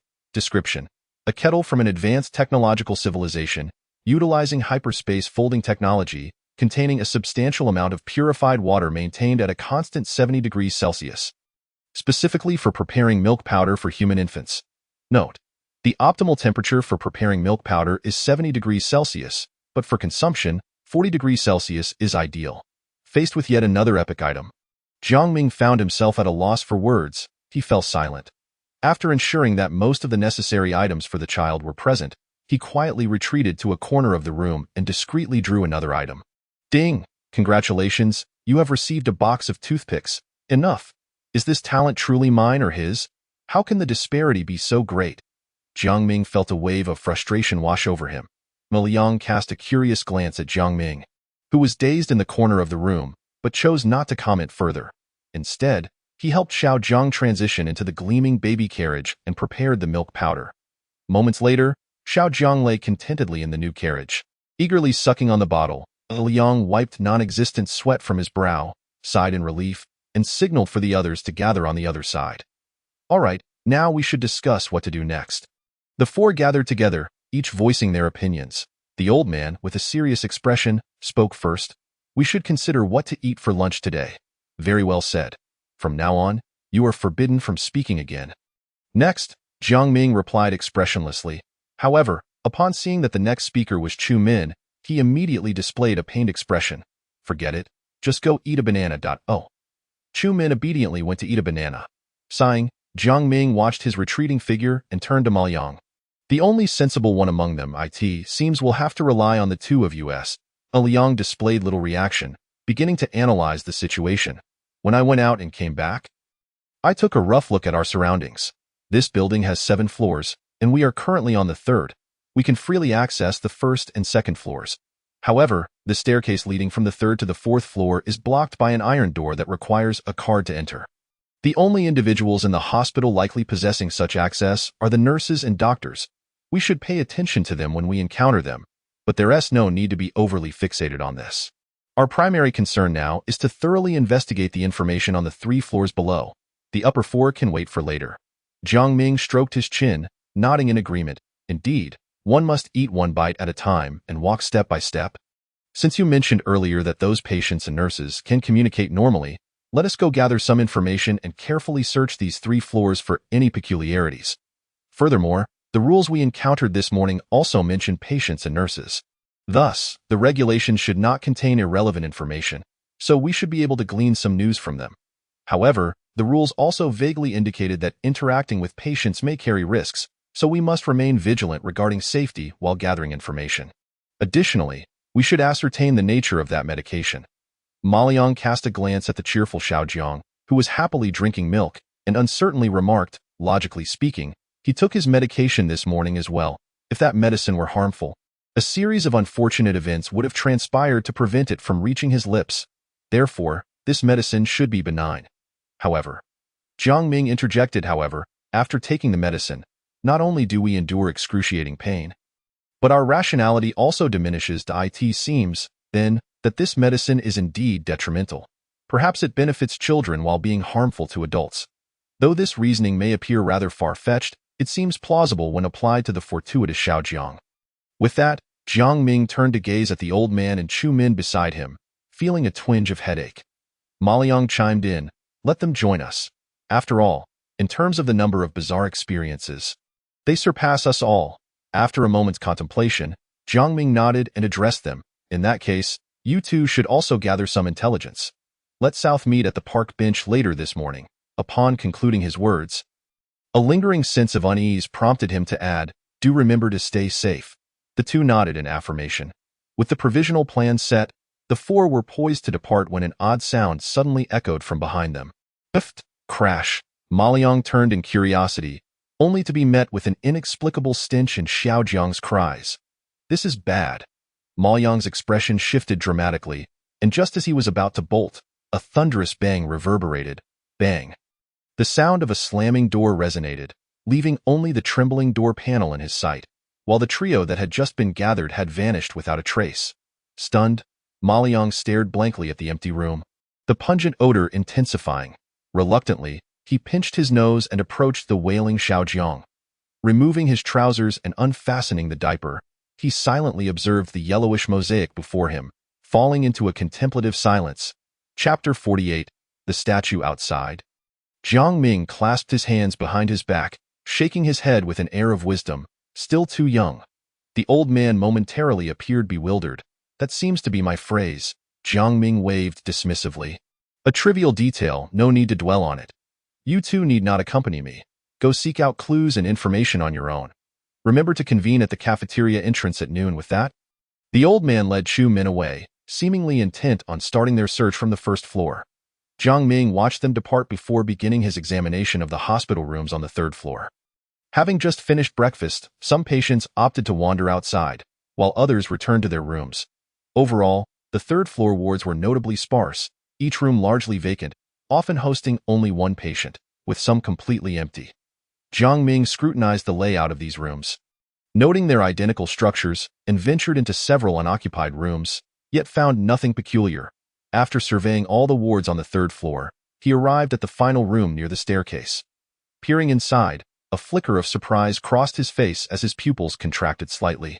The room's configuration bore no distinctive features, yet a solitary figure lay quietly on the bed. The individual faced away from Jiang Ming, a thin white blanket draped over him, and he appeared significantly larger than the average person. Apart from that, he was utterly unremarkable. Jiang Ming had encountered such patients in other rooms, which was not unusual, however. An unsettling discordance emanated from this particular patient. Perhaps the dissonance was too pronounced, compelling Jiang Ming to lean against the door and observe for a while longer. Ultimately, through careful scrutiny, he discerned the source of the incongruity. The blanket covering the individual remained disturbingly still, devoid of any movement. It is well known that even the most tranquil sleeper causes the blanket to rise and fall with the rhythm of their breath. Yet, this individual lay as motionless as a corpse, the blanket completely still. Thus, is this a corpse? This was the only strange figure Jiang Ming encountered after inspecting all the wards on the third floor. And he hesitated, contemplating whether to enter. Creak. As he grappled with his indecision, a peculiar sound emanated from within the ward, carrying a heavy resonance, akin to two stones colliding. Jiang Ming looked up, and to his astonishment, the figure on the bed had somehow propped itself up. At that moment, Jiang Ming's pupils constricted in alarm. No, that is not a person. It is a human-shaped statue. Its entire form was a grayish-white. Clad in a blue and white striped hospital gown, hands shielding its eyes, with what appeared to be a pair of folded wings behind it. This explained its earlier imposing size. Suddenly, Jiang Ming recalled having seen this statue before. Earlier in the park, while discussing matters with Ma Liang, the old man had been intently observing this very statue. At that time, he assumed it was merely a piece of park art, as it was quite normal to have a statue near a fountain. However, it seemed otherwise now. This statue was alive. Moreover, it was a patient of this hospital. The statue sat on the bed, facing Jiang Ming, who furrowed his brow, recalling the rule stating the necessity of maintaining a safe distance from other hospital patients. Failure to do so could result in accidents for which the hospital bore no responsibility. Regardless of the veracity of this rule, it implied that contact with patients could lead to unforeseen consequences, whether beneficial or detrimental remained uncertain. Nonetheless, this was merely the first day, and with an initial 48-hour grace period, now seemed the most prudent time for interaction. As Jiang Ming pondered, an eerie creaking sound echoed once more. He glanced at the statue, which remained motionless, its form unyielding. Just then, he felt a gaze upon him, piercing and scrutinizing. Confused, he scanned the surroundings but found no one. Frowning slightly, he suspected someone outside the ward was watching him. He edged further into the room. Yet that unsettling gaze lingered. Increasingly perplexed, Jiang Ming conducted a thorough search, eventually redirecting his focus to the statue before him. The angelic figure remained unmoving, hands still shielding its eyes, exuding an air of non-threatening stillness. Jiang Ming fixated on the statue, attempting to uncover the origin of that inexplicable sensation of being watched. Soon, his gaze landed on the palms obscuring its eyes. He scrutinized them intently, determined not to overlook any subtle clues. Finally, nestled between the statue's ring and middle fingers, he discovered a minute gap. Through this slender opening, he discerned a pair of grayish, lifeless eyes quietly observing him. "What?" Jiang Ming gasped, his eyes widening in shock. In that instant, it seemed the angelic statue sensed its secret had been unveiled. Its fingers slightly converged, and the probing gaze directed at Jiang Ming vanished without a trace. This statue undoubtedly harbored secrets. Although Jiang Ming thought this, his body instinctively retreated a few steps. In the first tale of the bazaar, every occurrence necessitated his direct involvement, as he was alone. Now, with 4 teammates, it seemed wiser to wait for their arrival before venturing further. Despite the 48-hour grace period, it merely mitigated danger rather than eliminating it entirely. He could not afford to behave like the protagonists in horror films, recklessly ignoring the safety of his companions. Ultimately losing his life in vain. Jiang Ming had always valued his life. Should he enter recklessly and meet his demise, it would be a tremendous loss. Moreover, Ma Liang appeared to possess significant knowledge. He could inquire about the statue later, perhaps uncovering insights into its nature. Jiang Ming diligently noted the statue's details before exiting the ward, only exhaling in relief once the figure was no longer in sight. The adjacent room led directly to the staircase, which was unobstructed on the way down, while the ascent was indeed, as Ma Liang had indicated, obstructed by an iron gate requiring a card swipe for access. Jiang Ming merely glanced at it before descending the stairs. Unbeknownst to him, as he observed the iron gate, the reflection in his pupils was not that of the gate, but that of a pale gray angel in the room. The angel sat quietly, yet upon closer inspection, one would notice that the color of its pallid form had begun to fade. Chapter 49. The second floor. Upon reaching the second floor, Jiang Ming found it markedly more vibrant compared to the desolation of the third. The rooms had transformed from wards into various medical departments, each housing patients to varying degrees, with the corridors bustling with activity and a cacophony of sounds. He observed departments for orthopedics, pediatrics, endocrinology, obstetrics and gynecology, psychiatry, and psychological counseling. These departments, typically segregated, now converged on the same floor, creating an unsettling atmosphere. Recalling the park, cafeteria, restrooms, and activity rooms on the first floor, all of which were incongruous within a hospital setting, Jiang Ming was struck by a hypothesis. This hospital amalgamated all aspects of life, allowing patients to address their needs within a rudimentary, self-contained cycle. Moreover, there is no need for appointments to seek medical attention, meals come at no cost, and one can roam freely, an unparalleled convenience. If one were to overlook the potentially fatal implications, this place could easily be mistaken for paradise. What, then, is the purpose of such arrangements? Are they to confine the patients within these walls? As Jiang Ming pondered this, a sudden, urgent voice broke through his thoughts. "Make way! The one in front, step aside." He beheld 3 men, clad in white socks, huddled together, draped in white sheets, advancing towards him in a peculiar formation. Their gait was odd, and their faces bore not only expressions of anxiety and distress, but also a hint of excitement. Jiang Ming was taken aback. yet silently stepped aside to reveal the proctology department behind him. As the door swung open, he caught a fleeting glimpse of a patient bent over, while a doctor in a white coat, with a grave expression, slowly extracted a light bulb from the patient's rear. Bang! The door shut, obscuring the scene within. Jiang Ming observed this spectacle with a furrowed brow, stroking his chin in contemplation. It struck him as peculiar. Although he was not well versed in proctology, one would think that such intimate matters would warrant at least a curtain for privacy. Why was everything so blatant? Did they truly disregard the patient's privacy? As he continued to walk and observe, he found that many departments operated in a similar manner, with doors wide open and no regard for patient confidentiality. At one point, he even witnessed several female patients exposing themselves in a department with the door ajar, while doctors conducted their examinations without hesitation. This was rather strange. The hospital provided exceptional care in every aspect: food, shelter, and activities, as if they were terrified of causing any discomfort. They even transformed the entire first floor into a park to allow patients to bask in the sun, replacing the dome with glass. Yet, they seemed utterly indifferent to privacy matters. There was an inherent contradiction. As Jiang Ming mused and walked past the psychological counseling room, he encountered a nurse's station instead of another department. Inside, several nurses and scrubs were bustling about. But he did not see the nurse from the morning. After a brief glance, he chose not to approach them and continued on his way. On the other side lay a series of different departments. And just as Jiang Ming was about to complete his circuit, he spotted two familiar figures up ahead. He saw an elderly man with his rear end raised high, fiddling with a piece of wire at the keyhole of a room. Chu Min squatted nearby, looking bored, and urged, "Old man, are you even capable? Don't rush me. I assure you, I can manage. Once I get what I need, I'll share half with you, Dado." Chu Min replied dumbly. After a moment, he couldn't help but ask, "Is it really as delicious as you say?" "Don't deceive me," the old man, visibly displeased, retorted. "At 80 years old, I am a man of respect. How could I possibly deceive you?" Afterward, the old man instructed, "Once I unlock it, you must rush in and grab the items. You remember what I told you, right? Of course, but what are you doing?" Chu Min asked, only to be scolded. "I'm clearly here to assist you from outside. Why should you get all the good fortune without putting in any effort?" Chu Min lowered his head in shame, while the old man nodded in satisfaction.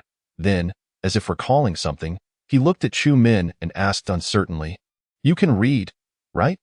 Chu Min's eyes widened in indignation, as if greatly insulted. "As a loyal servant of the esteemed Lord of the Three Bodies, how could I not know how to read?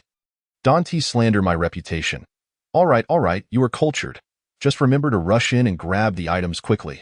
The old man, unwilling to engage further in the argument, resumed his lock-picking endeavor. What are you two up to?" Jiang Ming inquired, puzzled, as he approached the old man. The sudden voice startled the old man, causing him to plop down onto the ground. "Damn it, you nearly scared me to death." The old man stood up, brushing off his backside, and upon inspecting the wire in his hand, realized it was merely bent and not broken. Letting out a sigh of relief, he explained to Jiang Ming, "Can't you see? We're picking a lock." Jiang Ming rolled his eyes. "That's obvious. I'm not blind, and I meant to ask what you intend to do with that lock. Are you planning to steal something?" The old man rubbed his hands together. But before he could respond, Chu Min eagerly chimed in beside him. "Big dog, the old man told me there are many delicious things inside, and he'll share half with me." Jiang Ming cast a skeptical glance at the nearby sign and remarked, "But it says pharmacy here. Why are you two trying to steal medicine? And can medicine even be delicious?" "Old man, don't mislead Chu Min." The old man maintained a calm demeanor, patting his chest. "I heard your conversation with Ma Yang earlier. Although I am old, I am a man of integrity. Since you two cannot ascertain the quality of the medicine from this morning, we might as well pilfer a few pills and study them at our leisure. Chu Min and I are here to steal medicine for the sake of the team," the old man declared, patting the still-dazed Chu Min, who belatedly puffed out his chest in agreement. "Yes, that is right." All right, Jiang Ming interjected sharply, halting the old man's display of loyalty. "You can deceive Chu Min, but don't think you can fool me. Speak the truth, or I'll take Chu Min away, and you can steal the medicine yourself." Jiang Ming glanced at Chu Min's clueless expression, considering that if he were to let him into the room with the statue, he would likely comply without hesitation. Then he could call for Ma Yang. and perhaps he would uncover some clues about the angel statue. No, the old man exclaimed, panic rising within him. After all, Chu Min would certainly prefer to accompany his master rather than Jiang Ming. If Chu Min left and the old man got caught stealing the medicine, how many beatings could this frail body endure? The old man's expression grew somber as he retrieved a bottle of pills from his pocket, tossing a few into his mouth and chewing them like candy. Xiao Ming, you know I have asthma and dementia. Jiang Ming nodded. Then the old man's tone became even more grave. But what you may not know is that I also suffer from diabetes, hypertension, epilepsy, prostatitis, bone hyperplasia, early-stage lung cancer, onychomycosis, athlete's foot, congenital heart disease, liver cirrhosis, myotonia, gallstones, dandruff, psoriasis. Hearing the litany of ailments pour from the old man's mouth, Jiang Ming felt a shiver run down his spine. What on earth was this biochemical monstrosity? He immediately shouted, "Stop! Stop! Stop!" The old man, somewhat reluctant, paused and then looked at Jiang Ming, saying, "Now you understand. I have so many illnesses that I cannot do without medication. I had stockpiled plenty of medicine at the camp, but I rushed here and only brought my asthma medication." Jiang Ming wanted to say more, but the old man produced a thick stack of medical records and test reports from behind him and shoved them into Jiang Ming's hands. His eyes glinting, he smiled slightly. "Xiao Ming, you wouldn't want me to die from lack of medication, would you?" Chapter 50. Weeping Angel. Jiang Ming clutched the papers in his hands, increasingly alarmed. This old man seemed to possess over 100 different ailments. If an ordinary person were afflicted with even one or two of these, they would likely be driven to despair. Yet the old man remained vibrantly alive. Could it be that the sheer number of his ailments had forged a bizarre equilibrium? In light of the old man's pitiable condition, I implore you to let Chu Min accompany me. Upon hearing this, Jiang Ming shuddered, but his voice was unexpectedly gentle. "Old sir, how could you say such a thing? Respect for the elderly and care for the young is a cherished virtue. Since you, esteemed elder, have asked, how could I refuse? However, I believe it would be best for you to rest in the ward while I search for your medication." The old man stubbornly shook his head. "I must come myself. Besides, I merely have a few ailments. I'm not on the brink of death. In all my years at the camp, I have never witnessed anyone die. You young man, stop pretending to be sympathetic. Just leave Chu Min with me." Jiang Ming, now hesitant to provoke the old man, feared that if he upset him, he might collapse and convulse right there, meeting an untimely end. "Chu Min, make sure to assist the old man properly and don't neglect him. I shall take my leave now.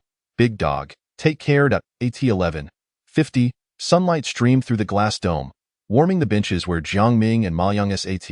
This moment, Ma Yang's expression was serious as he closed his black notebook. "Are you saying that you saw an angel statue in a ward on the 3rd floor, and it even glanced at you?" "Indeed, when it was surreptitiously observing me, its gaze peeked through the gap between my middle and ring fingers. I searched for quite a while. Can you describe what that angel looked like?" Jiang Ming, noting Ma Yang's grave demeanor, understood that he might have some knowledge on the matter, and thus shared everything without reservation, adding at the end, "By the way, that angel statue also appeared by the fountain this morning." The old man was staring at it intently. Upon receiving Jiang Ming's reminder, Ma Yang began to recall, furrowing his brow. "Is it that statue? At the time, I thought it was merely a piece of art." "Enough of that. From your expression, it seems you are aware of the origins of that angel statue and any potential dangers it may pose. Speak quickly, so that we can be prepared when we next visit." Hearing this, Ma Yang cast a peculiar glance at Jiang Ming. Well, this angel statue was indeed quite dangerous previously, but as for now, it poses no threat. Jiang Ming expressed skepticism. "How can that be? Just a few minutes have passed, and it has transformed from dangerous to harmless. Wait a moment, could it be?" Suddenly, a possibility struck Jiang Ming. Causing his eyes to widen, Liang leaned closer, scrutinizing Jiang Ming's pupils, and then, as if confirming something, he leaned back and patted Jiang Ming's shoulder with a look of pity. "You are not mistaken. The danger of that angel has now fully transferred to you." Observing Jiang Ming's stunned expression, Ma Yang felt no inclination to tease him and began to explain. "In a place known as heaven, there exists a peculiar entity referred to as the Weeping Angel. Its overall form is quite similar to the one you encountered, yet its body is not a dull gray, but rather a pure, lustrous white. Moreover, it is significantly taller than an average human. However, the one you described evidently stands at a normal height, perhaps even slightly shorter than you. Accompanying them is an almost imperceptible sound of sorrowful weeping. It was for this reason that when I saw that angel statue this morning, I failed to associate it with the weeping angels, as it differed too greatly from the typical appearance.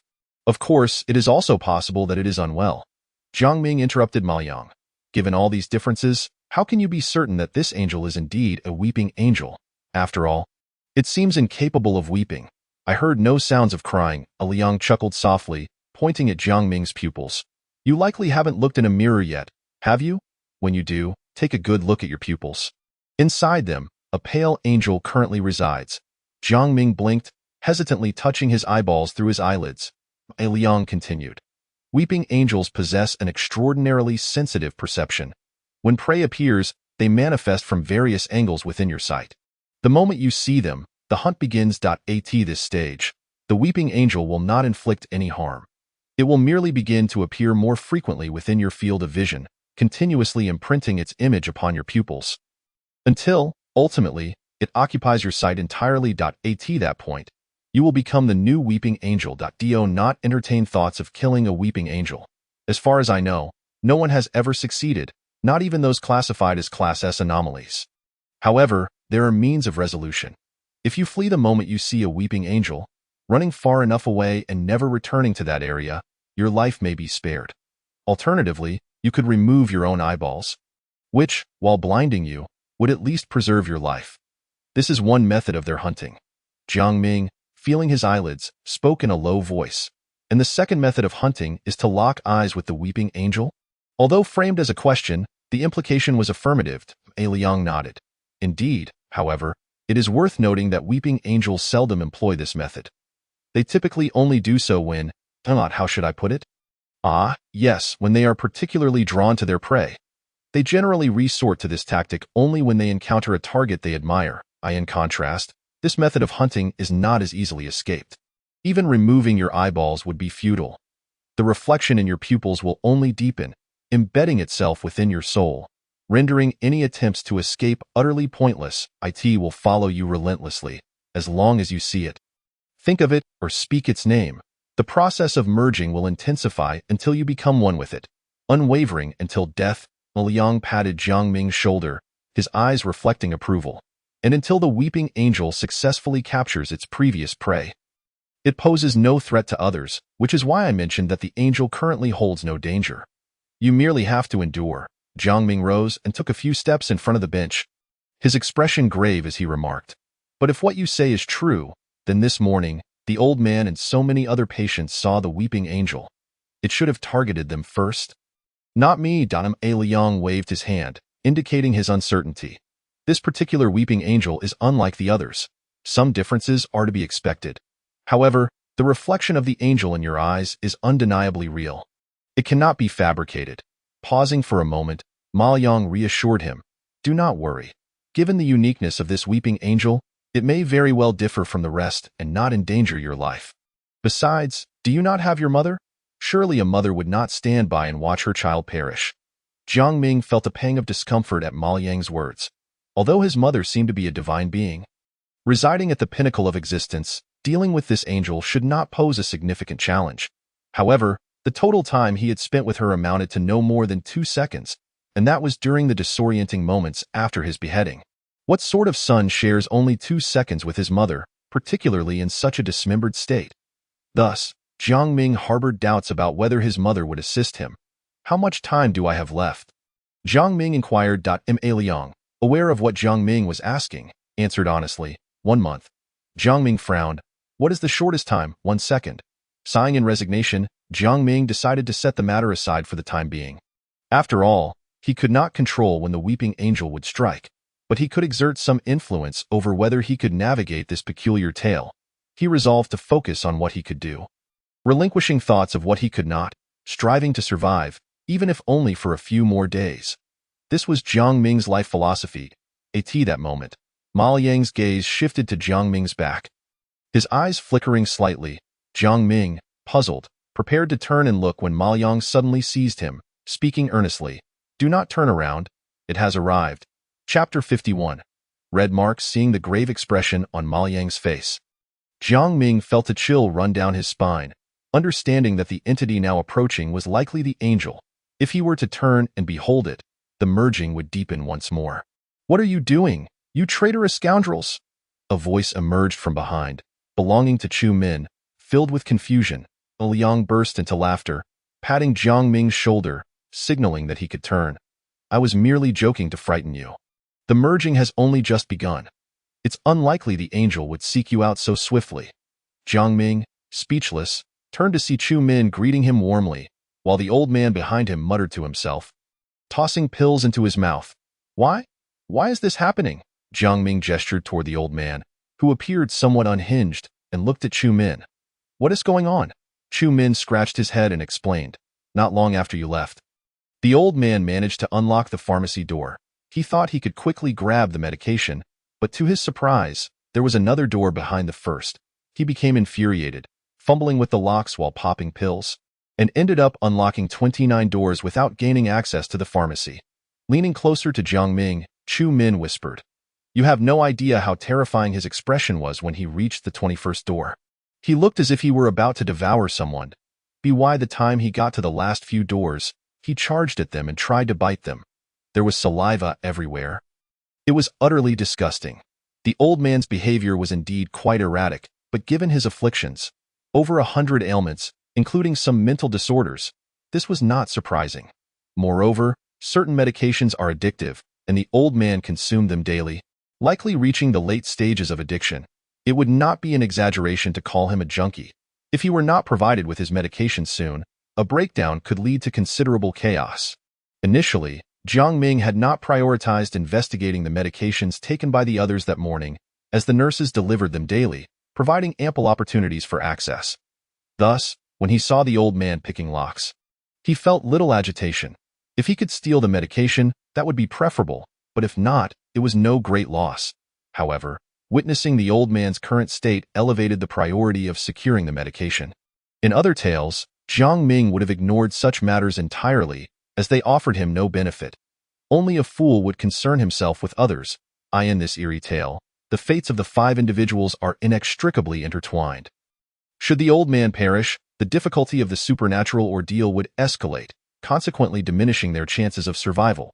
Ma Liang, standing nearby, interjected, "Perhaps the timing for unlocking the door is not quite right. Just because the door cannot be opened during the day does not imply it cannot be opened at night. Perhaps we should try again after dusk. For now, let us go and have a meal." Upon the mention of food, a flicker of clarity finally appeared in the old man's dazed eyes. Yes, food. Let us proceed to dine." Leading the way, the old man strode towards the dining hall, with the other 3 trailing closely behind. The lunch was uneventful, devoid of any occurrences. The dining hall supervisor was absent, and no unusual dishes graced the table. As the kitchen ceased to serve buns at noon, Jiang Ming had no choice but to select stir-fried meat with rice, overlooking other seemingly more delectable options like roasted pig trotters. Although the meats used in these dishes were identical, Jiang Ming still felt a sense of discomfort. Along the way, he contemplated bribing the kitchen staff for information, yet they remained impassive, ignoring his presence entirely. Jiang Ming had hoped to utilize rational currency as a form of payment to entice the employees, for it seemed to be the only semblance of currency he possessed. However, the staff remained unyielding. He then resorted to offering various items, lollipops, cacti, bananas, and so forth, yet none swayed them. Ultimately, in desperation, he seized Chu Min, thrusting his hand inside the kitchen. "What about this? A living person? Is that of interest?" Chu Min blinked innocently, oblivious to Jiang Ming's intentions. The staff inside continued their indifference, even kindly inquiring, "Would you like to add more to your order?" Feeling powerless, Jiang Ming surrendered. Exiting the dining hall, the old man immediately dragged Chu Min away, resuming his lock-picking endeavors, while Jiang Ming opted to remain seated on a bench, observing the situation within the dining hall. Unsurprisingly, he gleaned no useful information. As the clock struck 1 in the afternoon, the entire dining hall was swiftly engulfed in darkness, swallowing all light. Nearby, Ma Yang sat on the opposite bench, scribbling in a black notebook with a fountain pen. Jiang Ming had long been intrigued by this notebook, as Ma Yang carried it everywhere and would often take it out to peruse and jot down notes. Curiosity prompted him to ask, "I've noticed you clutching that notebook incessantly. It must be quite precious. May I inquire what you are doing?" Ma Yang lifted his gaze, seemingly unfazed by Jiang Ming's question, shaking the black notebook in his hand. "I am writing a diary." "A diary? May I see it?" Ma Yang appeared nonchalant, offering the black notebook to Jiang Ming, signaling him to peruse it at his leisure. Jiang Ming accepted it with curiosity, casually flipping through several pages before returning it. Having confirmed it was indeed a diary, he held no significant interest in invading another's privacy. However, Jiang Ming remained puzzled and pressed further. "Your talent lies in your prodigious memory, capable of retaining everything you see. What, then, is the purpose of keeping a diary?" Ma Yang paused, pondering for a moment before responding. "It is precisely because my memory is so exceptional that I feel the need to write a diary." Noticing a hint of melancholy in Ma Yang's demeanor, Jiang Ming chose not to pursue the topic further. That moment, Ma Yang gestured towards a nearby direction, saying, "Do you not wish to see the angel residing within your pupils? With your disposition, it may be difficult to fully believe without witnessing it for yourself. Over there is the restroom, and there is a mirror by the sink. Remember, do not gaze for too long, lest the degree of fusion deepens." "Thank you," Jiang Ming replied, heading towards the restroom, the wash basin. The mirror reflected a young man clad in a blue and white hospital gown washing his hands. After completing his task, Jiang Ming peered into the mirror, observing his own slightly disheveled black hair, haggard features, and bloodshot eyes. He appeared as though he had endured numerous sleepless nights, his spirit weakened. Yet, he felt a strange satisfaction with his appearance. After all, having danced on the precipice of life and death, he was relieved that the second supernatural ordeal was not overly challenging, only to find himself consuming the flesh of his kindred daily. Given these circumstances, it was a wonder his mental state remained intact. He patted his face, leaned closer to the mirror, and scrutinized his reflection, discovering a pale angel quietly residing within his pupils. Before long, Jiang Ming furrowed his brow, feeling a sense of bewilderment, even shock. This confusion was not directed towards the angel within his pupils. He had already been forewarned of this by Ma Yang and had mentally prepared himself. Rather, it stemmed from Jiang Ming's fingers slowly drifted down to his neck, where a faint red mark had emerged. He twisted his neck for a closer inspection. The more he looked, the more familiar it appeared, and the more it sent chills down his spine. This red mark bore an uncanny resemblance to a wound that had healed, and it felt eerily recognizable. Lost in contemplation, Jiang Ming suddenly seemed to recall something. Hastily raising his palm to scrutinize it, his expression shifting between uncertainty and clarity. Moments later, he lowered his hand, leaning closer to the mirror to examine the red mark on his neck more closely. Until now, he had not sensed anything amiss, but once that thought crossed his mind, he began to discern the incongruities. The skin tone around the red mark exhibited a color discrepancy. The hue above the mark was slightly lighter than that below it. If not for his meticulous observation, he might have overlooked it entirely. Moreover, the position of the red mark on his neck bore an uncanny resemblance to where his head had been severed. Ultimately, Jiang Ming gazed at his reflection, exhaling a few words with a sense of resignation. "Indeed, this body is not my own." Chapter 52. By what right? Jiang Ming caressed the red mark on his neck. Falling into silence, to be honest, he had never been particularly attuned to his own body. Prior to his arrival in the realm of supernatural tales, he had been confined to bed due to a myotrophic lateral sclerosis. After entering this world, although his health had been restored, he scarcely had the time to revel in it before the subsequent assaults left him devoid of scalp, with his hands and body rendered exceedingly frail. Ultimately, he was reduced to merely a head. Thus, when he awoke in the hospital, he sensed something was off with his body, feeling stronger than before, yet he remained oblivious to any deeper discrepancies. Only now, with the appearance of this red mark on his neck, did he begin to recognize the abnormalities and contemplate the unsettling aspects.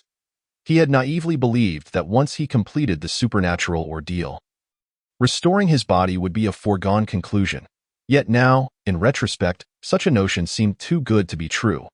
All gifts had their prices inscribed in the shadows.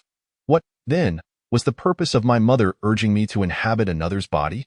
As Jiang Ming pondered this, he suddenly had a revelation and reached into his pocket. Producing a folded letter, he recognized the elegant script written by his mother. Jiang Ming reread the contents of the letter, fixating on one particular segment, repeating it to himself. You must rest well in the hospital, striving for a swift recovery. Your mother hopes to see the true you, a genuine man. While this passage appeared innocuous, a mother's expression of concern and hope for her child, it took on a deeper significance when viewed through the lens of Jiang Ming's circumstances. Jiang Ming traced the paper with his fingers, softly reciting the words, "The true you, a genuine man, the true you." After whispering these phrases several times, a hypothesis began to form within him. It seems this is the true purpose of my mother's letter. She was already aware that my body was not my own, or perhaps she had meticulously chosen this body for me.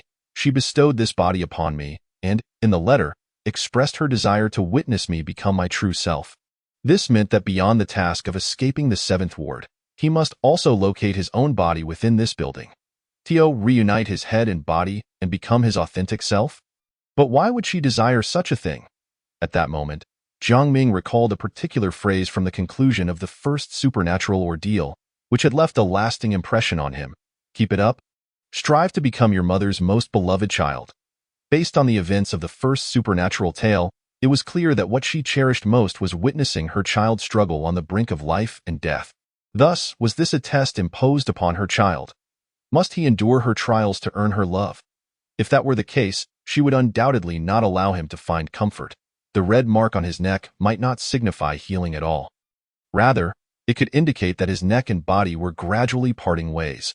What began as a red mark might transform into a scar by tomorrow or the day after, and eventually, his head might simply detach. She was coercing him, threatening him with death. Jiang Ming silently contemplated, sensing he was nearing the truth. A bitter smile crept upon his lips. How tragic it is to struggle for survival, relying on the love of others to sustain oneself. Was Jiang Ming angered? Certainly, there was a tinge of frustration, for the rules of supernatural tales were fraught with peril. Teetering on the edge of mortality, in this situation, not only must the initial task be accomplished, but also the demands set forth by his mother, undoubtedly increasing the difficulty and heightening the likelihood of demise.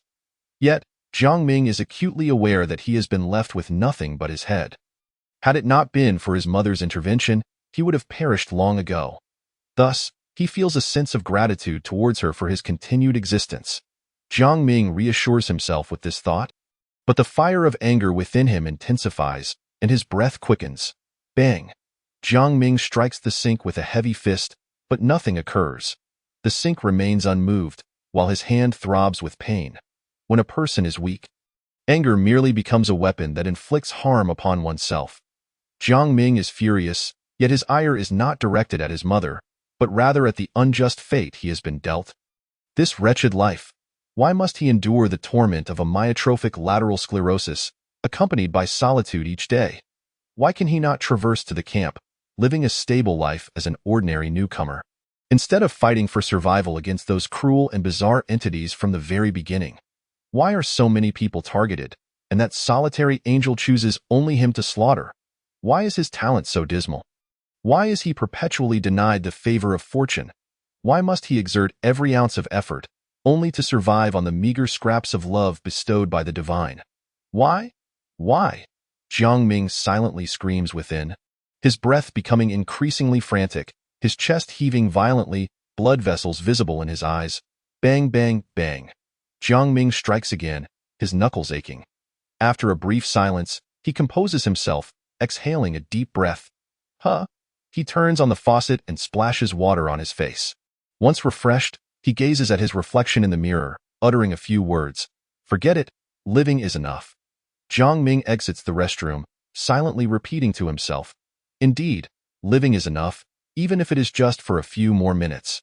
Chapter 53. The Slaughterhouse. Upon leaving the restroom, Jiang Ming has managed to regain his composure. The figure of Ma Liang has vanished from the park bench ahead, leaving Jiang Ming unaware of his whereabouts. He pays no heed and begins to explore the first floor. Although he had conducted a preliminary search of this level in the morning, he found little of value, prompting him to investigate more thoroughly. Before him lies a vast expanse of park, sunlight filtering through the glass dome that envelopes it. After a cursory glance, He shifts his gaze to the opposite side. What should have been the entrance to the hospital is now replaced by a massive black wooden door. Adorned with eerie crimson patterns, the design of these patterns is unsettling, exuding a chilling aura that induces discomfort merely by sight. The enormous door is unlatched, lacking any semblance of a locking mechanism, as if it could be easily pushed open. However, this is evidently not the case, for Jiang Ming has already attempted it. Upon first encountering the door that morning, he felt an inexplicable familiarity, even going so far as to touch it and push and pull with all his might. Of course, nothing transpired. This is hardly surprising. If it were so simple to push open the door and escape, Jiang Ming would be reluctant to act recklessly now, as he gazes at the door once more. That familiar sensation washes over him, yet a thorough search of his mind yields no insights. Shaking his head, he dismisses the thought and wanders towards other areas of the first floor, passing by the gym, cinema, sauna, and billiard room. These places, seemingly unrelated to a hospital, have abruptly materialized before Jiang Ming's eyes. This, intended for the patient's entertainment and relaxation. Jiang Ming stands at the railing of the second floor, while the old man and Truman persist in their futile attempts to pick the lock behind him. Ignoring them, he focuses on the first floor, his fingers rhythmically tapping on the railing. At this moment, he finds himself deepening his earlier hypothesis. This hospital provides meticulous care for its patients, even boasting recreational facilities. Yet it disregards their privacy entirely. Such treatment is peculiar, but what if the purpose of this hospital is not to heal patients? What, then, is its true aim? Jiang Ming recalls a similar concept: pet ownership. People care for their pets' health, just as this hospital does for its patients, providing the best medical care without charge. They also tend to the pet's daily needs. For instance, they purchase cat beds, forcing them to consume cat food, fish oil, and other provisions deemed beneficial.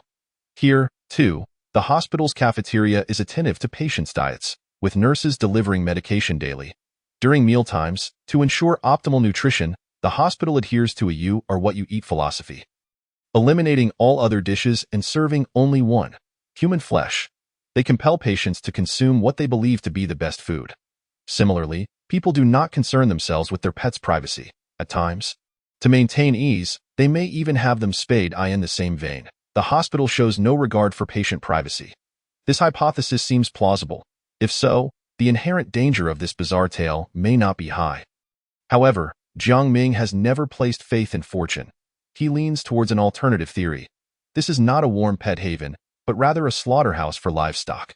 The proprietor of a slaughterhouse, in pursuit of fresh meat, also attends to the health of the animals, providing them with ample sustenance.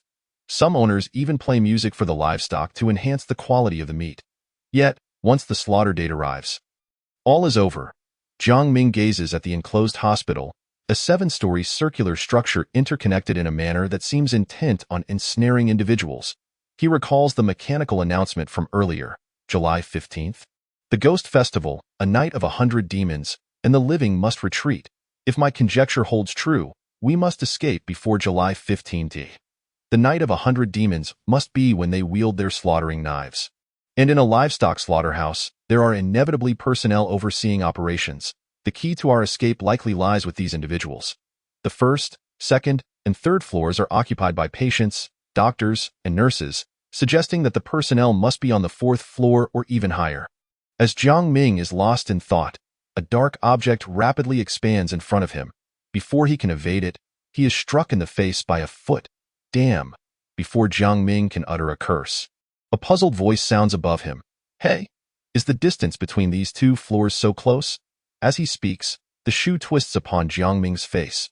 Jiang Ming swiftly swats the foot away but remains calm, refraining from an outburst as he recognizes the voice belongs to Ma Yang. Jiang Ming is quite forgiving towards the only 2 rational individuals in their group.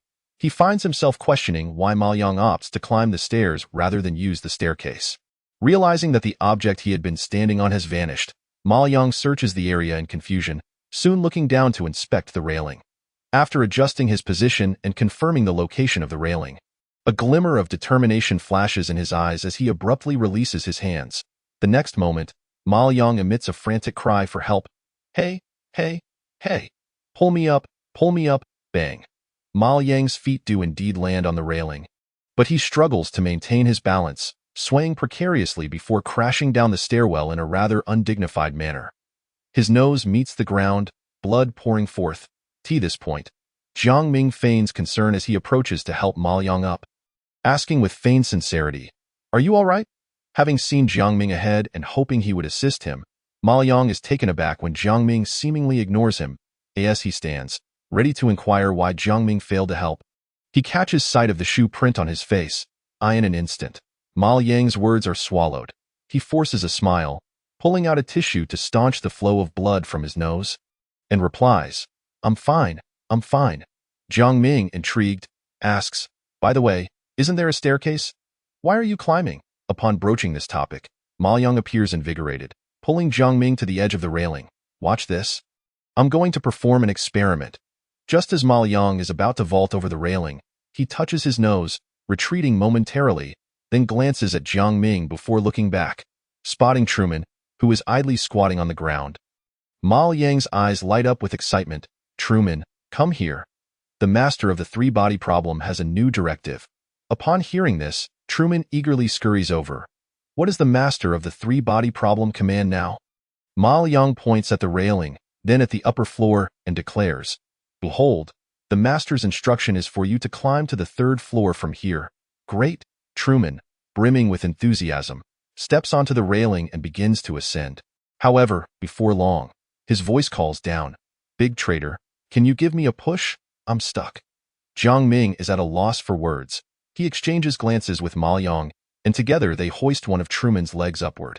As Jiang Ming looks up, unaware of Ma Yang's intentions, Ma Yang nudges him and gestures for him to look below. Although perplexed, Jiang Ming complies. In the next moment, a hand lands heavily on the floor beneath the railing, leaving Jiang Ming momentarily stunned. What is happening? Is climbing the stairs the new trend today instead of walking? Why is there someone else climbing below? As Jiang Ming remained momentarily stunned, another hand from below grasped the floor, exerting force as it seized the railing, gradually revealing a head. Upon recognizing the face before him, Jiang Ming was taken aback. The striking features of the man, with his dark hair and eyes, unmistakably belonged to Chu Min. This, Jiang Ming gazed at the foot he still held, while Chu Min's head emerged from below, creating a rather bizarre scene. Chu Min, equally astonished to see Jiang Ming and Ma Yang, exclaimed, "Dozogo, what are you two doing upstairs, and why do those legs above me look so familiar?" "Enough chit-chat, let us exert ourselves," he urged. With that, both Jiang Ming and Ma Yang summoned their strength to hoist Chu Min's foot upwards. Meanwhile, Chu Min, gripping the railing below, seemed to gain a surge of energy, abruptly pulling himself up, his feet landing on the floor as he tumbled inside. Jiang Ming regarded the ascending Chu Min with a mixture of curiosity and astonishment. Turning to Ma Yang to inquire, "How did you come to discover this?" Ma Yang replied earlier, "I pondered over the iron door between the third and fourth floors for quite some time. Eventually, a thought struck me. Since we lack a pass, why not simply climb up? Thus, I attempted to scale it, and as you can see, it was futile. Climbing up would only lead you back to the original floor, while descending, however, would take you to lower levels." Jiang Ming expressed his admiration for Ma Yang's resourcefulness, then posed a crucial question. "But what purpose does this serve?" Ma Yang hesitated for a moment before responding, At present, I can't discern its utility, but in the realm of bizarre rules and tales, what appears to be useless now may prove invaluable later." Nodding in understanding, Jiang Ming persisted, "Do you have any other findings?" Ma Yang, now brimming with confidence, responded, "Indeed.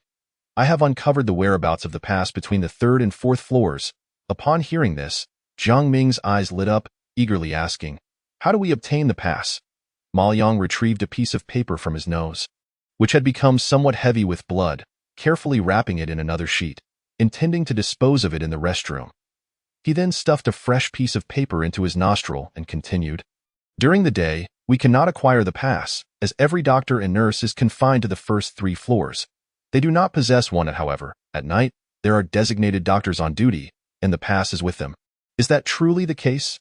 Jiang Ming inquired. "Absolutely, my friend." Observing Ma Yang's unwavering confidence, Jiang Ming couldn't help but marvel at his experience. Having survived numerous bizarre tales, his efficiency was commendable. In his delight, Jiang Ming still questioned, "Where did you acquire this information?" "I asked a nurse at the station," Ma Yang replied. Jiang Ming was momentarily taken aback, incredulous as he gazed at Ma Yang. But isn't that nurse bizarre? This was something Ma Yang had mentioned earlier. So he should have been aware. However, he quickly remembered that Ma Yang had also stated one could treat C-grade anomalies as normal individuals. Thus, approaching a nurse for information about the past seemed reasonable, considering she was also a normal person. Yet, having experienced the cunning of Guzi and Uncle Li in the first tale, Jiang Ming's subconscious was reluctant to accept the bizarre as normal, let alone treat them as such. Thus, throughout the morning, Jiang Ming had merely observed his surroundings, gathering intelligence without engaging in conversation. Reflecting on this, he altered his inquiry. Can her words be trusted? Ma Yang stroked his chin thoughtfully, then replied. She shouldn't have deceived me. To extract this information, she even took liberties, kissing my neck. As he spoke, he lowered his collar to reveal a faint lip mark. Jiang Ming was at a loss for words, awkwardly responding, haha, well, this anomaly does seem quite human. Emil Yang adjusted his collar and patted Jiang Ming on the shoulder. With ordinary anomalies, treat them as you would a normal person. As long as you do not violate their rules, they are no different from us. What are their rules? Jiang Ming asked. Emil Yang shrugged. Who knows?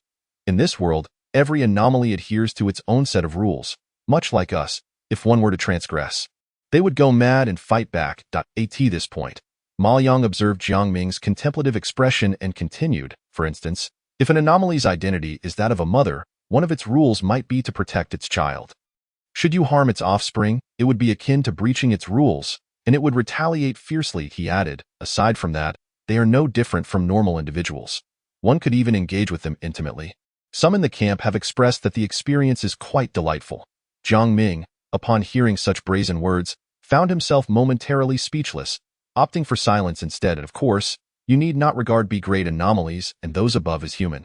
That should be self-evident, considering your previous encounter in the last tale. From my observations this morning, it seems that the doctors, patients, and nurses are all C-grade anomalies, while the head of the cafeteria is likely a B-grade or higher anomaly. The rest should pose no significant issues. You can attempt to engage with them instead of constantly hiding. Enough of this. I must head to the restroom. My nosebleed is relentless. With that, Ma Yang covered his nose and made his way to the restroom. After hearing his words, Jiang Ming felt a surge of reflection. Perhaps he had been too biased against these C-grade anomalies. They were much closer to normal individuals and differed significantly from the likes of De Huang and Uncle Li. Even if he could evade and refrain from interacting with them throughout this tale, what would happen later? Eventually, he would have to engage and communicate. Thus, he resolved to cast aside his prejudices and seek interaction, as it might yield new intelligence. Not one to dawdle, Jiang Ming set off towards the various departments, reasoning that he might glean more information from the doctors than from the patients. After wandering for a while, he noticed that each department had at least a few patients, making it inappropriate for him to enter directly. Moreover, he had no ailments.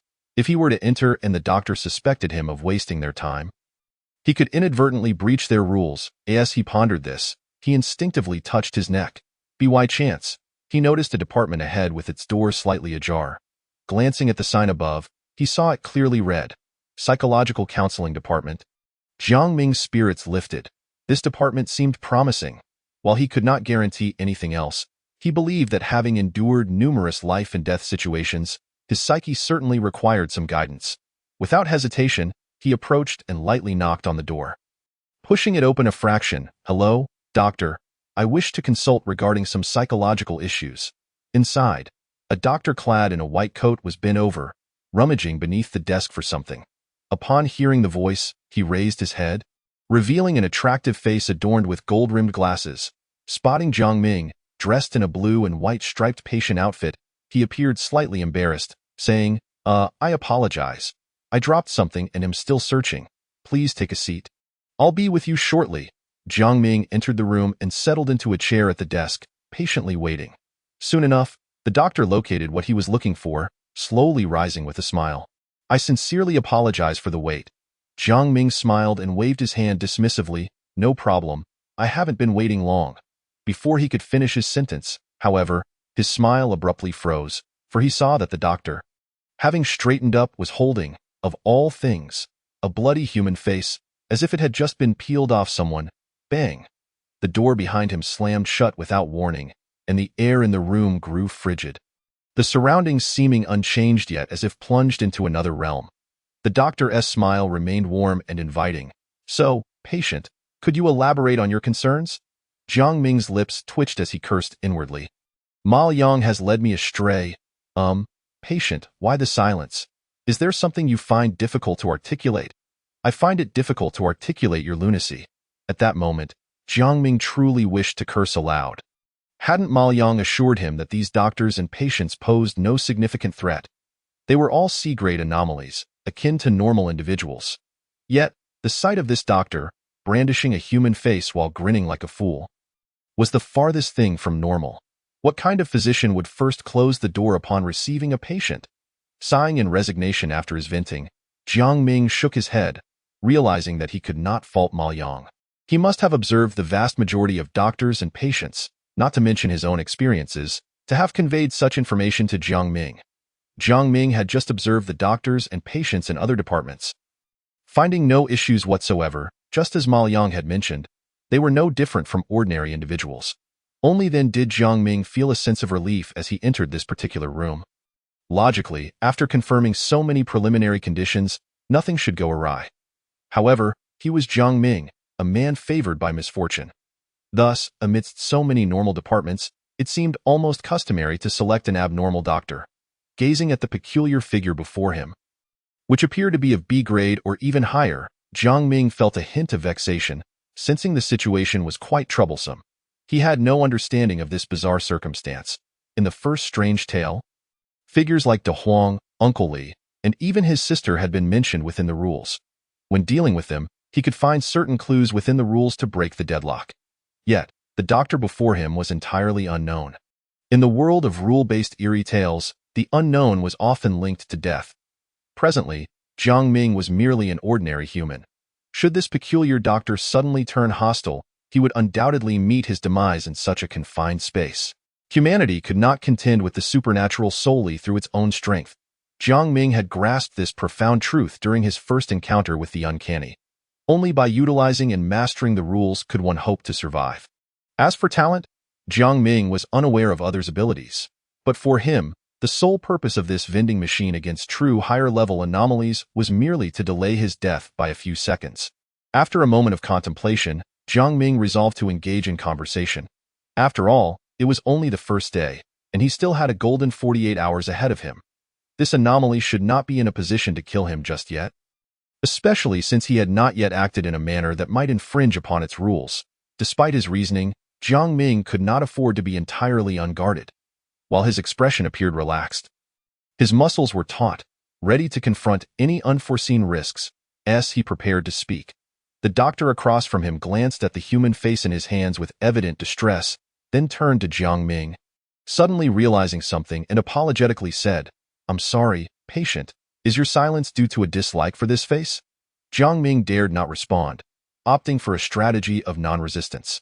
The doctor, now looking sincere, continued, "I apologize. It's my fault. It must be this face that frightens you." With that, he hastily set down the human face as if it were a hot potato, and then he raised his other hand and gruesomely tore off his handsome visage. The sound of tearing echoed, as piercing as a demonic howl. A complete human face stripped away in its entirety. Beneath the peeled skin, fresh red and white flesh was revealed, and the doctor forced a disconcerting smile. Blood dripping from the corners of his mouth as he opened his lab coat. Inside hung one grotesque face after another, some male and some female, and even a few terrifying ghastly visages. Whether seized from other anomalies or ripped from the faces of vengeful spirits remained a mystery. "Patient, do choose one," he said, his voice soft and inviting, as if whispering sweet nothings to a lover. A flicker of confusion passed through Jiang Ming's eyes, his lips moving as if he were about to respond. Noticing this, the doctor increased his efforts. At that moment, all the faces hanging within the coat began to speak in unison, their hollow, eerie voices intertwining, slowly coalescing into a single phrase. "Choose one, choose one." The voice was irresistibly tempting, and Jiang Ming's confusion deepened, morphing into a kind of obsession. Gradually, he found himself rising slightly, leaning toward the doctor, a hand reaching out toward one of the faces, its skin pale and exquisitely beautiful. evidently stripped from a lovely woman. The doctor, seeing this, could no longer conceal his greed and delight. Swallowing hard, yet his tone remained gentle. Come, just a little closer, a bit closer. As Jiang Ming's body drew nearer, his hand edged closer to that face until, when it was merely a palm's breadth away, buzz! A glimmering kitchen knife suddenly appeared in Jiang Ming's hand, and he forcefully plunged it onto the table. The smile that had adorned the doctor's face faded, his features turning expressionless as he regarded Jiang Ming coldly, his tone frigid. I misjudged. Your will is more resilient than I anticipated. At that moment, Jiang Ming's gaze was clear, devoid of any lingering traces of obsession, his voice steady. Had you known what I have endured, you would not be so surprised. With that, he withdrew the knife. Leaning back in his chair, his eyes betraying no fear, the doctor, observing Jiang Ming's fearless demeanor, furrowed his brow in irritation. But what Jiang Ming said next left him momentarily stunned. Open the door and let me leave this instant, and I shall overlook what has transpired. The doctor paused, momentarily taken aback as if struggling to believe his ears. After confirming Jiang Ming's sincerity, he erupted into hearty laughter. After a prolonged bout of mirth, he finally spoke, still chuckling, patient. May I take this to mean you were just threatening me? Jiang Ming shook his head. Not a threat, merely a proposition. It would benefit both you and me. The doctor's expression immediately darkened, his murderous intent palpable, his tone dripping with contempt. A proposition? What right do you have to negotiate with me? I could slay you in an instant. Why would I need to negotiate with a corpse? If you obediently tear off your skin and offer it to me now, I might let you go. Otherwise, your life may very well end here. The doctor spoke with unrestrained malice, showing no signs of jest. Yet Jiang Ming remained unfazed. If that is the case, then let us see. The doctor's demeanor grew even colder, the air around them seemingly dropping in temperature due to his murderous aura. His lab coat billowed and lengthened, as if to envelop the entire room, while the faces upon it shifted expressions, emitting a chorus of ominous phrases. Kill you. Kill you. Kill. Kill. Kill. Jiang Ming casually toyed with the kitchen knife, appearing utterly indifferent to the chaos unfolding. Boom. Finally, with a resounding crash, the doctor's lab coat exploded, scattering white fabric throughout the room, which immediately vanished upon touching the ground. The doctor donned his original handsome face once more, restoring his gentle smile, the murderous intent dissipating without a trace, and turned to Jiang Ming, asking, Now, tell me, how did you see through it? Chapter 56. A Class Anomaly. Jiang Ming waved the kitchen knife casually before lifting his right hand and raising 3 fingers. First, since entering this room, I have only exchanged a few words with you. I do not believe such minimal interaction could breach your rules. Second, your performance has been overly contrived. From the moment you presented the face from beneath the table to your later intention of tearing off your own face, it was all designed to cultivate an atmosphere of dread, thereby ensnaring my mind in fear and facilitating your subsequent actions. You deliberately used language to entice me to select a face.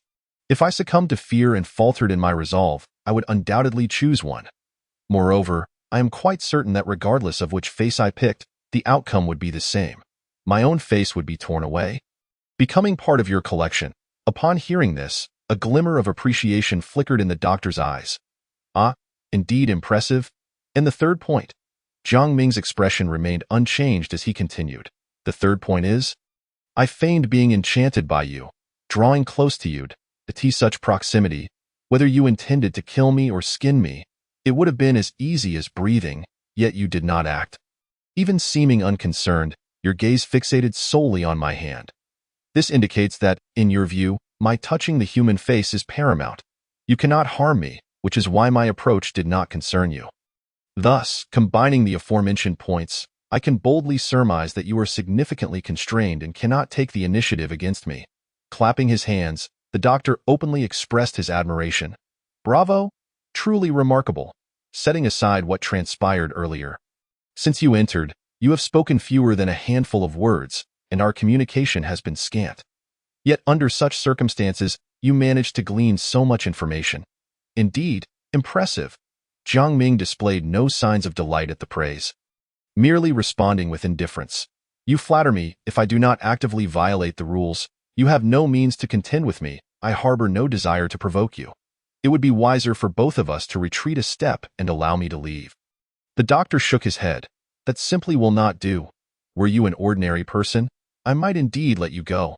However, your remarkable performance earlier has piqued my interest. If I cannot acquire your visage, I fear I shall find no rest." Jiang Ming let out a cold laugh. "What, do the bizarre require sleep too?" The doctor chuckled softly. "Some anomalies may adhere to such rules, but I do not. I neither need sustenance nor rest. Yet you, on the other hand, cannot endure this confinement for long. Even if you attempt to resist in the coming days, that would play into my hands.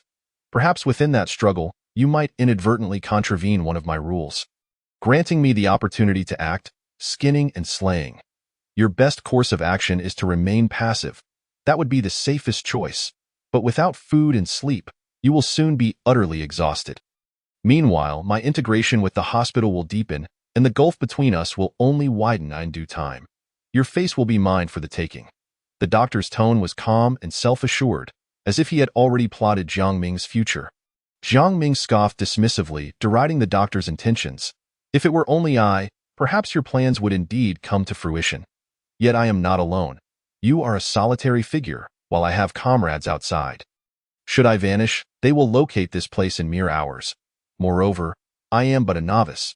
My teammates are seasoned veterans, each possessing greater talent and strength than I. Do you truly believe you can contain me then? Be cautious not to suffer a loss yourself in your attempts to seize what is not yours." The doctor, upon hearing this, chuckled. "You are deceiving yourself. You have no allies." Jiang Ming yawned nonchalantly, waving a dismissive hand. "Let us put that to the test. After all, it is merely a matter of hours, and I can afford to wait. I wonder, however, if you can bear the consequences when my teammates arrive." Observing Jiang Ming's nonchalance, the doctor furrowed his brow. If what the boy claimed were true, and his allies were indeed superior, the possibility of his own downfall was not insignificant. After all the effort expended to infiltrate the hospital before the 15th of July, any misstep would be utterly regrettable. The more he pondered, the tighter his frown became. Jiang Ming silently observed this exchange, not uttering a word, yet his silence inadvertently added to the pressure on the doctor. Ultimately, the doctor, begrudgingly biting his lip, waved his sleeve, and the door swung open. "You may leave." His voice trembled slightly, tinged with reluctance. Upon hearing this, Jiang Ming did not rush to exit. Instead, he cast a deep glance at the doctor before turning to leave the room. Inside, as Jiang Ming departed, the look of dissatisfaction on the doctor's face vanished, replaced by an expression of serene composure. His long fingers rhythmically tapped against the table, producing a steady sound on the table. The human face the doctor had initially retrieved spoke with a sharp voice. "I never imagined you could be humbled, especially by a mere human." Ha ha ha. Accompanied by this voice, the doctor's white coat billowed as other faces began to chime in. "That boy is merely posturing. He undoubtedly has no allies. Even if he does, they cannot all surpass him. He is lying." "Precisely. Could you not be more assertive? By human classifications, you are already in a grade anomaly. At worst, violate the rules and simply rip his face off." The faces chattered incessantly, yet the doctor remained calm, listening quietly until they finished, before finally speaking. "I am well aware of all this, and I intentionally let him go." "What? Why would you do that?" The faces erupted in disbelief. The doctor disregarded their exclamations and continued. "I do not favor violence. Although I could indeed contravene the rules and forcibly remove his face, that would be too crude. Moreover, breaking the rules incurs a cost. My priority is to harmonize with the hospital." After a brief silence, one face inquired, "What about his face? Do you not desire it?" At this, the doctor's eyes gleamed with excitement. "Of course I want his face. Not only do I want it, but I also want him to deliver it to me personally." This notion seemed fantastical. The faces fell silent, and after a while, a child's face spoke in a tender voice. "Is that even possible? After this incident, he is unlikely to return, and your integration also restricts your movements." The doctor merely shook his head, a peculiar smile forming. That individual was indeed clever and decisive, possessing exceptional analytical skills. But that is merely the surface. I glimpsed a deeper visage within his mind. The doctor closed his eyes, recalling the earlier encounter, and after a prolonged moment, he spoke with a hint of nostalgia. It was a face filled with madness, cruelty, and disdain for all. He will return, without a doubt. Chapter 57.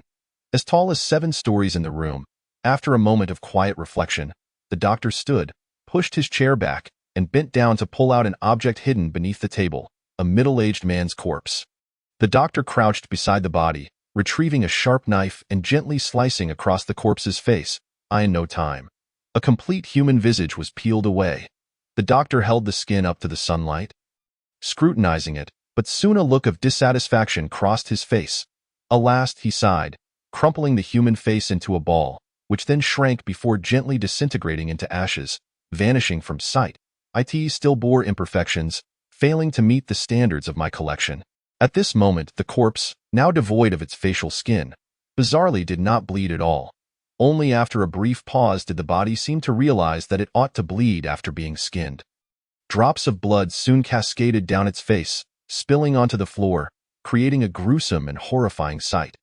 The doctor merely observed this scene in silence. Though anticipated, he still shook his head in regret. After all, it is merely a counterfeit, and no matter how human-like it appears, it is ultimately not human. Depart nigh in the next instant, the doctor shook his white coat, allowing various faces to descend upon the corpse to feast. As Jiang Ming exited the room, he cast a deep, grave glance at the door that had just closed behind him. Thoughts swirled in his mind, and ultimately, as if he had come to a conclusion, he departed hastily. Jiang Ming had scarcely wandered on the second floor when he spotted Ma Yang's figure. That moment, Ma Yang was engaged in conversation with a beautiful nurse at the nurse's station, gathering information, while the nurse, rather forward, kept leaning toward him. Liang did not shy away, instead smiling as he conversed with her. Observing this, Jiang Ming felt a surge of heat. It was infuriating how one could be so carefree. Just moments ago, he had been outsmarting a skinning anomaly and barely escaped, yet here was his teammate so relaxed. Jiang Ming felt a pang of imbalance. Without a second thought, he approached and pulled Ma Yang aside to a secluded spot. Although Ma Yang was puzzled, he understood that Jiang Ming's urgency indicated something significant, and he bid farewell to the nurse. I have something to discuss. I will return shortly. Upon hearing this, Jiang Ming tightened his grip and quickened his pace. Reaching the corner of the staircase, Jiang Ming finally spoke. I have been targeted by an anomaly. After saying this, Jiang Ming recounted the events that had transpired in detail. Liang, upon hearing this, was at a loss for words. He circled Jiang Ming twice in a clockwise manner, then twice counterclockwise, looking at him with pity. You have quite the luck. Huh? Jiang Ming replied, confused. The department you mentioned? I saw it in the morning too. That time, the doctor inside was a middle-aged man. I glanced a few times and noted no issues. It should have been merely a C-grade anomaly. Jiang Ming furrowed his brows. The creature I encountered was certainly not a C-grade anomaly. At least B-grade, perhaps even A-grade. How do you explain that? Ma Yang did not respond immediately, but instead posed a question. When it confronted you, did it mention anything about merging with the hospital? Jiang Ming nodded. Ma Yang clenched his right fist and struck his left palm, speaking earnestly. That confirms it. That anomaly is not part of the hospital, but rather something that has snuck in from the outside. You mentioned that when you first entered, you saw it searching for faces beneath the table. However, that may not be the case. It is not a matter of locating faces, but rather dealing with corpses. It has slain the original doctor, and when you entered, the doctor's lifeless body lay beneath the table. The uncanny has always had a penchant for consuming one another. Perhaps, by now, that doctor has already been devoured. Upon hearing this, Jiang Ming displayed no significant surprise, but instead inquired about another matter. How did you ascertain that it is an outsider? Was it merely based on that fusion? Ma Yang stroked his chin, then stepped away from the corner of the staircase, leaning against the railing, while gesturing for Jiang Ming to follow suit. Once Jiang Ming joined him, Ma Yang pointed to the opposite side and asked Jiang Ming, do you believe this hospital is alive or dead?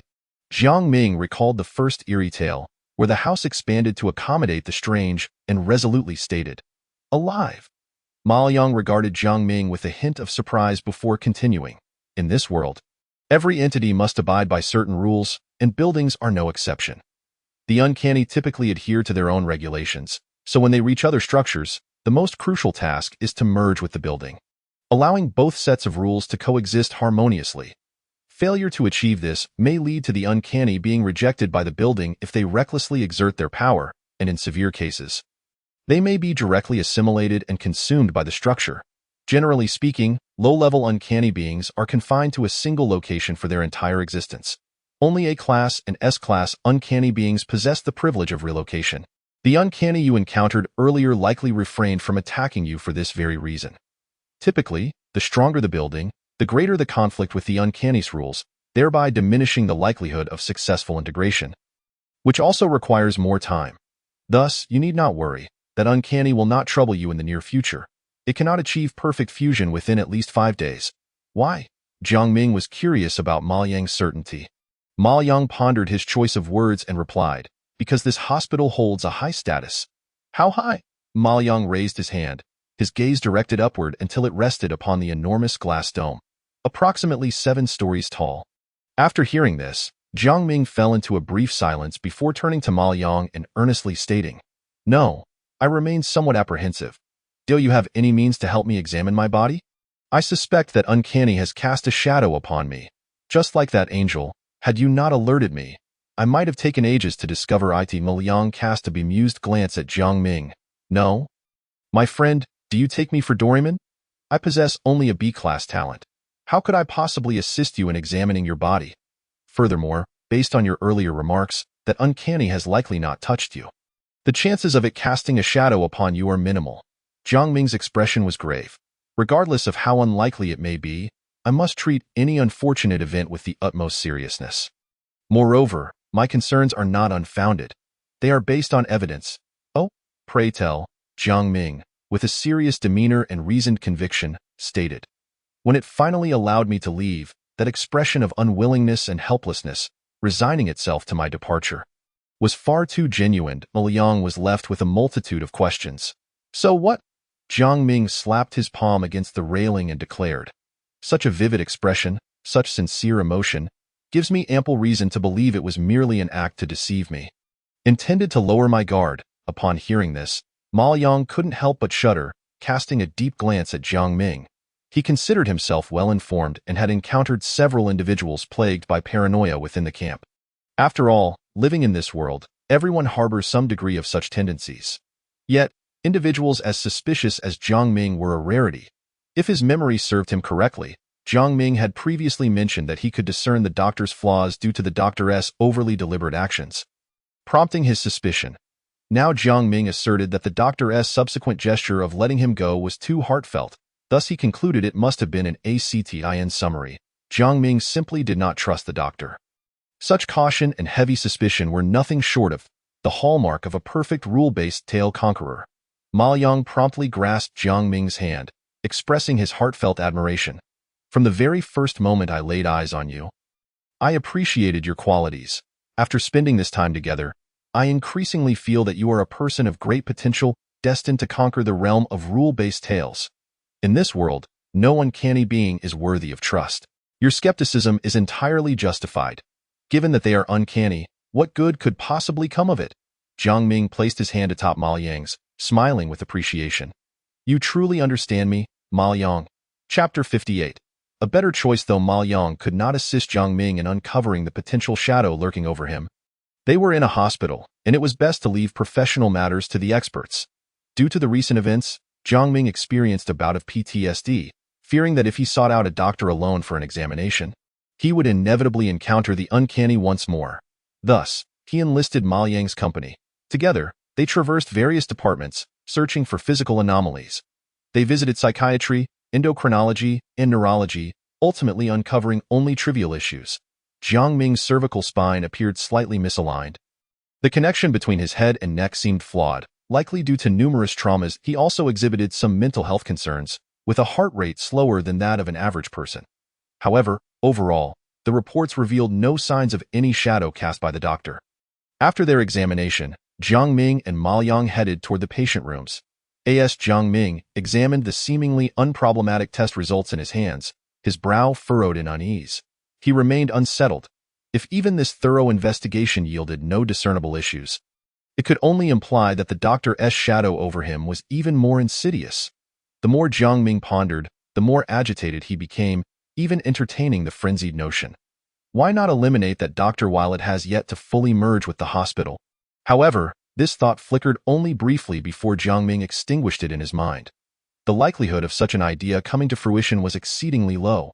Previously, he had managed to severely injure Guzi and Uncle Li solely due to his familiarity with them. He had exploited their greed, their desire for human flesh, their obsession with transformation, and the assistance of relevant rules. Under such numerous conditions, he had barely succeeded. Yet, even then, he had nearly left himself in dire straits. That encounter was more a case of leveraging strength against strength, resulting in mutual destruction.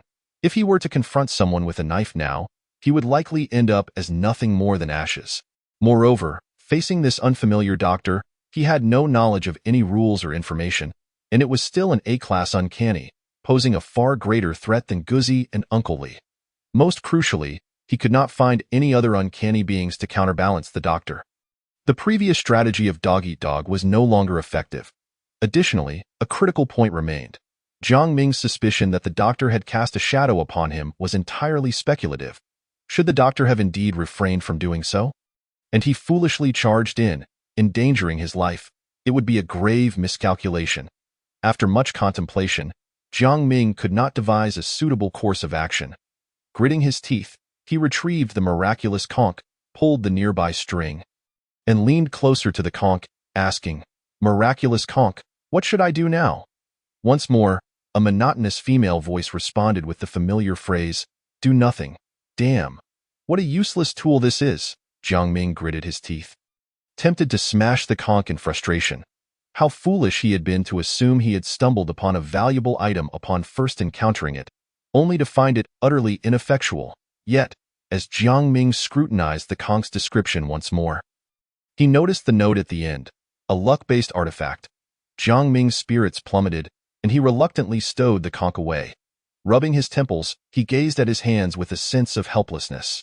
In a daze, he recalled the scene of the battle between Guzi and Uncle Li, his sister's formidable abilities, and the deathly threat posed by the doctor. Strangely, a thought emerged in Jiang Ming's mind. Human bodies are so frail. In comparison, the powers of the uncanny are immensely formidable. If one wishes to survive in this world, could becoming uncanny be a better choice? After all, as long as one can survive. Jiang Ming's mind was in a whirlwind of thoughts. While Ma Yang, evidently not as deep in contemplation, initiated conversation. "By the way, are you deceiving me? What is the true nature of your talent? Is it an automatic vending machine?" Jiang Ming snapped back to reality, momentarily bewildered by Ma Yang's question, and inquired, "This isn't some time-reversing, infinite iteration type of talent. I possess only a C-class talent, so there should be no need for deception, right?" Ma Yang, however, waved his hand dismissively, stating, "No, you are definitely hiding something from me. Your talent must be that of summoning evil." "Huh?" Ma Yang's expression was devoid of any pretense as he earnestly remarked, "Firstly, based on my observations, the first to third floors of this hospital should be relatively safe, with few peculiarities. The truly perilous areas are likely to be the fourth floor and above. Moreover, we have only been in this hospital for less than a day, which, in theory, should render this the safest time. Yet, look at you. This morning you were already fixated upon by a sickly weeping angel, and it now resides within your very gaze. If you fail to devise a solution within this month, my only recourse will be to contribute generously to the monetary offerings at the banquet in a month's time." He then casually chose another department, accurately locating another A-grade anomaly, which seemingly had become entangled with him. Such a skill is truly superior to some of the ill-fated talents found within the camp. Jiang Ming's lips twitched, and he uttered a resigned tone. "Fine, I've grown accustomed to it." As the two conversed while walking, they soon returned to the ward. Upon entering, they discovered the old man had somehow procured a basin brimming with an assortment of colorful pills, capsules, and granules. Scattered across the floor were numerous discarded medicine packaging boxes and bottles. In the next moment, the old man picked up a pair of chopsticks and began to consume the contents of the basin. After a few bites, he seemed to choke and grabbed a nearby bottle of mineral water to wash it down. After swallowing the pills, he resumed his ravenous eating. Jiang Ming, witnessing this scene, felt a chill run down his spine. Good heavens, is he treating these medicines as a meal? Surely he won't choke to death while eating. I must stop him.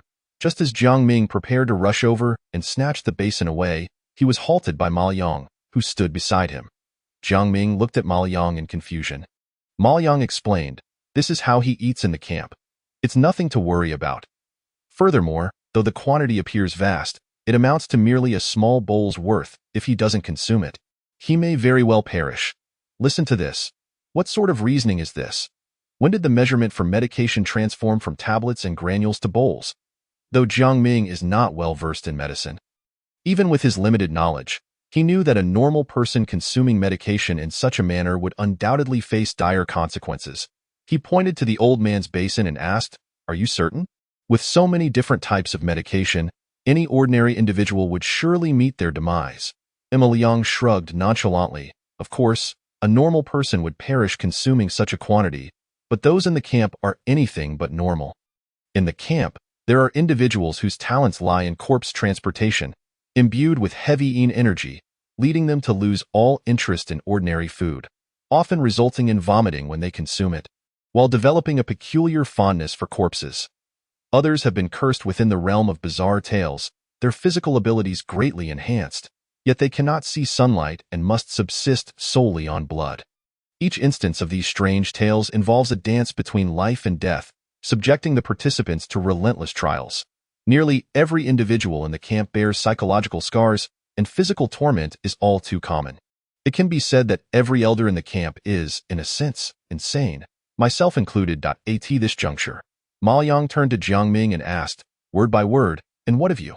Do you consider yourself a normal person?" Chapter 59. The enthusiastic conch Jiang Ming instinctively touched his neck and remained silent. Emma Liang, sensing the weight of the moment, refrained from further probing, instead pulling over Chu Min to inquire, "Have you opened that door? Where did he acquire the medicine?" Chu Min approached and began to explain. "No, we did not manage to open it. Earlier, after discovering the door was truly unyielding, the old man dragged me about various departments for examinations, asking doctors for medication. However, upon seeing the old man's extensive medical history, the doctors were hesitant to provide him with additional medication. In the end, it was only through his relentless pleading and stubbornness that he managed to obtain this meager supply." A burp escaped the old man as he sauntered over, confidently stating, "In truth, there isn't much stock of medicine in those departments. The medication we consumed this morning was not found in any of the rooms I visited. However, I have inquired and learned that the pharmacy will be open tonight. If we intend to act, tonight is the time." Jiang Ming did not reject this proposal, for even if the old man had not mentioned it, he and Ma Yang had already planned to take action that evening. After all, the attending physician would be present at night, and they would require a pass card. Generally speaking, the dangers of the bizarre tales are heightened during the night, but correspondingly, the information obtained is often more abundant. We must devise a plan in advance. Jiang Ming and Ma Yang commenced discussing their strategy for the night, while the old man feigned interest for a brief moment before yawning and wandering out. Chu Min, meanwhile, entertained the child. In essence, only two individuals were truly engaged in planning. At 5:05 p.m., in the ward, "Little bunny, open the door." The tender melody echoed through the ward, and Jiang Ming cast a complex glance at Xiao Zhang's crib, where the child was gleefully clutching a purple conch, laughing with delight. Earlier, when Chu Min had been playing with the child, he inadvertently caused Xiao Zhang to cry, and despite their best efforts, nothing seemed to soothe him. The cries had even disturbed Jiang Ming and Ma Yang as they discussed their plans. The two had little talent for comforting a child, and Jiang Ming, growing increasingly irritated by the wailing, had tossed the useless conch to Xiao Zhang as a toy. Upon seeing the conch, Xiao Zhang appeared captivated, ceasing his tears and beginning to play with it. Jiang Ming felt a flicker of satisfaction. At last, the worthless conch proved to be of some use. Then, as Xiao Zhang tugged on the string attached to the conch, he uttered a couple of sounds, and in the next moment, the previously aloof conch in Jiang Ming's hand began to emit a gentle voice. "Is the baby unhappy? Do you wish to hear a story? Allow me to tell you about a princess named Snow White." The conch's tone was soft, and the tale it spun was captivating, eliciting peals of laughter from Xiao Zhang. Meanwhile, Jiang Ming, observing the conch's enthusiastic demeanor, was momentarily taken aback. Had he perhaps activated it incorrectly before? He quickly snatched the conch back, disregarding Xiao Zhang's impending tears, pulled the string and pondered. What should I do now? Yet, he found himself voicing incoherent sounds. The marvelous conch, seemingly caught off guard by Jiang Ming's actions, paused for a moment before coolly uttering two words. Fool! What the hell? Jiang Ming's face flushed with indignation. He instinctively summoned a kitchen knife, preparing to cleave this foolish conch in two.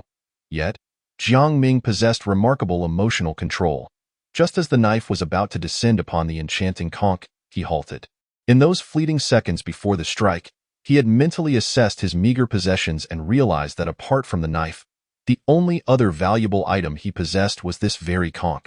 Sighing, Jiang Ming placed the conch back beside Xiao Zhang. As soon as the foolish conch returned to Xiao Zhang's side, it resumed its nauseatingly sweet tone, narrating stories and singing.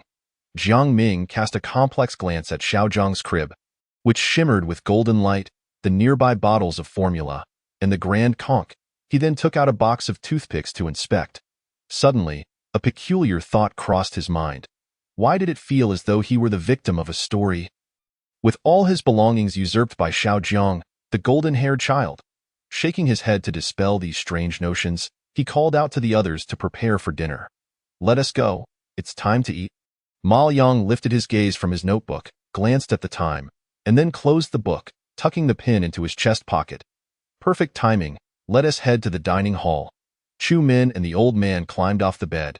And as the four prepared to leave, they noticed Xiao Zhang's crib trailing behind them. Jiang Ming furrowed his brow in confusion. Liang knelt down, asking earnestly, Do you wish to join us in the cafeteria? Before Xiao Zhang could respond, the conch's gentle voice chimed in, The baby wishes to go out with you all. Seeing the conch's eager demeanor, Jiang Ming felt his disdain deepen. Upon exiting the room, Ma Yang intended to lift Xiao Zhang while asking Chu Min to carry the crib, for without assistance, Xiao Zhang would struggle to navigate the stairs. However, Xiao Zhang waved his hands in refusal. For the illustrious crib was no ordinary contraption. In the next moment, to the astonishment of the four, the crib began to emit a soft golden glow, levitating several centimeters off the ground as it gracefully descended the stairs. Ma Yang, with a complex expression, patted Jiang Ming's shoulder. Honestly, your talent is quite formidable. In the cafeteria, after finishing his meal, Jiang Ming approached the window, refusing to give up, still attempting to bribe the cafeteria staff. Yet, he was aware that this might yield little success. After all, he had tried numerous tactics at noon, and none had provoked a response. However, this time, as Jiang Ming reached the window, he finally noticed a flicker of something different in the cafeteria workers' eyes, an emotion known as desire. They stared blankly at Jiang Ming. Jiang Ming gently touched his chest, initially believing that the cafeteria employee shared a similar fondness for human emotions as Uncle Li.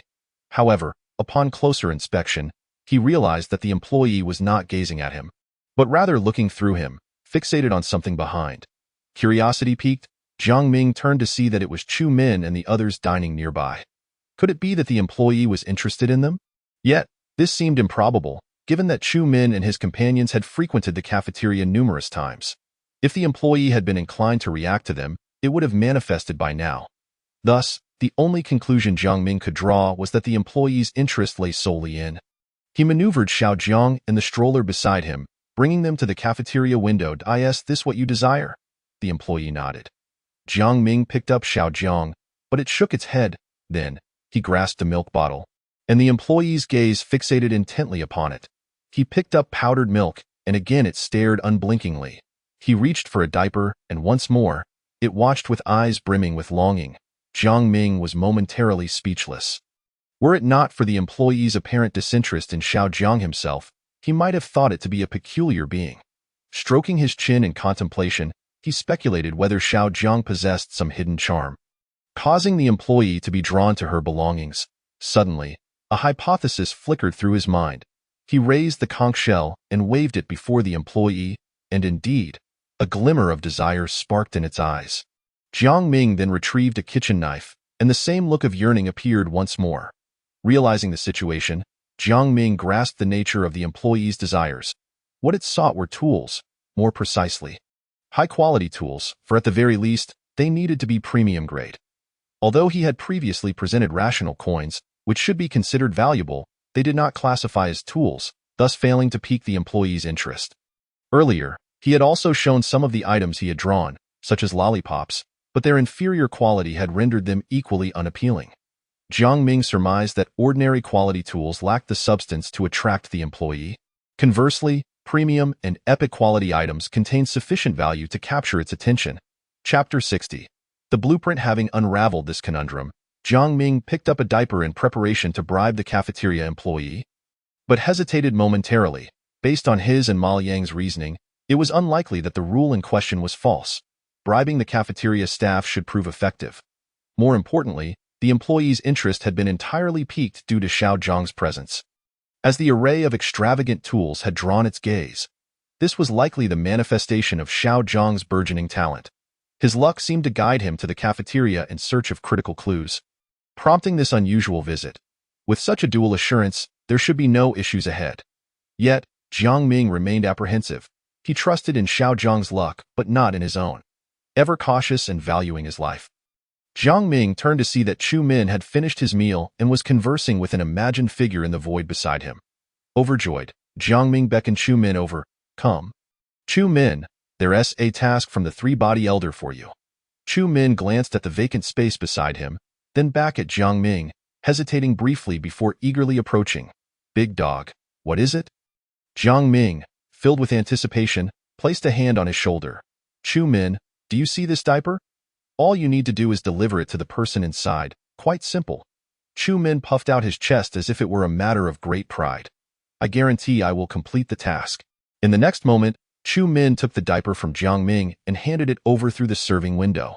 The cafeteria employee extended a hand to receive it, but just as it was about to make contact, it seemed to recall something, hastily retracting its hand, its eyes betraying a complex mix of desire and fear. Observing this, Jiang Ming began to coax, his voice laced with persuasion. It's all right, you haven't charged us anything. This is all voluntarily given to you. Accept it, do accept it. Under Jiang Ming's relentless enticement and the allure of the item before it, the employee's greed soon overshadowed its fear. It seized the diaper and, opening its mouth wide, began to greedily consume it. Jiang Ming watched this ridiculous scene with a blank expression. Soon, as the employee ingested the diaper, its color began to fade, cracks appearing on the surface as some peculiar essence seemed to dissipate. Ultimately, the diaper vanished into thin air, disappearing from its grasp. Jiang Ming waited silently, adhering to Ma Yang's speculation that after accepting his bribe, the employee would reciprocate with something in kind. Yet, after consuming, the peculiar being resumed its original demeanor, as if nothing had transpired. A troubling thought crossed Jiang Ming's mind. Had he been taken advantage of? Just as he pondered this, the employee spoke. Not enough. Suddenly enlightened, Jiang Ming realized he needed to offer more. Ignoring Xiao Zhang's reproachful gaze, he unhesitatingly procured 2 cans of powdered milk and 3 more diapers. Although these items were premium grade, Jiang Ming had no need for them, and thus felt no remorse. Moreover, these items were drawn from his own resources. Was there any issue with that? None whatsoever.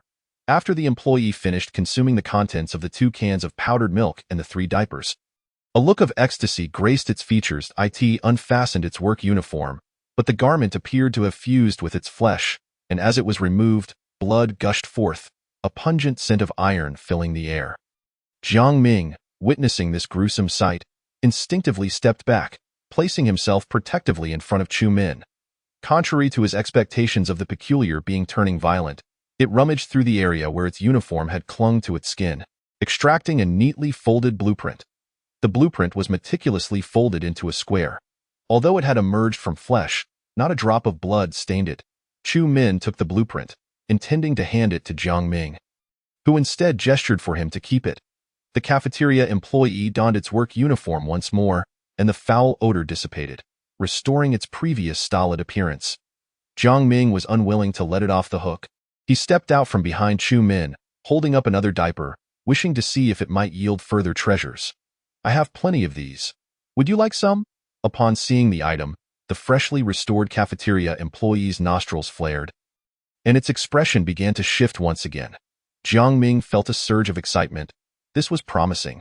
Just as he prepared to intensify his efforts, the employee's countenance suddenly froze, revealing an expression of sheer terror. Observing this abrupt change, Jiang Ming furrowed his brow in confusion when a familiar voice suddenly echoed. That one do. You're violating the rules. The voice unmistakably emanated from the cafeteria employee, and Jiang Ming heard it distinctly, yet simultaneously, he noticed that the employee's lips had not moved at all. Moreover, that voice was not its own. Yet, Jiang Ming found the voice oddly familiar, as if he had heard it somewhere before. His mind raced, but the hidden figure seemed uninterested in playing COI in the next moment. The cafeteria employee's head was violently wrenched upwards, yet bizarrely, not a single drop of blood spilled forth. Jiang Ming then caught sight of another figure concealed behind the employee, its body obscured by the cafeteria staff's form, revealing only the balding head of a middle-aged man. The cafeteria manager, at that moment, he wore a broad smile, squinting as he spoke. You are quite cunning. Patient, I never expected you to employ such a tactic. Jiang Ming retreated several paces, stealthily moving behind Chu Min, revealing only half his head. But I haven't breached any rules, have I? The cafeteria manager maintained his smile, appearing utterly unperturbed by Jiang Ming's prior bribery. Of course, you have not violated any rules, so I shall not take action against you. Rest assured. With that, he raised the severed head in his hand. Continuing, however, it is not so fortunate for him. He has violated the rules and must face the consequences. Upon uttering this, the cafeteria manager forcefully clapped his hands together, causing the employee's head to explode, brain matter and blood splattering across the glass. Wiping his blood-soaked hands on the employee's uniform, he turned to Jiang Ming, saying, Enjoy your meal. Should you encounter any difficulties, feel free to seek my assistance. I am always eager to help. After this, he flashed a warm smile, patting the shoulder of the headless-bodied in an instant. The corpse seemed to receive a command, blood gushing from its neck and staining the glass crimson. Chapter 61. A perfect plan in the hospital room. Chu Min unfolded the blueprint, and after observing it for a moment, Jiang Ming approached only when he was certain there was no danger. Ma Yang and the old man also gathered around to examine it. With a single glance, Jiang Ming discerned that it was a map, a blueprint detailing the internal structure of the hospital. Albeit incomplete, the document meticulously catalogued the layout and functions of various rooms spanning the 1st to the 6th floors, while the 7th floor remained an inscrutable void, devoid of any discernible detail. Jiang Ming meticulously cross-referenced the rooms from the 1st to the 3rd floor with the blueprints in his mind, finding no discrepancies whatsoever. Thus, the accuracy of the drawing should be beyond question. Most areas on the blueprint for the 1st to 3rd floors appeared normal. However, certain locations were shrouded in a sinister crimson hue. Notably, the cafeteria, the room where the angel resided, their own ward, the pharmacy, the nurse's station, and the doctor's psychological consulting room fell into this category. These were likely the only extraordinary places on those floors. It is worth mentioning that the intensity of the red varied among these locations. In the angel's ward, the blood-red color seemed poised to spill beyond the confines of the blueprint, and Jiang Ming could even detect a strong metallic scent of blood. The second most saturated area was the doctor's psychological consulting room, followed by the cafeteria, the nurse's station, the pharmacy, and finally, their ward, which exhibited only a faint trace of red. Could this blood hue signify a level of danger? After reviewing the situation, Ma Yang arrived at a conjecture. This hypothesis held merit. The angel's room bore the darkest color, indicating that although it seemed ill, anyone who caught its attention was surely doomed. Only the duration of their demise remained uncertain, thus rendering it the most perilous. The others likely followed suit, but what astonished Jiang Ming was that their ward was also tinged with a slight blood-red hue. Did this imply that they themselves were dangerous entities? Or was there a threat lurking within their room? Ma Yang stroked his chin, pondering for a moment before pointing towards their ward and speaking. Jiang Ming, however, exhibited little reaction. He found no significance in either conjecture. In fact, he preferred that his teammates faced greater peril, as it would at least indicate their formidable abilities. The 5 of them were bound together. No matter how dangerous the situation, it could not harm him. Yet, judging by the current circumstances, Jiang Ming saw no trace of danger emanating from his companions. This left only one possibility: the house was unclean. Nevertheless, Jiang Ming remained indifferent. In this world, it was only natural for a house to harbor danger. Let us not dwell on that any longer. We have essentially grasped the situation on the 1st to 3rd floors, and the threats have mostly been mitigated. We should focus on investigating the 4th floor and above, Ma Yang suggested, casting a few extra glances at Jiang Ming. Since all these dangers had been uncovered through his efforts, Jiang Ming maintained a stoic expression, ignoring Ma Yang's gaze, and instead pointed towards the fourth floor, stating, however, the danger level on the fourth floor is significantly higher than that of the 3 floors below. This was indeed the case. If the first 3 floors had a majority of areas that were normal, with only a few blood-red danger zones, the 4th to 6th floors were almost entirely engulfed in crimson, with only a handful of rooms retaining their original color. If this blood color truly indicated danger, the disparity between the 3rd and 4th floors was astonishing. Chu Min scratched his head and remarked, "That's a perfectly reasonable observation, but it's rather fruitless." Upon hearing this, Jiang Ming was taken aback, casting a surprised glance at Chu Min, his eyes betraying a hint of delight. After all, this was the first time Chu Min had uttered something of value in quite a while. Rather than the usual drivel, Jiang Ming patted him on the shoulder in a gesture of encouragement.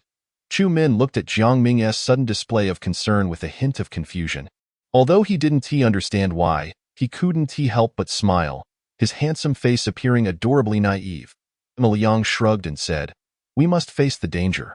Otherwise, remaining here is merely waiting for death. Generally speaking, the greater the danger, the more information we may obtain." He then gestured towards a room on the 4th floor, which, while still tainted with blood, appeared significantly less saturated than the others. More crucially, this room was the archives. It was certain to house a wealth of information, and if we could gain entry and eliminate the threats, we should be able to uncover a substantial amount of data regarding this hospital, potentially aiding us in navigating this peculiar narrative. Jiang Ming was not surprised by Ma Yang's choice to prioritize exploring the archives, as it could harbor important clues for their mission. Moreover, Ma Yang and his group had long been dedicated to piecing together the truth of the world, and they certainly wouldn't overlook a location containing significant information within a narrative. Jiang Ming surveyed the other rooms on the 4th floor. Most were similar to those on the 3rd floor, serving as patient wards. However, these wards were all cloaked in a layer of crimson, indicating that their occupants were likely dangerous individuals, either bizarre entities or vengeful spirits. If the 3rd floor housed ordinary wards, the 4th floor could be considered an intensive care unit. Thus, the archive seemed to be the optimal choice. Just as Jiang Ming was about to speak, the elderly man, who had been silent until now, began to voice his opinion. "Hey, everyone, how can we think about entering the archives without even obtaining a pass? I believe we should discuss how to access the pharmacy instead." The old man pointed towards the 2nd floor pharmacy, which glimmered with faint blood. Although Jiang Ming understood that the old man was primarily motivated by his desire for medication, he could not deny that his suggestion held some validity. After all, planning their next steps without having secured a pass could be seen as either prudent foresight or reckless ambition. Cough, cough, old Lu does have a point. We should first figure out how to obtain a pass from the on-duty doctor and access the pharmacy. Upon hearing the topic finally shift to his desired medication, the elderly man appeared rejuvenated, presenting a rather feasible plan. According to those doctors, the pharmacy opens at night. Even if there are dangers, it's likely just a few bizarre entities. Let us have Chu Min take the lead and distract them while you two sneak in and grab the medicine. Just toss it out to me. The more trips you make, the better. I'll be on standby at the entrance." The old man grew increasingly animated as he elaborated on his seemingly flawless plan. Finally unable to resist giving Chu Min a pat on the shoulder, exclaiming, "Perfect! Truly a perfect plan." Jiang Ming looked at the shameless old man in disbelief. Had it not been for the fact that he was afflicted with over 100 ailments and Jiang Ming feared that a single kick might send him flying, he would have taken action. Meanwhile, Ma Yang wore a resigned expression but managed to muster a smile, agreeing, "A splendid plan indeed. However, as the saying goes, it is better to be prepared. Jiang Ming and I need to devise contingency plans too. 3 and 4. Old Lu, with such a perfect plan, you must be exhausted. Why don't you go eat a banana to replenish your strength?" Upon hearing Ma Yang's flattery, the old man's face lit up with joy. And after leaving behind a remark about how the youth were indeed teachable, he merrily departed to consume Jiang Ming's banana. Liang's mention of discussing backup plans was merely a ruse to appease the old man. After all, they were entirely in the dark about the pharmacy's situation and had no information to formulate a plan. They would have to assess the situation once they arrived at the pharmacy. The so-called flawless plans were predicated on comprehensive and accurate intelligence. In many instances, the information available within these narrative puzzles was incomplete. Thus, It tested the participants' adaptability, much like when Jiang Ming first faced his sister or during his encounter with the doctor in the psychological consulting room. Consequently, Jiang Ming and Ma Yang began discussing a different topic. Jiang Ming folded the blueprints and turned to Ma Yang, inquiring, "Did you gather any information from the nurse's station, aside from the fact that the on-duty doctor carries a pass?" Ma Yang shrugged and replied with a hint of frustration, "No. Whenever I brought up related topics, the nurses would change the subject, talking about unrelated matters instead. Perhaps they are under some restriction that prevents them from speaking the truth." "Can't those nurses sense the abnormality?" Jiang Ming asked. Liang explained, "As I've mentioned, these C-class anomalies are merely reminiscent of normal humans. They resemble humans, but are not. They sometimes exhibit minor bugs that would seem entirely normal to them. From my perspective, they behave erratically, but from theirs, they engage with me amiably, as if everything is perfectly fine. However, there is no need for concern. Generally, when new anomalies emerge closely tied to a narrative, rules tend to appear.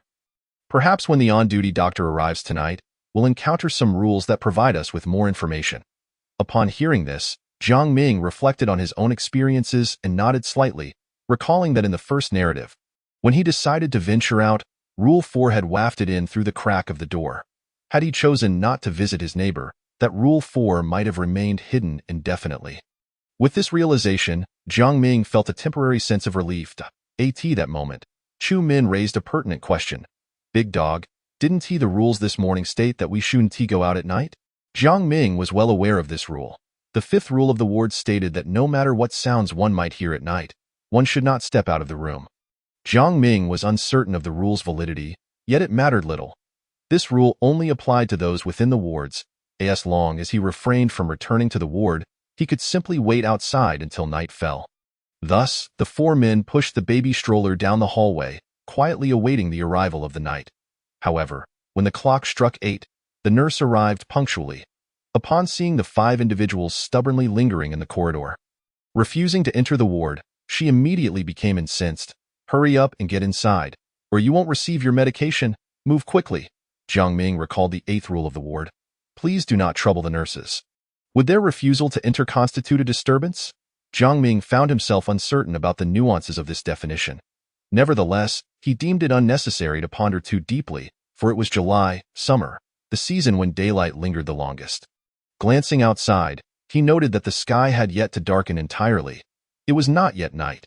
Thus, the 4 of them obediently pushed the stroller back into the ward and dutifully consumed their medication. The nurse, witnessing their compliance, cast aside her earlier anger, feeling quite satisfied. After admonishing Jiang Ming and the others with a few words, she departed from the ward, AT-813, just 3 minutes after her departure. A faint sound of a door creaking open could be heard. A head peered out from one of the third-floor rooms, cautiously scanning the surroundings. After confirming there were no abnormalities, he quietly relayed to someone behind him, "The big dog has left. We can come out now." With that, Truman's body seemed to be propelled forward, squeezing through the doorway. The door creaked open slightly wider, revealing the 4 individuals behind Truman. Upon seeing him unharmed, the 3 within the room stepped out, with Jiang Ming bringing up the rear, pushing a stroller. Since the last time they had obtained the drawings due to Xiao Zhang's visit to the cafeteria, Jiang Ming had come to regard him as a good luck charm. Moreover, there was no need to worry about Xiao Zhang crying and attracting danger, for his fortune would prevent any threats to their safety. At this moment, Xiao Zhang was wide-eyed, a pacifier in his mouth, curiously observing everything. The 4 of them hastily made their way towards the pharmacy, where the door remained closed. The old man, upon seeing the door, felt a surge of frustration and was about to demonstrate his lock-picking prowess when Ma Yang stopped him. "Don't panic. Didn't you say the pharmacy door would open by itself at night?" The old man halted his steps, muttering under his breath, "It should, right? Those doctors have no reason to deceive me. Summer days are long, but the night descends with astonishing speed, in the brief moments of their waiting." The sky quickly darkened, the last rays of the sun vanished, leaving only the moon to inherit its legacy, casting down a gentle light. The hospital was enveloped in silence, the silvery moonlight streaming through the vast glass dome, shrouding the first-floor park in a hazy beauty. As night fully enveloped the hospital, as if triggered by some unseen condition, a slip of paper materialized from thin air, slowly drifting down until it landed on Xiao Zhang's stroller. "This is The onlookers quickly gathered around, leaning closer to Xiao Zhang's stroller. Since the corridor lights were sound-activated, their hushed voices did not illuminate the space, leaving the soft golden glow of the stroller as the sole source of light. As they prepared to examine the rules inscribed on the paper, a more intense and brilliant light emanated from ahead. They lifted their heads to see that the pharmacy door, which had been resolutely shut during the day, was now silently ajar. A warm, inviting light spilled forth, seemingly beckoning them to enter hastily. Chapter 63. Unscathed passage. The brilliant light illuminated the group, casting elongated shadows that stretched onto the railing behind them. They glanced at the pharmacy door, which had opened unexpectedly, exchanged knowing looks, and ultimately decided to first examine the rules on the slip of paper. With the pharmacy's illumination, the rules were clearly visible. Nighttime regulations. 1. After dark, please remain in your ward and do not venture out. 2. After dark, do not linger in the corridors for extended periods. It may bring misfortune. If you fail to return to your ward in a timely manner after dark, seek refuge in any available room. For it, in case of danger, you may seek assistance from the on-duty doctors and nurses. 5. If you encounter a doctor in white attire, you may seek their help. If you see a doctor in red attire, flee immediately. 6. There are no on-duty doctors or nurses at night. 7. Please maintain silence at night. Do not awaken them. 8. Stay in well-lit areas. 9. Jiang Ming meticulously read through the rules from top to bottom. The initial entries seemed quite reasonable, albeit riddled with contradictions, which was not unusual for rules in a bizarre tale. However, upon reaching the 9th rule, he was taken aback. What was this situation? What did the ellipsis signify? Was he expected to guess? Unable to comprehend, Jiang Ming pointed at the 9th rule and turned to the most learned among them, Ma Yang, and directly inquired, "Do you know what this ellipsis means?" Ma Yang, equally perplexed by the string of ellipses, pondered the situation he had never encountered before. After a thorough examination, rummaging through his memories, he still found himself at a loss, shaking his head in resignation. "I'm sorry, I have never encountered such a situation either." Feeling somewhat defeated, Ma Yang, known for his remarkable memory, found himself confounded by the peculiarities of this bizarre tale. Witnessing Ma Yang's lack of insight, Jiang Ming sensed that matters were beginning to grow troublesome. The rules on the slip of paper were the most vital means of acquiring information in this strange narrative, and now they had taken an unpredictable turn, which was clearly not a positive development. Just as Jiang Ming and Ma Yang were consumed by their worries, the old man beside them casually picked at the remnants of meat lodged between his teeth and remarked nonchalantly, "Isn't this just an indication that the bizarre tale is awakening?" His words drew the attention of Jiang Ming and Ma Yang, prompting Ma Yang to sincerely ask, "Old Lu, could you elaborate on this situation?" The old man extracted the meat from his teeth, chewed it a few times, swallowed, and then began to explain. In rule-based bizarre tales, the number of rules on the paper is typically constant. But there are 3 exceptions. The first situation occurs when higher-level anomalies merge into the tale during its progression, resulting in the emergence of new rules. The second scenario arises only in specific tales. For instance, when participants trigger a certain taboo within the narrative, which leads to the addition or alteration of rules. Just like a sea-level tale I participated in previously, it was initially about taking care of an old man in his home for half a month. Not particularly challenging, however. For reasons unknown, there was a pervert in the team with a fetish for elderly individuals, who, when we weren't paying attention, forced himself upon the old man. That moment, I realized the young man had been looking at me strangely since the start, but I didn't think much of it, as there were plenty of such mentally unstable individuals in the camp. Only after hearing about the old man's ordeal did I feel a wave of fear. I had to cover my backside while sleeping at night. Upon finishing this tale, the old man began to boast. Fortunately, I had many health issues, so he didn't dare to lay a hand on me. Otherwise, with my old limbs, I would have been no match for him. However, after that incident, an additional rule was added to that narrative. Jiang Ming, hearing such a secret for the first time, appeared astonished and eagerly inquired, "Did it require you all to eliminate that perverted individual?"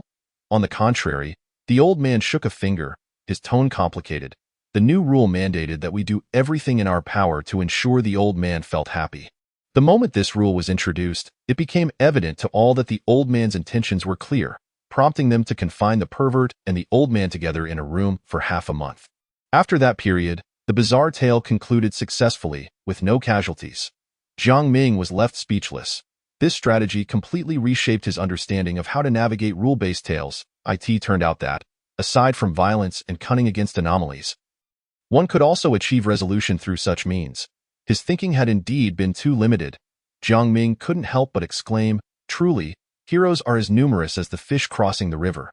Ma Yang's expression turned complex as he regretted hearing this story. Yet due to his exceptional memory, he had already committed every detail to his mind. Given this remarkable memory, unless something extraordinary occurred, this recollection would likely accompany Ma Yang for life, never to fade. Truman and Xiao Jiang exchanged bewildered glances, utterly clueless about the conversation regarding the big dog. Observing the astonished expressions of the group, the old man felt a sense of satisfaction. Such knowledge was too precious to keep to oneself. He continued, however, such occurrences typically happen only in lower-tier tales, and the anomalies involved must be closely related to the narrative. That tale was merely sea level, revolving around the old man, which is why new rules emerged after such an incident. Jiang Ming comprehended the situation. So, this now falls under the third category, which you refer to as a revival, correct? Indeed, the rules governing this occurrence of the urban legend ought to be of considerable stature. However, for reasons unbeknownst to us, it has faded into obscurity, and certain regulations have also been concealed, resulting in a significantly diminished danger level. Yet, upon reaching a certain juncture in time, or acquiring a particular opportunity, the legend will commence its revival, and the previously obscured rules will resurface. Nonetheless, such instances are rather rare, and collectively, we have encountered them but a few times. Mei Liang pondered for a moment before speaking. If that is the case, then this urban legend is indeed in a state of revival, with time being the catalyst influencing its resurgence. Jiang Ming recalled the mechanical voice that had initially sounded. On the 15th of July, the gates of hell swing wide, and the spirits roam freely, thus the living should take heed. Based on this pronouncement, it would seem that this hospital is destined to fully revive on the 15th of July. However, this also signifies another matter. Does this mean that even if none among us perish, the hospital's danger level will continue to escalate? The old man nodded. That is indeed the case. Jiang Ming cast a glance at the pharmacy ahead, stowed away the blueprint, and then addressed the group. Shall we proceed into the pharmacy? Naturally, the others had no reason to decline, as exploring the pharmacy was one of the tasks designated for this evening. And with the duty doctor yet to appear, they could not simply linger idly. Moreover, the second clause of the nighttime regulations had also mentioned, after dark, do not linger too long in the corridors, for misfortune may ensue. As they ventured into the pharmacy, Truman took the lead with an air of nonchalance, yet surprisingly, the old man followed closely behind him, swaying slightly as he entered. Jiang Ming regarded the old man's retreating figure with a mixture of intrigue and apprehension. Detaining Ma Yang, who was about to step inside. Chapter 64. What is the matter? Ma Yang inquired, glancing at Jiang Ming, who had gripped his sleeve. Jiang Ming waited until the old man had completely entered before voicing his thoughts. Do you not find the old man rather peculiar? Ma Yang stroked his chin, tilting his head slightly in contemplation. Everyone in the camp is rather strange, so it is only natural for the old man to exhibit odd behavior. Which specific aspect are you referring to? Jiang Ming lowered his voice slightly, leaning in to whisper.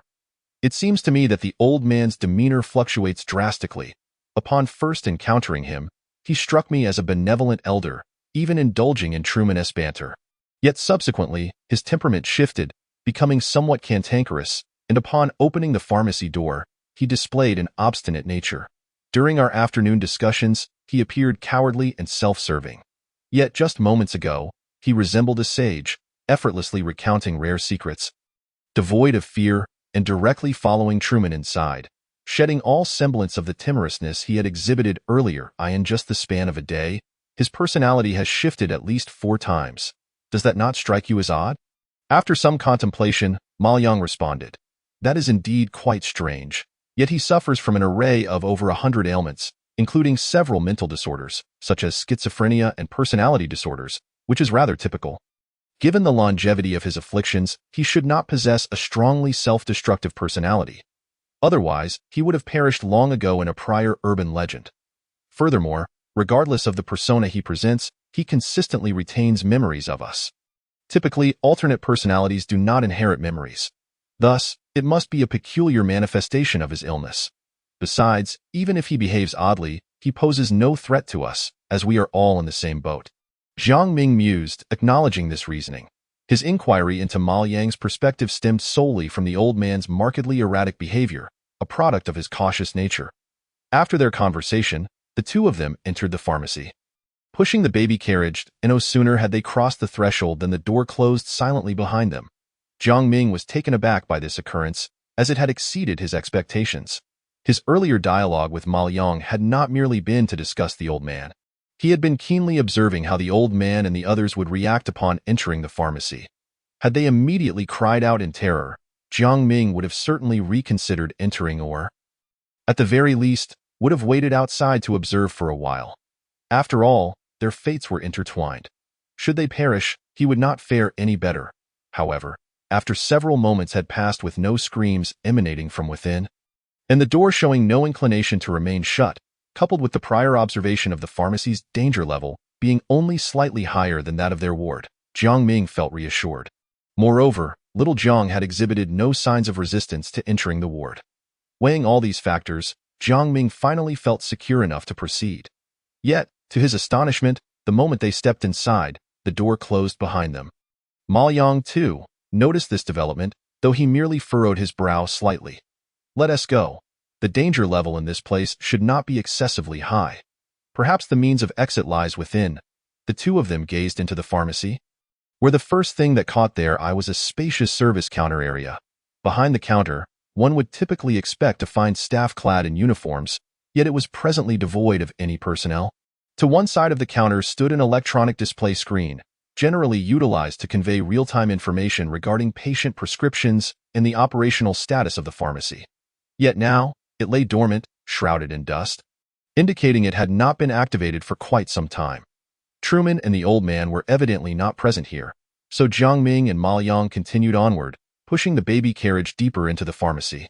Inside, they could discern that the space had been delineated into several distinct functional areas.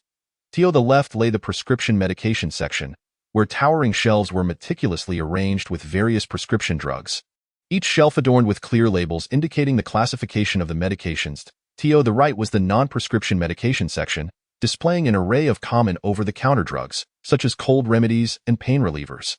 Typically, the central area of a pharmacy would feature a specialized compounding section, where pharmacists meticulously prepare medications according to physicians' prescriptions. However, in this pharmacy, such a section was conspicuously absent. Instead, there was merely a small blackboard and a few chairs. Resembling a diminutive classroom, at that moment, the old man and Truman were intently observing the blackboard. Jiang Ming approached, and on the right side of the blackboard, he noticed a small piece of paper affixed, which outlined several rules. Questions will appear on the blackboard. Please carefully read the prompt before deriving an answer.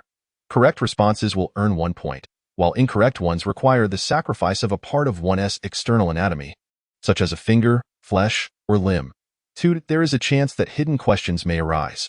Answering correctly can yield 50 points, while an incorrect response will result in the random loss of a portion of one's internal organs. 3. Each person must answer at least one question. Tools may be utilized during the answering process.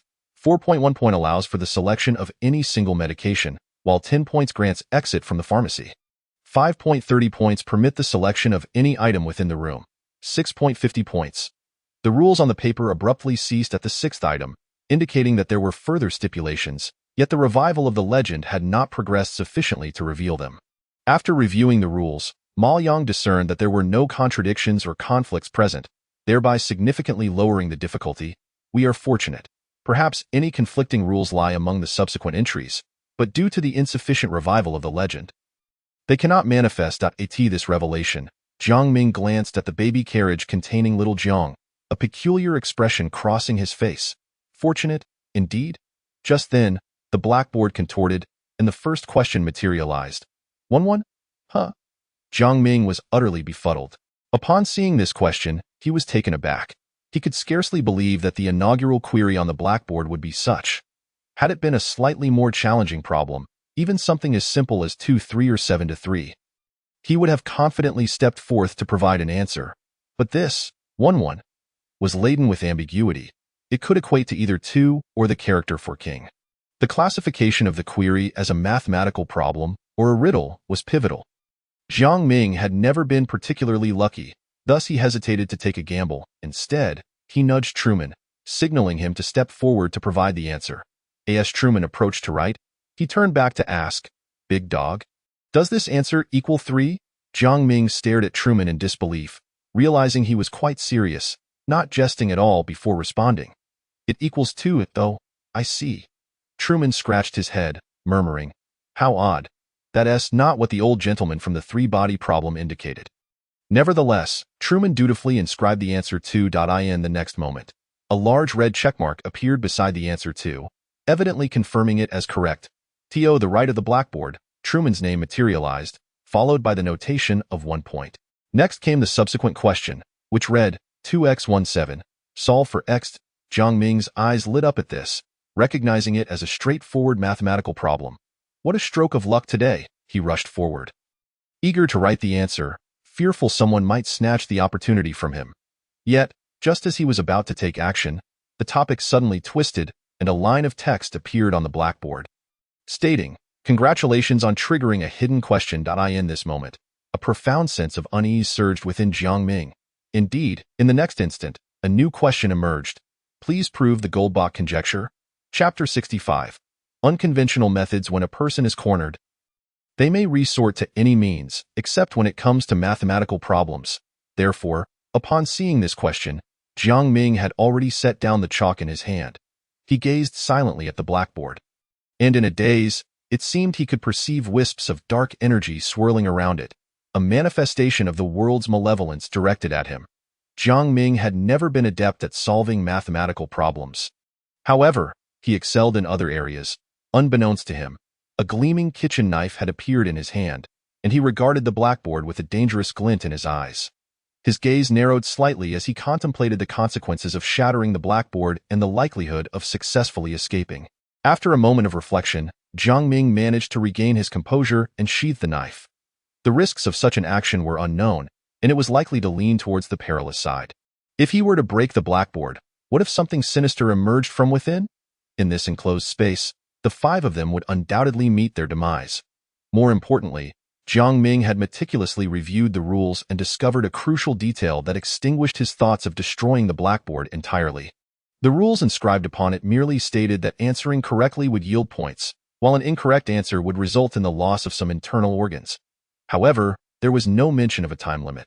This implied that as long as Jiang Ming refrained from answering this insoluble conundrum, it could not be deemed incorrect, and he would not lose any of his organs, as long as he delayed. He remained safe. Of course, this safety was only temporary. After all, the bizarre phenomena continued to revive, and who could predict when new rules would emerge, potentially with time constraints? If such rules were introduced, all hope would be lost. Thus, the optimal solution was to flee immediately. If he could escape to the outside, beyond the confines of this room, any attempts by these rules to affect him would be considerably weakened. With this thought in mind, Jiang Ming approached the door and struck the lock with the knife several times. The blade sliced through the metal effortlessly, and within moments, the lock lay in ruins. Without a lock, the door swung open, revealing yet another identical wooden door. Jiang Ming was not surprised by this outcome, but he remained undeterred and wished to see if the old man could unlock it. As expected, the old man huffed and puffed for quite some time. And by the time he reached the 7th door, Jiang Ming completely abandoned this notion. This shouldn't be happening. Jiang Ming paced back and forth before the blackboard, deep in thought. If he were the only one present, encountering such misfortune would be understandable, for he had grown accustomed to such occurrences. However, the issue was that besides him, Xiao Jiang was also trapped in this room. How could such a fortunate individual find themselves ensnared in a perilous situation? Jiang Ming could not fathom it, yet it was undeniable that this was the reality. Now, 2 possible outcomes lay before Jiang Ming, and the other's point 1 outcome was that the rules emerging from behind the room did impose a time limit, and that it was indeed true. In that case, they would be doomed. The second outcome was that the rules that appeared bore no time constraints and posed no threat to their lives. If this were the case, it would be splendid. They would have an additional 4 days to live. Why 4 days? Because 4 days from now would be July 15th. If they remained trapped, blind to their surroundings, oblivious to the situation, while the other bizarre phenomena revived in the hospital, it would culminate in a night of chaos. At that point, lacking any information, Jiang Ming, having squandered 4 days in the pharmacy, would surely feel that death awaited him. Liang pondered the rules carefully before speaking. It seems the rules do not bind the question to the individual. They merely state that answering correctly yields rewards, while answering incorrectly incurs penalties. Therefore, your earlier attempt does not imply that you must be the one to answer. Others may do so. However, once that individual begins to answer, they must accept the consequences. Upon hearing this, Jiang Ming merely shook his head. I have already discerned that point, but what use is it? I cannot solve this problem. Can any of you? Suddenly, Jiang Ming realized that in the real world, no one would be able to solve this problem, not unless someone had a profound understanding of mathematics, which he did not possess. But this was different. This was the world of rule-based bizarre phenomena. Even the decapitation of a person could be remedied by merging bodies, so it seemed plausible that among the 5 of them, someone might suddenly unleash their potential and prove the Goldbach conjecture. As this thought emerged, Jiang Ming's gaze toward Ma Yang grew fervent. Ma Yang, you can prove it, right? For the first time, Ma Yang caught a glimpse of such raw intensity in Jiang Ming's eyes, and he instinctively took a step back before replying, "Don't look at me. I studied history in college, and I'm not well versed in mathematics." Upon hearing Ma Yang's admission of inability, Jiang Ming felt no disappointment. Instead, he licked his lips and inquired, "If the conventional methods cannot yield results, what about unconventional ones?" At this, Ma Yang paused, his fingers absent-mindedly tapping on the black notebook in his lap. After a moment, he lifted his gaze and said, "There is indeed a method, but the cost is substantial. Unless absolutely necessary, I would not resort to it." A glimmer of excitement flashed in Jiang Ming's eyes. He had merely asked casually, yet it seemed Ma Yang truly possessed a solution. Jiang Ming did not doubt Ma Yang's words. After all, they were all trapped together, and lying held no benefit. Upon receiving Ma Yang's confirmation, Jiang Ming chose not to press further or compel him to utilize that unconventional method at once. In his view, if no other options remained, Ma Yang would inevitably resort to that method. Regardless of any pressure, overly insistent demands might even provoke Ma Yang's resentment. Though using that method would come at a considerable cost, when faced with life and death, what price could outweigh the value of life? After witnessing Ma Yang's hidden depths, Jiang Ming turned his attention to the old man and Chu Min. After all, both were seasoned veterans of bizarre phenomena, having experienced even more than Ma Yang. They might possess some hidden talents yet to be revealed. Confronted with Jiang Ming's fervent gaze, Chu Min wore a puzzled expression. After exchanging a few glances, he could no longer contain himself and said, "Big dog? Your gaze is quite peculiar. Chu Min, be honest with me. Do you have any hidden abilities or special talents? Quickly, share them with me." Chu Min remained perplexed. "I've already told you." "When?" Jiang Ming felt a sense of confusion. "Didn't I mention it when we first met? My special ability is being the lackey of the Three-Body Lord." Jiang Ming face-palmed in exasperation. "What else?" Chu Min shook his head. "That's all." Chapter 66. 2 questions. Jiang Ming truly wished to slap himself. He had known Chu Min was of this temperament, yet he still inquired. Just as he turned to speak to the old man, the old man waved his hand and said, "Don't look at me. You remember my dementia. I've already told you my ability is to eat. As for specifics, I truly can't recall." Jiang Ming shot the old man a strange glance. Dementia? Just moments ago, when he recounted that bizarre tale about his obsession with elderly women, he hardly seemed senile. Jiang Ming instinctively sensed there was a secret lurking within the old man. However, he merely glanced at him without speaking and quietly walked away. That moment, Jiang Ming felt something bump against his thigh.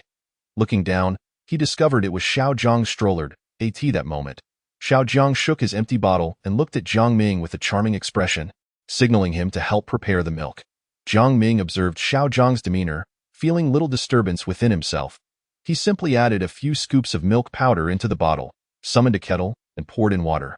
After shaking it gently and ensuring the temperature was suitable, he handed it to Xiao Zhang.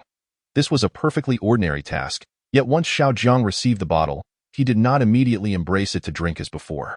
Instead, he blinked his adorable eyes and gazed at Jiang Ming. Then, in a sudden burst of laughter, Xiao Zhang revealed 2 tiny dimples and sweetly said, "I like you." This unexpected declaration left Jiang Ming momentarily speechless. His first reaction was astonishment that the child could speak. His second reaction was one of confusion. Why? Jiang Ming did not consider himself particularly charming, nor did he believe he possessed any innate qualities that would endear him to a child. Was it merely because he had helped prepare the milk? Children are typically easy to please. Helping him once might indeed earn him some affection. Yet if that were the case, what did that make of Ma Yang? After all, Ma Yang had not only assisted with the milk but also changed diapers and cared for him diligently, akin to a servant. Yet, he had never uttered a single word. While Jiang Ming pondered this, Xiao Jiang properly placed the bottle down and then picked up the extraordinary conch beside him, extending it toward Jiang Ming. Jiang Ming felt a sense of peculiarity, yet upon recalling the extraordinary fortune of the child, he ultimately decided to answer the call. After he caught the conch shell, Xiao Jiang smiled with delight and picked up the milk bottle to drink. Jiang Ming observed the stillness of the wondrous conch shell and tentatively tugged at the nearby rope. In the next moment, a familiar female voice emanated from within, but this time the words were unlike any spoken before. "I require that blackboard." The tone remained as calm as ever. Jiang Ming glanced at the blackboard ahead, noticing the fifth rule inscribed upon it. 30 points allows the retrieval of any single item from the room. Naturally, this included the blackboard. As long as he had sufficient points, he could claim it. As for forcibly seizing the blackboard, Jiang Ming was not foolish enough to undertake such a ridiculous act for the sake of a conch shell. Although this conch shell exhibited traits reminiscent of an ardent admirer and had previously insulted him as a fool, Jiang Ming remained indifferent to such slights. His actions were always guided by self-interest. He thus straightforwardly inquired, "What value do you possess? Why should I assist you?" In response to his skepticism, the marvelous conch shell merely replied with a hint of detachment, "I can prove Goldbach's conjecture." Upon hearing this, a flicker of intrigue crossed Jiang Ming's eyes as he revisited the introduction of the remarkable conch. When faced with difficulties, you may seek its assistance, and it shall answer all your inquiries. However, do not presume that its answers will be accurate. Jiang Ming lightly tapped his fingers, contemplating the description, and murmured, "All inquiries?" Noticing Jiang Ming's silence, the conch shell pressed on, "How about it? This transaction is undeniably in your favor. The blackboard merely requires 30 points, while proving Goldbach's conjecture yields 50 points. You need only agree to my terms, and you will profit by 20 points. Upon hearing this alluring offer, a peculiar smile crept across Jiang Ming's lips as he replied, "A splendid proposition. But I must decline." "Why?" The voice from the conch brimmed with confusion, its previous calm demeanor evaporating. Jiang Ming smiled serenely. "You do not truly believe yourself to be of great significance, do you? Surely, you do not think that without you we would be unable to prove it? Foolishness. Ma Yang is a mathematical prodigy, capable of completing the proof in less than half an hour and claiming the jewel of the mathematical crown without your unnecessary interference." At this point, Jiang Ming paused, then flashed a radiant smile. "Of course, the most crucial reason is that you previously called me a fool." The conch shell remained silent for a moment before continuing. "You cannot possibly forsake your interests over such trivial matters.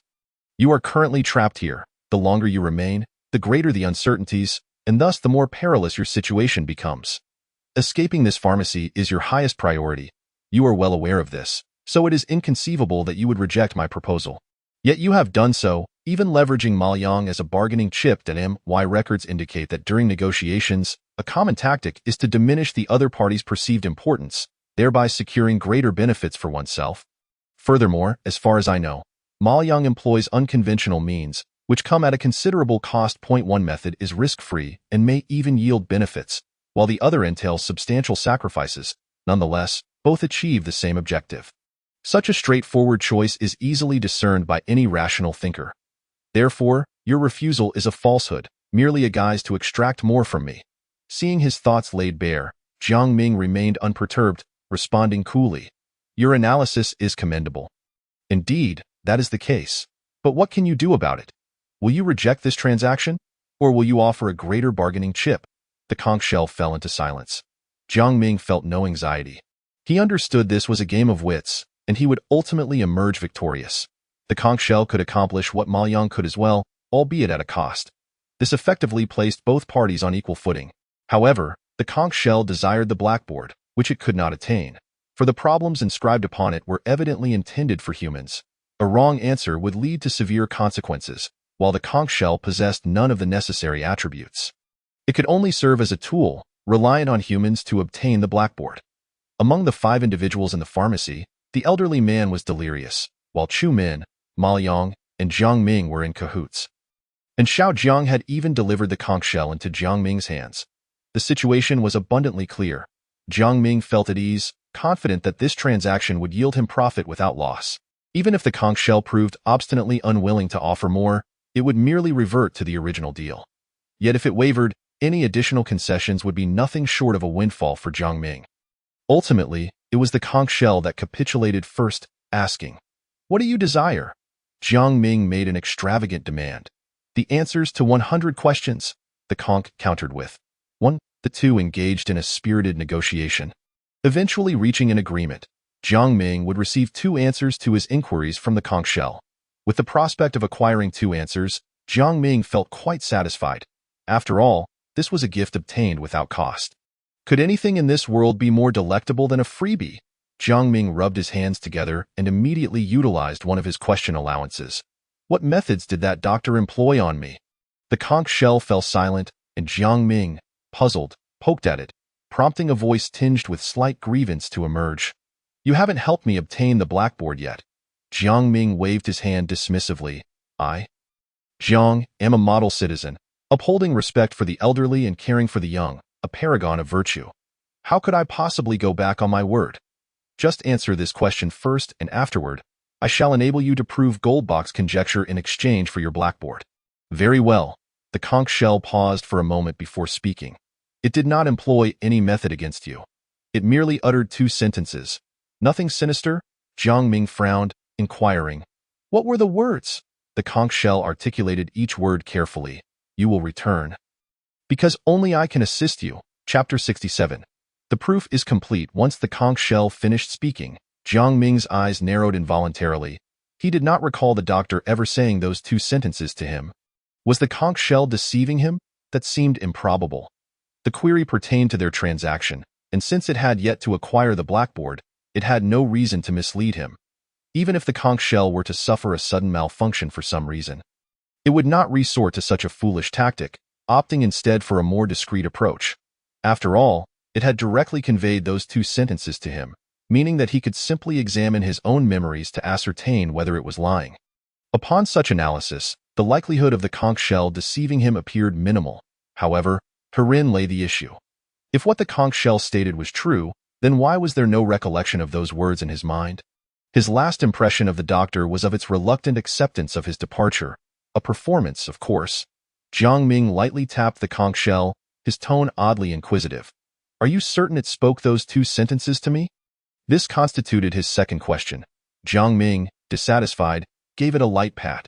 "No clever tricks now. Do you still wish for the blackboard?" The conch shell, sulking, replied. "It did indeed say those 2 sentences to you. And it was in that very counseling room. Not deceiving me?" "Not at all." Jiang Ming rubbed his temples, his expression grave as he began to contemplate, replaying those 2 statements in his mind. "I will return? Only I can assist you." After pondering for a while, he still found himself at a loss, unable to fathom the doctor's confidence. Any rational individual would avoid returning to a place that nearly cost them their life. Furthermore, Jiang Ming was also grappling with another question. If the doctor had indeed uttered those 2 sentences, why did he not remember them? Could it be that his cognition had been altered once again? But if it had communicated those 2 sentences, why would it then choose to manipulate his memory and conceal those very words? Jiang Ming found himself perplexed and decided to set the matter aside for the moment. He patted the conch shell. "All right, it's time to begin solving the problem." Jiang Ming stepped up, wrote a proof on the blackboard, then tugged on the rope beside the conch shell, stating, "Please prove Goldbach's conjecture."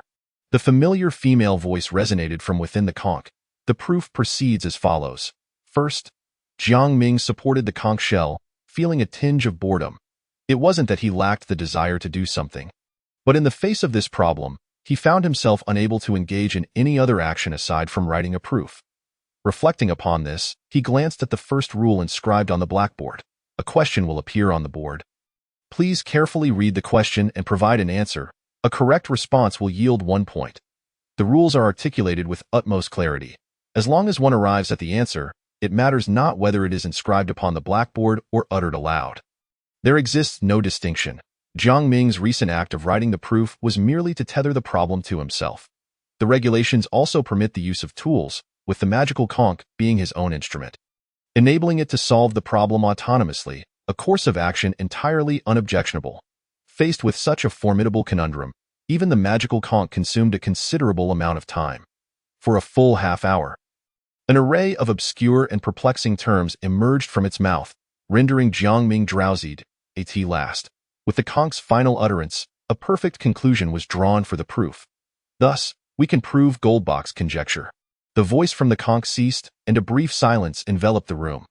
Although Jiang Ming was certain that the magical conch would not deceive him, the stakes were undeniably high, instilling a slight tension within him. Without prolonging his wait, the blackboard trembled, marking a red tick beneath the words Jiang Ming. The blackboard had validated the conch's answer. Subsequently, beneath the name of Truman, Jiang Ming's name appeared, accompanied by a reward of 50 points. With unwavering resolve, Jiang Ming promptly declared, "I will expend 30 points to acquire the blackboard." In the next instant, the diminutive blackboard trembled and fell, which Jiang Ming deftly caught and cradled. He then gazed forward, discovering an identical blackboard reappearing in its original position. This scene bore a striking resemblance to the interminable doors they had encountered. The new blackboard still bore 5 rules, and at its top, a new problem materialized. However, Jiang Ming merely glanced at it before swiftly averting his gaze. In that fleeting moment, he comprehended that he could not solve this problem.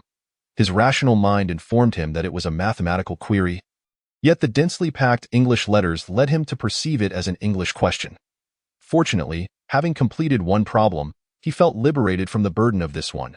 Consequently, Jiang Ming turned and descended, preparing to consult the magical conch about the second question. Just as he descended, the old man hastened to the blackboard, appearing transformed, with a resolute gaze and steady strides, exuding an air of calm confidence. He seized the chalk and began solving the problems with swift strokes, his handwriting neat and his thought process clear, devoid of any signs of senility. Jiang Ming regarded the old man with curiosity as he approached the corner of the pharmacy. Still clutching the blackboard, Truman wished to follow, but Jiang Ming obstructed him, saying, "Stay here. This is the command of the three-body lord." Upon witnessing Jiang Ming's departure, the others exhibited little reaction. The old man remained engrossed in solving problems to accumulate points for medicine. While Xiao Jiang sipped from his milk bottle, however, Ma Yang gazed at Jiang Ming's retreating figure, a flicker of intrigue in his eyes, as he gently tapped his fingers on his notebook. After a brief moment of contemplation, Ma Yang shook his head softly and redirected his attention to the blackboard. Once distanced from the crowd and ensuring they could not overhear his conversation with the magical conch, Jiang Ming tugged on the rope beside the conch and inquired, "I wish to utilize my second question's quota. First, grant me the blackboard." The magical conch firmly declined, stating, "I must obtain the blackboard before I fulfill the transaction for the second question."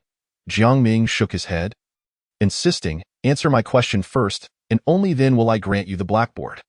This object holds no utility for me. Since it has been exchanged, I will not deceive you." After a brief moment of contemplation, the magical conch finally spoke. "Very well. What is it you wish to ask?" Jiang Ming glanced at the crowd beside him and lowered his voice to ask, "I would like to know what Lu Yuan's talent is." Upon hearing this question, the magical conch fell into silence once more, seemingly searching for information. Strangely, this silence persisted longer than before, even exceeding the duration of its previous inquiry to the doctor. Just as Jiang Ming began to lose patience, the magical conch finally emitted a sound, yet this time, it posed a question back to Jiang Ming. "Which one do you refer to?" Jiang Ming furrowed his brow, perplexed as to why his query lacked clarity. He could only patiently reiterate, "I mean my teammate, Lu Yuan, the old man over there. Do you understand? I wish to know his talent." The conch's voice, still tinged with a gentle femininity, responded, "I understand. Therefore, which Lu Yuan do you inquire about?" Jiang Ming's brow tightened, utterly bewildered by this unexpected turn. Had the conch not been functioning properly until now? Why was it suddenly acting so clueless? Yet, in a moment of clarity, a bold speculation flickered in Jiang Ming's mind. He swiftly turned around, his gaze penetrating as he observed Lu Yuan engrossed in solving problems. After a moment of scrutiny, he pivoted back to the magical conch, leaning in closer, his voice low. "I wish to change my question." Chapter 68. The tablets Jiang Ming placed the blackboard atop the magical conch, and at that moment, he felt a subtle, almost imperceptible pull emanating from the conch's mouth. Gradually, cracks began to manifest upon the blackboard, reminiscent of the manner in which cafeteria staff would extract exquisite tools. Jiang Ming's eyes flickered as he pondered the implications.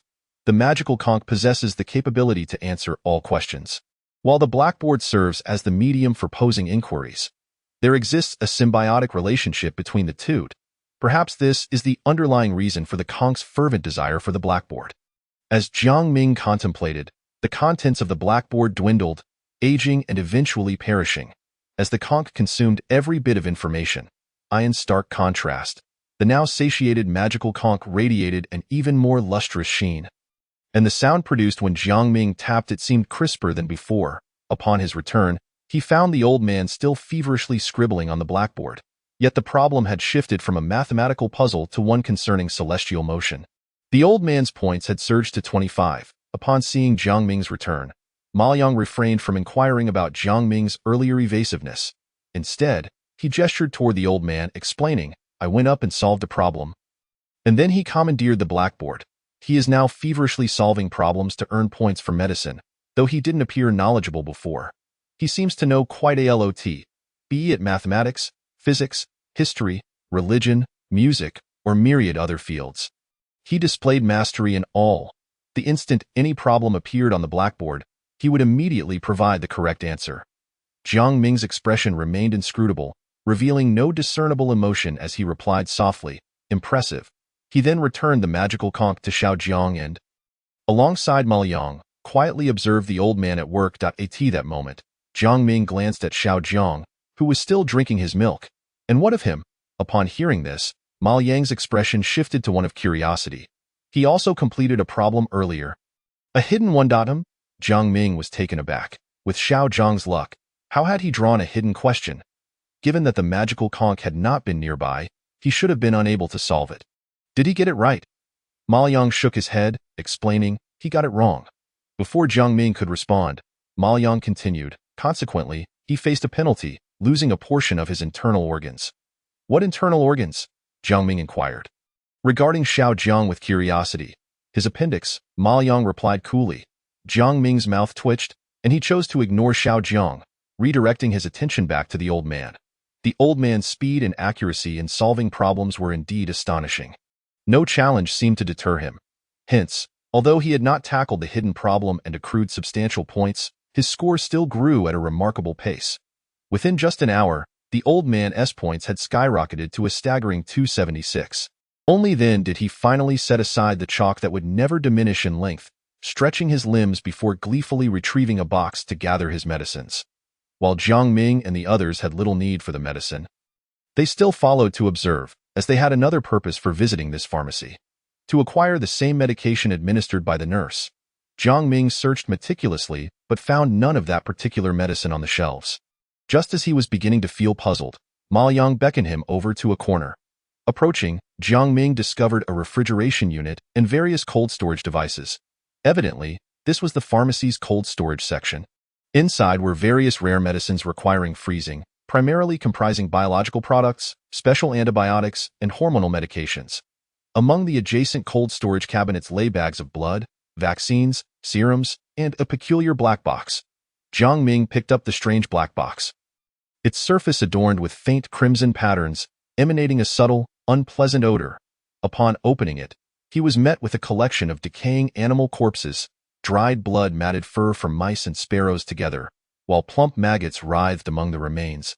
And vividly colored centipedes burrowed into the bellies of venomous snakes. Ma Yang, upon witnessing this scene, frowned slightly, removing the pin from his chest pocket to inspect the animal remains. After a thorough search, he discovered a small pile of tablets at the very bottom of the box. Jiang Ming produced a packet of paper and cautiously lifted the pill, scrutinizing it closely. After a thorough examination, he was unequivocally convinced that this pill was indeed the same one administered to everyone by the nurse that morning. However, considering that this pill lay buried beneath a multitude of repulsive carcasses, one could not help but question its quality. Yet, despite the revolting circumstances, Jiang Ming meticulously wrapped the pill, pondering that it might prove useful at some unforeseen moment. once he had secured the pill. Ma Yang handed him a sealed plastic bag, suggesting, "Here, this will provide better protection." Jiang Ming accepted it without hesitation, placing the wrapped pill inside. After stowing away the pill, Jiang Ming turned his attention to the peculiar box before him. After a moment of contemplation, he closed it and flipped it over. Indeed, at the center of the box's reverse side, there was a white sticker inscribed with a haphazardly written message, "Unknown pill." Its sole function is to induce illness upon consumption. If illness does not occur, it can only be concluded that the dosage was insufficient. Please increase the quantity. Jiang Ming, upon reading these lines, was instantly engulfed in confusion. What did this mean?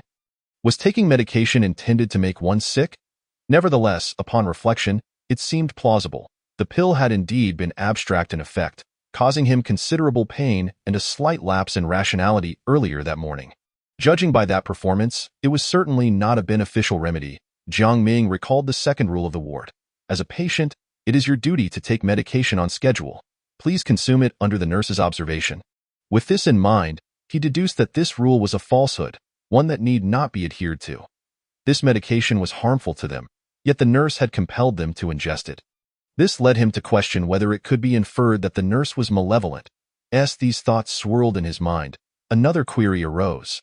But wait, if this medication was indeed harmful, why had Xiao Jiang consumed it without hesitation that very morning? Had his good fortune faltered? Or was it possible that the medication was actually beneficial?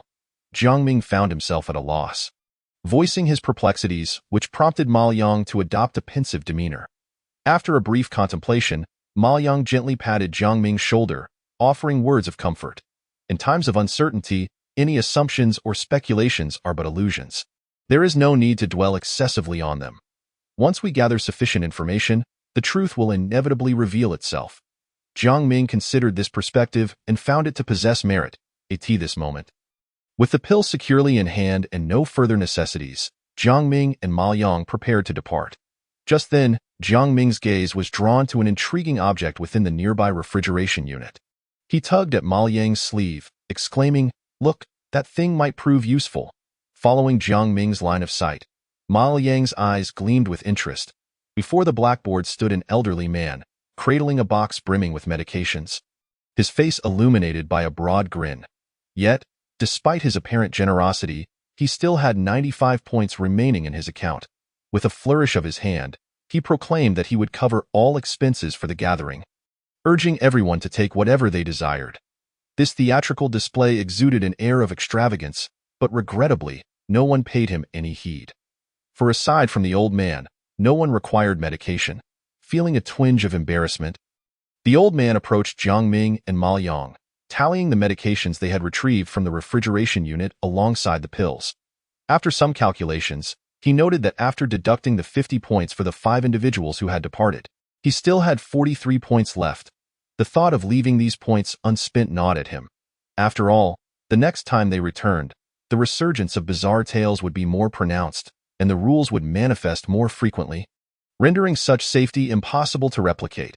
Jiang Ming contemplated this predicament and addressed the old man. "In that case, I would like to have that blackboard."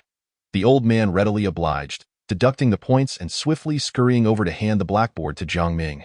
Inspecting it, Jiang Ming flipped his palm, and the blackboard vanished from sight. It seemed that items acquired within the realm of the rules could also be concealed. Observing the remaining 63 points, the old man went on to collect a multitude of items until only 50 points remained. Exhausting his entire balance, he allowed everyone to depart. The moment the points reached 0, the long-closed pharmacy door finally swung open. A brilliant light flooded into the dim corridor. Chapter 69. Human heads. Dark clouds drifted across the sky, obscuring the moon, and the once radiant moonlight ceased to illuminate the surroundings. Within the hospital, the sole remaining source of light was the eerie green glow of the emergency exit sign. With a barely perceptible creak, a door on the second floor of the hospital quietly opened, releasing a gentle and bright light that illuminated a small area nearby. Inside the pharmacy, Jiang Ming gazed out into the vast expanse of darkness, stroking his chin thoughtfully before shifting his gaze to the 4 individuals behind him. His eyes gradually traveled until they rested upon Chu Min, a smile gracing his lips as he said, "Chu Min, you performed exceptionally well this time." I grant you the privilege of exiting first." Chu Min, who had been yawning out of sheer boredom, was momentarily taken aback by this statement, his face brightening with delight. Although he had contributed little, his sole task being the answers Jiang Ming had provided, he had essentially coasted through the pharmacy to the very end. If one were to assess contributions, it was apparent that the old man had played the most significant role. If early exit were indeed a reward, then it should not have been bestowed upon Chu Min. Any rational person could discern Jiang Ming's clumsy deception, designed solely to allow Chu Min to venture forth and scout the way. Yet, Chu Min was evidently not of sound mind. His thoughts revolved around a singular notion. If the esteemed dog of the three-body lord had spoken thus, there must be some merit in it. And surely he had demonstrated some outstanding quality that had caught Jiang Ming's attention. As for the possibility of Jiang Ming deceiving him, Chu Min had not taken that into account, for Jiang Ming was the most trusted subordinate of the three-body lord. A fact he had confirmed in his mind. A loyal servant of the three-body lord could not possibly mislead him. This was the simplistic logic that governed Chu Min's thoughts. Thus, with a puffed-up chest and a proud demeanor, Chu Min strode confidently toward the exit. That moment, Jiang Ming grasped Chu Min's arm, imparting a cautionary reminder. Once you step outside, observe your surroundings closely. If anything seems amiss, do not hesitate to inform me. Understood. Chu Min waved his hand dismissively, signaling that the esteemed dog need not elaborate further, and confidently stepped outside. Jiang Ming felt a sense of relief wash over him. The old man, observing the exchange from behind, muttered under his breath, "Deceiving fools like this will surely bring retribution." Jiang Ming shot him a disdainful glance. "Then why don't you go out first?" The old man scratched his nose, dismissively retorting, "What's so frightening about simply stepping outside?" Though his words conveyed bravado, his legs remained rooted to the floor, motionless. Jiang Ming regarded the old man, whose demeanor had shifted once again, narrowing his eyes without uttering a word. "The esteemed dog reports that there are no suspicious individuals. We may proceed." Chu Min whispered from outside the door. Jiang Ming, reassured by Chu Min's calm demeanor, pushed Xiao Jiang out into the corridor. Upon exiting, Jiang Ming's eyes required a moment to adjust to the shift in lighting, rendering him unable to immediately discern the surrounding darkness. He exhibited little reaction, merely widening his eyes in an effort to acclimate to the environment. Once his vision adapted, he anticipated that he would gain a clearer understanding of his surroundings. The old man and Ma Yang emerged shortly thereafter, employing similar methods to acclimatize to the dark. However, the old man opted for a more straightforward approach. He rubbed his eyes and then clapped his hands. The resounding clap reverberated through the silent hospital, instantly activating several motion sensor lights in the corridor. Bright light flooded a small section of the hallway, illuminating the area around them. Faced with this sudden turn of events, Ma Yang glared at the old man, visibly irate. The old man merely shrugged at Ma Yang's disapproving gaze. "There's no need to be so cautious. It's merely a little noise to turn on the lights. Nothing to be concerned about. Rather than waiting for our eyes to adjust to the darkness, why not illuminate the surroundings? It achieves the same effect. Moreover, the rules clearly stated that one should remain in well-lit areas." Ma Yang, unconvinced by the old man's philosophy, argued earnestly, "But we were just in the light. By making such noise, what if we attract unnecessary trouble? Nighttime in the realm of rules is far more perilous than the day. I trust you are well aware of this fact. Furthermore, the rules also stipulate that one should remain quiet and not awaken them." The old man waved his hand dismissively. "If we die, we die. What's so frightening about that?" And now that the noise had already been made and the lights activated, he saw no sign of danger. The old man's demeanor had grown increasingly difficult to tolerate. Just as Ma Yang was about to voice further objections, Jiang Ming placed a finger to his lips, gently hushing them. The two fell silent instantly. Thud, thud, thud, thud, thud, thud. An eerie, rhythmic sound emanated from the third floor. The noise resembled the sound of a basketball bouncing on the ground, yet upon closer inspection, it was something altogether different, for the sound was far too muffled. It was as if a weighty object, roughly the size of a basketball but significantly heavier, was rhythmically striking the floor. Amidst the dull cacophony of slapping and crashing sounds, there mingled other peculiar noises, reminiscent of a basketball splattered with water as it strikes the ground, or perhaps a human head, a bloodied one at that. Drawing upon his extensive experience, Ma Yang swiftly arrived at a conclusion, yet soon found himself beset by new questions.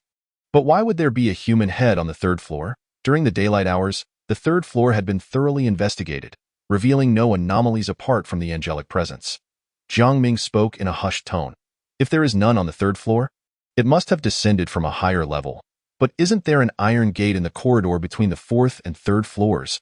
How could a disembodied head descend without a pass? Jiang Ming's gaze darkened as he remarked, perhaps it leapt directly from the fourth floor, or it could have slipped past when the doctor opened the door. But these details are insignificant. What matters is that it seems intent on descending, indeed, as if sensing the earlier commotion from below. The head that had been lingering on the third floor suddenly appeared to find its direction, bouncing towards the staircase with a rhythmic thud. Its pace was slow yet deliberate, unwavering as it made its way to the staircase. Observing the serious demeanor of those around him, Chu Min pondered before suggesting, since this head has made its descent, should we not retreat from the spotlight and make our escape? Hearing Chu Min employ idiomatic expressions brought Jiang Ming a sense of satisfaction as he replied, excellent, Chu Min, your command of idioms has notably improved. However, we are not fleeing. Rather, we intend to ascend directly to the third floor. Why? Chu Min inquired, perplexed. Before Jiang Ming could respond, Ma Yang interjected. Since this head did not choose to leap from the third floor to the second, it indicates that it most likely arrived on the third floor via the stairs from the fourth or an even higher level. The access card for the stairwell's iron gate is possessed solely by the on-duty doctor, at least based on our current understanding. Therefore, it is likely that the head took advantage of the doctor's moment of entry to slip down, which simultaneously suggests that there must be a doctor present on the third floor apart from this head. Chapter 70. It stole it. Upon hearing this analysis, Chu Min appeared enlightened. Just as the group prepared to move, a sudden sound of footsteps echoed from the staircase ahead. Step, step, someone, or rather something eerie, was descending the stairs, slowly approaching Jiang Ming and his companions. Jiang Ming stealthily edged closer to the pharmacy, opting not to flee, for at this juncture, the footsteps signified a high probability that it was the on-duty doctor. The very individual they intended to procure the access card from was now approaching, making retreat unthinkable. Jiang Ming recalled the rules from the night protocol. In the face of danger, one could seek assistance from the on-duty doctor and nurses. When encountering a doctor in white, help could be requested, but if a doctor in red was seen, one should flee immediately. There would be no on-duty doctor or nurse at night. The contradictions among these rules left Jiang Ming momentarily uncertain about the doctor's potential attitude towards them. If this doctor could indeed assist patients, acquiring the access card should pose no issue. However, if the doctor harbored hostility or was unwilling to relinquish the card, Jiang Ming would have to resort to more unconventional methods. As he contemplated this, a glinting kitchen knife materialized in his hand. The summoning of the knife was not intended for a direct assault on the doctor for the card. That was utterly implausible. Jiang Ming was acutely aware of his own limitations.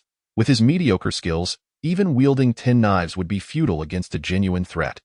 Having witnessed the formidable prowess of Guzi and Uncle Li in combat, Jiang Ming had long since abandoned the notion of defeating an entity through sheer force. Brute force was for fools. The wise employed cunning. So why did Jiang Ming summon the knife each time he faced an adversary? There were two reasons. First, he was exceedingly impoverished, and the knife was all he had to offer. After all, it would be absurd to confront an anomaly wielding only a box of toothpicks. Second, it served to distract the enemy.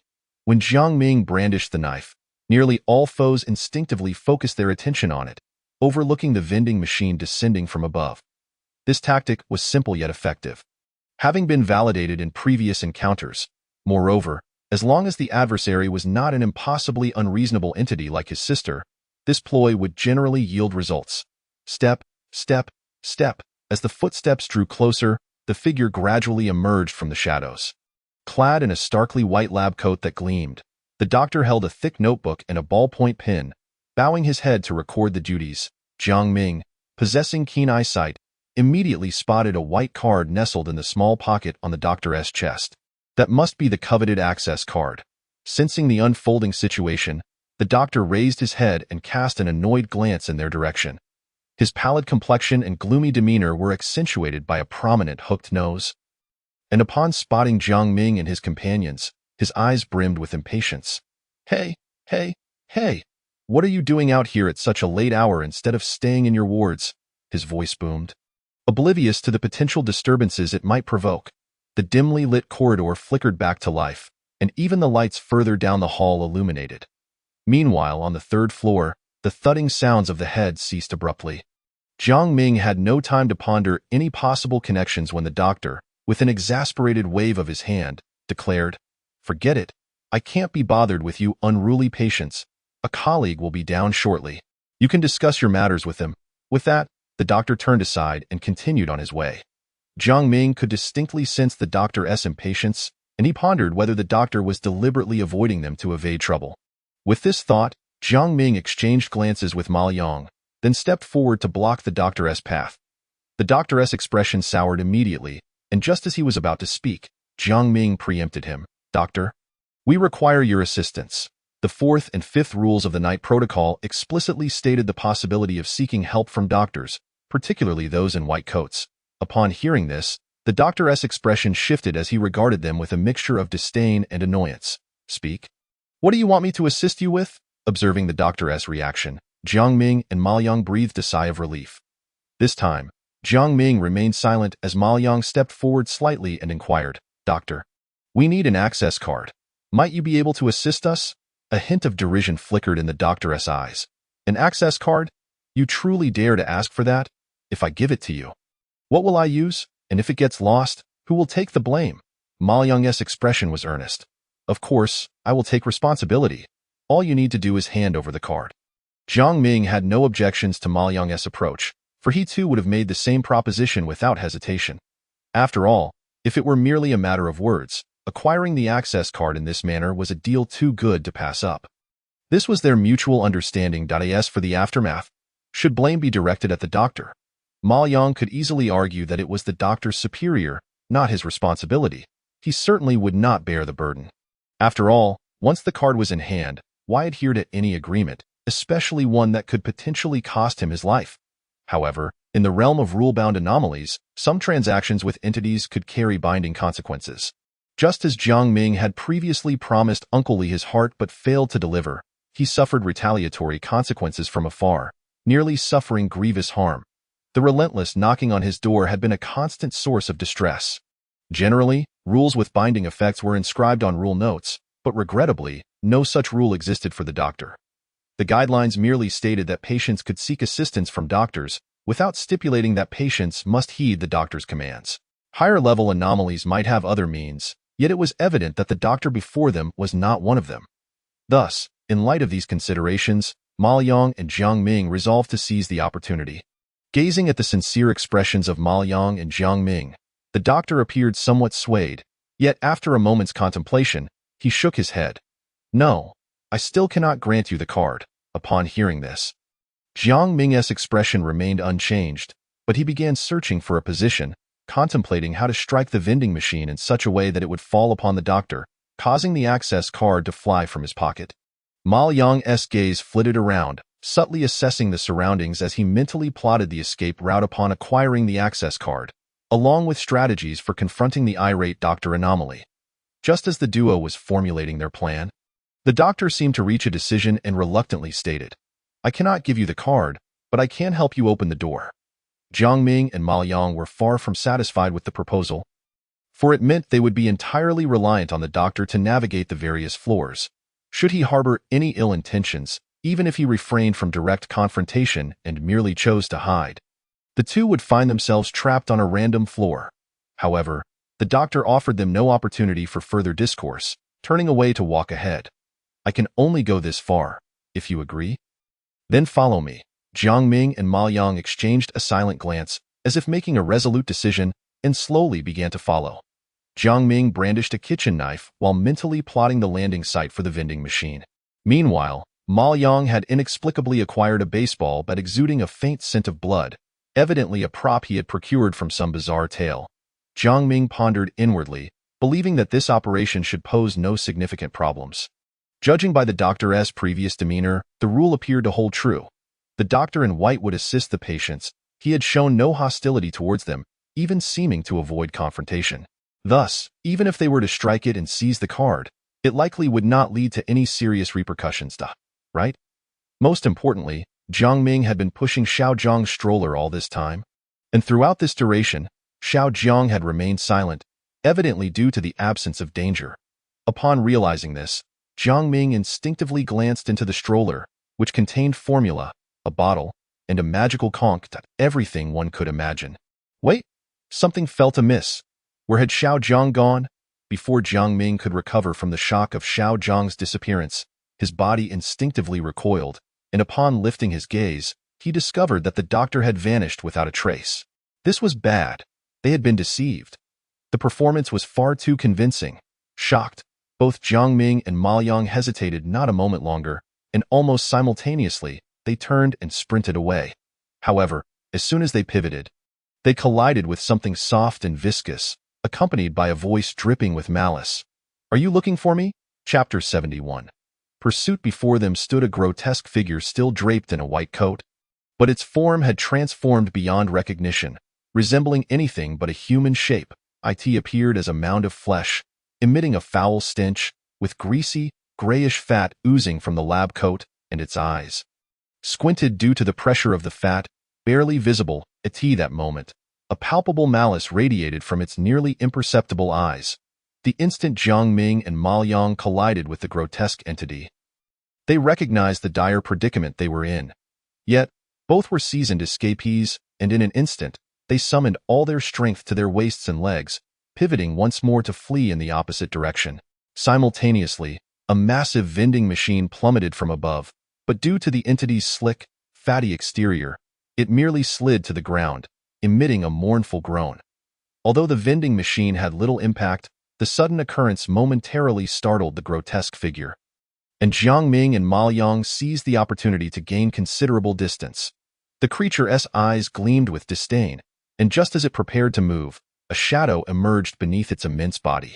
Bang! Another vending machine burst forth from the ground, directly lifting the grotesque being.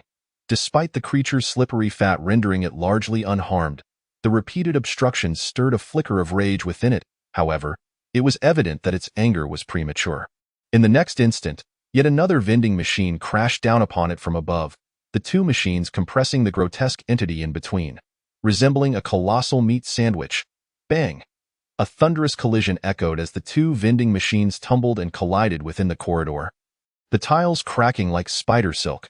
The cacophony triggered all the motion sensor lights in the corridor from the first to the third floor, flooding the hospital's base with bright illumination. Strangely, despite the uproar, not a single patient stirred, nor did any doctors or nurses emerge to intervene, as though the entire hospital had been reduced to just the three of them. Meanwhile, the 4th to 7th floors remained shrouded in an impenetrable darkness, thick as night, as if any light daring to approach would be devoured whole. Faintly, it seemed that something within the darkness had been roused by the commotion and turned its gaze toward them. The enraged grotesque trembled, its flesh quivering, blood vessels coiling upon its surface, before it writhed as if liquid, rapidly pursuing the two. Although the creature had been delayed for a few seconds, and some distance had been created, it was, after all, a grotesque entity, far beyond human capabilities. In its furious state, it unleashed its full might, and in mere seconds, it closed the gap on Jiang Ming and Ma Yang, its speed increasing with every moment. Jiang Ming felt the grotesque closing in behind him, his heart racing, yet he maintained a calm facade. He felt no surprise at its rapid approach. After all, such entities were inherently unreasonable creatures, not to mention their unique abilities.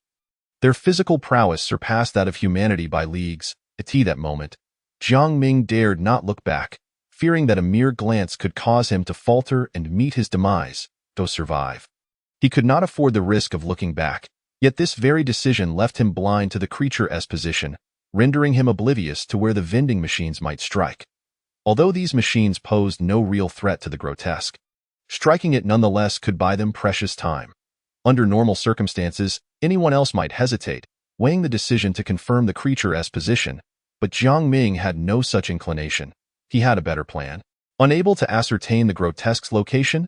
Then he would not. The vending machines might miss their target? Then he would let them collide on their own. Just as Jiang Ming's foot left the ground, two vending machines appeared side by side. The hospital corridor was not particularly wide, and the two machines sufficiently filled the space. As the grotesque accelerated, it found itself merely a meter away from Jiang Ming and Ma Liang when the two vending machines suddenly loomed ahead, completely blocking the corridor. Bang! Another deafening sound erupted as the monstrous force of the grotesque shattered the fragile steel frames of the machines. Despite the overwhelming impact, even the formidable grotesque was momentarily stunned. It furiously shoved aside the wreckage of the vending machine before it, only to find two new machines not far ahead. This string of encounters ignited its rage to the brink. It no longer considered evading the vending machines, but instead resolved to crush them outright. After all, such worthless steel could not compare to its own mass. Bang, bang, bang. A series of violent sounds reverberated from behind as the grotesque ruthlessly smashed through everything in its path, perfectly illustrating the concept of numerical superiority. Jiang Ming deduced from the timing of the collisions that the grotesque's speed had indeed diminished. Yet this was only in comparison to its previous pace. In relation to Jiang Ming, the grotesque was still remarkably swift. It would not be long before Jiang Ming and Ma Liang were overtaken. Jiang Ming silently lamented the frailty of the human body. To escape, they would need to transcend human limits. Meanwhile, Ma Liang, also desperately fleeing, seemed to have come to a similar realization. The two exchanged a glance and simultaneously reached into their pockets, retrieving cylindrical objects. These were the adrenaline injectors they had pilfered from the pharmacy's refrigerated section. Without hesitation, Jiang Ming seized the injector, pressed his thumb against its top, and forcefully jabbed the other end into his thigh, activating the mechanism as the needle plunged into his flesh, delivering the potent serum. Ma Liang executed the same maneuver beside him. Once the drug was administered, they casually discarded the injectors. Perhaps the adrenaline's potency was overwhelming. As soon as the drug coursed through him, Jiang Ming felt an immense surge of strength envelop him. His heartbeat accelerating, blood racing through his veins like wildfire. His breathing quickened, each inhalation seeming to draw in more oxygen, fueling his muscles with boundless energy. His eyes widened, pupils dilating, and his vision sharpened, every detail of his surroundings crystallizing before him. In that instant, fatigue vanished from their bodies. Jiang Ming and Ma Liang's legs began to move with astonishing speed, gradually widening the distance between them and the grotesque. Jiang Ming could not help but reflect that, despite all their exhausting calculations, resorting to technology proved far more effective. Not far ahead, the staircase leading to the third floor came into view. Chapter 72. Fools do not deserve to live. Swish. Swish, two figures raced through the second-floor corridor at breakneck speed, illuminated by bright lights that revealed their visibly exhilarated expressions. A telltale sign of adrenaline at work. Behind them, vending machines were continuously smashed to pieces by the grotesque's massive form, which relentlessly pursued them. Yet, due to a combination of factors, the distance between the grotesque and the two was steadily increasing. Jiang Ming and Ma Liang spotted the staircase leading to the third floor up ahead and, without a moment's hesitation, ignored the stairs and continued to sprint down the hallway. Ascending was out of the question. It was absolutely impossible. After all, there lurked an uncertain entity above, a head that had been poised to descend but had inexplicably halted. Upon ascending, if that individual harbors ill intentions and manages to encircle me in conjunction with the otherworldly entity behind, it would spell certain doom for me. Thus, this course of action is utterly inadvisable. Furthermore, that entity had previously mentioned the arrival of a colleague, and despite Jiang Ming and Ma Liang's prolonged search on this floor, they have yet to catch a glimpse of the other doctor. It is highly probable that this doctor is also on the third floor, though it remains uncertain whether he dons a white coat or a red one, should he be clad in red. Jiang Ming's reasoning suggests he is benevolent. However, if he is attired in white, akin to the other entity, it would be disastrous. Jiang Ming does not believe he can survive an assault from two otherworldly beings. Given the current circumstances, the fifth rule of the nighttime regulations appears to be false, or rather, the opposite of the truth. 5. When encountering a duty doctor in white attire, one may seek his assistance. If one encounters a duty doctor in red attire, immediate escape is advised. This rule is erroneous. Those in red are the good ones, while those in white are malevolent, and of course, it is also possible that they are all nefarious. After all, the nighttime regulations also state a sixth rule. There are no duty doctors or nurses at night. If this is the case, the situation would undoubtedly reach its nadir. However, Jiang Ming perceives this possibility as unlikely. For this is merely a B-grade horror tale, and it is still the first night. The difficulty should not be so outrageous. Thus, Jiang Ming leans towards the initial hypothesis. White coats signify malevolence, while red coats denote virtue. In summary, fleeing to the second floor is not advisable. As for retreating to the first floor, that is even less feasible, as the first floor, aside from the cannibalistic cafeteria, offers little else of value. Moreover, Jiang Ming and his companions have yet to ascertain the full extent of the cafeteria's dangers. Venturing in could lead to swifter demise. The second floor, however, presents a different scenario. Here lies the nurses' station, and theoretically, Jiang Ming could seek assistance from the nurses there. Yet, when he and Ma Yang hurried past the nurses' station, it was engulfed in darkness, devoid of any presence, not even a ghostly shadow.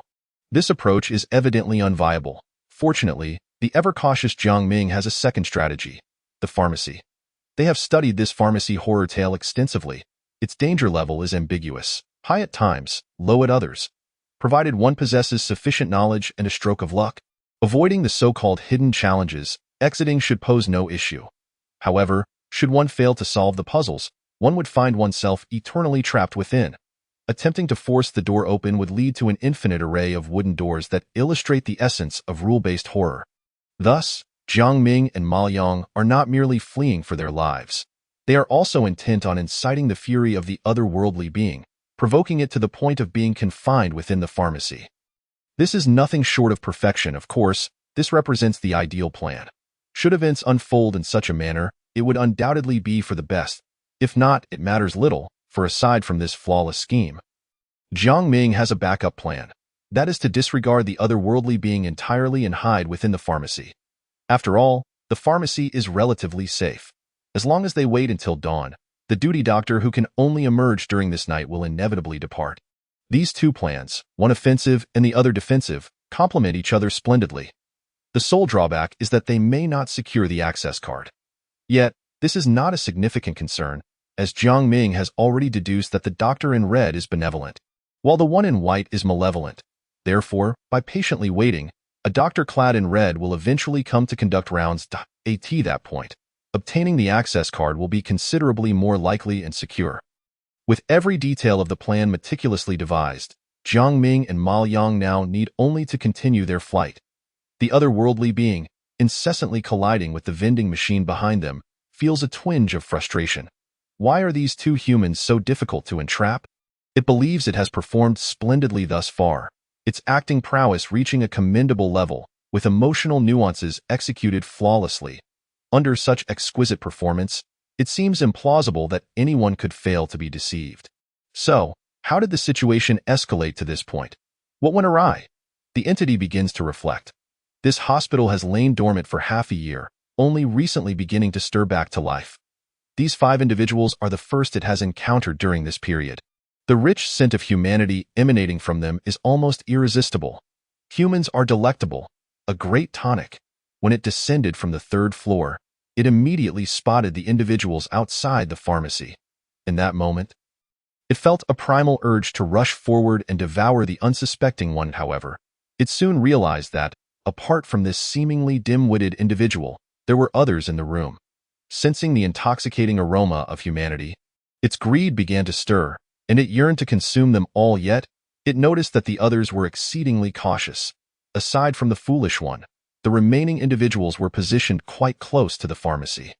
If it were to act recklessly, it would undoubtedly end up empty-handed. It caressed the access card in its pocket, memories of past encounters flooding its mind. It was time to act. Long ago, in the days before the hospital fell silent, it had interacted with many humans, gaining insight into their intelligence and their propensity for suspicion. They only trust what they discover themselves. This is both a strength and a weakness. If it were to approach them directly, claiming to assist them, they would surely reject it. Conversely, if it exhibited a disdainful demeanor, feigning reluctance to engage, yet appeared troubled when they made requests, they would inevitably perceive it as a compassionate doctor. These subtleties must be executed flawlessly, devoid of any hint of contrivance. In doing so, these suspicious humans would, based on their own observations, come to believe that it is indeed a benevolent doctor. It had successfully employed this ruse to devour many individuals in the past. However, truth be told, These two were more discerning than those it had encountered previously, proving to be far more difficult to deceive. If they were devoid of desires, it would struggle significantly to ensnare them. Yet, they had wants. They sought the access card. Greed invites destruction. In stark contrast to them, the old man and the foolish boy behind were obliviously engaged, one grinning with a box full of medication, the other conversing with thin air, rooted in place. With no other recourse, it settled for a secondary option. Consume 3 of them first, leaving the last 2 for later. Thus, through their avarice and its convincing performance, it successfully lured the 2 further away. Yet, they remained too close to the pharmacy. Just as it sought to draw them even farther, one of the men, seemingly struck by a sudden thought, glanced into the baby carriage. His face contorted with shock, even taking a step back. The entity, observing this, was taken aback. When had the child in the carriage vanished? However, there was no time for contemplation. It had more pressing matters at hand. It now had to accede as the 2 men expressed their newfound suspicion. The trust it had meticulously built began to crumble. Thus, disregarding the need to deceive them further, it revealed its true form, blocking their escape route. With events having unfolded to this point, the subsequent outcome seemed inevitable. These 2 humans would likely meet their demise at its hands. Although it was aware that these humans possessed certain special abilities, none could truly harm it, so it felt little trepidation. Yet unexpectedly, the entity, once more smashing into the vending machine, spotted the staircase before it. Without a moment's hesitation, it dashed into the corridor. Although the view ahead was obscured by the vending machine, preventing it from pinpointing Jiang Ming and Ma Yang's exact location, it could vaguely sense that they remained on the 2nd floor. They had not ascended. This was indeed fortuitous, as another bothersome colleague clad in red was currently upstairs. Had they chosen to go up, it might have lost its opportunity, but fortunately, they hesitated. The entity felt a surge of elation. If these 2 continued to linger, the ultimate victor would undoubtedly be itself. Yet soon, a new thought crossed its mind. These 2 are too troublesome. They must realize that prolonging this standoff cannot be advantageous to them. And yet, they persist in this manner, neither ascending to seek opportunities nor descending to explore alternatives. Merely lingering on the 2nd floor, testing its strengths against their own weaknesses. This is quite peculiar. Based on their previous actions, it could dismiss the possibility of them being fools. Thus, the remaining explanation became clear. They possess confidence in their ability to escape from this level, or perhaps even eliminate it. This clever entity quickly deduced Jiang Ming's intentions. In truth, those who survive in the world of rule-based horror, whether human or otherworldly, are anything but foolish. It could be stated differently. In this brutal reality, barring certain exceptional entities, only the cunning and shrewd are deserving of survival, relying solely on their own strength. They could not contend with it. Therefore, to escape its grasp, their only recourse was to employ rules or other horror tales to combat it. And on the 2nd floor, the entity that had begun to awaken during this time was the pharmacy. Chapter 73. Let us do this. Having surmised the intentions of the 2 ahead, the entity was determined not to let them succeed. It glanced at its own form, a flicker of hesitation evident in its barely perceptible eyes. Yet this moment of doubt dissipated, swiftly replaced by ruthless resolve. Enough is enough. One cannot catch a wolf without first sacrificing a child. If it were possible to consume these 2 individuals, what would it matter to pay a price? With that, it extended a hand from the layers of its own corpulence, palm flat, wielding it like a blade, and struck fiercely at its own waist. Crack! Its bizarre upper half detached from its torso. A viscous layer of grease oozing from the severed waist, akin to blood. Pain was etched upon its visage, yet it suppressed the agony and pursued Jiang Ming and Ma Yang. However, this half of its body moved with noticeably diminished speed and strength. Consequently, the likelihood of catching up to Jiang Ming and his companion had become exceedingly slim. Nevertheless, at the moment of its decision, whether the upper body could reach them had become inconsequential. Its true lethal strike lay with the severed lower half. At this juncture, the enigmatic lower body surged towards the opposite end of the corridor, heading towards the pharmacy, evidently aiming to trap Jiang Ming and Ma Yang in the middle. The corridor was limited in size. Once both halves converged, there would be no escape for them. This lower half, unburdened by the weight of its upper half and free from the hindrance of vending machines, moved with a velocity surpassing even its former peak. Given that Jiang Ming and Ma Yang were also sprinting in this direction, the distance between them and the peculiar lower half was rapidly closing. From a bird's-eye view, one could clearly discern that if Jiang Ming and his companion maintained their current speed, they would inevitably converge with the strange entity at some point in the corridor, and this location would undoubtedly be before the pharmacy. Something felt amiss. After momentarily widening the distance, the two finally caught their breath and could speak. It was Ma Yang who broke the silence. Jiang Ming was acutely aware of Ma Yang's thoughts. He too sensed the anomaly, responding, "Indeed, something is off. The intervals between its collisions with the vending machines have lengthened, and the sounds produced have diminished in volume. Its speed and strength have waned. The peculiar entity's physical prowess far surpassed that of humans. Even now, as two technologically adept individuals, they felt no fatigue. Thus it was improbable that the entity felt weariness. The absence of any combat sounds behind them ruled out the possibility of other entities engaging it in conflict. It was equally unlikely for it to suddenly experience a change of heart and let them go. Therefore, the only plausible explanation was that this entity had employed some method, a method that exacted a toll on its speed and strength. The price it was willing to pay for this tactic. Jiang Ming did not continue, yet Ma Yang was no fool. He could easily deduce the implications. After all, the entity's malevolence towards them was blatant. It was intent on their demise, and in its current inability to pursue them. Expending such a considerable cost could only mean one thing. Its intentions were crystal clear. Liang remained unperturbed, calmly stating, "In that case, it must have discerned our intentions. To thwart us, it now has two choices. The first option is to abandon the chase and head straight for the pharmacy, blocking its entrance, thus preventing us from entering. However, this choice is not ideal, for if it does so, we would certainly abandon the notion of entering the pharmacy and instead flee to another floor. That other floor may harbor troubles it cannot handle, such as the potential presence of the doctor in red on the third floor.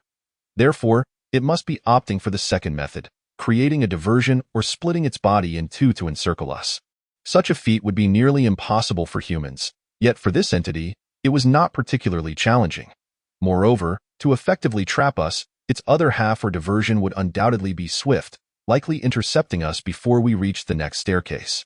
No, it is highly probable that it will block us before we approach the next staircase. This hospital is vast, with two staircases, one adjacent to the pharmacy and another that Ma Yang and Jiang Ming had just passed.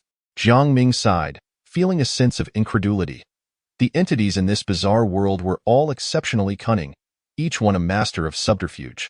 If only they were as simplistic as the cafeteria staff, adhering rigidly to rules, easily deceived by a mere change of phrasing. But that remained a mere fantasy. That moment, Ma Yang abruptly inquired, "We might soon face a pincer attack. Do you have confidence in escaping?" Following this, Ma Yang added, "Take me with you." After some contemplation, Jiang Ming appeared to have an epiphany and nodded.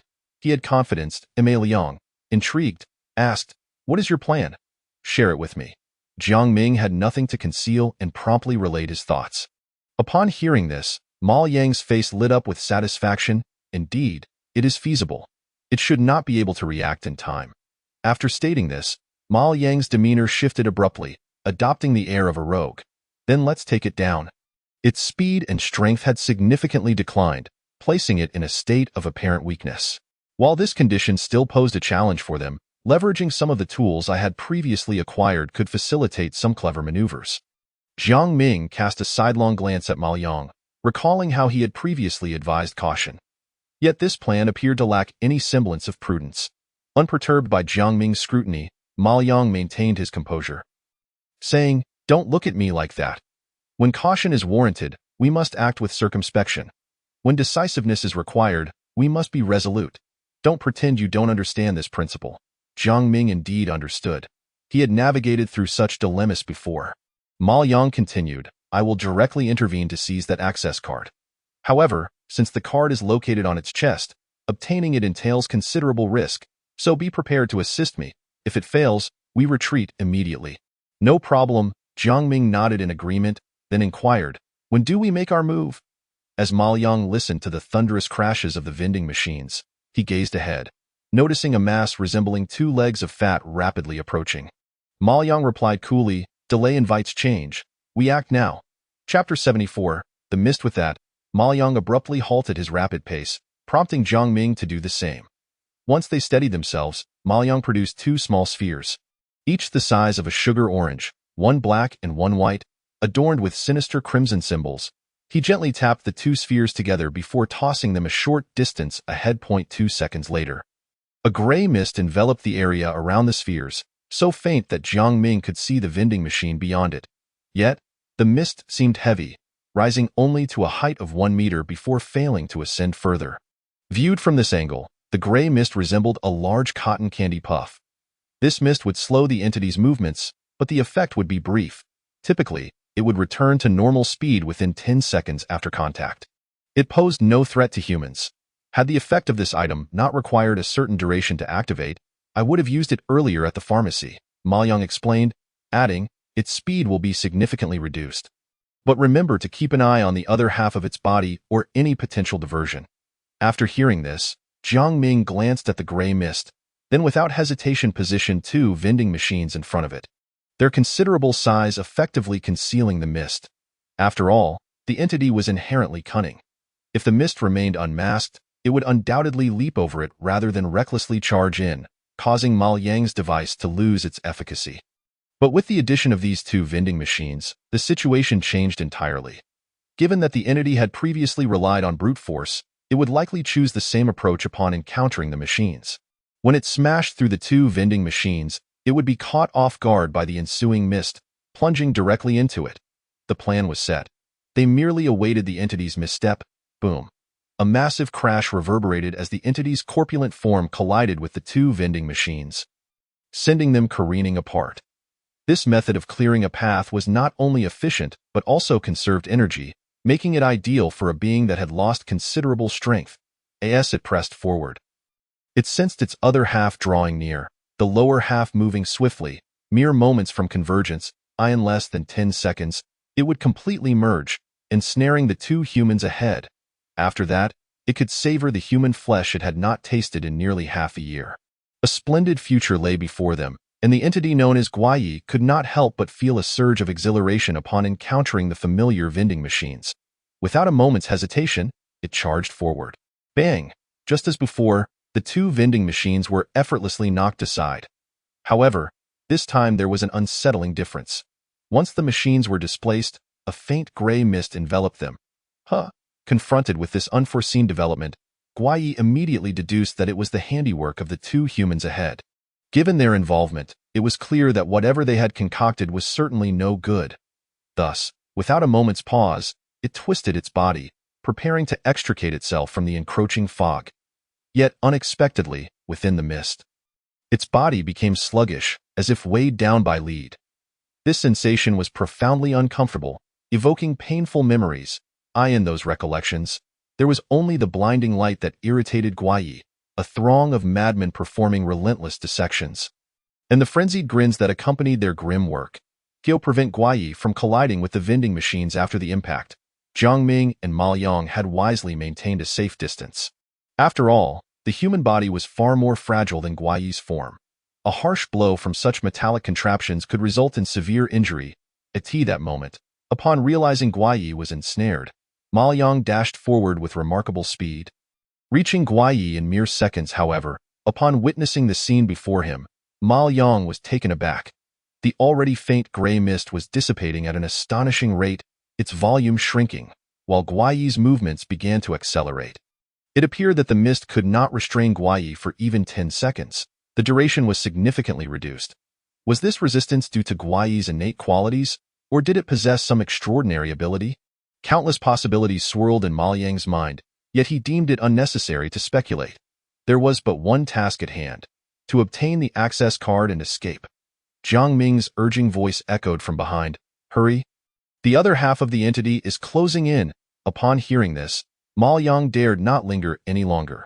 He reached out to grasp the white access card nestled against Guaiyi's chest, swiftly withdrawing his hand upon contact. Guaiyi, ensnared by the mist, could only watch helplessly as the card was taken away. The entire process from initiation to completion lasted no more than a second, showcasing Ma Yang's swiftness. With the card secured, Ma Yang sprinted towards Jiang Ming, acutely aware that the mass of flabby flesh behind Jiang Ming was beginning to expand ominously, resembling a curtain descending upon them. It was clear that if the two were enveloped, escape would be utterly impossible. Fortunately, with the card in hand, and the curtain still at a safe distance, there was enough time for Jiang Ming to lead their escape. However, as he ran, Ma Liang suddenly recalled a peculiar detail from earlier. The emotion reflected in Guaiyi's eyes when he had seized the card was perplexing. It was neither resentment nor resignation, but rather mockery. The moment this realization struck him, the hairs on the back of Ma Liang's neck stood on end. Without hesitation, he prepared to discard the white access card. But it was too late. Upon exiting the gray mist, the card began to writhe, resembling a mass of greasy flesh. It then opened a gaping maw, akin to a toothless mouth, and clamped down on Ma Liang's finger. This card was an illusion. Ma Liang immediately attempted to shake it off, but the mass clung to him tenaciously, akin to a parasite. This grotesque entity was tethered to Guaiyi by a nearly invisible thread, and despite his utmost efforts, Ma Liang found himself ensnared. Jiang Ming, standing beside Ma Liang, observed the entire ordeal with clarity. He realized that the most effective way for Ma Liang to extricate himself was to take a few more steps toward Guaiyi and thrust the mass back into the mist. After all, the mist could even restrain Guaiyi itself, let alone a small piece of flesh detached from it. Thus, if they could manage to do so, it would inevitably fall away. However, while the thought was appealing, reality was far more unforgiving. Given the speed of the advancing curtain, if Ma Liang wasted even a moment attempting to shake off the mass, the curtain would undoubtedly engulf them both. Yet without freeing himself from the mass, escape was impossible. It was akin to being ensnared in a deadlock. Thus, it was imperative for a savior to emerge, and without a doubt, that savior was Jiang Ming. With a swift motion, he produced a kitchen knife. Whoosh! In a flash of cold steel, 3 of Ma Liang's fingers flew away, accompanied by a spray of blood.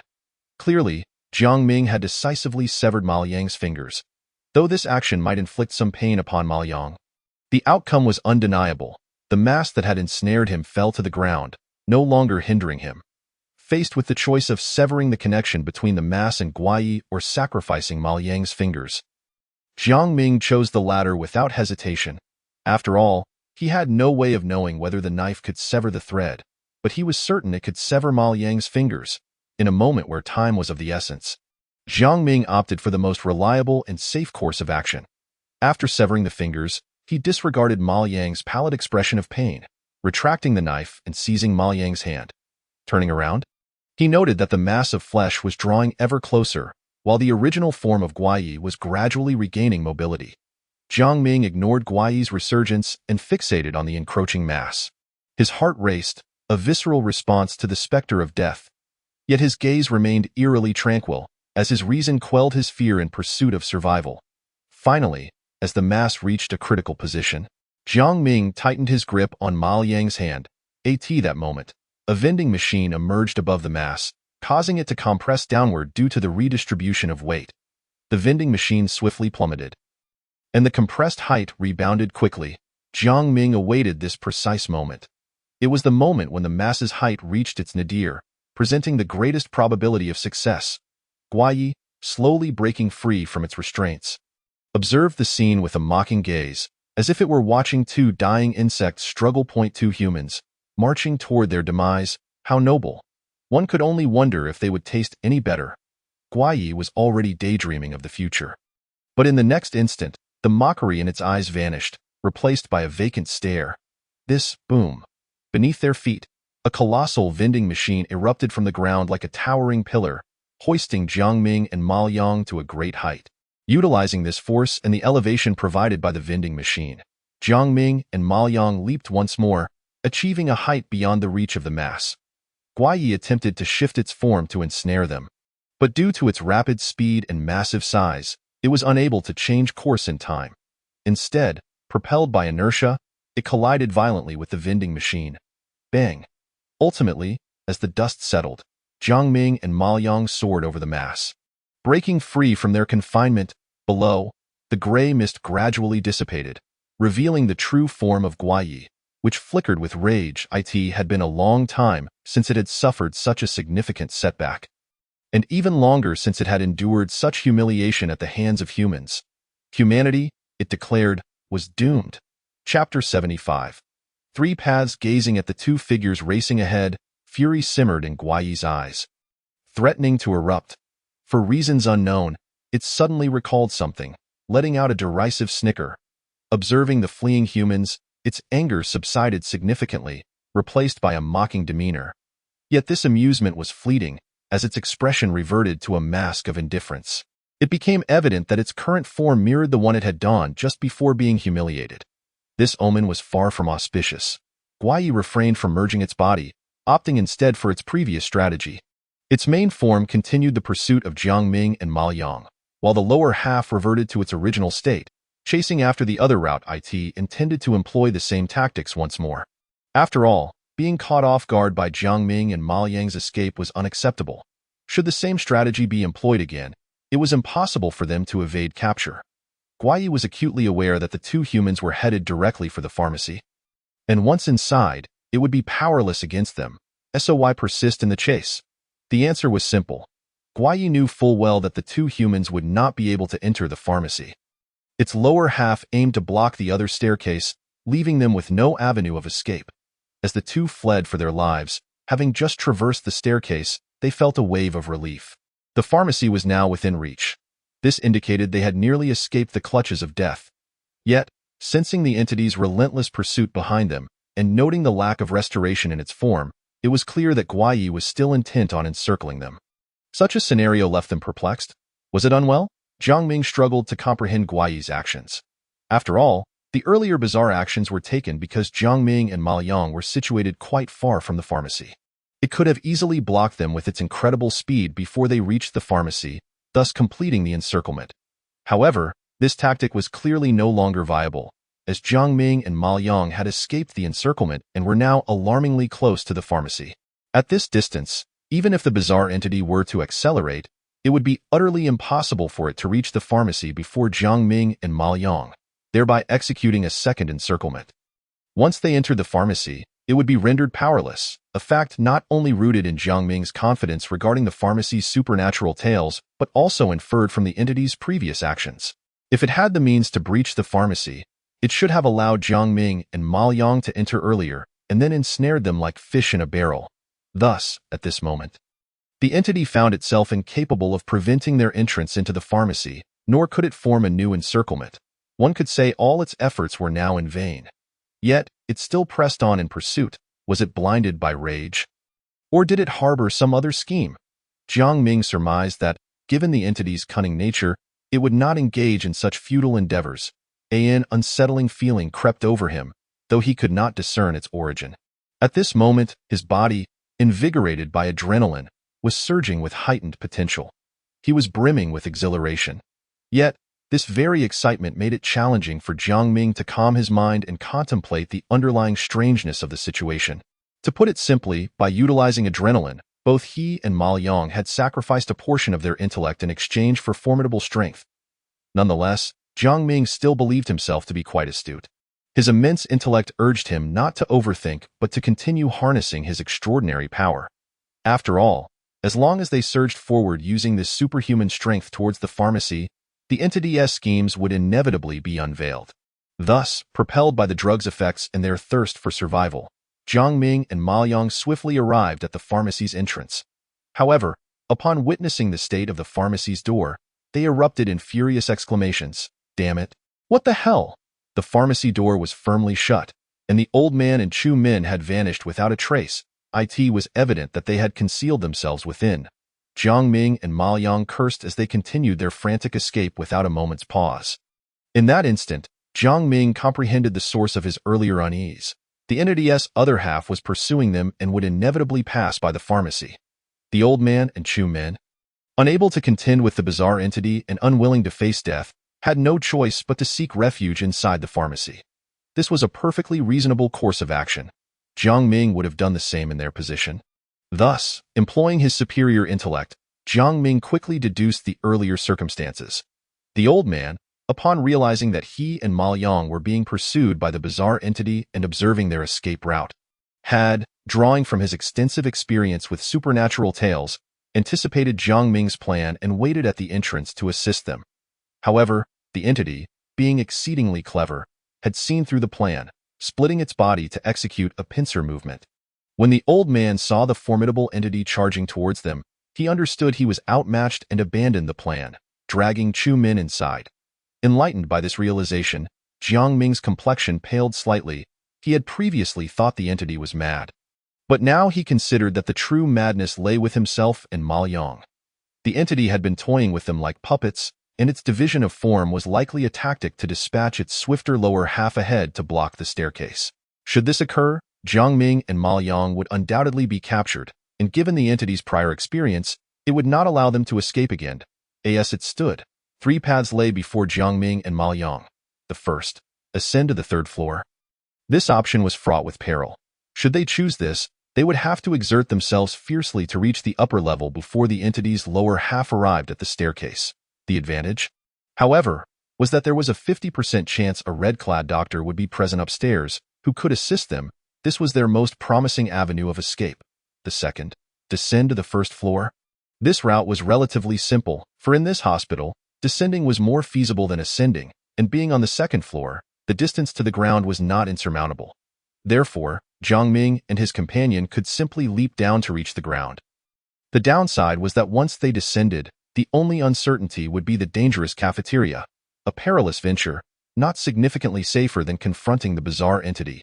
The third, wait for the old man to regain his strength. Jiang Ming was acutely aware that aside from entering the pharmacy, there was another potential escape route, but only the old man could realize this option. Perhaps Chu Min could manage it too. But the likelihood was slim, as his intellect likely could not conceive of such a solution, unless the so-called 3-body elder intervened. If such a being indeed existed, Jiang Ming's deductions regarding the old man were quite rational, based on the standards of a normal individual, but it was evident that neither the old man nor Chu Min were typical people. The old man did not wait for the bizarre entity's lower half to approach. Upon first seeing it block Jiang Ming and Ma Liang, he promptly pulled Chu Min into the pharmacy, sealing the door without a moment's hesitation. At that moment, Jiang Ming and Ma Liang were too preoccupied with their contest against the entity, distracted by the sounds of the vending machines, and failed to hear the door close. Similarly, they did not hear the sounds of a struggle emanating from the 3rd floor. Inside the pharmacy, in stark contrast to the life-and-death urgency outside, a serene ambience prevailed. The lights shone brightly, creating an atmosphere of tranquility. At this moment, the old man was solving an exceedingly complex mathematical problem on the blackboard, his handwriting flowing elegantly, while Chu Min, wearing a pained expression, remarked, "Isn't it a bit inappropriate for us to be here, waiting for the big dog outside? Wouldn't it be better to assist them?" The old man, exasperated, glared at Chu Min and scolded. Big dog, big dog. All you think about is your big dog. With the likes of him and Ma Liang, can they be considered normal? They are just 2 brutes. Think about it. Who in their right mind would challenge a bizarre entity? Who could possibly win? We cannot afford to act recklessly. How can we hope to clear the supernatural tales by doing so? Upon hearing these words, Chu Min absorbed little else but distilled a single meaning from them. Are you implying you can save the big dog and the others? Seeing the gleam in Chu Min's eyes, the old man proudly declared, "Of course. Only fools act recklessly. The wise employ strategy." Meanwhile, in the corridor, Jiang Ming and Ma Liang continued their desperate flight. Among the 3 paths Jiang Ming had envisioned, the last one was beyond their intervention, leaving them with only the first 2 options. Yet Jiang Ming possessed unwavering confidence in his luck. Whatever path he chose would undoubtedly be the most perilous. Therefore, he intended to leave the decision to Ma Liang, asking, "Upstairs or downstairs? Choose one." Ma Liang, well aware of Jiang Ming's extraordinary fortune, gritted his teeth and pondered for a moment before making his choice. Upstairs. Upon hearing this, Jiang Ming inhaled deeply. His superior intellect urged him to amplify his superhuman strength. He reached into his pocket once more and retrieved another adrenaline syringe, plunging it resolutely into his thigh.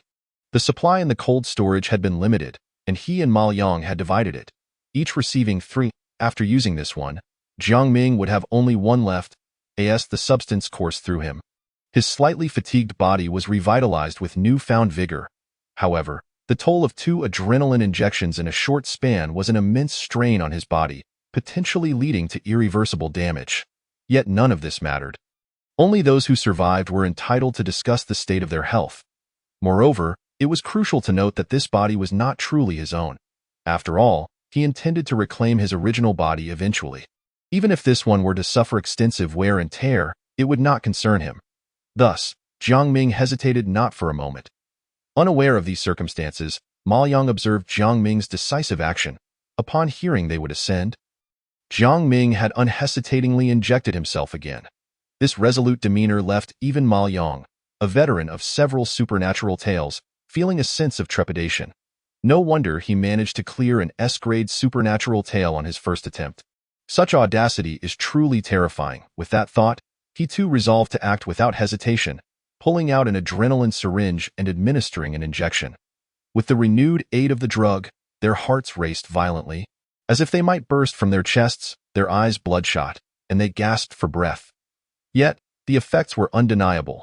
Their speed surged again as they sprinted onward. The staircase drew ever closer, but the entity's lower half still maintained a significant advantage in speed. Realizing this, Ma Yang shouted, "Hurry, use your vending machines." Jiang Ming, his eyes ablaze, retorted, "Shut up. I'm using them." With that, he stacked 8 vending machines in front of the staircase, completely blocking the corridor. The entity's lower half had no effective means against this obstacle and could only charge forward. However, the impediment created by so many stacked vending machines was not to be compared with those from before. Bang, clang, clang. A series of jarring impacts echoed through the corridor. The grotesque lower half burst forth from the wreckage of the vending machine. The figures of Ma Yang and Jiang Ming had already vanished around the corner of the staircase on the second floor. Just as the eerie lower half prepared to pursue, it spotted Jiang Ming and Ma Yang standing at the junction of the 2 flights of stairs. Meanwhile, on the 3rd floor staircase, a figure clad in blood-red attire stood silently. The grotesque lower half, frozen in place, was suddenly filled with trepidation. At that moment, the main entity finally arrived, and upon witnessing the scene, it was taken aback, its fury intensifying. These 2 humans were remarkably fortunate to encounter that troublesome colleague descending at this very moment. The combat prowess of this red-clad associate was not particularly formidable. In a direct confrontation, it would undoubtedly fall short against the grotesque entity. Yet, the nature of such beings is peculiar. Despite their immense power, unique abilities, and grotesque physicality, they are simultaneously subject to the most profound constraints of rules.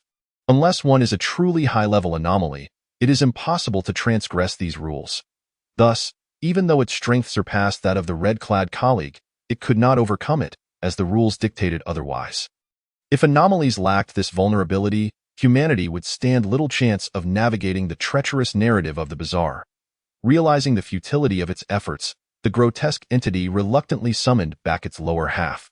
Piecing together its form in preparation to depart, when it suddenly sensed something amiss. Why did that colleague standing on the 3rd floor staircase seem so peculiar? Squinting, the grotesque entity scrutinized further, sensing a disconcerting difference from before. Eureka! Entrusting the decision to Ma Yang had proven to be the right choice. Jiang Ming and Ma Yang, fighting tooth and nail, surged up the staircase, only to behold a doctor clad in red attire standing on the 3rd floor landing. Jiang Ming nearly wept with joy, for according to his deductions, this red-clad doctor was highly likely to be benevolent. However, he dared not relax until the grotesque entity below approached, only to find the red-clad doctor standing there. Stunned into inaction, it was only then that Jiang Ming felt completely reassured. Seemed this red-clad doctor not only aided patients but also exerted additional suppression over the white-clad doctors. This accursed nightmare was finally drawing to a close. Moreover, there was a possibility of obtaining a passcard from this red-clad doctor. A bright future appeared to lie just ahead. At that moment, however, Ma Yang elbowed Jiang Ming and gestured for him to take a closer look. Upon doing so, Jiang Ming immediately sensed something was amiss with the red-clad doctor ahead. Not only had it remained silent from the outset, but he also felt that its gaze was not directed at the grotesque entity below, but rather upon himself. This realization sent a chill down Jiang Ming's spine. Could this doctor also be malevolent? But how could that be possible? Wasn't this narrative classified as B-level? Must it be so absurd? Just then, the previously silent red-clad doctor suddenly made a new move. With a gentle exertion of its hands, it detached its own head. The pale visage resembled an unpainted sculpture, save for its blood-red lips, which now parted to ask Jiang Ming, "Have you seen my body?" Chapter 77. I still have a way. As the red-clad doctor removed its head, the world fell eerily silent. Mei Liang, rendered speechless, cast a complex glance at Jiang Ming. After a moment of contemplation, Jiang Ming tentatively addressed the red-clad body. "Doctor, we require your assistance." The red-clad body remained unresponsive, its head mirroring the silence. Both fixated on Jiang Ming. In instinctive reaction, Jiang Ming summoned a kitchen knife that, at that moment, bore no utility whatsoever. The grotesque entity on the second floor paused momentarily, then erupted with delight. It extinguished any thoughts of retreat. Adjusting its position and gathering strength, poised to seize the opportune moment to eliminate Jiang Ming and Ma Liang. Truly, it was a fortuitous turn of events. The entity's elation surged, as it had thought its chances had evaporated. Only to discover a glimmer of hope. If it was not mistaken, this head should belong to one of the madmen from the 5th floor. Although it was unclear how this head had escaped from the clutches of those lunatics, or how it had vanquished the red-clad colleague and pilfered its body. None of that mattered. What was essential was that the appearance of this head was advantageous to it. After all, it seemed to be eyeing the bodies of the two individuals ahead, in its quest to seize those bodies. It would inevitably target Jiang Ming and Ma Liang. At that moment, they would surely opt to flee, and the entity had already scrutinized their methods meticulously, thus, it was unlikely they would escape through its domain. The most probable course of action would be to head toward the 3rd floor. Contemplating this, the grotesque entity gazed pensively at its newly reassembled lower half, and after a moment's reflection, its eyes revealed a conflict of emotions, one part indecision, one part resignation, and the remaining 8 parts were filled with determination. So be it, so be it. One must be willing to sacrifice to achieve their aims. I shall strike once more, this final time. This time, I must capture both of them. With this resolve, it hesitated no longer. Using its palm as a blade, it severed itself once more. This time, a copious amount of viscous fluid oozed from its wounds, alongside several organ-like fragments that fell to the ground, its vitality visibly waning. Evidently, enduring such an ordeal twice was taxing even for an anomaly's physique. The grotesque form shrank significantly, while the liberated lower half surged with newfound vigor, hastening towards another staircase. After all, Jiang Ming and Ma Liang were currently trapped at the junction of the 2nd and 3rd floors, unable to move an inch. If it could reach the 3rd floor swiftly and occupy that staircase, it could corner Jiang Ming and Ma Liang once more. Thus, the plan would come to fruition. Ma Liang observed the weakened entity below, feeling a twinge of temptation, yet was reminded of its previously cunning and treacherous demeanor.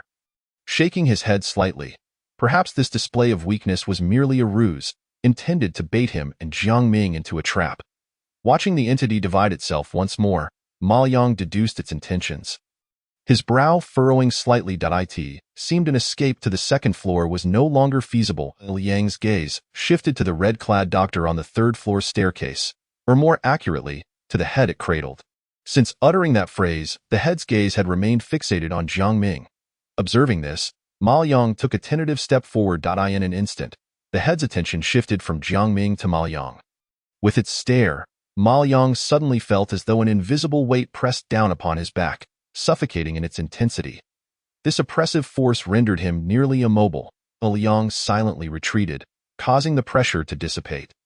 And the head's gaze returned to Jiang Ming. It appeared to harbor a greater interest in him. Does this head's ability activate through its gaze? As long as one is under its scrutiny, they bear immense pressure, but this ability seems to affect only one individual at a time, and if it cannot see them, it should lose its effect. Liang privately contemplated the limitations of the head's ability, recognizing its constraints. After all, if it could only activate through sight, then Jiang Ming could simply summon the vending machine to obstruct the line of sight in that light. A breakout from this situation seemed the most prudent choice. Yet, Ma Liang hesitated, uncertain whether the head possessed further abilities, such as restraining powers. If so, within the confines of the narrow corridor, even a slight hindrance could prevent Jiang Ming and him from escaping promptly. Given the grotesque entity's formidable physical capabilities, it could demolish the vending machine in mere seconds. With such thoughts swirling, Ma Liang found himself wavering. 2 choices lay before him. The first was to have Jiang Ming summon the vending machine to block the head's view and escape from the third floor. This option bore uncertain risks. They might successfully break free with ease, but it could also lead to utter ruin. The second option involved employing his trump card, yet utilizing it in the current circumstances would carry a hefty price. It was wiser to consult Jiang Ming first. If all else failed, he would resort to his trump card, for survival remained paramount. Contemplating this, Ma Yang nudged Jiang Ming, only to receive no response. This unexpected turn left Ma Yang puzzled, as he shifted his gaze from the head to Jiang Ming beside him. The sight that met his eyes sent a chill through him. Jiang Ming's neck bore a distinct circular wound. Shallow yet imparting an unsettling aura, it felt less like an injury and more like a connection binding Jiang Ming's head to his body. Blood oozed from the wound, yet Jiang Ming seemed oblivious. Fixated on the head ahead, Liang slapped Jiang Ming firmly, rousing him from his stupor. Upon noticing Ma Yang's gaze fixed on his neck, Jiang Ming curiously touched it, feeling the pronounced circular wound and the warmth of blood. Staring at the blood on his hand, Jiang Ming remained silent for a moment before speaking softly. "I'm fine." "How could this be fine?" Ma Yang internally scoffed. However, it is evidently not the moment to dwell on trifles. Ma Yang directly conveyed his notion of breaking through from the third floor to Jiang Ming, seeking his thoughts on the matter. After a brief silence, Jiang Ming finally spoke. "The likelihood of successfully breaking through to the third floor is substantial. Yet the chances of survival thereafter are rather bleak." "Why?" Ma Yang inquired, somewhat puzzled. Jiang Ming cast a glance at him and elucidated. "You are overly fixated on the immediate concerns. I ask you, what is the purpose of our breakthrough?" To survive. At this revelation, Ma Yang's pupils dilated in sudden understanding. He grasped why Jiang Ming had expressed himself thus. Indeed, should they take their chances, it was quite feasible to restrain that disembodied head and charge to the third floor. But what would follow? What could they accomplish upon reaching the third floor? Or rather, was there anything there that could aid them in escaping their predicament? The answer was a resounding no. Previously, their desire to ascend to the third floor stemmed from the potential assistance of the red-clad doctor.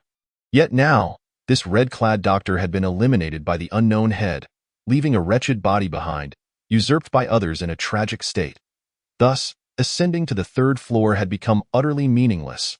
Moreover, given the eerie speed of that strange lower half, it might well be nearing the staircase to the second floor, poised to ascend to the third. Therefore, venturing to the third floor now would equate to courting death. Ma Yang cast another glance at the bizarre entity blocking the way below, feeling a headache coming on. Yet, it seemed they could not descend to the second floor either. At that moment, Jiang Ming spoke calmly. "Since we cannot ascend or descend, let us resolve everything right here. I actually have another approach." Upon hearing this, Ma Yang looked at Jiang Ming in shock, as if to say, "In such dire circumstances, you still have a plan." Chapter 78. Balance. A grotesque mass with two legs surged through the corridor of the second floor at an alarming speed. Its objective was unmistakable: to ascend the stairs to the third floor and complete the encirclement in conjunction with its original form. Thus, it had no time to concern itself with other matters. Merely charging ahead, it soon reached the staircase and dashed upwards. Shortly after its ascent, the pharmacy doors swung open slowly. Chu Min peeked out, scanning the surroundings for danger. Once satisfied that it was safe, he stepped out of the pharmacy. At that moment, Chu Min was clad in a patient-esque gown, stuffed to the brim with various items, making him appear quite rotund and comical. After confirming that Chu Min was unharmed, the old man staggered out as well. He cast a contented glance at Chu Min's current appearance, smoothing out the wrinkles of his gown before speaking. "Chu Min, it is now up to you to rescue your loyal hound. When you charge up there, do not be afraid. Be brave, understand?" Chu Min regarded the items within his gown with skepticism, querying, "Will this really work?" The old man, undeterred by the doubt, replied with fervor, "It will certainly work. Trust in the wisdom of the elder." Afterward, the old man searched around but found no sign of Jiang Ming or Ma Yang. Listening closely, he discerned no sounds of struggle from above. Peering over the railing, he saw nothing but tranquility. Scratching his head, he opened the system panel, noting that the number of survivors still stood at 5. From this accumulation of information, he deduced Jiang Ming and the other's location and patted Chu Min on the shoulder, stating, "Your loyal hound is undoubtedly trapped in that corridor, just waiting for your rescue. Hurry along now." Remember, be brave. Chu Min nodded earnestly but hesitated, asking, "Aren't you coming with me?" The old man immediately bristled, urging impatiently, "Off you go, off you go. I've provided you with the idea and prepared the items. Do you expect me to risk my life on your behalf too? You truly wish to avoid any loss." "Ah, I see. Then I shall go alone," Chu Min replied, preparing to depart. The old man waved dismissively but suddenly paused, stepping in front of Chu Min. "Never mind. I'll lend you a hand once more." With that, the old man instructed Chu Min to turn around and, with hands glowing green, delivered a firm slap to his backside. "Smack! Ouch!" Chu Min exclaimed, immediately clutching his rear and sprinting down the corridor with great haste. His heart fervently shouting, "Loyal hound, hold on, I'm coming." Watching Chu Min dash away, the old man stroked his chin, murmuring he should succeed. Lost in thought, the old man quietly approached the pharmacy door, ensuring he could rush in at the first sign of danger before finally relaxing. At that moment, he recalled Chu Min's earlier question and scoffed, "Why not go?" "Quite simply, because I don't wish to die." After uttering this, the old man seemed to ponder something, his tone growing somber. "At the very least, I do not wish to perish. As for the others, their fates are beyond my concern." "You have another approach?" Ma Yang looked at Jiang Ming, astonished. He was well aware of Jiang Ming's situation, although gifted. Having cleared the S-rank horror on his first attempt, he remained an unequivocal novice. This meant he lacked the unique items possessed by the veterans in the camp, while Jiang Ming did have a lottery talent. His luck had left him empty-handed, with only a kitchen knife to show for it. Surely, his vending machine would be of little use in this predicament, as its only function against these anomalies would be to delay time or obscure vision. What could Jiang Ming's plan possibly entail? Jiang Ming did not respond immediately. Instead, he gestured for Ma Yang to observe the red-clad body and disembodied head on the staircase to the third floor, stating, "We are currently trapped here. If that entity below wished to eliminate us, it would require no more than 3 seconds from strike to cease." Yet, faced with such an opportune moment, it refrained from attacking and instead opted to inflict severe damage on its own body to effectuate a double encirclement. In the presence of a body capable of killing us, it chose a more costly method. Why is that? Ma Yang glanced at the red-clad body above, seemingly discerning the answer, and replied, "Because it dares not strike." According to the rules and our observations, the red-clad doctor can assist us while simultaneously suppressing the white-clad doctor. Thus, even if it stands before it in the form of a headless entity, no. That's not quite right. It should be a doctor with a swapped head. It remains cautious. Upon hearing this, Jiang Ming shook his head. The crux lies not with the doctor, but with the clothing. The rules have consistently referenced the doctors in white or red attire. Combined with the current circumstances, the garments appear more akin to the essence of the anomaly, or perhaps the chains that bind them. After speaking, Jiang Ming directed his gaze at the head above, continuing, "This head has forcibly commandeered the body of the original red-clad doctor. It undoubtedly expended considerable effort to acquire this form. Yet upon seeing us, it unhesitatingly detached its own head. Was it the allure of our bodies that tempted it? That possibility certainly exists. However, if it truly desired our bodies, it should have directly manipulated the red-clad doctor's form to seize them. Rather than simply removing its own head, it relinquished a powerful anomalous body, opting instead to suppress us with merely a head. Was that an act of conscience, wishing to engage us on equal terms? This is patently absurd. Thus, the only explanation is that as long as its head remains on the body of the red-clad doctor, it must abide by the rules governing the red. We are patients. And as long as we make a request for assistance, it is compelled to comply. It was precisely this awareness that prompted it to detach its head upon first sight of us. It does not wish to aid us. It solely covets our bodies. Upon hearing this, Ma Yang regarded the red-clad figure clutching the head above with a complex expression. It desires our bodies, while the entity below seeks to consume us. Their needs are at odds. It possesses but one head, and in a direct confrontation, it cannot hope to prevail against the entity below. The current state of equilibrium exists solely because the red-clad body remains intact, allowing the head to reclaim it at any moment. Should it do so, it could effortlessly drive away the entity below. Yet, simultaneously, the head would find itself subject to our influence, thus unable to claim our bodies. Ma Yang's analysis was entirely accurate. Due to the conflicting pursuits of their interests and the constraints of the rules, all three parties found themselves ensnared in a peculiar balanced that moment. Jiang Ming spoke softly. Therefore, the head we encountered earlier was intentionally exposed as a ruse, leading us to believe we had discovered a means to counter it, deliberately enticing us to break through upwards. After all, if it wishes to move the body clad in red, it must reattach the head, which is inherently impossible. Thus, it can only lure us to charge forward, the moment we choose to ascend. It will unleash all its strength and seize our bodies. These strange entities are all deceitful and malevolent. The mere thought of this made Ma Yang's head throb. He had encountered other bizarre tales before, where the anomalies were equally cunning. Yet, to encounter such treachery on the very first day of a B-grade tale, and with two entities at that, was an unprecedented experience. Contemplating this, Ma Yang recalled a rather unsettling conjecture and voiced it.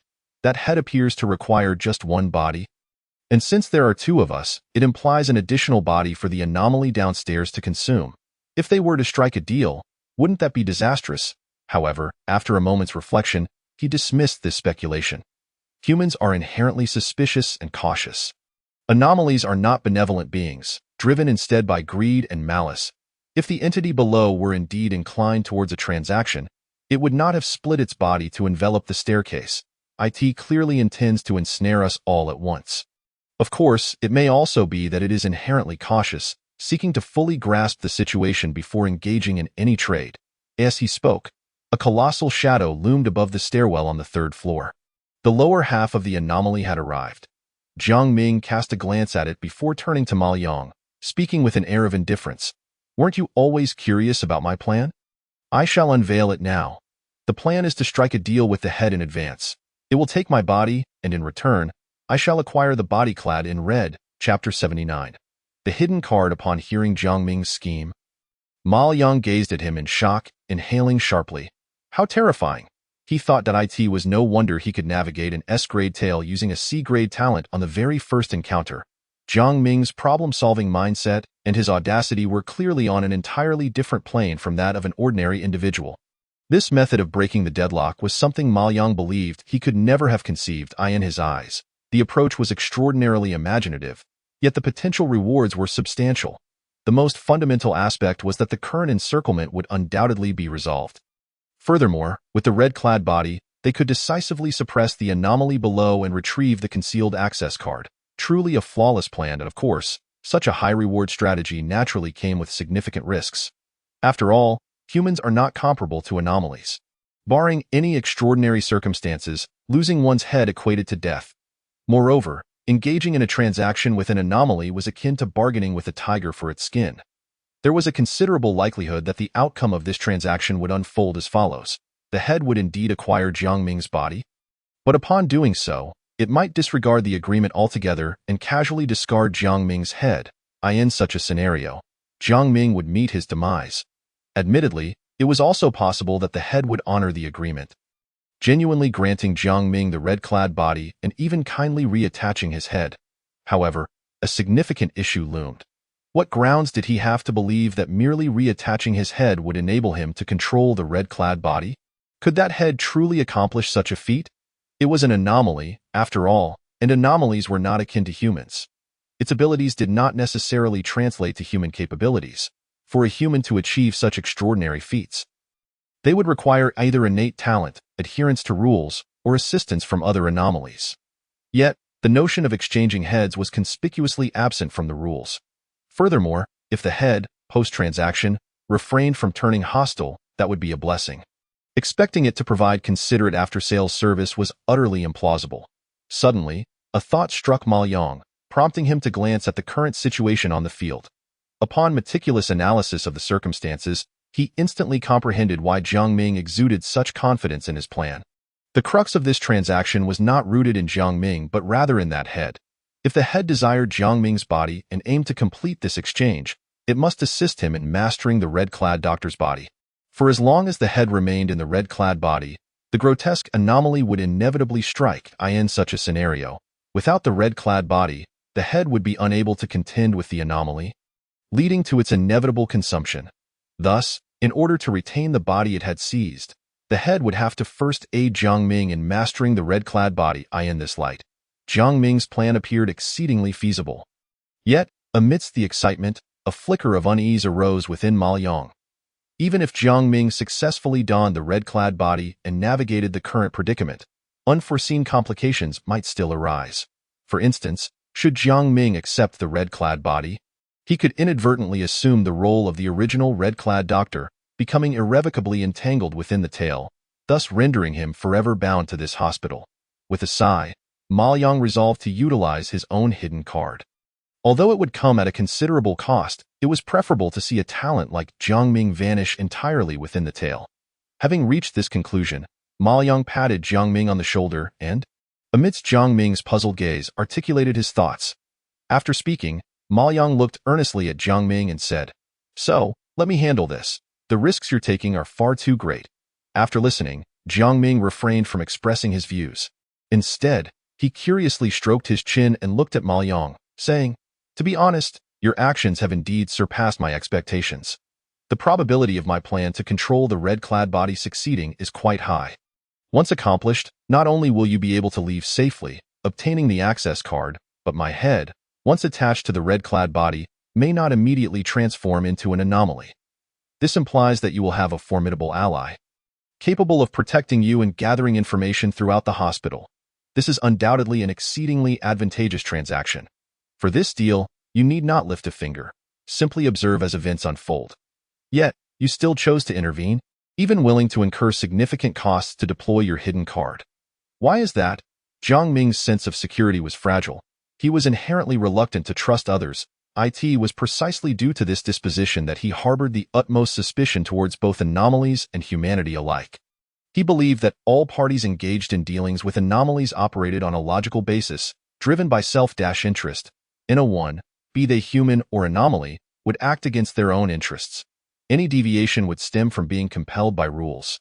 In this tale, Jiang Ming's willingness to share so much with Ma Liang, even revealing aspects of his abilities, was entirely attributable to the nature of the tale. The 5 individuals were bound together. The death of anyone would escalate the tale's difficulty. Thus, there existed a shared interest among the 5, temporarily mitigating any betrayal. Furthermore, given his limited knowledge of the tale, Jiang Ming had engaged in extensive dialogue with Ma Liang. However, he perceived this 5-person collective as tenuous. Should they encounter an insurmountable crisis, the group would likely fracture, each seeking their own escape. Now clearly was that crisis. Although it could be managed, it would come at the cost of Jiang Ming potentially being trapped within the tale. Yet, this concern was irrelevant to Ma Liang. He merely needed to remain silent, allowing himself to reap the greatest benefit. However, he not only intervened with Jiang Ming but was also willing to sacrifice his own interests to safeguard Jiang Ming. This left Jiang Ming feeling incredulous. Liang gazed intently at Jiang Ming and said, "I've mentioned my reasoning before. I believe you can uncover the world's truth and discover a means to escape this realm. Even if you cannot, a talent like yours should not be confined within this hospital." Pausing briefly, Ma Liang continued, "Moreover, I told you that from the moment I first saw you, I held great admiration for you." Chapter 80. "You smell wonderful." The corpulent anomaly clad in white observed the two conversing above, its fury intensifying. Their nonchalant exchange, brazenly discussing their plans, was an affront to its authority. Yet, what incensed it further was the realization that even if it comprehended their entire scheme, it could effect no change. Should it charge forward and slay them? Yet, the moment it made a move, the head would likely know. It would undoubtedly reattach itself to the red-clad body. For even though it would be subject to human control post-attaching, such a state would not endure indefinitely. Once it succeeded in driving the humans away and escaping danger, it could simply detach its head again. In this scenario, the two humans would reap the rewards without incurring any cost. This was utterly unacceptable. What if it preemptively negotiated with the head, each retreating a step, allowing it to consume one human while leaving the other's body for the head? Such notions were folly. The head would never consent to such terms. After all, there are currently 2 parties involved in the transaction. One is a feeble human, whose betrayal post-transaction is a trivial concern. The other is a formidable self, likely to fall victim to a treacherous betrayal after the deal. Even a fool would discern how to choose in such circumstances. The more it pondered this peculiar situation, the greater the feeling of suffocation became. Thus, the only recourse left was to wait here, like a simpleton, until they concluded their transaction, only to be sent away in disgrace. It was acutely aware that despite possessing the highest combat prowess among those present, it had already lost, utterly and completely. Its current obstruction of the corridor was a final act of defiance and unwillingness. Even if defeat was inevitable, it could not allow these two humans to triumph so effortlessly. They must pay a price. Though such thoughts lingered, the public humiliation coupled with its powerlessness only fueled its burgeoning fury. It was enraged, yet powerless. Its inability to act while witnessing the humans belittle it only intensified its rage. The more enraged it became, the more it realized its impotence, leading to an even deeper fury. After listening to Ma Yang's account, Jiang Ming's expression grew complex. After a prolonged silence, he finally spoke. "This can be seen as your investment in me." Ma Yang was taken aback, clearly not anticipating such a response from Jiang Ming. After a moment's contemplation, he nodded. "If you wish to interpret it that way, so be it. In that case, I shall reveal my trump card." However, to Ma Yang's surprise, after he finished speaking, Jiang Ming shook his head. "Never mind, it's unnecessary." "Why?" Now it was Ma Yang's turn to be bewildered by Jiang Ming's response. He glanced at the anomaly and the human head, furrowing his brow. Was Jiang Ming afraid that the anomaly and the head would abandon their grudges and unite against them if they learned of their intention not to proceed with the transaction? Such concerns were unfounded, for the preparation time for his trump card was merely a matter of seconds, and once ready, it would take effect immediately. There would be no time for them to react. Moreover, the nature of the anomaly was inherently greedy and suspicious. It was impossible for them to forge an alliance within such a brief window to attack him and Jiang Ming together. Just as Ma Yang was about to speak, he was interrupted by Jiang Ming. With a dismissive wave of his hand, his gaze was filled with mockery as he turned to the anomaly below and declared, "I intend to make a deal with the head. I want that body in red. I yearn to deliver a thrashing to that loathsome mass of flesh. I want to witness its rage and helplessness firsthand. If possible, I might even kill you. Beyond that, I shall employ no other means." Previously, when the anomaly heard Ma Yang mention other strategies, it felt a flicker of hope, believing that the situation might take a turn for the better, that perhaps it still had a chance. Yet, in the next moment, Jiang Ming's derisive words shattered all such illusions. The anomaly could clearly see that the glimmer of mockery in Jiang Ming's eyes mirrored its own previous gaze upon them. "You!" The anomaly's fury reached a boiling point, unable to fathom why Jiang Ming would forsake other means in favor of a path that demanded such a steep price. Did he truly harbor such hatred for it? Did he genuinely wish to kill it? What had it done wrong? Was it merely a desire for human flesh? Observing Jiang Ming's unusual demeanor, Ma Yang was engulfed in confusion. Based on his understanding of Jiang Ming, he was not a man prone to impulsive decisions. Tio abandoned superior strategies simply because the anomaly sought to kill him, opting instead for a course that entailed great sacrifice, merely to personally exact his vengeance? Could that be true? It seemed implausible. Surely, Jiang Ming could not genuinely wish to become an anomaly, thus deliberately acting in such a manner. While Ma Yang was still lost in thought, the head above spoke. "I agree to the transaction. I want your body. I will help you control the body in red." With that, it fell silent, merely waiting for Jiang Ming to approach. The situation now appeared clear. If Jiang Ming stepped forward, he could bring an end to everything as he had planned.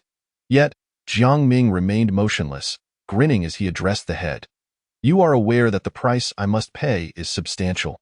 Therefore, requesting a bit more should not be unreasonable." Jiang Ming was evidently attempting to raise the stakes.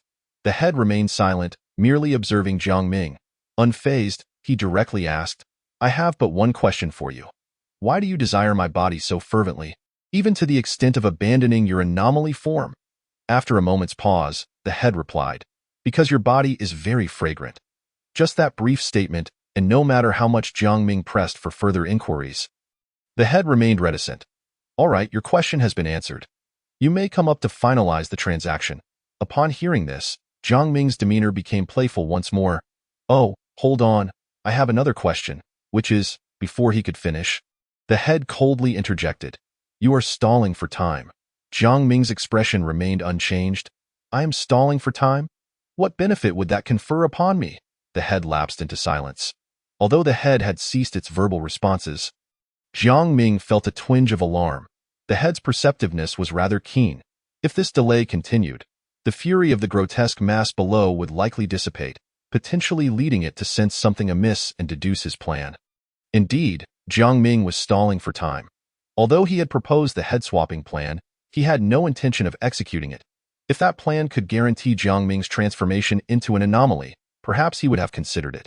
Jiang Ming believed that there existed methods for humans to become anomalies, yet he had no faith that a mere head transplant into an anomaly's body would suffice. There was a significant chance that while he could momentarily control the body in red, once the grotesque entity below was dispatched, his own head would simply detach and he would perish. After all, this was all orchestrated by the head, and it was hardly surprising that it could achieve such a feat. Furthermore, having entered this hospital with his mother's mission in mind, abandoning that task to become an anomaly and settle within the hospital would amount to deceiving his mother. Tiomaka deity was to invite divine retribution. In such a case, even if he transformed into an anomaly, he would ultimately meet his demise. Thus, Jiang Ming had two objectives in proposing this plan. First, to buy time. Second, to provoke the anomaly's anger and divert its attention solely onto himself. As to why he would do this, it was simply that he was waiting for the one who would break the deadlock, for the old man to exert his strength. Just as this thought crossed his mind, a familiar voice rang out from behind the anomaly. "Big traitor, I have come to save you." The anomaly was taken aback by the voice emanating from behind, having focused all its attention on Jiang Ming and neglecting the situation behind it. On one hand, it was genuinely blinded by rage. On the other, why would it concern itself with what was behind? Could someone really sneak up and stab it to death? This oversight allowed Chu Min to approach the anomaly undetected. After the initial shock, the anomaly quickly regained its composure. Even if someone were to appear, what did it matter? As long as it acted, killing them would be a matter of mere seconds. If the two humans in the corridor believed this was an opportunity and attempted to break free from it, that would be simply splendid. Free from the constraints of the body in red, it would have no reservations. As it entertained this thought, it felt the human behind it not opting to attack, but rather leaping onto it. The anomaly had yet to comprehend the situation when, in the next instant, Chu Min tore open his hospital gown, revealing the bulging blood bags within this, ignoring the anomaly's terrified gaze. Chu Min struck the blood bags that had already been tampered with by the old man. With a splattering sound, bright red blood erupted forth, staining much of the anomaly's white outfit a deep crimson.